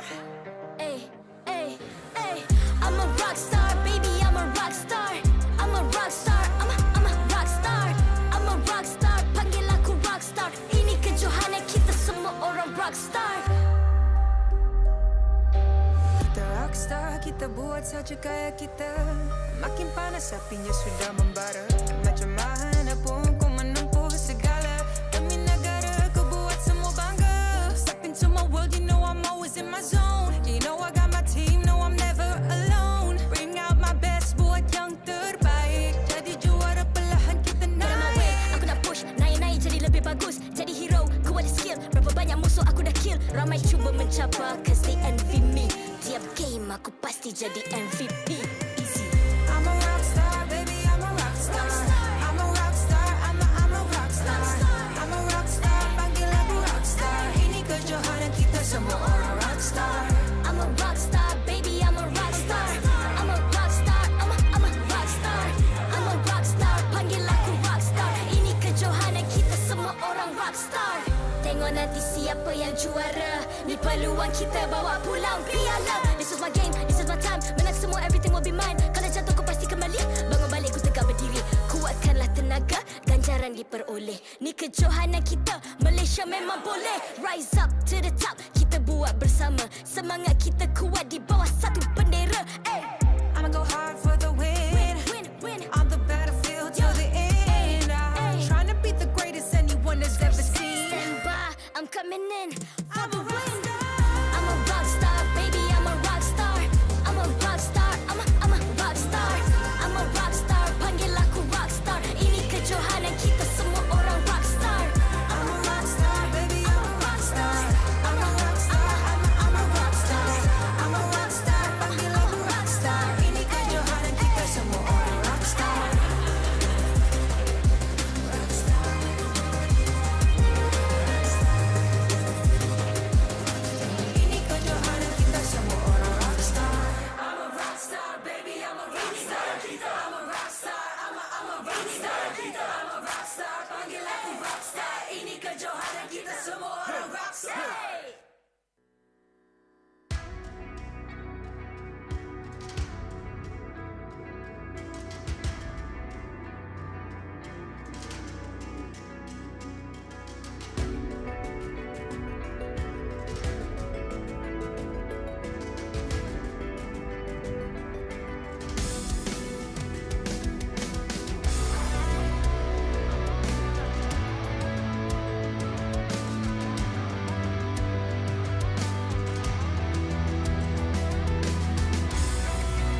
I'm a rock star.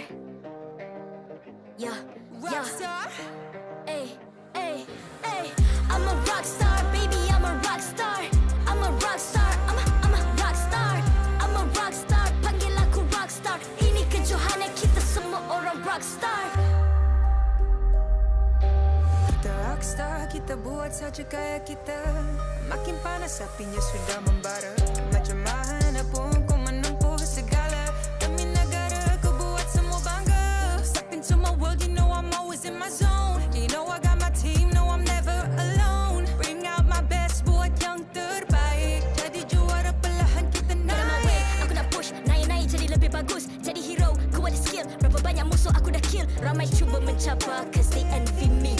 Tiap game aku pasti jadi MVP. Easy. I'm a rockstar, baby, I'm a rockstar.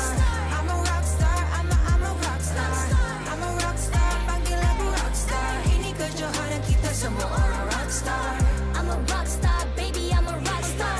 I'm a rockstar, I'm a rockstar. I'm a rockstar, panggil aku rockstar. Ini kejohanan kita semua orang rockstar.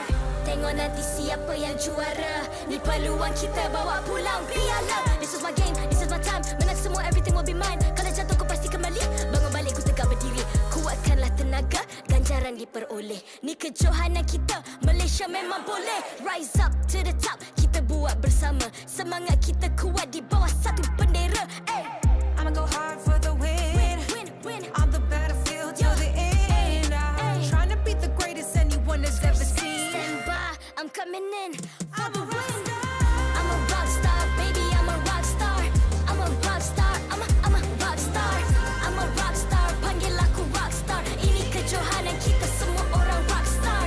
I'm a rockstar, baby, I'm a rockstar. I'm a rockstar, I'm a rockstar. I'm a rockstar, panggil aku rockstar. Ini kejohanan kita semua orang rockstar.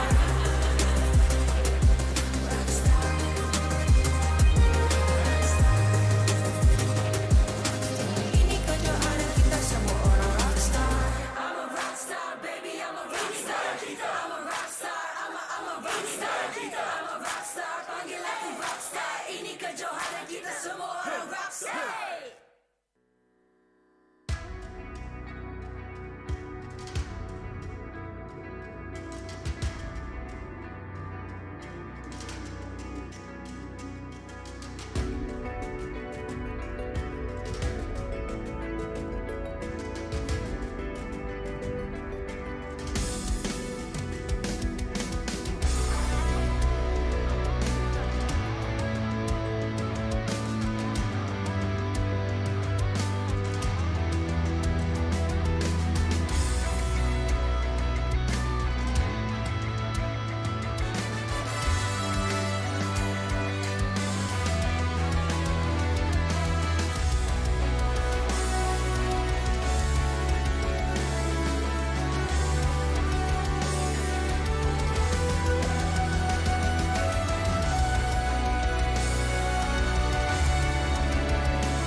I'm a rock star.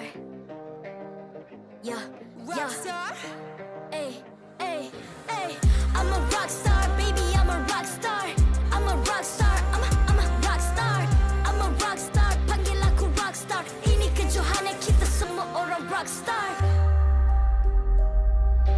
Kita rockstar, kita buat saja gaya kita. Makin panas apinya sudah membara. Macam mana pun kau menempuh segala. Demi negara kau buat semua bangga. Step into my world, you know I'm always in my zone. You know I got my team, no I'm never alone. Bring out my best.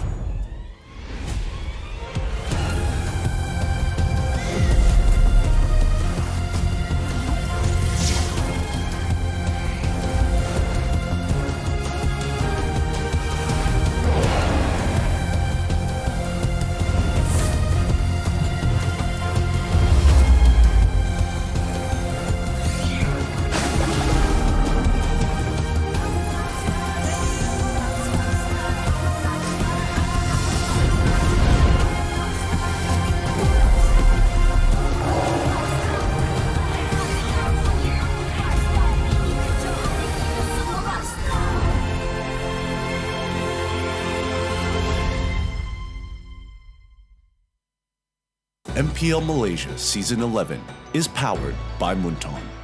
Official mobile internet, Hotlink. More internet, more speed, more Gaia with Hotlink. Game like a pro with ROG phone. Republic of Gamers, the #1 gaming brand in Malaysia. Champion Extra GG with Garnier Men. Fight 99.9% acne-causing bacteria in just 10 seconds.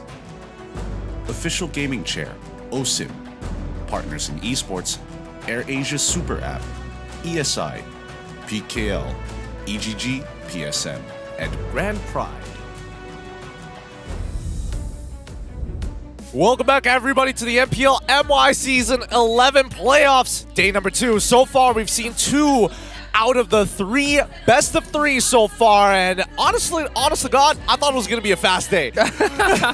Welcome back to the desk. My name is Giving Q. This is Dean, and so far the games have gone the distance. Oh boy, we were wrong. We thought we were going to have a fast day, a quick day, but nope. No, every single match from day number 1 up until now, it's been a 2-1, 2-1s left and right, and we shall see. Todak, can they be the first team to clean sweep Lunatix, or could it be Lunatix's turn to clean sweep Todak? Honestly, that'd be a crazy story to see Todak get knocked down into the lower brackets. If Lunatix can pull that off, that'd be insane to watch, especially since there's a very good opportunity that they can. A best of 3 is not very long of a series overall compared to like a best of 5 or even a best of 7. Does fatigue matter now for Lunatix?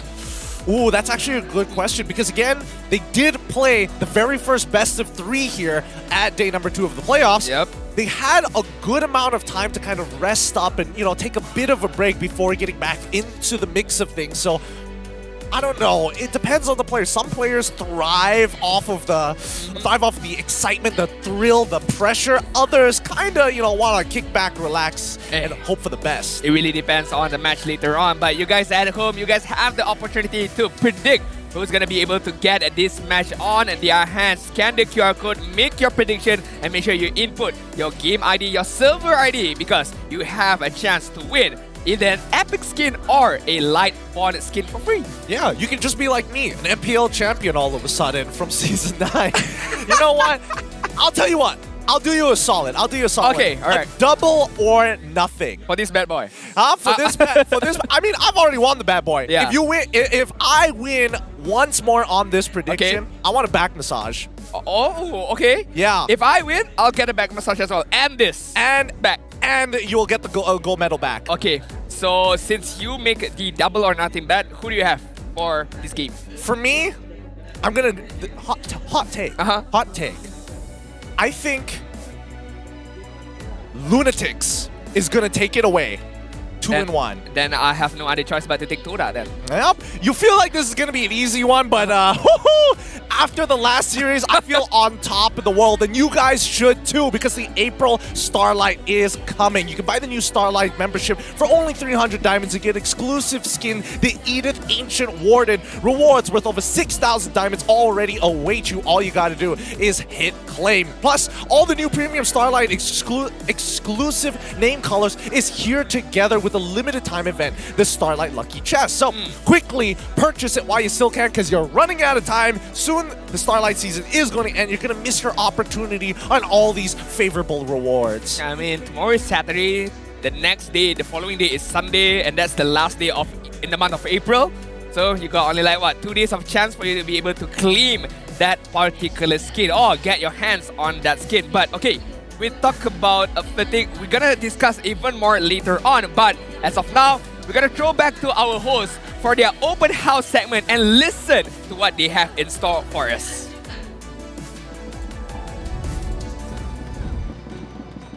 Dan kita sekarang ni bersama-sama dengan Rose. Bukan kita, saya ya bersama-sama dengan Rose. Terima kasih diucapkan kepada caster-caster kita dan game kita yang terakhir pada hari ini yang melibatkan 2 pasukan yang telah pun secure top 4, iaitu pasukan Todak dan juga pasukan Lunatix. Hanya satu saja yang akan berjumpa dengan Homebois pada esok hari. Oh my god, saya rasa match-up ni akan jadi sangat-sangat panas. Walaupun kali ni kalau mati, still ada immortality lagi. Masih lagi ada. Masih, come on, my Tapi life. kalau mereka kalah, mereka akan berjumpa dengan SMG. Tim yang selalu menang game. Tim yang selalu menang game. Alright, and with that, mari kita invite kedua-dua pasukan ke atas pentas MPL Malaysia, Todak dan Lunatix. Todak! Todak Langgar akhirnya menghadirkan diri ke pentas MPL Malaysia Playoffs. Pasukan yang digeruni untuk beberapa musim dan membawa misi untuk menuntut takhta kejuaraan. Line-up lokal menjadi pertaruhan untuk perlawanan ini. Mampukah mereka memberhentikan momentum Dark Horse MPL Malaysia? Adakah mereka akan berjaya? Let us look forward to what Todak has in store for us.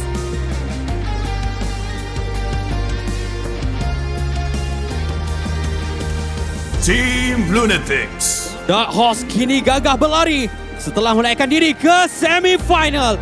Line-up rookie star mereka berjaya menundukkan Red Giant Esports di perlawanan lepas. Apakah persediaan yang dilakukan oleh mereka untuk berhadapan dengan gergasi Todak? Mampukah mereka mengekalkan kecemerlangan mereka?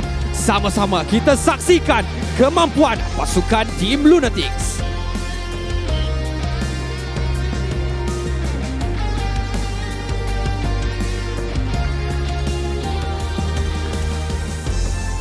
Let us introduce the one who officiates the match and maintains MPL's integrity. Mereka inilah yang akan memastikan perlawanan sentiasa berjalan dengan adil dan lancar. Head of League Ops, Jay. Head Marshal, Nicholas. Kedua-dua Marshal, Haikal dan Lisa. Mari kita teruskan dengan fist bump di antara pasukan sebagai tanda profesionalism. Inilah gaya kita. Inilah semangat kesukanan kita. Kawan di luar gelanggang, lawan di Land of Dawn. Kedua-duanya ada satu fokus dan ada satu misi yang sama untuk menaikkan diri ke peringkat seterusnya. Walaupun mereka kalah, walaupun ada ekstra nyawa, tetapi final upper bracket menjadi igawan ataupun menjadi mimpi mereka. Team, now this is your moment. Game on! I can't deal with Sith right now. He's hopping off the stage. Oh, I love it. I love it. Well, okay, now it is time. Our final best of 3 between Todak against the Lunatix. My bets are on Lunatix and Dean's bets are on Todak, and they are coming in fresh. All right, we gotta take a look first of all, hit-to-hits between these two Goliaths. Todak as well as Lunatix. We gotta take a look at their average lot per match, and looks like Lunatix has the better number up against Todak. Look, I'm a very good spin doctor, right? Okay. But as soon as I see team average Lord per matches, as much as I would like to believe that the higher number is better here, I'm looking back at Todak and it's like, oh boy, they get about 1 Lord every single game they play? I mean... it's the Lord that matters, that counts. Fair enough. It doesn't tell the whole spectrum of story, right, between these two teams, but hey, it goes to show that how Lunatix prioritize the Lord advantage, right? Regardless of whatever happens in the game, they have their eyes on the prize. But I talk about fatigue for Lunatix, right? Yep. Todak also has a, I would say, disadvantage because this is their first game for the day. So the engine hasn't even started yet for them. Not warm. Yeah. Okay, I think that's fair. I would much rather be not warm than fatigued, and that's to be fair. And that's, honest to God, that is a problem to actually think about. But I think more importantly so, Todak's advantage is the fact that they've seen what Lunatix whipped out in their previous best of 3. So I don't know. I'm pretty sure that with Coach Behave, taking a quick look at it, they might be able to formulate a strategy. It was a long game as well for Lunatix up in the previous stage, but it all doesn't matter because the eyes would be on this upper bracket semi-finals against Lunatix as well as Todak. As we see, the draft begins right now. Lunatix will ban out the Eve as well as the Arlot. Meanwhile, Todak is gonna ban out the 1-1, which is not an OP hero, as my opinion really matters. No, hey, it doesn't matter. I'm just waiting for the netizens to be like, but Chiku guys, this 1-1 is insane, or something along those lines. I'm making assumptions here, but I want to see whether Todak is going to stick to their overall style, or are they going to start changing up their draft openers like we've seen a majority of the teams do here so far in the playoffs. I would agree. Is it gonna be another matchup? Another I would say whoever is gonna get the Joy would matter the most, but as I can see from Todak's side, they ban out the Joy, so it's not a big of an issue right now. Could be jungler battle? No, my bad, sorry. It's gonna be the matchup of the good leaners right now. Yes, but of course, only naturally, but that's only one part of the story, right? Again, the gold lane, as much as we'd like to believe it is a 1v1 matchup, it truly isn't. It's not. It really isn't. I mean, you've got Jowm, you've got Nova X Kobar as well, looking to make some influence there. Same goes for Fixin as well as Moon. And yes, we are seeing a bit of a different draft pattern coming in from Todak's side. We are seeing the Valentina and as well as the Valentina getting banned out here. Seeing that Lunatix have already gotten rid of specifically the Eve, this opens up a lot of options, right? Glue openers aren't exactly the greatest on the blue side because Farmis is the natural counter pick. Oh yeah. Barca is always a great idea, but Grok is still available at the same time.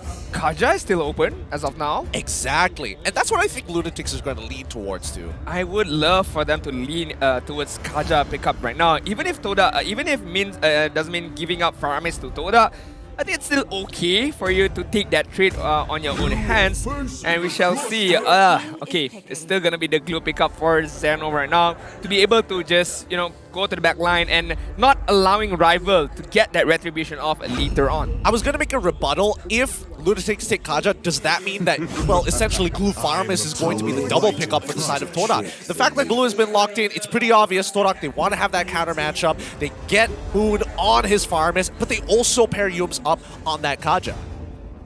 This is a very good and scary opening coming in from Todak, right? Having Farmis, having that Cult Altar, and not to mention the Ghostbuster. We've seen how Fix uses that particular skill and allow himself to, you know, carry his team in the previous stage. And Todak right now, not only that, they have the threat from the Divine Judgment. So whatever is gonna get picked up for Chico guys, I think he is gonna enjoy this because all of the food is gonna be served for him. Yes, very delicious indeed. And Lunatix, I'm surprised they wanted to pick up the Akai. I think they want to flex it out a little bit more, but we see a guarantee from Todak in the late game on this Claude.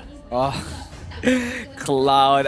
It was a surprise because Jowm said this is my favorite hero, but you know, Coach Paulo is like, nah, yeah, I'm not gonna pick up early for you, my guy. I'm just gonna secure others first, then only you. Knowing that he trusts Jowm, whatever is being given on him, he's gonna make it work. Right now, Franco is gonna get banned out, you know, just securing the movement for Chico guys, for Cloud to be able to just dash around, to be able to use the BMI to go in and out of team fight.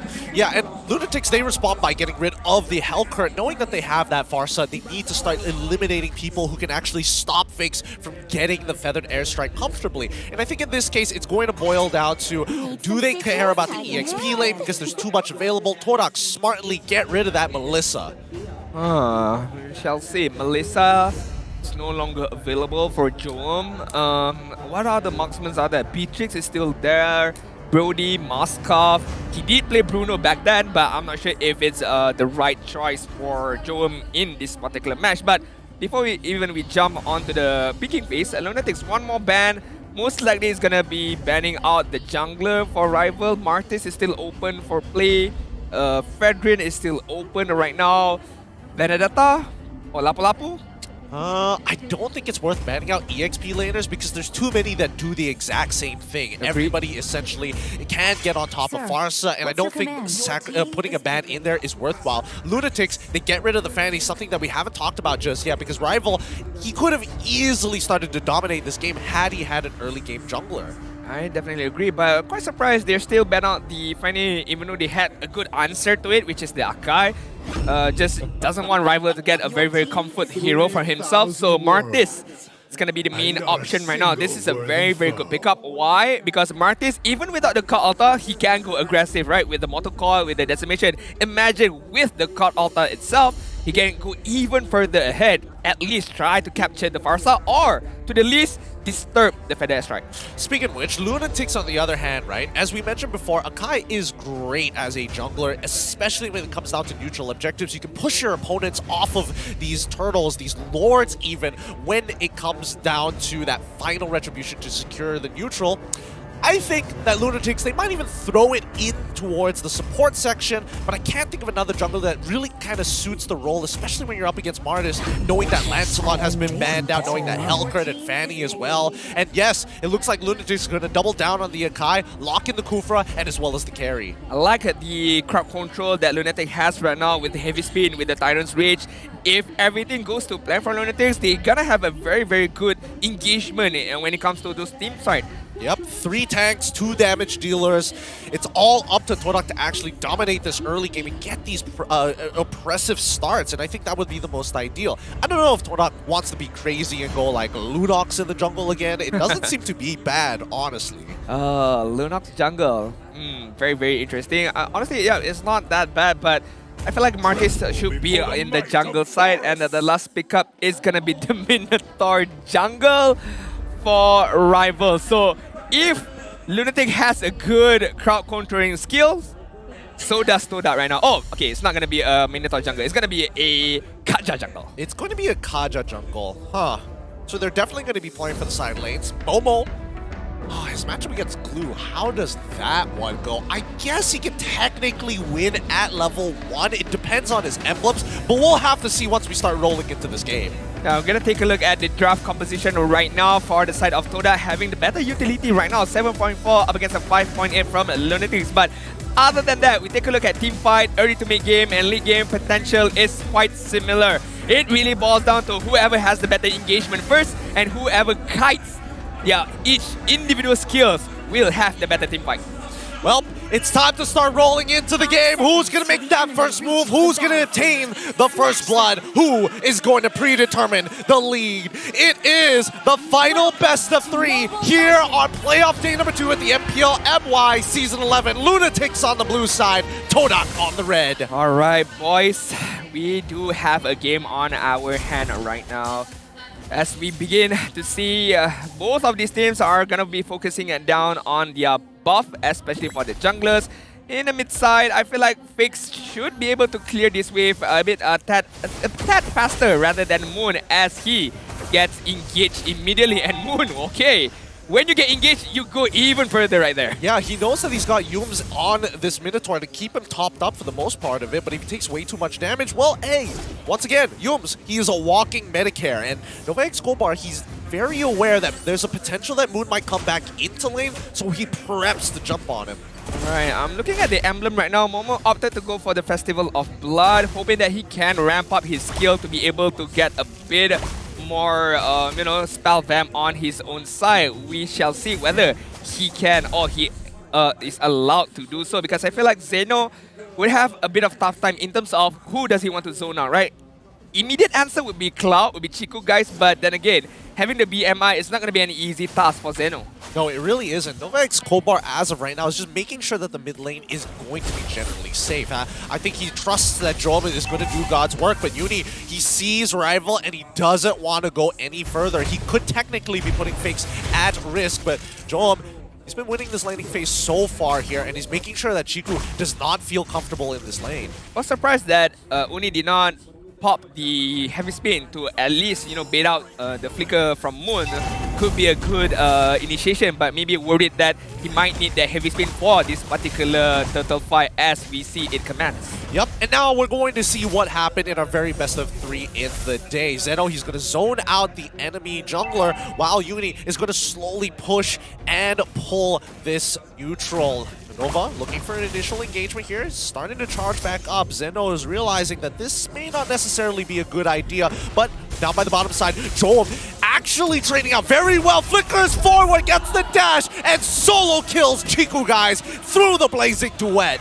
That's 1 point for Jowm in this best of 3 right now. First item pick up, which is the Corjan side by Yoms right now. Yep, they're trying to zone him out once again, gets knocked up by the Minoan Fury. It's going to be Momo fighting the Decimate onto 1, gets the call, Altar's help. He wants you and he gets a second. A triple kill, so fast, so furious coming out from Todak. And that's gonna even ramp up the Festival of Blood. We did mention he's gonna look for the skill, and he managed to find it.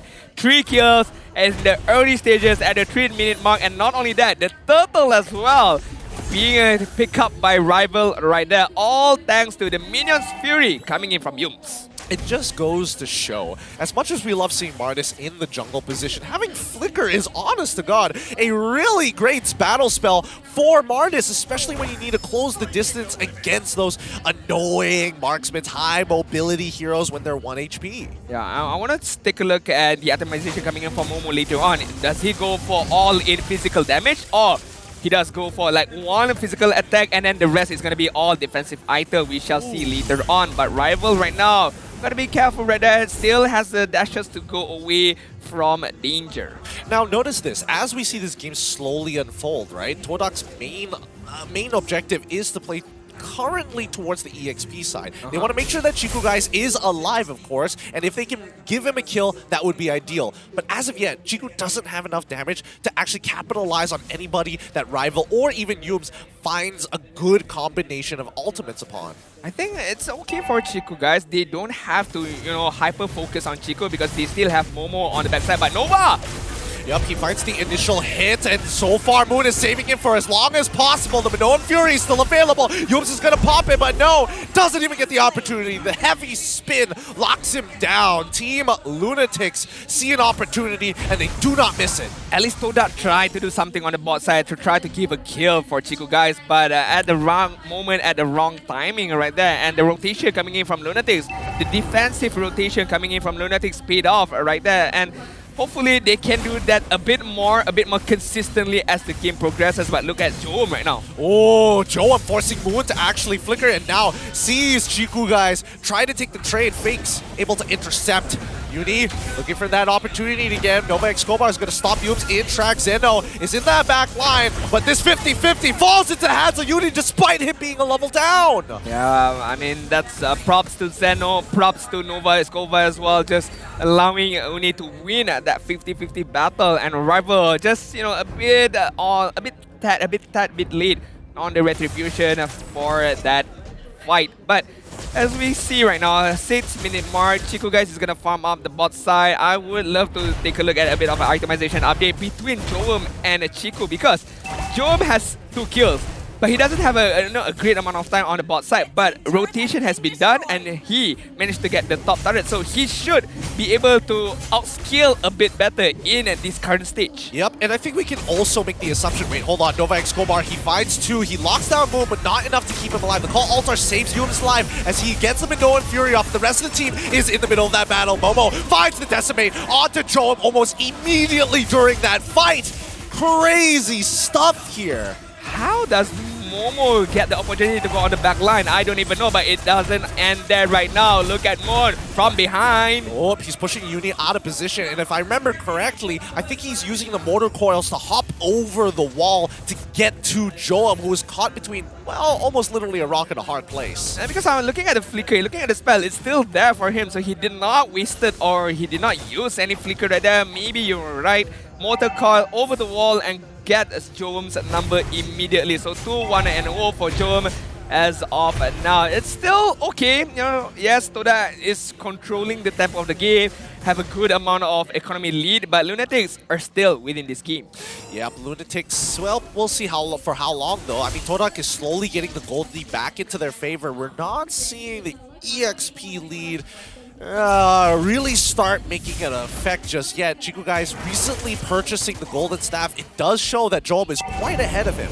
Yeah, Jowm already completed the Golden Staff as well as the Corrosion Sight, so could be one item ahead in terms of itemization between these two gold leaders. But the 7-minute mark, the next turtle is up right now. Jowm still haven't had his reach just yet. Oh, Chico, guys, able to bait out a feathered airstrike, but now Jowm, he's in some trouble. Where's the call altar to save his life? The heavy spin is coming out too. He pushes him away, and it's going to be Todak who secures the objective. Claude is able to find that kill, and immediate decimate coming in from Momo to finish off this fight. Zeno flickers away, gets the split in time.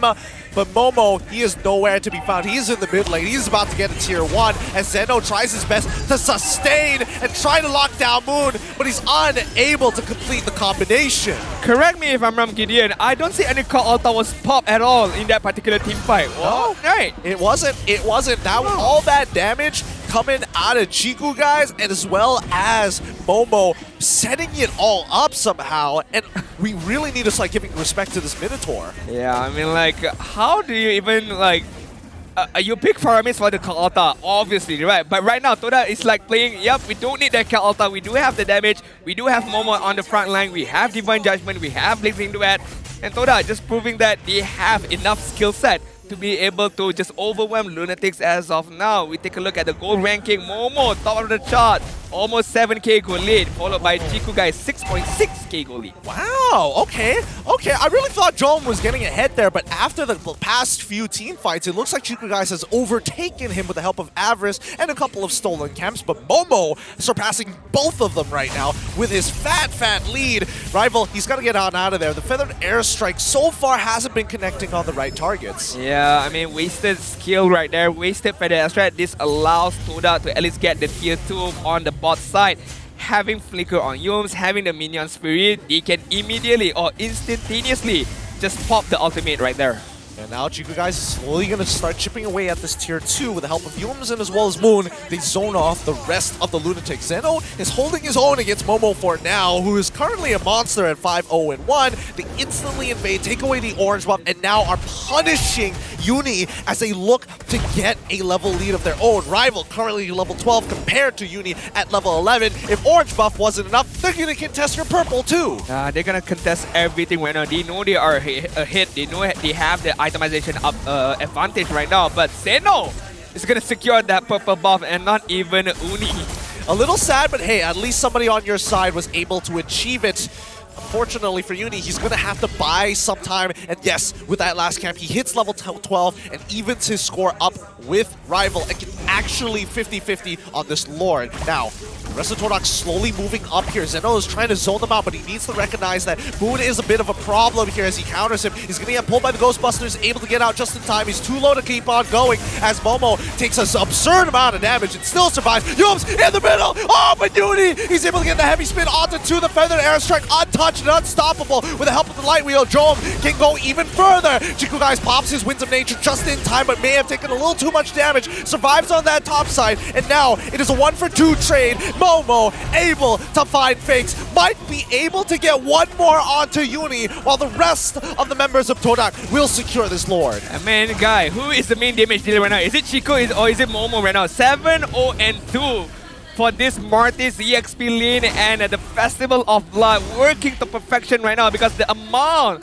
of kills that Momo is getting under his belt with every kill is going to increase his spell vamp capability. And Todak, 5k gold lead. Rival just going to secure the lot, and Todak might look to get at least one inhibitor turret out of this Lord. Yep, 6,000 gold lead for Todak right now. A whopping lead we've seen so far, but based on the trend of yesterday as well as today, anything could happen here at playoffs. And Lunatix, it's clear to them that their defense is they're really struggling against Todak somehow. Like, they have 3 tanks in comparison to Todak, who have a semi-tank, 2 semi-tanks, 1 hard tank, and, well, they're technically a magic mage and a marksman. It's a bit of an awkward comp.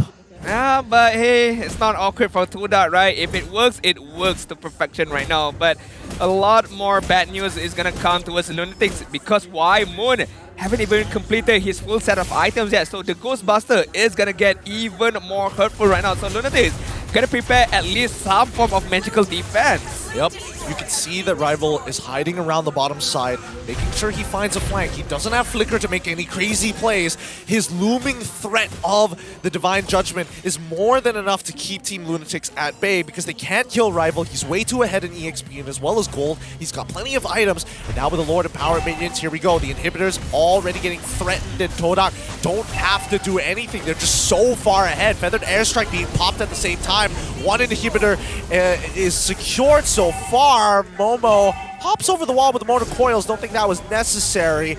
But Todak, they don't even have to lift a finger. They just have to show face. Yeah, I mean, playing it very patient. That was the first slot. It was not a luminous slot, so it's good enough for them to be able to get at least 1 inhibitor on the bot side, not allowing Lunatix to even come back, to even get a glimpse of how they're gonna approach Todak right now. Playing it really, really well, controlling the map, Momo as the frontliner, Jowm just holding on to that minion sphere on the back line. It can instantaneously, at any given time, flicker forward and use the minion sphere. As we take a deep look at Paramis, look at Moon right now. It's only 3 items. Imagine if he has a full set of items. Imagine the next item, who knows? It can be a lightning transition, it can be a holy crystal to just ramp up the damage, right? Well, to be fair, I don't think it's his place, right? I think for now, his damage will eventually come because the damage dealers for the side of Todak is going to be Chiku Gaisen as well as Momo. And they've been working really well together. You know, Chiku Gaisen goes in with the Blazing Duet and then decimate. I like how Todak plays, right? I mean, because sometimes it can be like Chiku is the main damage dealer. Sometimes it can be rival, but right now it's gonna be Momo. Everyone else is just gonna set up for Momo, you know, allowing to just chip away the health of Lunatix and let Momo do the rest of the work. Lunatix gotta be more aware of this. It's quite hard, you know, it's easier said than done because who do they focus right now?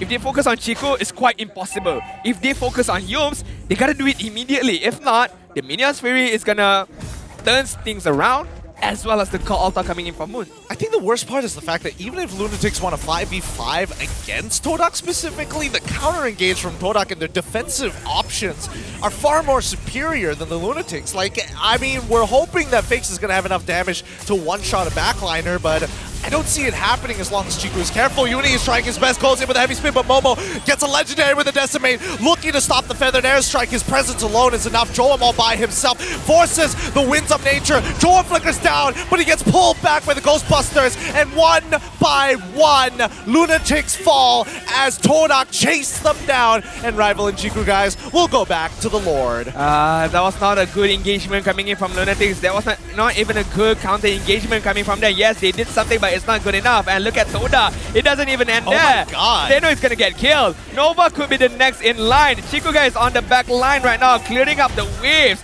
Look at Todak. Not giving any of space to Lunatix. Oh, hell no. They've already put the crystal down to 55, 45% HP. Well, I would round it up to about 50, but give or take, this is a 12k goal lead coming in from Todak. 13 kills in this game compared to Lunatix's 4. How does Lunatix come back from this? It would take a big miracle. Not only that, it would take Todak to screw things up big time. Very, very big time. Other than that, it's super, super hard, right? Because even the draft itself speaks. Because, as you mentioned, a 5v5 against Todak's lineup is super hard. Cloud Altar is going to prolong their team fight. Minion's Fury is just going to disturb everyone with the biggest crowd control of all. Momo is going to be in the front line with the decimation. Rival having the suppressed skill. So Lunatix, what are their options? Well, Chiku guys goes in, pops the Winds of Nature into the Blazing Duet, doesn't find the trade that he was looking for, ends up tied to the projectiles anyway, but it's already too late. Todak secure game number 1 against the Lunatix here in our best of 3. A very clean fashion win coming in from Todak. I would say the better draft was them looking at how they played, and that last moment, it wasn't like Chiku was bloodthirsty, it was more of a let me be the frontliner, let me open things up for this Lord to be able to push, and immediately you guys just take down the crystal. Yep, what a composition they have there. Jowm still waving off at Chiku is like, I'll get you back eventually, but that's gotta be a little frustrating for the Lunatix. I mean, very frustrating for Jowm. He had the better number in the early stages. He had the first kill against Chiku. But all in all, this is a 5-man game. This is a teamwork game. So it's not played by 1 man, it's played by a 5-man. All right, let's have a look at the mic check coming in from Todak. Sorry guys. Terberi pula. Terberi sikit je. Kenapa aku nak lock phone? Minum flicker kau. Biasa. Dia lompat, terkejut aku. Nanti. Jap. Kanan. Mana suara? Korang kan dulu. Jagi pergi aku lah. Okey. Bismillah. Charge. Dia ada orang kat sini. Dia charge. Aku dah tarik. Aku mik. Bow, lari mana Zeno? Nak tahan Aldi. Sorry lah baby. Tunggu dia. Sabar guys. Sabar 3. Aku ambil lah. Cici kalah. Aku lah. Pop. Pergi mana woi? Sini. Mana woi? Jom. Nantilah Zeno. Boleh Zeno lari mana Zeno? Hidup. Aku. Apa? Mau pergi mana adik? Guys. Chico's a little bit more energetic in his mic check, more than we've seen in the regular season. More than the interview session as well. Yeah, combined. He looks like he's having a really good time up there during the playoffs. Todak's strategy is like, you know, being happy, being fun, being active. It's a good command. That's the playstyle of Todak. You know, there's no need for this like, oh, no flicker. Oh, he's not that. No, there's no need like serious communication.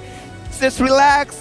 We trust ourselves, we trust our instinct, just have fun with it. Just have fun with it has been the theme going on in the regular season, and honestly during the playoffs as well. Teams that we expect to do well haven't been performing overall because of this immense pressure on their shoulders, and it feels like Todak, they've got literally nothing to worry about. Nothing to worry about, just like you guys. If you're worried about your complexion of skin, you're worried about acne, don't worry guys. If you have Garnier Man, because the champion XRGG with Garnier Man fight 99.9% acne causing bacteria in just how many seconds is it? 10 seconds. Wow. That's all it takes. 10 seconds out of your day.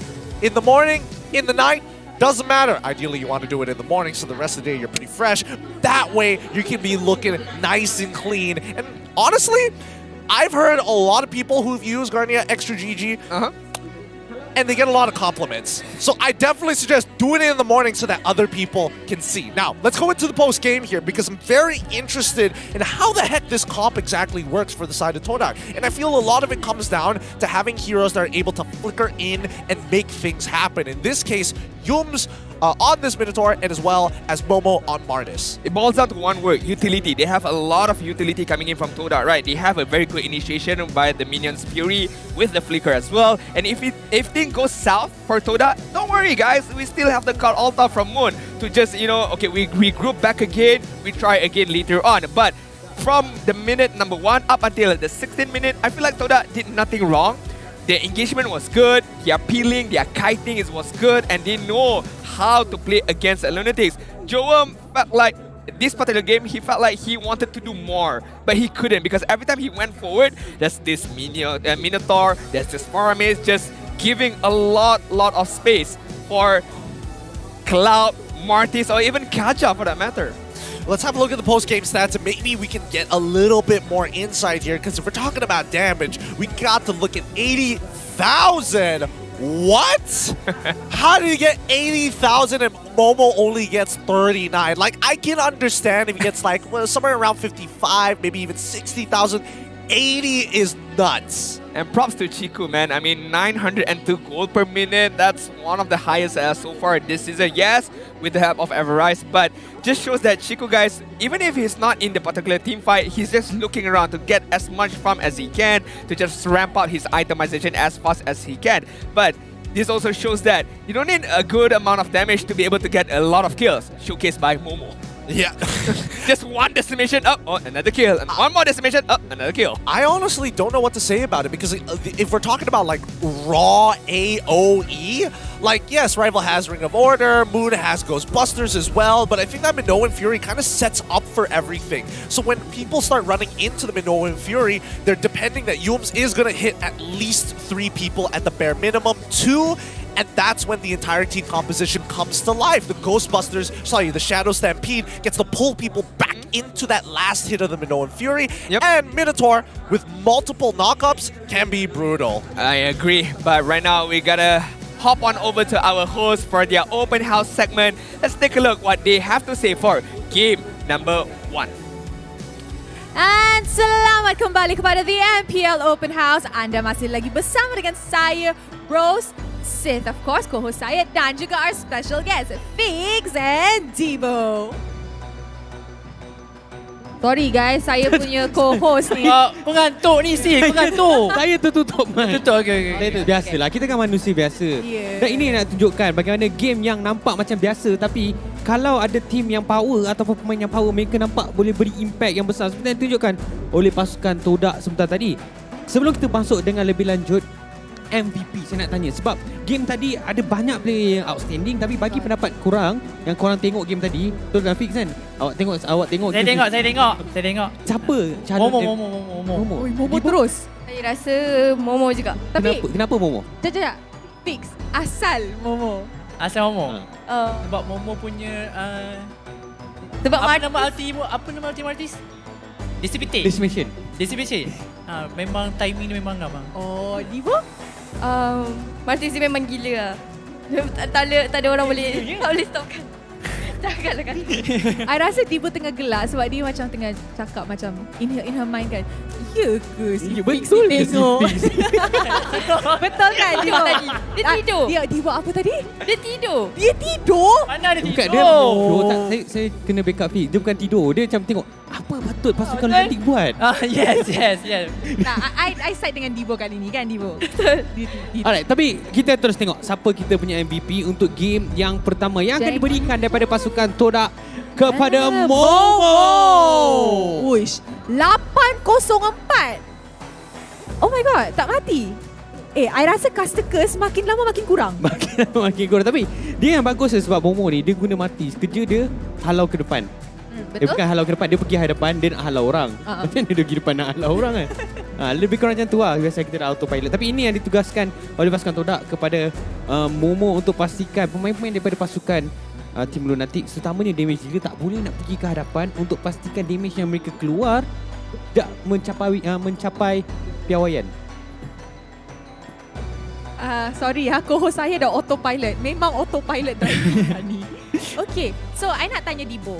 Okay, Dibo as a player kan, kalau you jumpa Martis macam ni, you rasa apa? Rasa nak surrender. Betul, surrender kat setting. Betul, surrender dekat setting. Betul tu. Ya, dan sekarang kita saksikan highlight yang dibawakan khas oleh Gunnerman. Satu yang menarik tentang pasukan Todak daripada minit yang pertama sehinggalah sampai ke game habis, bagaimana rotasi yang ditunjukkan. Yes, at first kita dapat saksikan bagaimana pasukan daripada Team Lunatix mereka berjaya untuk cuba jatuhkan Cikugas. Tapi itu seperti turning point daripada pasukan Todak. Selepas Cikugas berjaya dijatuhkan, mereka terus berjaya dapatkan triple kill dan mereka terus all out. Pasukan Team Lunatix dah macam tak boleh nak buat apa. Jadi persoalan dah blank. Persoalan dia macam mana mereka nak cuba bangkit balik ataupun bangun daripada tidur.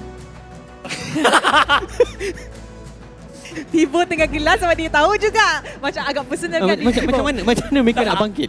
Dia cakap last aku. Macam mana macam cakap dia orang kena macam aku cakap sebelum ni buka buku baru lah. Shut down Martis dulu lah. Sebab Martis kalau dah snowball tu dia memang susah nak. Kau kenapa potong aku? Dia lah. Tapi Dibo satu poin yang penting. Persoalannya, adakah Team Lunatix akan biarkan Momo dapatkan Martis sekali lagi? Bagi saya boleh je. Cumanya jangan bagi Martis tu dapat kill pada early game lah. Actually I agree. Kalau dorang tak bagi Martis dapat makan early game, he will not be as painful like that in the late game. Sebab if we look at the stats kan, this is the highest goal difference. Hampir 13,000 yang memisahkan antara kedua pasukan. Jadi seperti yang dikatakan oleh Divo, snowball effect yang diberikan daripada pasukan Todak kepada pasukan Team Lunatix menyebabkan tak banyak benda yang pasukan Team Lunatix boleh lakukan dan mereka sekarang ni fokus mereka kena bangkit di part game yang kedua. Walaupun kalau mereka kalah, mereka boleh pergi ke bahagian lower bracket, tetapi ini peluang terbaik kepada pasukan yang digelar sebagai Dark Horse. Mereka dah masuk top 4, jadi why not kalau mereka all out, bagikan yang terbaik untuk pastikan game yang kedua at least menjadi satu game yang sengit. Awak setuju tak? Betul.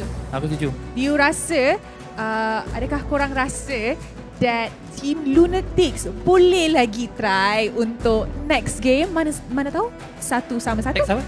Lunatix boleh try lagi next game? Atau you rasa memang Todak will take this win and Lunatix akan jatuh lawan SMG esok? Todak hantar Lunatix bawah je lah 2-0. Dan kemenangan tadi adakah menyebabkan Cikugas sekarang ni the best goal laner?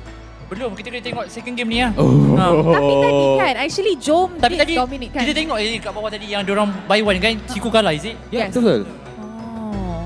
Okay, so I mean you guys dah bagi your opinion and I think it's now time to enter. So guys, mari kita throw it back to the casters to start our second game. So casters, I tak nak tanya mana suara tapi take it away. Thanks for not asking where our voices are, Rose, because they're about to hit the gutter if this game is as intense as what we've seen so far here today at the playoffs. I don't know about you, Adin, but I'm still baffled with how Todak have adjusted, because it's not the first time we've seen a Minotaur show up this time. Well, obviously not in the jungle like we expected, but thrown into the support position with Kaja. as the main jungler. And it worked to perfection. It worked to perfection for Todak right there. Looks like they've been prepping a lot of strategies coming into this playoff, you know, rotating, just experimenting a lot more, because this is the biggest strength of Todak. Apart from their experience, the heroes that they pick up, you would guess, oh, hero 8 is going to go to the jungle. When you look at the overall draft, nope, that hero is going to go onto the EXP lane. That's the biggest strength that Todak has in their own sleeve. So it gives a lot of question marks to their opponents to guess, to dictate which of this hero is going to go onto which lane. Yeah, and I think, man, it's really difficult, especially if you are a coach or analysis on the opposite side. You're looking at these drafts and it's like, it's really hard to predetermine what Todak have in store for an entire composition rather than just a couple of picks. Now, looking at Chiku, guys, 22 years of age, an average GPM ranked first in the league so far at 781. He has consistently showed us he has not fallen off just yet. I would agree. This is our SEA Games representative on the gold lane side, so hopefully he can showcase a lot more, not only in this playoff, but as well when he represents for Malaysia. But look at Jowm, still confident as ever right now. The amount of heroes that he plays so far, 1-1 Cloud as well as Melissa, 67% win rate on that Cloud and Melissa. And hopefully Coach Paulo, come on, give him that Cloud, man. I'm pretty sure he wants it so bad. He does want it, but I don't think Todak are gonna let him get it. And I think that's the biggest problem, right? Chiku, no counter. Oh wait, there's a second part of it. No, quick chaining it. We need to see it. People need to get thicker Sharpies. That's my main takeaway from that. I was gonna say something about the handwriting, but my handwriting is bad as well. So my guy, your handwriting is okay. 10 seconds left here. What do you think the adaptations, if any, for Lunatix in this game against Todak? Like, that's always the hardest question in these series. I think they really need to prioritize Jowm as hero right now. Give him the most comfortable hero he can use. Give him the most OP hero that he can use. As of now, could be that Cloud, but you did mention I don't think Todak is gonna allow that to happen. So, I mean, hopefully Coach Paulo has a lot more in store in his hand. I am closing my eyes, but my ears can hear that Cloud has been banned. Yep, immediately. 1-1, Claude, Yves, Arlott for the side of LTX, and for Todak, what are you going to do this time? What are you going to do this time, boys? I'm trying to figure it out all together. I feel like a lot of this is on condition, right? It's the fact that Lunatix decided to go pick up start picking up things like glue that Kaja was handed over to the side of Todak, right? I think the only counterplay you can hope for is locking in a Diggy, but then again, the support was already shown within first rotation. Which was the Kufra? No, the Akai. The Akai was shown to be a flex into the Kufra afterwards, but I think it was too late by then. Yeah, to be fair, I mean, Lunatix just, I think they don't need to overcomplicate things. You know, pick up, if it's clear pick up for like a certain kind of hero, just make it happen rather than, you know, trying to flex certain heroes onto different kind of roles. So hopefully they have a better idea, a much more clear idea on how they want to play up against Todak right now. And Todak, knowing them, you know, casted their games for a long time, they could experiment for this game. So let's see. Yep, Glue gonna get banned by Lunatix. Todak this time with that first pick. I don't like it when he smiles, right?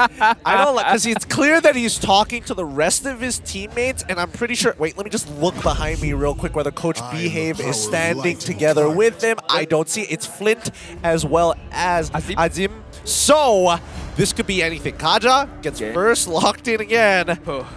Okay. Lunatix just getting flashbacks of trauma.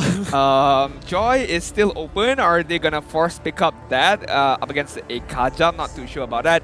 Melissa should, my personal opinion, should be the prioritization for Jowm in this game.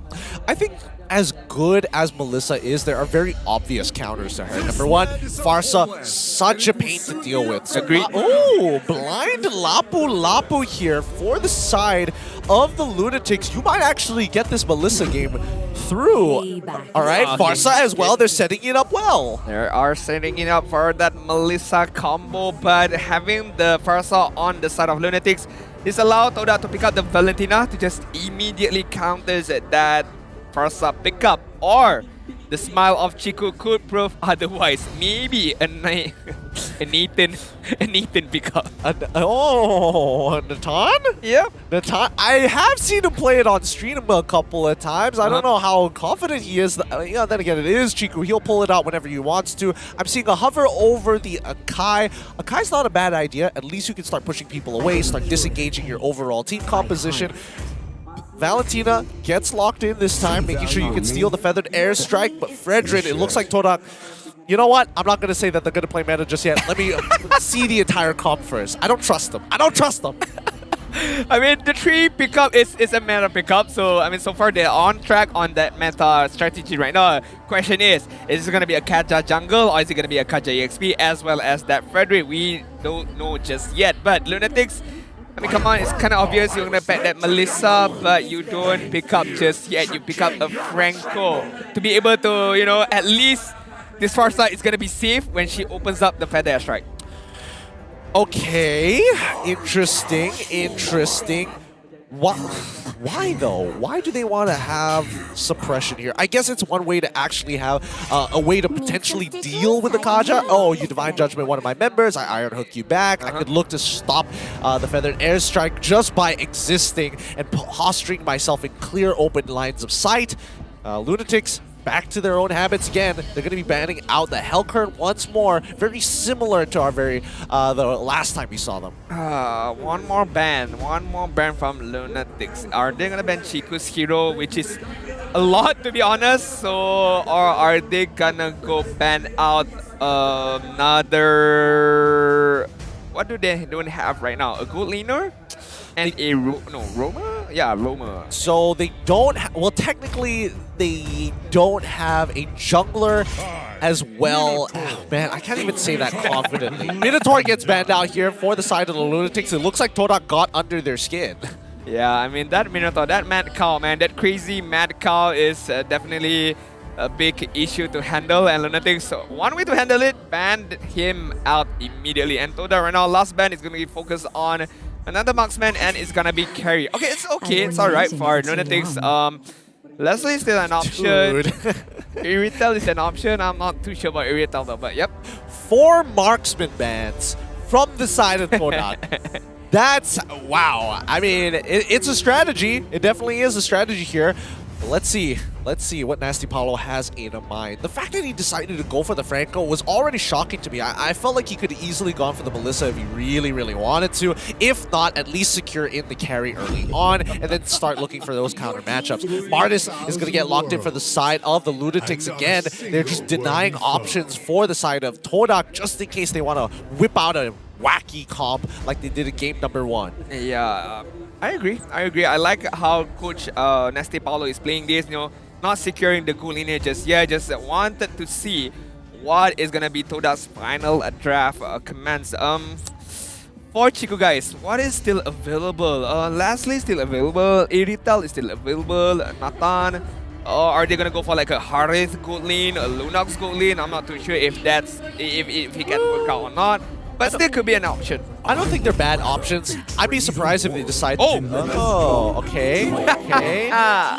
Popo and Koopa, Yuzong. Animal Kingdom. No, I'm kidding. Yeah, okay. So, it looks like Todak aren't going to... I don't think that they're going to go too out of their comfort zone. I feel like I've seen a comp like this somewhere. I'm trying to dig my mind for it. I think it was during the group stages of M4, if I remember correctly, where we last saw Popo and Koopa being shown. I think so. I really think so as well. Because, again, it's not a surprise. Chiku does play a heck of a lot of Popo and Koopa, even in rank, even on his live stream. So, this is a very good option for them. Because why? They can fight like 4 men, and then Chiku can split push either on the top side or on the bot side. We know Popo and Koopa has a good amount of base damage and can just immediately gun those turrets down. Yep, again, just another body there so that Franco's Iron Hook isn't as effective. A lot of great dive from the side of Todak's side. Again, I feel like this is one of the more objective-based compositions, obviously, because you have Homebois and Koopa, but they have many different tools to kind of approach different types of situations that LTX bring to the table. I agree, and I'm kind of afraid for Fix right now. I mean, he's using a positional mage, having to play up against a Yuzong. He gotta be a bit more careful, gotta be critical when he opens up the Feather Airstrike later on, or else it's just gonna be immediately gunned down by the Black Dragon form. As we can see, looking at the kill pressure, Lunatix has a lot, but can they execute that kill pressure? Well, we're gonna have to wait and find out here, because Lunatix, they had their moments of glory, but as soon as all the dots connect, they come alive. This is game number 2 in our best of 3. Todak currently at match point in this upper bracket quarterfinals. This is going to be a good game here. Todak on blue side, Lunatix on the red. All right, but do remember, whoever loses this match, they do have still another chance, another immunity on the lower bracket. But whoever wins is going to go on to the upper bracket later on. But Lunatix need to be able to get a 2 straight victory to do the reverse sweep. We can see if it's gonna be a dream come true for Lunatix, or is Todak gonna have the first clean sweep for this playoff. I'm surprised Nova Escobar didn't decide to actually try to block, well, at least deny the regen coming in from Jowm's. It's a small thing, but it really gets under the skin of players at the highest level, especially like canceling recalls, for an example, all within the same category. But Chiku is expected to win this lane. Zeno, on the other hand, oh, they actually cheesed him. So the gold lane is on top, and it looks like Chiku, guys, is in the EXP. He's going to try and take advantage of the fact that, oh, the Iron Hook actually lands onto Jowm so far. Uni is about to hit level 4, but still, with the Mortal Coils, he keeps himself available and alive. If only Uni has that level 4, the Decimation would have immediately, instantaneously kill off Jowm right there. But unfortunately for Lunatix, just gotta wait a bit more longer. But right now, Moon. Oh. No, he gets hit by the Decimation here. I thought he was going to get away with murder. And Nova Escobar even expanding his flicker to try and land this Iron Hook. I'm not too sure about this flex right now. Having the Yuzong on the top side should be able to get a first blood up against Beatrix, but right now it's not working to perfection from them. So Todak gotta wait a bit more patient, but Lunatix right now playing it off really well in these early stages. Well, I mean, obviously, oh, Fix taking a lot of damage there. As much as Momo can't necessarily kill the Beatrix, he at least stat checks her. So Beatrix has to be extremely careful walking into these situations. One mistake, Yuzong is going to pounce, and we see Uni getting on top of Jowm so far. Fix, does he have his ultimate? Nope, he used the Feathered Airstrike much earlier on in this matchup. Mid lane in control of Todak. Yeah, looks like Lunatix has this game on check in terms of the early stages, how they're controlling the map, controlling the tempo, dictating their own tempo right now. And the top side right now is not working to perfection from them. Momo still not having a good time up against Jowm, who doesn't really care. You know, if it's a user, I don't care at all. I'm just gonna play a bit more aggressive. I'm gonna be in your face. I'm gonna be a bit more of an annoyingness. Well, but now we see the lane swap again. Now this time? Now of all times? What was the call for this? Like, what exactly were the conditions to make this happen? Am I missing something here? Not sure. Again, like I said, Todak likes to experiment. They know that they have 1 point on hand, so they try to experiment in terms of rotation. It did not work out in the early stages just now, so right now going back to the original rotation should be the game plan for Chiku, guys, having on this top side. It could be me. I could be blanking out, but is it because I'm guessing it's because of the turtle? But then again, Team Lunatix were the one. It doesn't make sense. It doesn't make sense. I'll have to VOD review it just to get a better idea for the upcoming days. But so far, top side now getting attacked very heavily, as a majority of their forces are here to try and shave off as much of this gold plating as possible. Uni shows up to reinforce this top side with Fakes in the back, making sure that he's keeping everybody safe if they need some extra artillery fire. Mona is holding that Bloody Hunt. I'm not sure if it's a good skill to hold on. Would be better if he held the Feather Airstrike to be able to, you know, engage immediately, or to be able to provide some kind of helping hand in terms of another form of damage dealt towards Lunatix. But right now, Lunatix apart from the kill that they had just now, I mean, nothing is going on.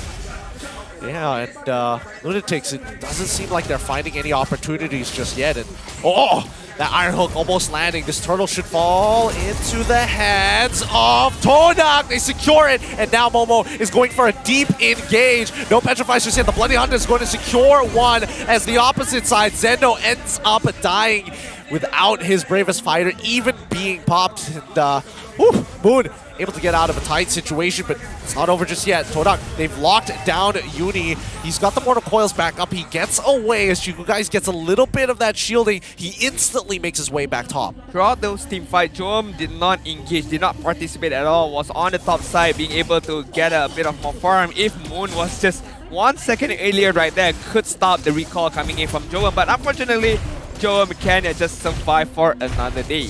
Yep, and this means that Chiku guarantees this turret breaks. He's gonna go for that lane swap in a bit. He's calling for it, and Momo, he's gotta clear this next wave, but it's too scary to walk up. Nova X Kobar, as well as the missing mid laner, so far, is going to deter him.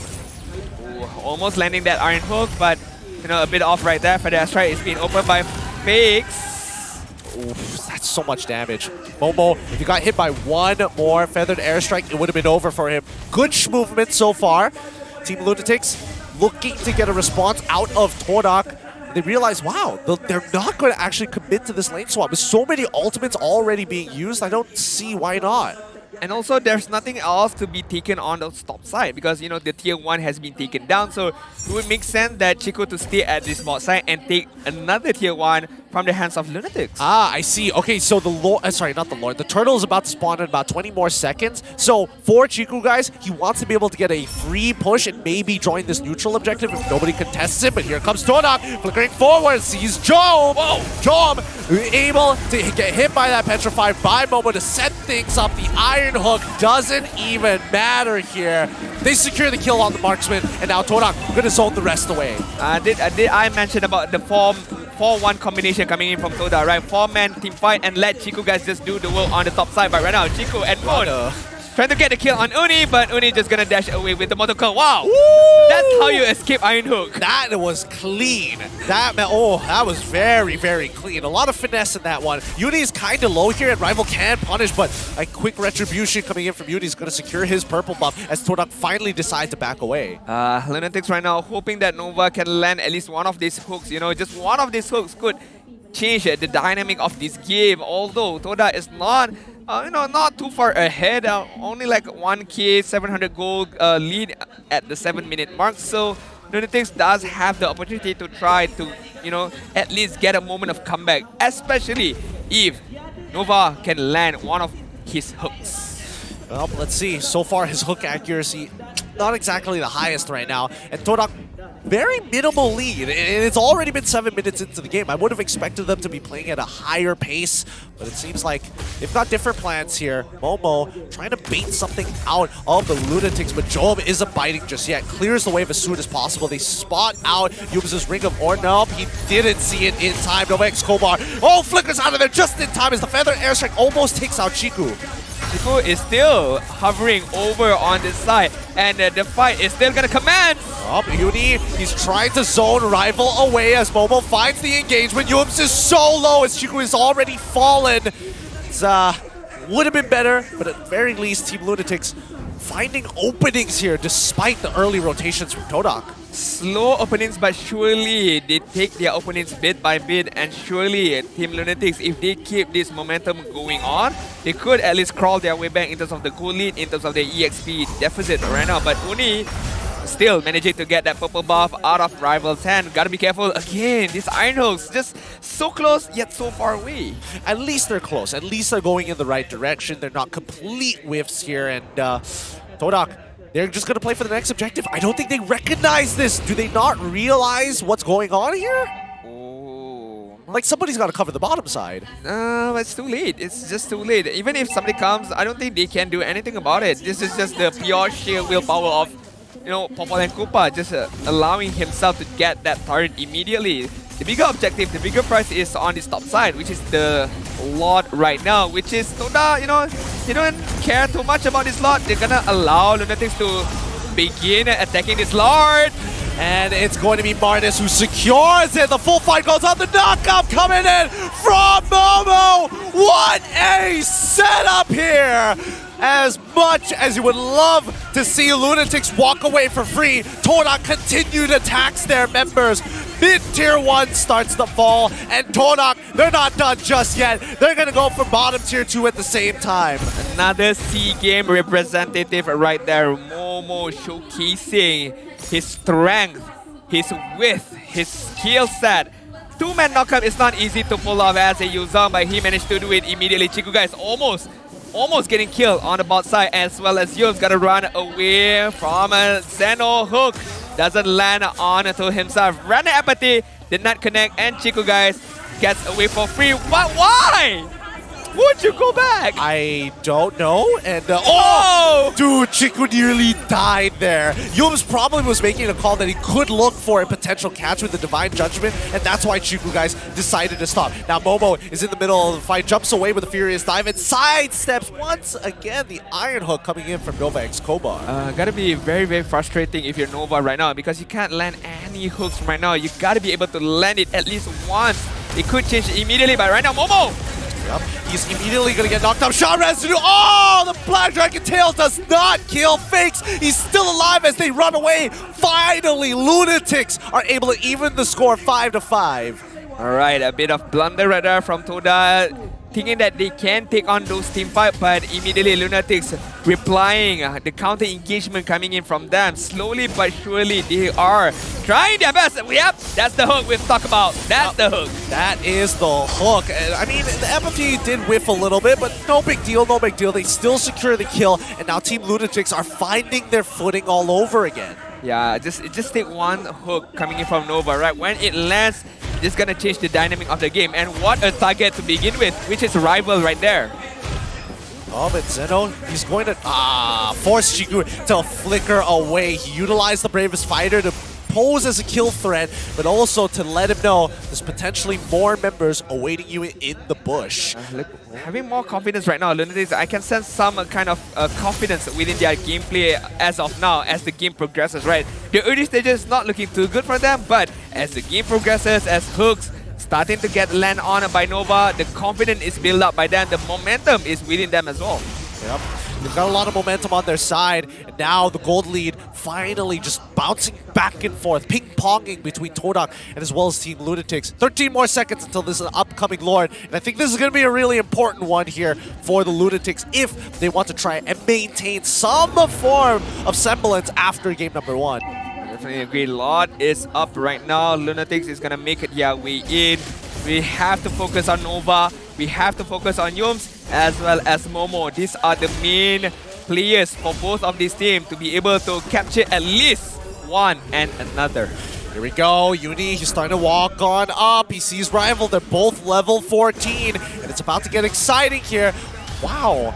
Fakes using the Feathered Airstrike to check these rushes. They could have waited a little bit, but now Todak, they want to fight. The Conceal is coming out. They're zoning as many people away as possible as Chiku guys will get back on top of that Lord. Now Rival, he's got to make a choice here as Zeno with the Bravest Fighter gets on top of Momo. Gets the knockup into the Black Dragon form. Triggers as many shot residue as he can as Zeno tries his best with the Raging Slashes. Gets on out of there just in time, but the back line is already dead. Uni tried to peel and ends up dying for it. But why does Momo stealing Bloody Hunt? I feel like Moon should steal the Feather Airstrike. Could provide a lot more having that big AoE damage, right? But right now, Lunatix, although losing Uni, they are still within this Lord pit. They want to do something. They want to be able to steal this Lord right now. Well, I mean, they're holding them hostage. They know that the Retribution is down. They get it back up. The Feathered Airstrike is going to be committed. Zeno as well with the Bravest Fighter. But Todak, they're already out of there. I mean, without Uni, it was super hard for them to be able to steal that Lord. The chance was there, but the chance was very, very much slim. And Todak, why? No. I mean... That's so unlucky there. They lose an inhibitor off of that? Man. Want to nerf your minion, please? Like, please, come on. Why they gotta be so strong? Todak had a good number of people down there. They had a lot as well, but the minion just doesn't care. Minions have no feelings. Nope. That's the truth. Damage chart so far, Moon second, just behind Jowm, who's still pumping out some good numbers despite being a large majority of the focus from Todak in these team fights. I would like to see Moon again stealing that feather airstrike. I feel like it's gonna help Todak a lot more, but maybe, just maybe, Fakes is playing really well, just taking good care of his position right now, not allowing Moon to easily steal that feather airstrike. But as of now, Lord on the bot side, Team Lunatix is gonna defend for their life right now. Yep, they lose only one inhibitor in this process, and I don't know whether they can actually walk up to that tier 2, but instead, Lunatix go back into that passive play. They don't really want to do too much here in case Todak have a optimal position. So Jowm, for some reason, having to be the only one to walk up and clear it. Another danger for Chico, guys, is like Popal and Copa have a high amount of damage, right? Coming in with the Weapon Master as well, but one thing that he doesn't have is a high amount of HP and a high amount of armor. You get stunned, you get one feather airstrike onto your head immediately. Popal and Copa can get eliminated very fast. So Chico, guys, I feel like he needs the help of Yums, especially the Divine Judgment, to be able to, you know, lock someone down, and him being a Popal and Copa to just basic attack away. Yep, and Popal and Copa has really powerful basic attacks, right? Especially when you call back the Wolf, you're able to get a little bit of bonus attack damage, and more importantly, so a shield to help you trade. Looking at the items so far, we're seeing that Jowm is very close to his final few items here. He does have the components for the steel leggings.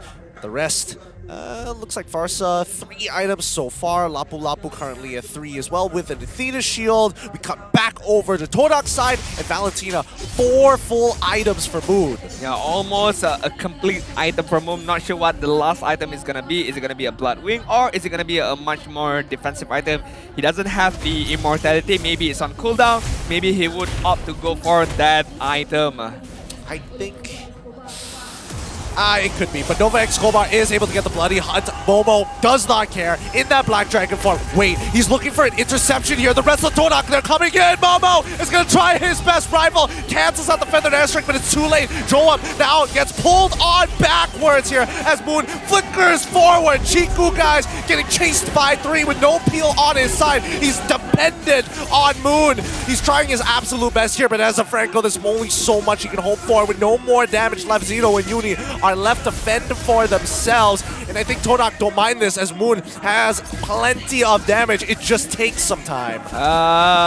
This is gonna be a very long fight because there's no damage being dealt upon anybody right now. Zeno and Uni gotta run away, making sure there's no split pushing coming in from Todak's side, but Rival as well as Yums as well as Moon's combination of skill. The Appraiser's Wrath drops down. Another Divine Judgment, and Uni almost dropping down but still surviving. Immortality pop. Nova is there. Iron Hook, but Moon gets the mega kill right now. Jowm and Fix is ready to join the party. Oh, the Feathered Airstrike into the Bloody Hunt. Jowm still alive, dancing around for as long as possible, but Zeno finally finishes him off while Jowm finds this opportunity to get some revenge onto Yums for the earlier Divine Judgment. Nicely done.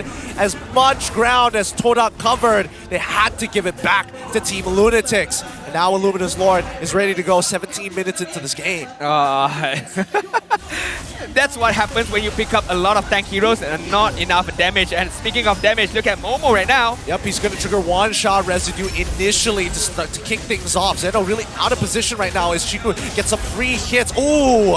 Ooh, the apathy from Renner. So very good. Chiku should be able to top himself off from the core bolt, but Team Lunatix are holding them hostage here by this neutral objective, knowing and feeling more confident that they can get on top of the right targets, knowing that Momo doesn't have the Black Dragon form. Now Momo, he sees Nova Escobar, even utilizes the Petrify as Zeno is trying to zone out the rest. His immortality gets popped, but you can see that Yums gets locked down by the Bloody Hunt. Jowm secures the kill as Moon finds an opportunity to get into the back line and kill out Jowm. He's going to get locked down. Uni is able to try and trade back, but just not enough damage. He's got to back away, not even committing to the Decimate. Alright, as long as Todak gets the lot, they are happy with it. Yes, they have to sacrifice Yums in the play, but look at Lunatix. No Jowm for 20 minutes is gonna hurt him. It's gonna hurt them a lot.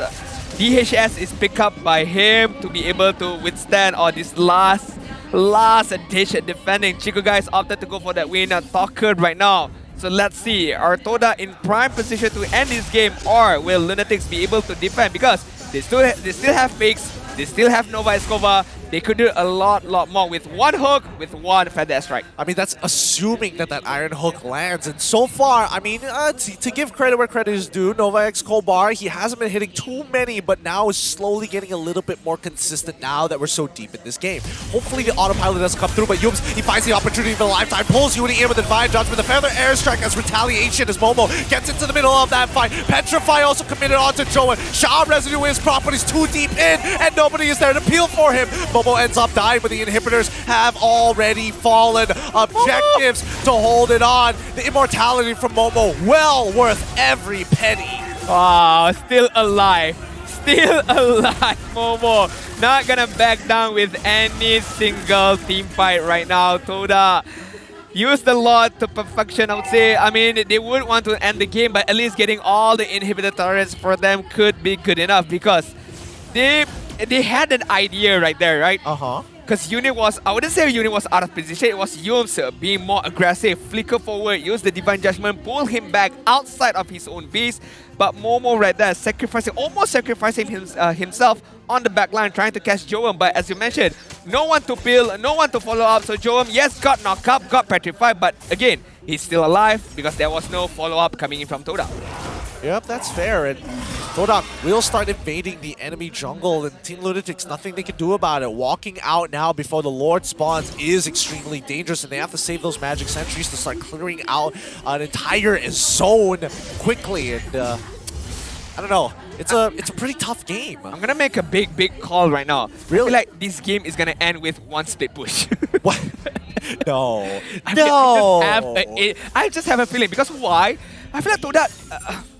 Is it bad for me to say that they don't have that damage to get a kill right now? Because I feel like Chiku guys, even if he's like, you know, even if he's like focusing on Zeno, it takes a bit of time for him to be able to kill a Zeno. Look, it's not the cleanest burst in the world, but at the very least, Chiku should technically be able to secure some form of the kills. I would hope that he can, or at the very least, Moon. He did buy Clock of Destiny. Looking at the position of Chiku as well as Jowm, this is a prime position for them to be able to split push on this spot side. They are hovering over this spot side, but Lunatix knows this as well. Hence why they're putting Jowm and Nova Escobar at the same side of the river. All right. Let's see. Their position. I mean, look at the co-leaders. They're waiting for each other. They know it. They don't see the Popo Koopa anywhere. They don't see. They're not giving information. And Todak will hold it. And finally, that's where you see Todak actually start showing their faces. As Jowm spots out Popo Koopa, he's gonna take that early recall. Smart decision by Jowm. Okay, he's gonna recall. He's gonna join his teammate on the lot side of the river right now. No conceal. He's doing press yet, but look at Todak. Look at Todak.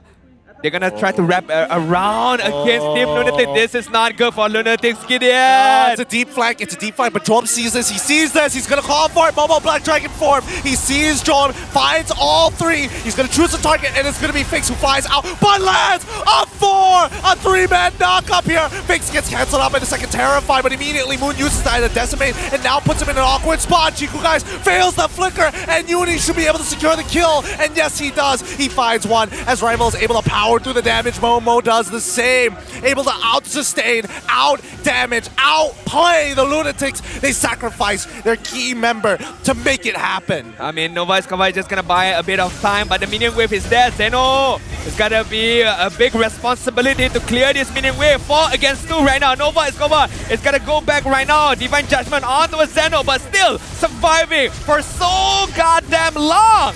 He is just tanking. Oh my god, Zeno went full tank here on top of the Bloodlust Axe to ensure that nobody gets picked off. He doesn't need the extra damage, he just needs a moment. I was kind of hoping Chiku guys split push at that particular team fight, right? Everything is happening on the top side. I was just hoping that, you know, one Popo and Koopa just peels away from that team fight and just go to the mid side and just, I'm just gonna try to end this game. But hey, I think it was a better decision for Chiku to participate in that team fight. Although it was a 50-50, but right now, a hook! Oh, it lands onto the right target, and Moon, he's in a lot of trouble. Quickly goes and takes the bravest fighter. He has his immortality, comes back out instantly, dying straight away to Zeno as the backline getting attacked by Momo. He's all by himself. himself. 3 members falling and taking the full waves of Nibiru's passion. If they can just drag this out a little bit longer, you can see that the mid wave is already pushed up. Rival is still alive, and the Lunatix will not let the backdoor happen. It's going to be the Divine Judgment currently on Zeno, who has the Winter Truncheon. Chiku, he's in a lot of trouble, but wait, no, he's holding strong. Jowm, he can't get any clean shots because of the amount of tanks in the front line. Rival finally going down. Nibiru's passion again, but it's going to be Fakes who secures the kill. 4-0. Lunatix, they've finally done it. They've finally done it with 1 minute timer on arrival. Chiku, guys, gotta summon Koopa right now and immediately flickers away! What a goddamn timing! The reaction time coming out from Chiku. Yes, his flickers may not be the cleanest in the world, but when it matters and when his KDA is on the line, he's got to do something. Fakes instantly popping that feathered airstrike, tries to get the cancel, gets locked down, and he is done for. That's game number 2 wrapped up in a nice little bow. Team Lunatix bring it 1-1. It's not over yet! It's not over yet for Team Lunatix. Still in this match, still in this game. What a bloodbath! It's not over until Jowm says so, my guy. It's not over. It truly isn't. What an exhausting series game number 2 was. 20+ minutes and a finale where it all came down to the wire. Oh my goodness, I cannot imagine. Hey, that guy. Zeno is that guy. Zeno is that guy, because if it wasn't for him being able to withstand all the damage, clearing out those minions, I feel like Todak should have won that. They honestly should. I think his itemization is what kept him in the league. And right now, Todak, I mean, they're having a great time. They're having a blast.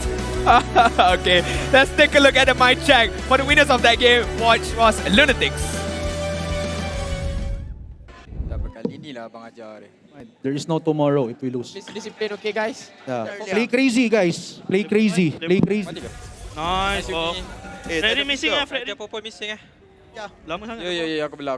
Buka untuk Alik. Macam tak boleh masuk. Dia nak penalty tau. Yuzong na ulti Petri ah. Yuzong na ulti right. Ya, no Petri. Bottom. Papa solo. Okay, no flicker. Mantap. Boleh try aku pun. Can go. Guard. Can see me?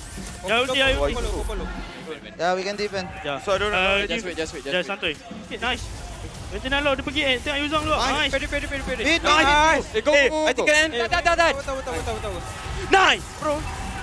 Nice. Oh. Wow. Yikes. That was game.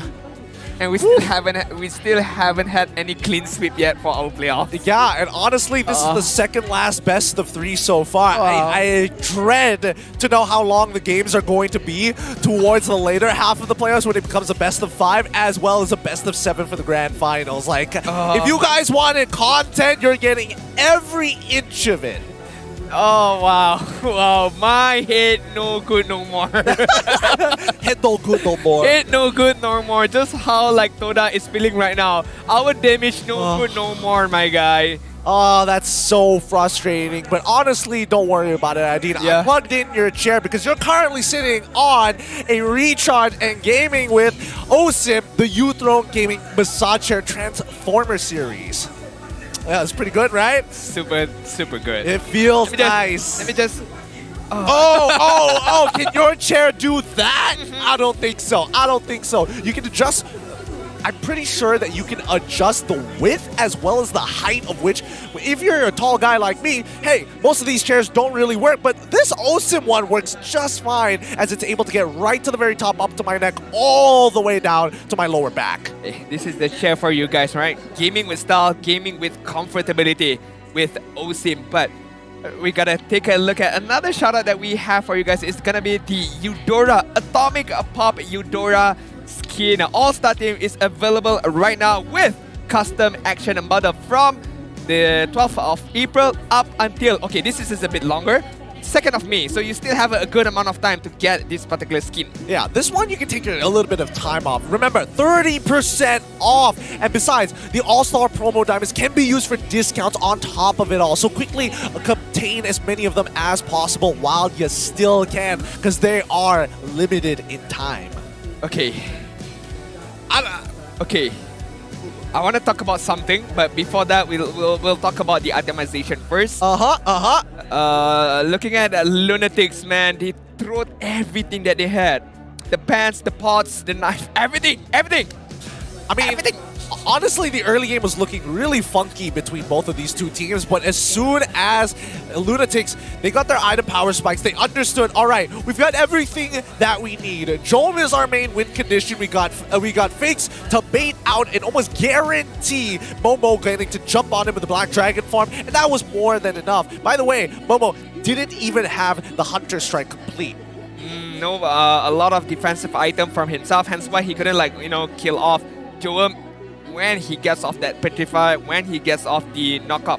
But looking at Zeno right now, he still has one offensive item right now, and the rest is gonna boils down to his own defense item. But I feel like he played like he had 10 Guardian's Helmet.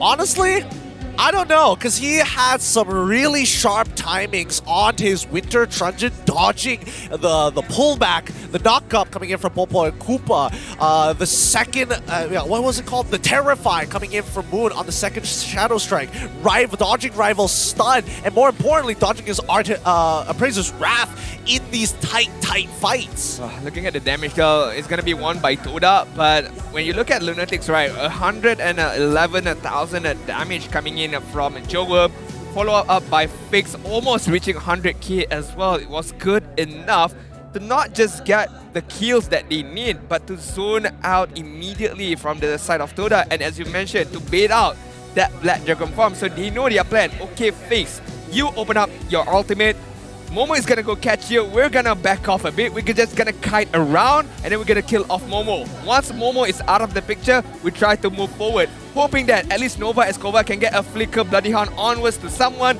and Uni can follow up as well. Zeno, your job is just to be the frontliner, absorb all the damage coming in from Todak. Oh, and Zeno did his job well. I mean, Uni and Zeno both peeling as much as they possibly could. And when Nova Escobar had the opportunity, he started to change his targets, right? Initially, it's like, oh, I gotta get you guys. No, he went straight on top of Moon and sometimes switched targets to Momo just in case Jowm was put in precarious situations, let's call it that. I agree. But the $1 million question right now, Gideon, I would ask you, fatigue for Lunatix. Bro, I don't know. It's like non-existent right now. I'm already exhausted watching that 25-minute game.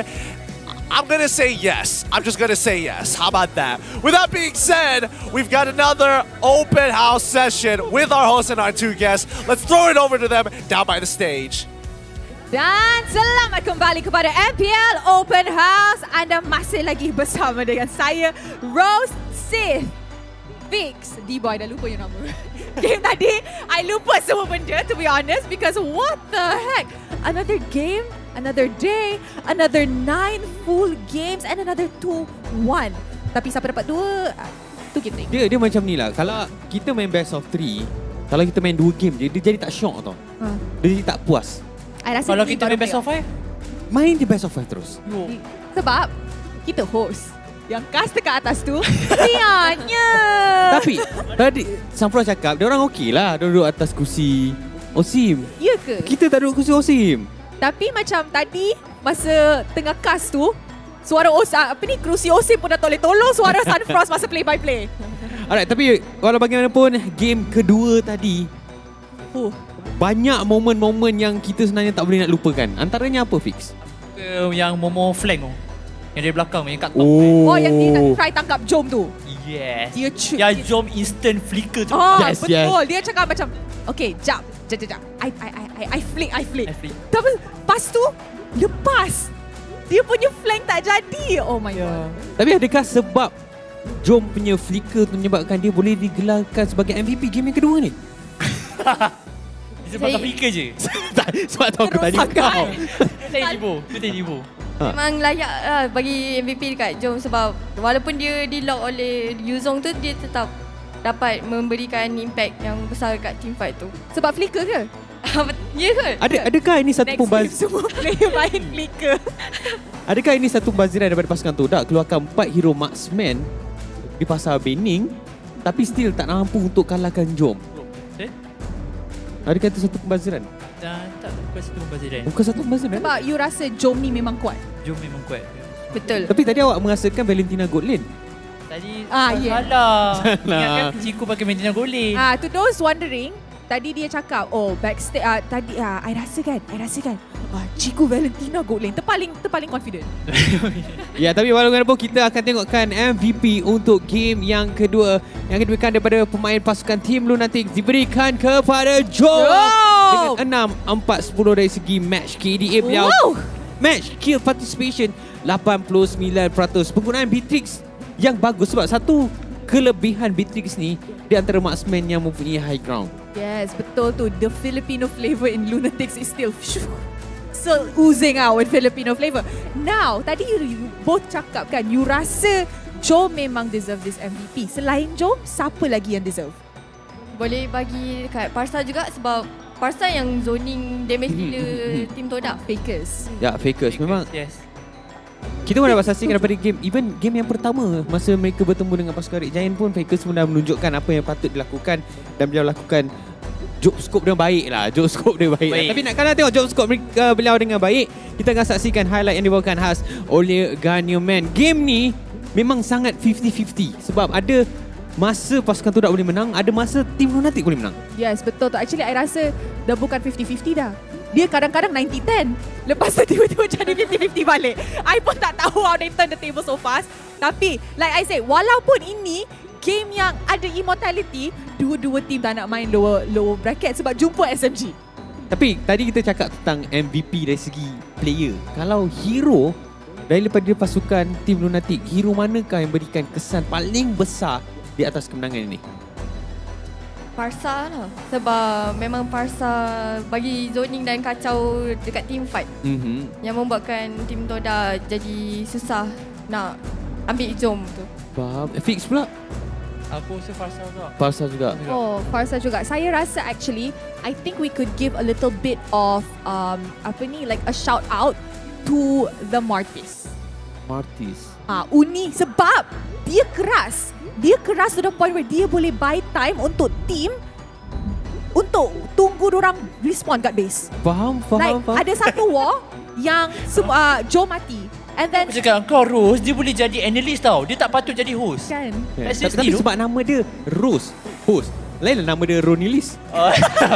Ronalis boleh jadi analyst. Kalau nama dia Ronalis ke. Sebab tadi Martis memang buy time untuk team dia so that dia macam okay, tak apa, I keras, I tak ada damage, I won't die, wait for Jowm to respond, bagi damage. And then it's like, dorang boleh flip the table macam tu. Ya, tapi apa yang saya boleh concludekan game yang kedua ni adalah game of moment. Kita dapat saksikan Momo cuba buat moment tapi tak jadi. Tapi Team Lunatix bila dia buat moment dia, moment yang jadi. Tapi moment yang indah lah bila kita bersama-sama. Betul. Saksikan game. I nampak. Stand up. I nampak Ling Eza kat belakang. Ini pun salah satu momen yang indah. Ling Eza datang kat sini. Ling Eza. Sini.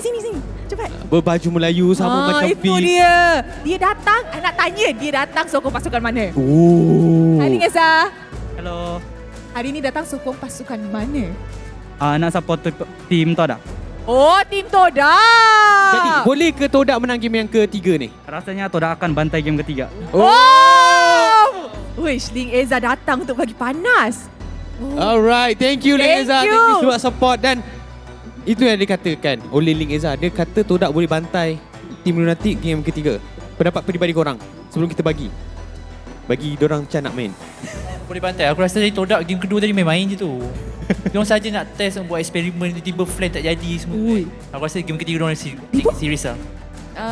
Saya rasa Todak kena lebih disiplin lah. Macam yang dekat war yang last tu, saya rasa agak kurang berbaloi sebab 3 lawan 5. Jadi kalau jumlah tu Agak fair lah. risiko Tak adil lah. Dia tak sak sama. Kalau bahasa mahkamah, dia tak sak sama. Baik. Untuk bagi semua benda sama-sama, mari kita tengok segmen outside. So guys, mari kita tengok apa segmen outside. I want to see you. Mana. Alright, halo guys. So sekarang kita berada dekat luar bersama dengan para penonton dekat watch party. So kita nak tengok sikit lah penonton-penonton dekat luar ni nampak macam happening sangat ya guys. Kita cari kejap mana penonton-penonton yang sporting sikit. Kita kena tengah cari ni guys, mana penonton-penonton yang macam sporting sikit. Halo bang, busy ke bang? Nak tanya sikit boleh? Nama siapa? Imran. Okay Imran. Imran dah datang dari mana? Kajang. Kajang, okay. So datang dari Kajang. Datang sini sokong siapa Imran? Todak. Oh, sokong Todak ya guys So rasa-rasa Todak boleh menang ke game ni? Saya rasa Todak menang 2-0. Oh, rasa macam boleh menang 2-0. Tapi tadi dah 1-1 lah sebenarnya. So kita tengok lagi satu game macam mana untuk Todak. Rasa-rasa dia orang boleh menang habis hari ni. Alright, so nak tanya agak-agak apa pendapat watch party untuk kali ni? Macam mana experience untuk MPL season ni? Okay, saya rasa kali ni meriah lah. Saya rasa macam fun. Bagi saya fun. Saya harap ramai lagi boleh datang. So lagi ramai lagi crowd dia lagi meriah.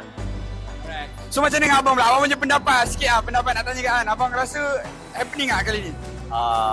Happening lah. Sebab ni pun first time datang. So macam dia punya vibe tu menarik lah. Puas hati lah. Alright. So nampak dia orang pun semua puas hati. Nampak makan pun boleh lepak-lepak kan guys. Santai je tapi masih lagi happening and hype lah dekat sini. Sambil-sambil kita tanya juga dengan adik-adik ni. Assalamualaikum, dia datang dari mana? Datang dari Petaling Jaya. Petaling Jaya. So datang Petaling Jaya ni sokong tim mana? Saya sokong semua tim. Wih, ni yang kita nak. Penyokong yang sebenar. Saya neutral. Okey, memandangkan neutral lah nak tanya. Agak-agak sepanjang match ni kan, mana match yang paling seru lah? Saya rasa yang Homebois lawan SMG yang game 2 tadi. Wih, Homebois lawan SMG game 2 So, kan tengok dekat sini kan. Rasa beza tak tengok dekat sini dengan tengok kat rumah? Memang beza lah. Lepas sini atmosphere dia lain macam. Memang bersemangat. Tengok. Tadi sampai jerit-jerit semua? Saya tak ada lah. Tapi yang lain lah. Saya jerit banyak. Tapi itulah, nampak bagaimana gelagat para penonton kita. Memang sangat-sangat menikmati watch party yang ada dekat sini. So korang yang mana dekat rumah tu jangan lupa datang dekat Stadium Juara. Kita ada banyak sangat seats. Ramai sangat penonton boleh datang, sampai 1,000 lebih boleh sampai. So korang semua jangan lupa untuk datang kat sini sampai grand final, okay? Throw back to the host. Wow, Sunfrost masih lagi ada suara Tadi kalau video tu dia selit dengan lagu Hari Raya dah nampak macam ada jamuan kat luar. Dia tanya, tamu makan okey tak? Macam tu. Kat luar tu dia macam open house kat luar tu macam open house lah. Kita ada open house kat dalam, ada open house kat luar. Cuma kat dalam ni kita macam bekerja kat luar tu. Kalau nak makan kita duduk luar. Lepas ni kita sama-sama duduk luar sama-sama. Kita open house kat sana. Jadi siapa yang nak join kita open house, datanglah dekat Stadium Juara. Yes, datang ke Stadium Juara sebab kita ada banyak activities, banyak games yang sangat menarik sampai full games every day. Hopefully esok tak, tapi kita ada KOL juga macam Fix dan juga Dibo.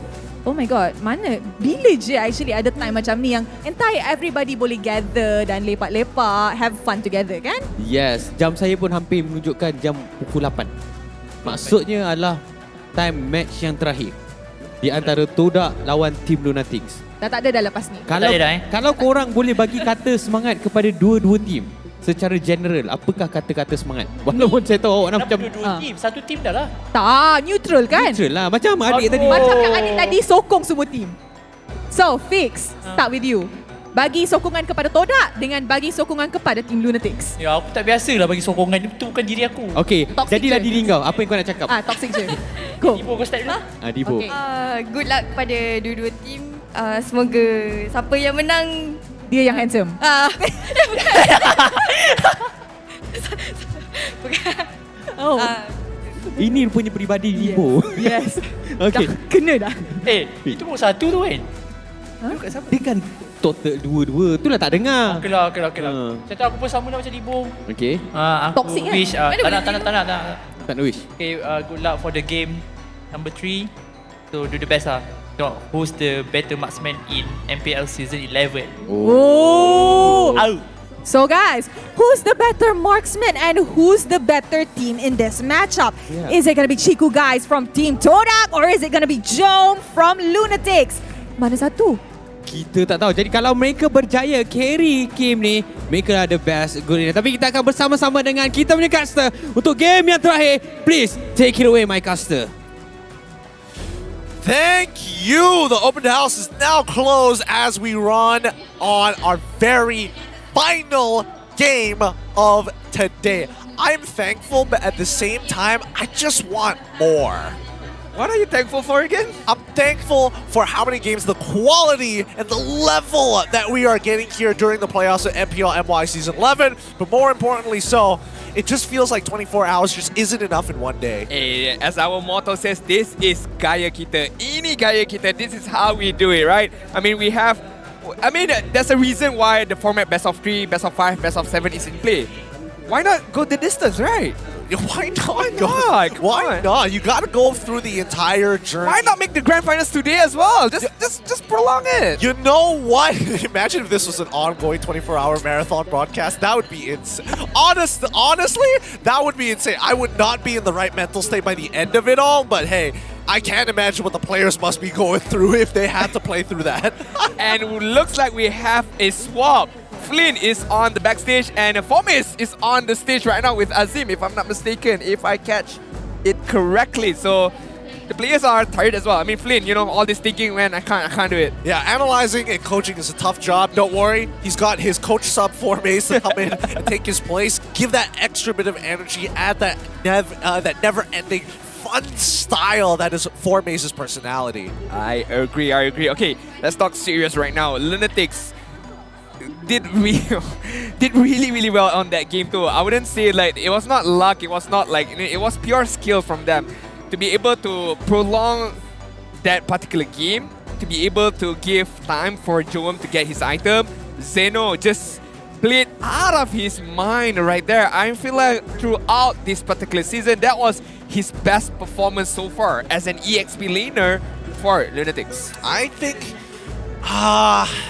by far. I've seen him play better. I know for a fact in the regular season he has played his heart out before, but in the playoffs, knowing that there is potentially a chance that they could actually skip and make it into that top 3, they're going to put everything into it. And I think, especially for the Lunatix, this could be a once-in-a-lifetime opportunity. There is more to be given here. Alright, okay, let's calm our nerves, let's calm our voices, and put our thinking cap on the draft. Game number 3, the deciding game. Whoever wins is gonna move forward and face Homebois tomorrow. Whoever loses are still in the playoff, but they gotta face SMG in the lower bracket. Yep, and I don't think either one of these teams would like to go down to the lower bracket so early on in the run.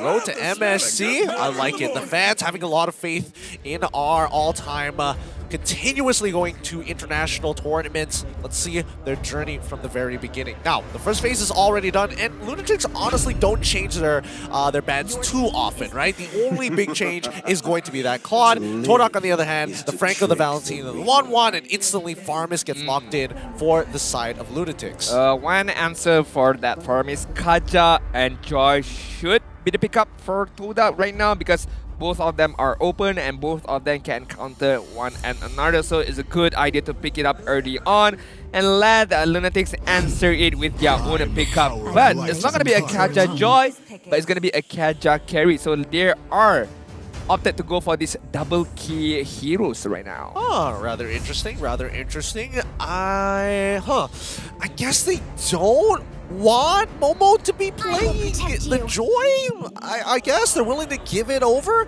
but Lunatix, let's see what they do here, right? For all we know, they could go for the glue, they could go for the Joy. Personally, I think Joy probably wouldn't be too bad for Zeno, but the Lolita is a must here. I feel like no matter what, you need to be able to start protecting your tanks with the Guardian's Bulwark, especially if it's going to be your jungler. They can blind pick the Lapu-Lapu again here for Zeno. I feel like he played a good Lapu-Lapu in second game, so yes, picking up the Joy could be a good idea, but the glue is gonna be given to Zeno.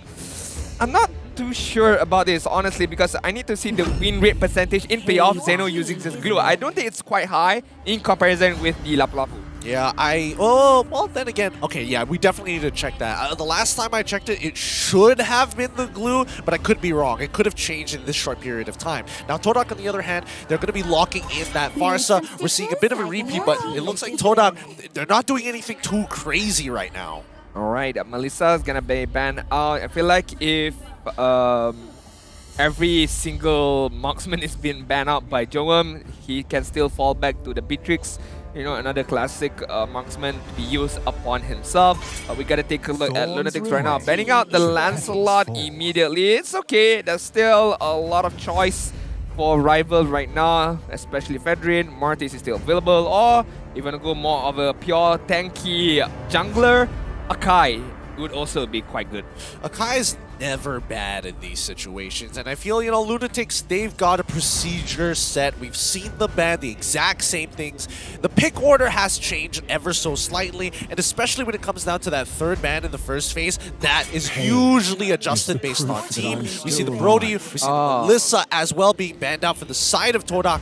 Lunatix, final ban. Should be the Fanny right now, because it's kind of like obvious banning out the Brody, setting up for the Fanny pick, but pretty sure Coach Pao noticed this, but is he gonna respect the Fanny? What happened? What happened? Sorry, I was reading one of their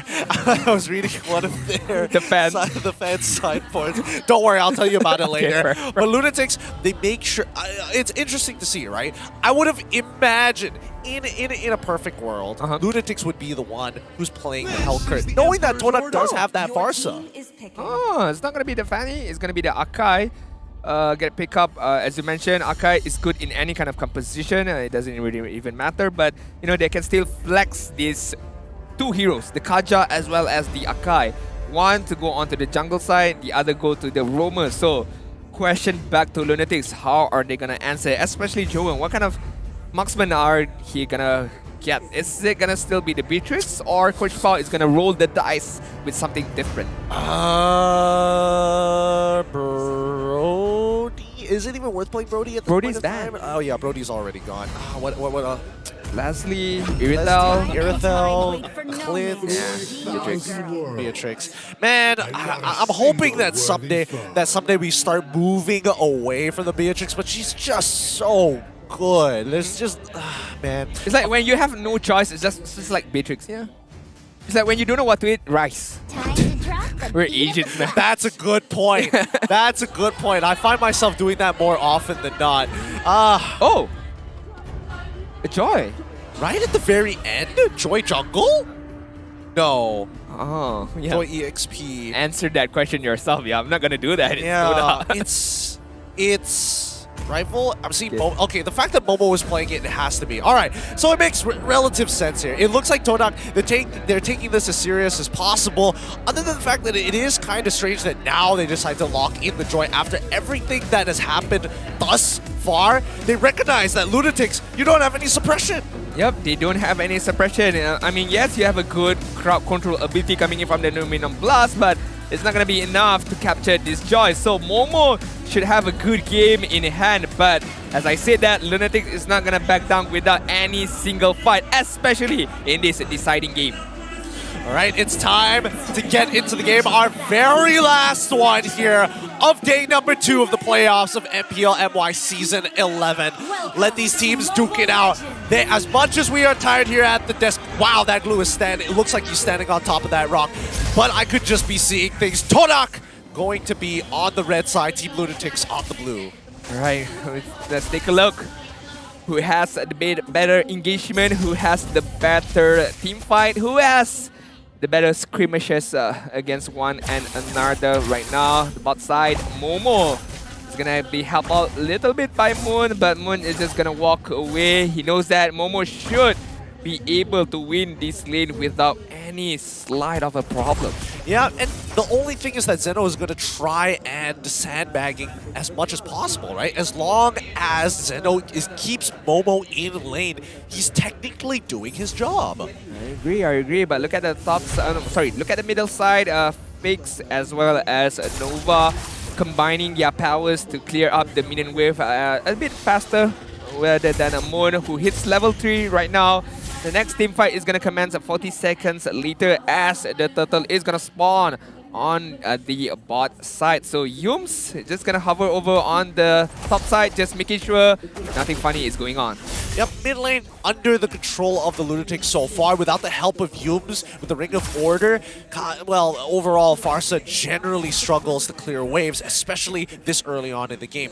Going back to the gold lane, however, Chico, guys, he's having the time of his life, right? He at least has enough ways to actually get out of the projectiles that Jowm is going to be throwing at him. Yeah, definitely with his own skill set, with Flicker as well, so should have a good time. But we know Jowm is very, very much aggressive. He wants to be in your face when he is using that Beatrix. So the turtle then is going to commence on the 2-minute mark. Momo just going to try to zone Uni away, and Uni cannot do anything about it. Yep, Momo pops the Vengeance as soon as he can, right after his ultimate to ensure that there is going to be no commitment. He gets his dashes back up and, oh, looks like I think that's that. I don't think Todak is going to keep on going for this. You can definitely tell that Rival is getting completely zoned out here. They're going to try, though. Feathered Airstrike being deployed here. Yums ends up dying regardless to the Ghostbusters. Zeno has done a phenomenal job at zoning out the Restless. Momo able to get the electrifying beats one more, but no trades are found. Better job done by Zeno right there. Zoning out Rival, not even,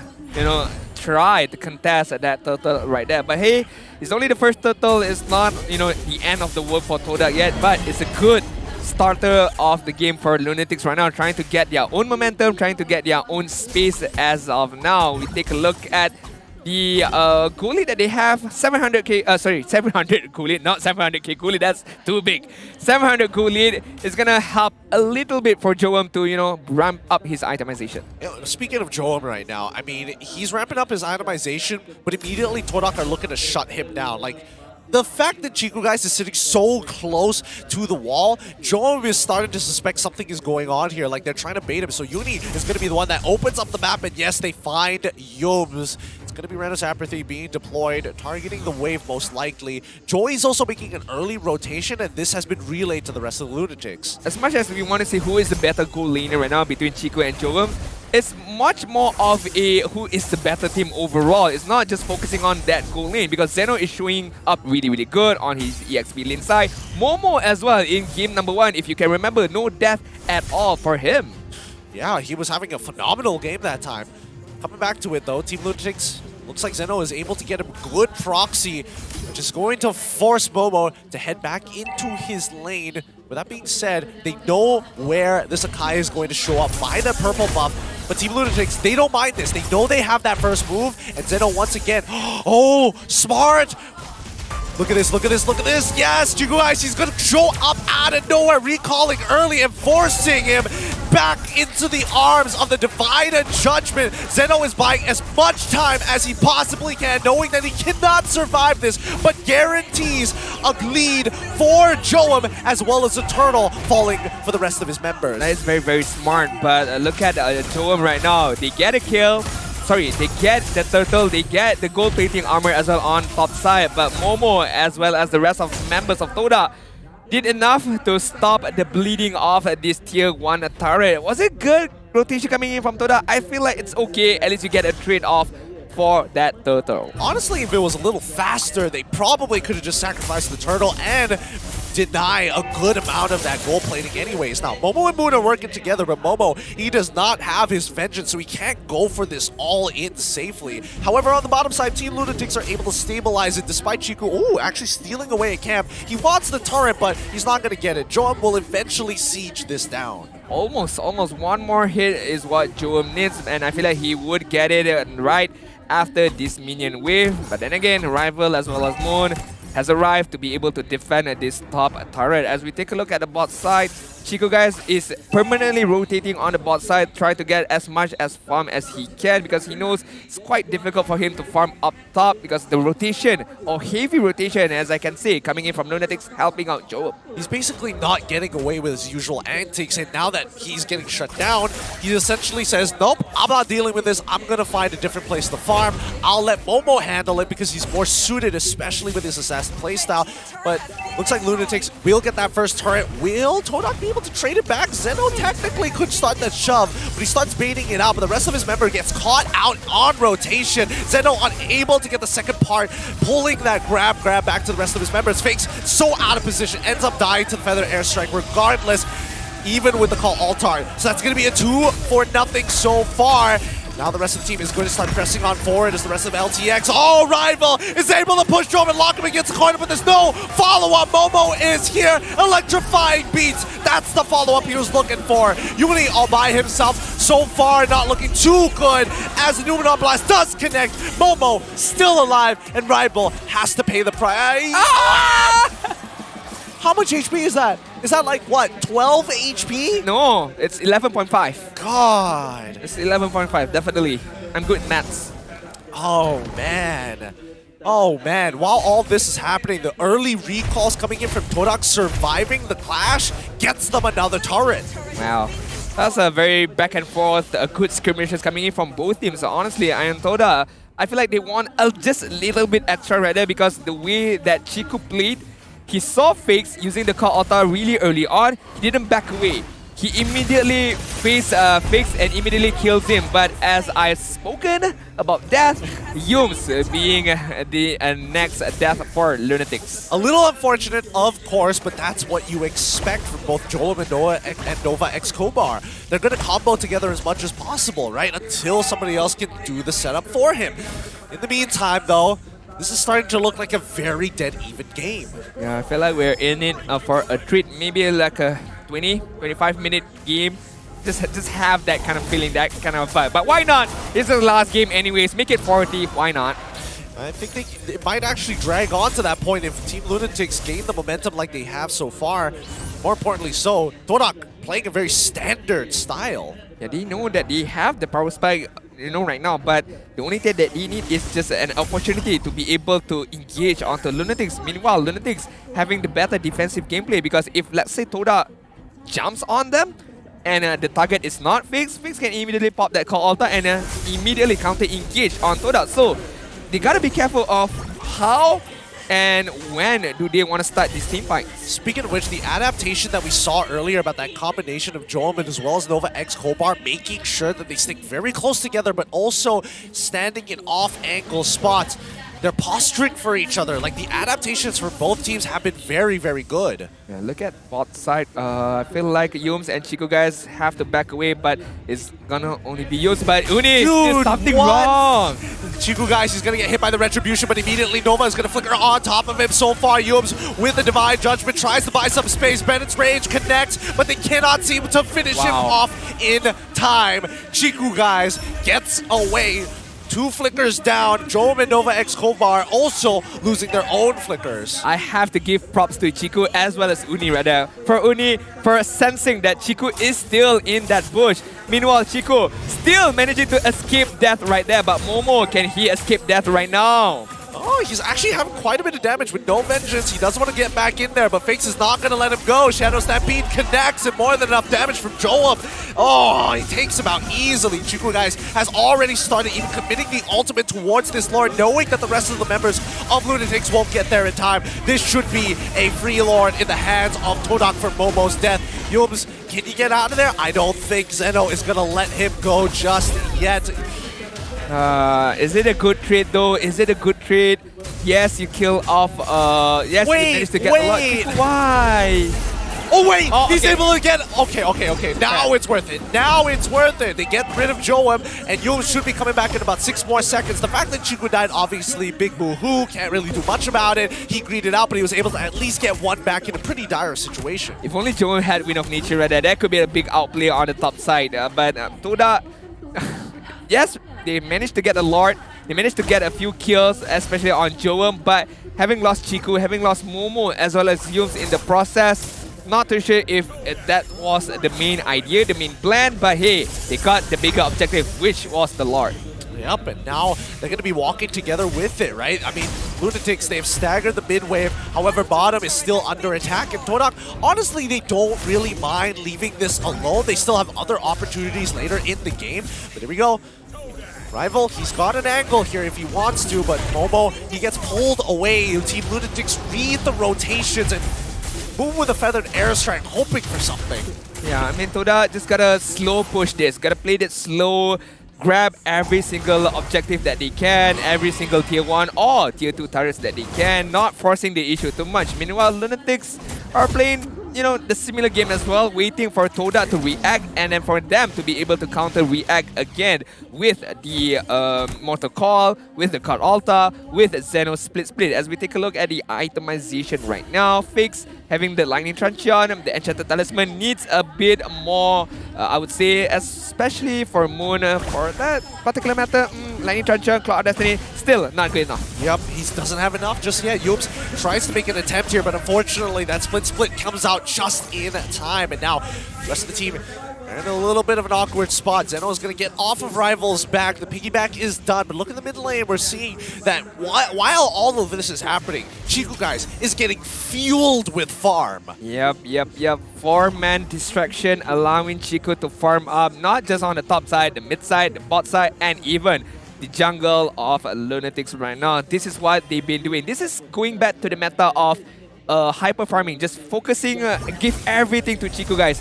The buff, the resources, and allowing Chico, guys, to have his itemization as quickly as possible. And the best part about it is that the junglers are getting to that max level. So from here on out, Rival doesn't even need to touch his own jungle. He can just pass it to anybody who wants it as long as he is even level with Uni.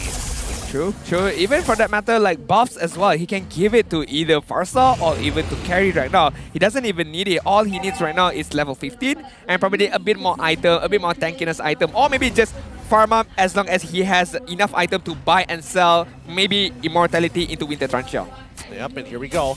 Todak, they love getting on top of the Lord first. They want to force Team Lunatix to play at their tempo. With a slow push happening on that top side, eventually somebody is going to have to clear it because Lunatix have a naturally pushing lane. Bottom side just got cleared, so the housekeeping is good. Feather Airstrike comes on through. Uni gets pulled on in, but it's going to be the Call Altar that saves his life. Zeno, unfortunately, is going to be the receiving end of Light Wheels. The backline gets attacked. Momo almost securing the kill onto Jowm, but it's not enough. Nobody has gone down just yet. His Immortality's breaking. Rival using the heavy spin to disengage. Momo, once again, this time with the vengeance, sacrifices his life for hire to ensure that Jowm finally goes down. That's the main idea. That's the main target from Todak. They know that Jowm cannot survive this teamfight or else they're gonna have a very, very hard time. Hence why we look at Momo throwing himself, being able to kill Jowm and helping out his own teammates, securing the next lot, which gonna come out immediately after being taken down. But Team Lunatix right now, I understand they want to wait it out for Todak to be able to engage first, but I feel like they themselves need to engage first right now. Yep. This situation has repeated itself 3 times already, but Uni is getting hit by that Divine Judgment and gets saved by the Call Altar, right? Nothing is really changing for either one of these teams, but Lunatix, they understand that if they have to sacrifice the outer turrets, that's totally fine. They're nearing to the point where the game is going to come to that stalemate. They understand that as long as their crystal stands, they have an opportunity to turn things around. All right, Lot is going to march on the top side. The housekeeping duties has been done by Lunatix, but look at Rival! Okay, Rival actually finding Uni, and this is great. Chico, guys, pops his ultimate, is able to secure at least an immortality as Momo has an opportunity to jump on in. Moon getting attacked on the opposite side by Fakes as well as Zeno. Nova X Komar will try his best. Shadow Stampede pulls Momo back, but it really doesn't matter. The inhibitor now under fire. Jowm back in that fight, and the Luminous Lord would guarantee at least 1 inhibitor for the side of Todak. Are they going to greed out and go for all 3? It looks like they'll actually attempt the bottom one, but they have to reset. Both Moon and as well as Chico, guys, are very low. Yeah, at least get the top inhibitor is good enough for Todak. And looking at Chico, guys, having that Sea Halberd, an extra attack speed coming in from the item, especially with the life drain ability as well. So Team Todak right now slowly but surely ramping up even more in terms of their own damage output. And speaking of damage, Jowm is still up ahead, 55,000 in comparison to Chico. Big yikes there. I'm surprised that Moon's damage isn't as high as Fake's as of yet. Like, again, this is 20,000 down, but here comes the conceal. But Zeno, he already sees it. He doesn't mind getting hit by this because he has his flicker available. Todak burn another spell as we see Rival go for the flank on the opposite side, but doesn't find the right angle to secure those kills. Flicker coming in from Fakes as a desperate attempt to pull Rival back into the middle of that fight, and especially with the Numenor Blast being charged up, but none of them connect. None of them connect, and no blood was spilled with that engagement right there. If there was blood, it could be very, very different for this next phase of Lord that is gonna commence 20 more seconds. But Lunatix only has the retribution. Rival has the retribution as well. What Lunatix doesn't have right now is the amount of flicker. Jowm, a long way more to go. Nova is gonna get his flicker next. Fakes, no flicker, and Zeno, no flicker for this Lord fight. Yep, they slowly crawl up forward. Uni, he's got to be careful here, and especially now where this really matters. They notice that Momo is on that bottom side. Can somebody actually respond to this? They have that Beatrix waiting in the mid lane, knowing that bot side is going to crash first. Todak, they're going to start rushing this. Rival, no, they're going to reset it once more. They see Jowm show his face, and Yooms, he has an opportunity. He finds Zeno again, just to crack his immortality, but how long can they keep this up? Oh, this might be good, Rival. Looking to actually flank him as Momo is able to attack Jowm and put him down to critical HP.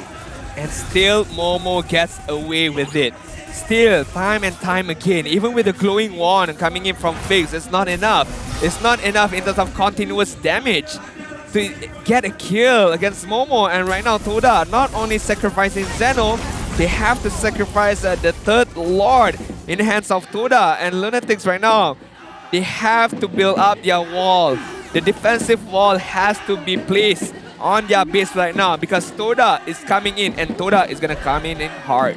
Yep, they're going to be coming in very, very hard, as a matter of fact, but things are looking very, very dire for Team Lunatix. Like Todak, they keep repeating the same process over and over again. They fish for a Divine Judgment. They get literally anybody, burn as many resources as they can, and then back away until they secure the next neutral objective where they rinse and repeat the process once more. Right, how are they gonna place this? Especially for Toda. Maybe Rival can immediately open up the heavy spin and pull someone back. Meanwhile, Lunatix just gotta stick together. But right now, Uni! Oh, Uni, he's already down. He loses his immortality, and now here comes Rival with the heavy spin, pushing away Fakes to get away from the call all time. They secure the kill. Momo does it once more. Electrifying beats should be able to chunk out a little bit, but it's too late. Now, here we have it. Todak right at the crystal. Macroly sound game. GG, well played. As Todak move on in the upper brackets, 2-1 victory against the Lunatix. A classic victory by Toda right there, just overwhelming Lunatix with overpowered minions, with the Lord on the top side. But hey, Lunatix, don't feel bad, don't feel sad about themselves. They fought a war, okay? It wasn't even a battle, it was a war. Early today up until, what is it right now? 8 p.m. 8 p.m. on the dot. They know their timings, and I don't know about Todak and conspiracies, but I feel like this was all planned. Yeah, there's a hint about this was all planned by them. They want to test the waters. They want to see, Lunatix, do you have what it takes? Can you go the distance? And the answer is yes, but the Kings is still off Toda. Oh, looks like you win this time. I thought I could get the big upset, but we're going to throw it over to our host to have a chat with our members up on the main stage. Dan itu dia, Todak Langgas once again securing the top 3. Oh my gosh. Game tu sangat-sangat seru, sangat-sangat sengit, dan saya sangat-sangat tak boleh bernafas. Dan saya sangat-sangat mengharapkan korang pergi hadapan. Alright, jadi kali ini game yang terakhir hari ini juga berkesudahan dengan 2 berbalas 1. Satu hari yang cukup panjang, tapi pasukan Todak secara automatiknya mereka dah securekan top 3. Semakin lama semakin menghampiri untuk mendapatkan kejuaraan dan sekaligus cuba untuk wakil Malaysia dekat MSC. Tetapi soalan saya nak tanya kepada Momo. Mikrofon dekat Ciku. Tak apa, jadi Rose tanya awak Ciku. Tukar nama. Okay, alright. Momo, Mungkin soalan ni sebenarnya Azim yang lebih sesuai nak jawab. Tapi saya nak tanya pada awak sebab saya nak dengar suara awak. Okay. Adakah 5 pemain yang main tadi adalah the best 5 untuk Todak? Actually, kita orang tak ada the best 5 tapi kita orang ada the best 10 lah. Wow, that is the second time I'm hearing that. The first time was masuk backstage interview. Saya mengharapkan jawapan yang lain tapi masih lagi guna jawapan yang sama. Bagus. Diorang kekalkan benda tu. Yes, diorang tengah cakap. We're not the best 5 but everybody's the best in our team. Yes. Sebab kat belakang pun mainkan peranan yang penting. Alright, so tadi I dah bagi mic kat Ciku. Bagi balik because I nak tanya Ciku. I think just now it was really the battle of the best gold laner in Malaysia. Memang. Do you still think that Jowm is a threat? You rasa Jowm ni ada satu macam dia bahaya ke tak? Ancaman tak? First kali saya nak cerita satu benda lah. Sebelum kita orang workout naik atas, Jowm kata dia nak bantai saya. Tapi bagi saya dia bantai lotrik dulu lah. Bantai lotrik pun tak lepas lagi. Lotrik tak ada. So dia nak try bantai you. Nak bantai saya kena lepas lotrik dulu. I see. Okay, and with that MVP kita is ready. Audience choice MVP. Siapa agak-agaknya MVP kita ni? Daripada 10 orang ni, tapi 5 lah yang main. Siapa MVP kita? Saya rasa lotrik. Saya rasa MVP kita lotrik. Tapi kita tengok dengan visual, okay?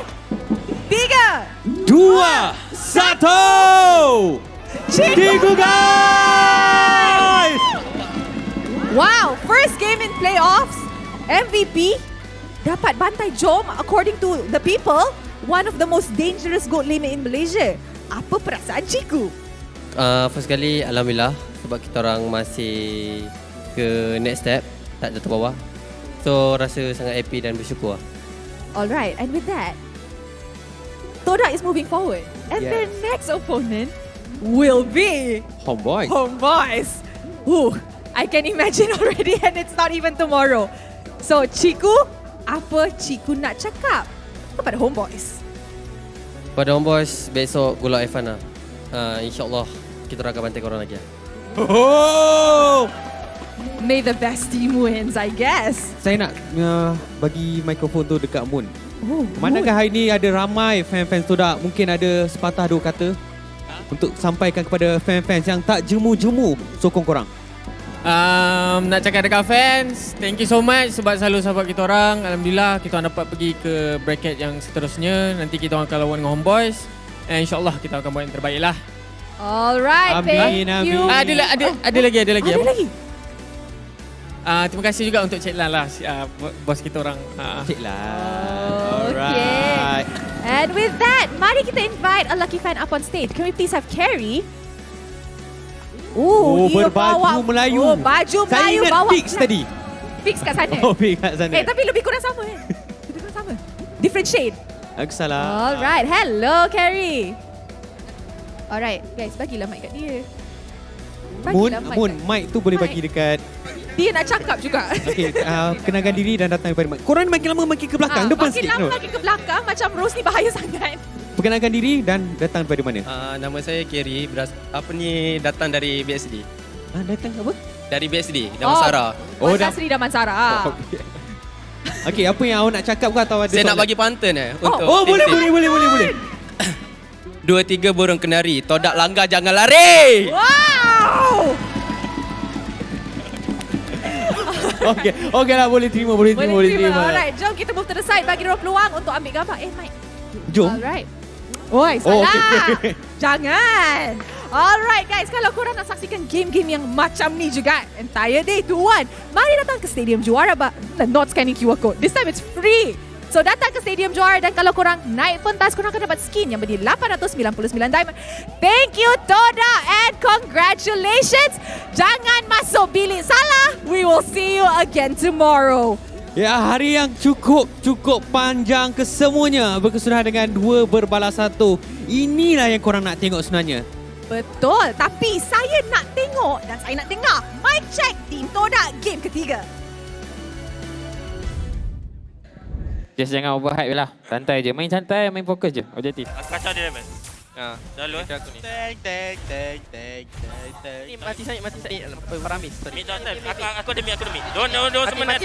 Don't semua naik atas. Mati. Ada fikir. Nice one. Kalau level. Nice. Balik lu guys. Lari. Aku mati kot. Boleh tutup satu. Aku cari Lolita je lah. Aku tutup Lolita. Dah boleh. Dah. Lo. Cakap fikir. Okay. Nice. Uni dulu tengok. Targeting dulu guys.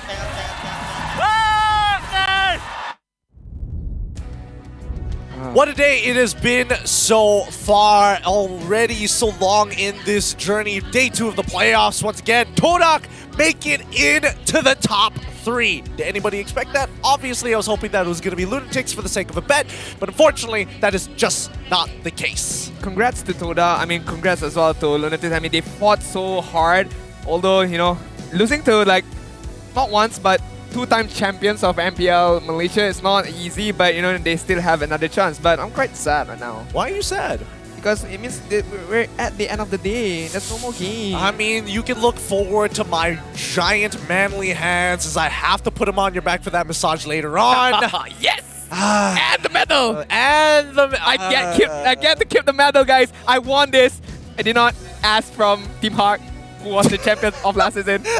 Definitely did not do that. Definitely did not pull that one under the rug. But with that being said, overall the matches and the level of quality that we see, especially from Todak towards that very last game, at least we got a glimpse of what they are like when they're taking things seriously, and more importantly, when they have an overall solid draft. But it could be said to Lunatix as well. They put up a good fight in the, I would say, the full strength of Toda, and it was not an easy victory by Toda, to be fair. But Lunatix, although they lost, they can manage to, you know, learn a few things, you know, fix a few things here and there, touch up everything, and try to fight their way back from the lower brackets. I don't know whether it's the pressure that got to them or the overall atmosphere here that we have at Stadium Jowm, but if you want to watch us live, then come and book a ride on the Air Asia ride. Use the code new MPL MY for 5 ringgit off first-time users, or MPL MY for 3 ringgit off 2 rides if you're an existing user. So why not take the deal? Download the Air Asia super app right now to book your ride right now. Yeah, I mean, it's free entrance, guys. Why not? Come down over to Stadium Jowm as we take a look at the match highlight for this game. Todak takes down Team Lunatix and hits forward to the upper bracket finals facing Homebois, dropping Team Lunatix to the lower bracket facing SMG. So right now, Homebois is gonna face the 2-time champion MPL Malaysia. Lunatix is gonna face the 1-time champion of MPL Malaysia. Look, it's nobody said that the playoffs was gonna be a fun, happy time. Yeah, just hold hands. Yeah. No, it's not gonna be like that. No, it's not sunflowers and rainbows. This is legitimate competition, and more importantly, a spot to get into MSE. Remember, we only have 1 slot. That 1 slot is gonna be taken by who?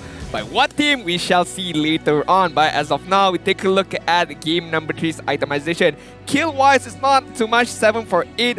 But Chiku, guys, riddle me this. Why C Halbert for Chiku? Okay, so the way Chiku has decided to actually take this approach, he knows that he has more auto attacks overall in comparison to Jowm, but if it does come down to that 1v1 situation, he needs to make sure that Jowm doesn't lifesteal off of that Haas's claws, and it's really important that he does so. He just needs to touch him even once, because the main frontliners, and especially if Momo goes down at some point during the fight, the Dominance Ice is always going to be so very good, but there isn't any other forms of anti-heal. Like, Rival's overall build is to withstand a bit of crit damage, but mainly for people like Fakes or Zeno who deal magic damage overall. I definitely agree. I mean, with the additional attack speed, would definitely help this carry to dish much more damage, much more faster, and hence why we take a look at the damage dealt by Chiku, guys. 72,000.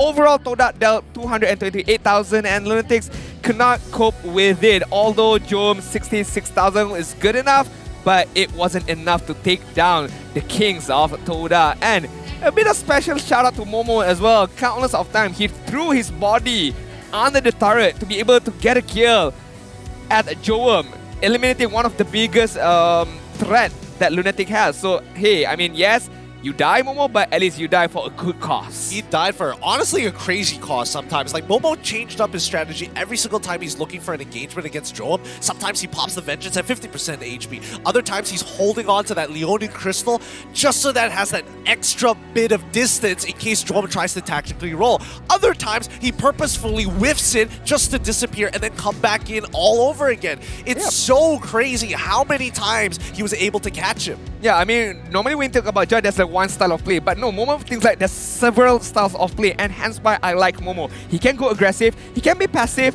but all in all, just very calm, regardless of the situation. You know you can count on Momo to turn things around. Literal ice in his veins. I don't know if he's going to keep on playing at this level, but hey, who knows? I hope it goes on for a very long time. And to touch on the Sea Halberd once more, the added passive with the 12% extra damage based on their missing health is also kind of nice. I agree, but Gideon, we got to take our bows right now. We got to hand over you guys to our host to wrap up things. So, Sith and Rose, please guys, take it away. And hello everybody, the last open house untuk hari ini. Tapi sebelum saya introduce semua orang kat sini, saya ada surprise. Apa surprise awak, Ros? Ceng ceng ceng ceng ceng. Mana? Kita Oh! ada Ripo. Tengok sana Ripo. Kita ada Ripo guys kali ni. Dia datang jadi host, jadi guest saya. Alright, sebelum kita tanya kita punya permanent panel, mungkin kita boleh tanya dekat Ripo lah. Main depan Ripo. You boleh duduk sebelah dorang? Oh, dia nak sini. Okey, nak sini. Okey. So, tak tanya Ripo. Ripo, hari ni you buat apa kat sini? Tengok Fix. Datang tengok Fix. I mean, buat apa lagi kan? Ada Best friend forever. Oh, best friends forever. Tapi actually, you guys tak tahu, Ripo datang untuk buat TikTok dengan Rose. Betul tak? Oh, okay. Dia macam kena paksa je. Okay, tadi tu yang perlawanan ni, you sokong mana? Tengok je, sokong semua. Lalang sia. Lebih ke arah RSG lah. Ha? Dia ada 4 tim je Ripo sekarang. Tadi ada 4 tim je. Ada sih tak ada? Oh tak ada, ingat ada tadi. Alright, tapi saya nak tanya secara profesional lah. Melihat apa yang berlaku sekarang dari hari pertama, hari kedua semua 2-1. Bagi pendapat awak Ripo, since awak datang daripada MPL Indo, adakah sekarang ni level MPL Malaysia semakin lama semakin naik? Secara jujur mungkin makin lama makin sikit-sikit lah naik lah. Tapi kena banyak ada improvement lah supaya boleh setaraf dengan MPL Indo dengan Filipin. Faham. Banyak lagi sebenarnya yang kena dilakukan. Banyak lagi tapi slowly we are improving. Kita banyak lagi buat open house. Slowly but surely. Slowly but surely. Alright, thank you Ripo. Boleh duduk balik. Kesian dia atas santai. Boleh tunggu Fix. Boleh tunggu Fix balik rumah. Alright, you guys, MVP korang siapa tadi? Ciku. Tak, kalau you guys tak nampak lawan stage tadi, sepatutnya you guys nak bagi kepada siapa? Sebab tu audience Itu soalan choice. macam kat budak-budak, korang nak gula-gula tak? Selain Ciku tadi. Momo atau Ciku? Momo atau Ciku, you? Juga. Momo atau Ciku. Everything she say you ikut je. Ya, Oh. compare. Alright, so tadi kita punya MVP of the match, audience chosen MVP of the match jatuh kepada Ciku. Game pertama dia main Claude, game ketiga dia main carry, and dia ada combined KD of 8-7-14. Tapi dia MVP. Sebab dia main memang sangat-sangat hebat lah. Tapi sebab kita punya customer dah borak pasal benda ni. Sekarang ni saya nak kita throwback balik apa yang dikatakan oleh Fix dengan Dibo tadi. Apa yang mereka nak tengok hari ni, Fix nak tengok unique hero. Dibo nak tengok assassin lawan assassin. Tapi kita tak dapat saksikan. Tak dapat saksikan hari ni. Kalau korang boleh bagi peluang, unique hero apa yang awak nak tengok? Aku paling nak tengok apa? Aku kalau boleh aku nak tengok Argus. Argus. Nanti tak logik je. Wah, tak boleh. Dibo nak tengok apa? Hero. Dibo. Laila dah pernah tengok. Laila dah pernah tengok Dibo. Regular season. Nana. Nana dah pernah tengok season lepas. Team Hak. Saya sepatutnya nak tengok Harley. Tapi tak apa, baik kita tengok terlebih dahulu highlight yang dibawakan khas oleh Gunnerman. Apa yang menarik daripada pasukan Team Lunatix sendiri, walaupun mereka tewas, tapi mereka bukan tewas saja-saja. Ada ke tim yang tewas saja? Maksudnya mereka tewas bermaruah. Sebab apa yang ditunjukkan oleh mereka, persembahan yang ditunjukkan kepada pasukan yang sebenarnya dah memang konsisten dari segi level, dari segi performance kepada pasukan Todak, sebenarnya memeranjatkan saya sebab mereka nampak seperti hampir-hampir mampu untuk menewaskan pasukan daripada pasukan Todak. Tapi secara apa yang korang boleh nampak persembahan daripada Team Lunatix, kita tak nak cerita pasal Todak sebab memang mereka dah memang kuat. Untuk Team Lunatix, untuk mereka lawan dengan SMG. SMG, yes. Apa yang perlu mereka lakukan? Aku rasa diorang kena tengok balik apa yang diorang review balik apa yang diorang dah lawan dengan Todak ni, betul tak? Diorang review balik and make improvement lah. Make improvement dia. Okay. Saya setuju sangat-sangat. Dan dengan itu, kita boleh nampak dekat bracket kita. Esok, oh my goodness, it's gonna be exciting and juicy and everything in between. Perlawanan pertama kita akan jadi SMG and Lunatix in the lower bracket semi-finals.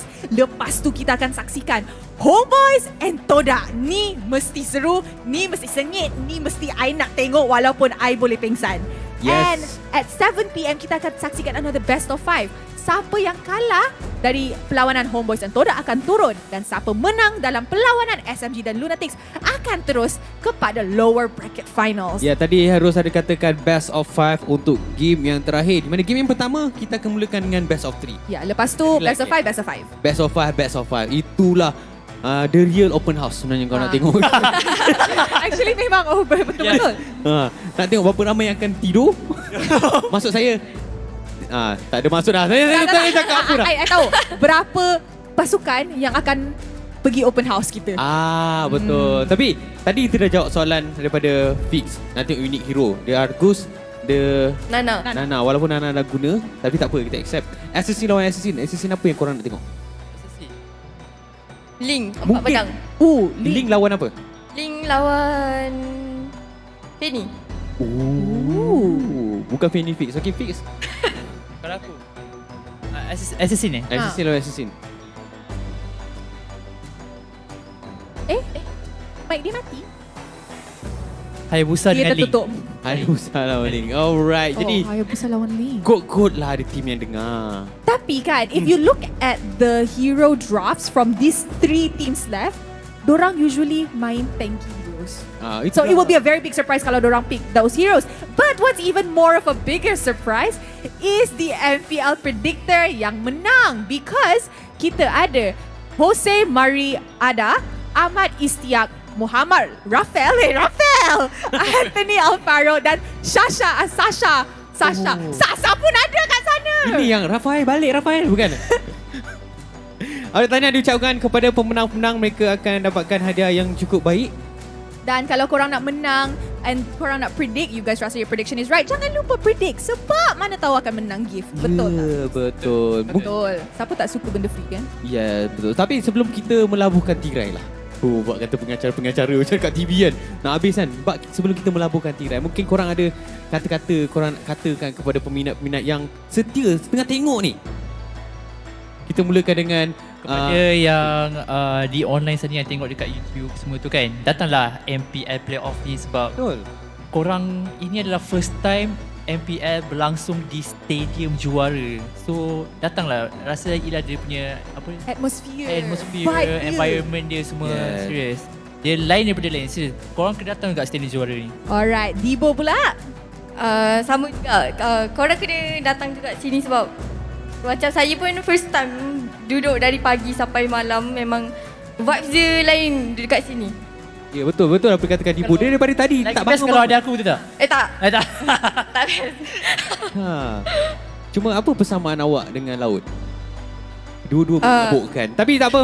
Kita ada satu lagi yang baik, di mana kita punya survey, di mana kalau korang scan QR code ni, korang boleh bagikan korang punya feedback, pendapat. Mana tahu next season you guys nak lebih banyak giveaway. Lebih banyak open house. Lebih banyak open house? Nak tengok Rose lagi ke? Nak tengok Fix ke? Nak tengok Dibo ke? Nak tengok Sid ke? Betul. Jadi kalau korang ada idea ataupun even complain, korang boleh pergi dekat QR code ni, korang boleh katakan apa sahaja untuk kita cuba mengimprovekan lagi ciri-ciri kita dalam MPL Malaysia ni. Betul tu. And before we end the day, I would like to say a very big thank you kepada Fix dan juga Tibo, teman kita orang hari ini. 9 game terus. Terima kasih banyak-banyak untuk datang open house Rose. Sama-sama. Alright guys, and that is it for the second day of the MPL Malaysia Playoff. Jangan lupa esok ada lagi. So we will see you there. Bye.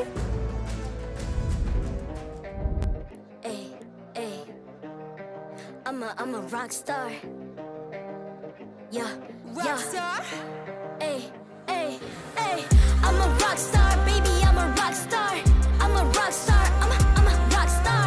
I'm a rock star. Panggil aku rock star. Ini kejohanan kita semua orang rock star. Kita rock star, kita buat saja gaya kita. Makin panas apinya sudah membara. Macam mana pun kau menempuh segala. Demi negara kau buat semua bangga. Step into my world, you know I'm always in my zone. You know I got my team, no I'm never alone. Bring out my best, buat yang terbaik. Jadi juara perlahan kita naik. Aku nak push, naik jadi lebih bagus. Jadi hero, ku ada skill. Berapa banyak musuh aku dah kill. Ramai cuba mencapai, cause they envy me. Tiap game aku pasti jadi MVP. I'm a rock star, baby, I'm a rock star. I'm a rock star, I'm a rock star. I'm a rock star, panggil aku rock star. Ini kejohanan kita semua orang rock star. I'm a rock star, baby, I'm a rock star. I'm a rock star, I'm a rock star. I'm a rock star, panggil aku rock star. Ini kejohanan kita semua orang rock star. Tengok nanti siapa yang juara. Ni peluang kita bawa pulang piala. This is my game, this is my time. Menang semua, everything will be mine. Kalau jatuh kau pasti kembali. Bangun balik ku tegak berdiri. Kuatkanlah tenaga, ganjaran diperoleh. Ni kejohanan kita, Malaysia memang boleh. Rise up to the top, kita buat bersama. Semangat kita kuat di bawah satu bendera. I'ma go hard for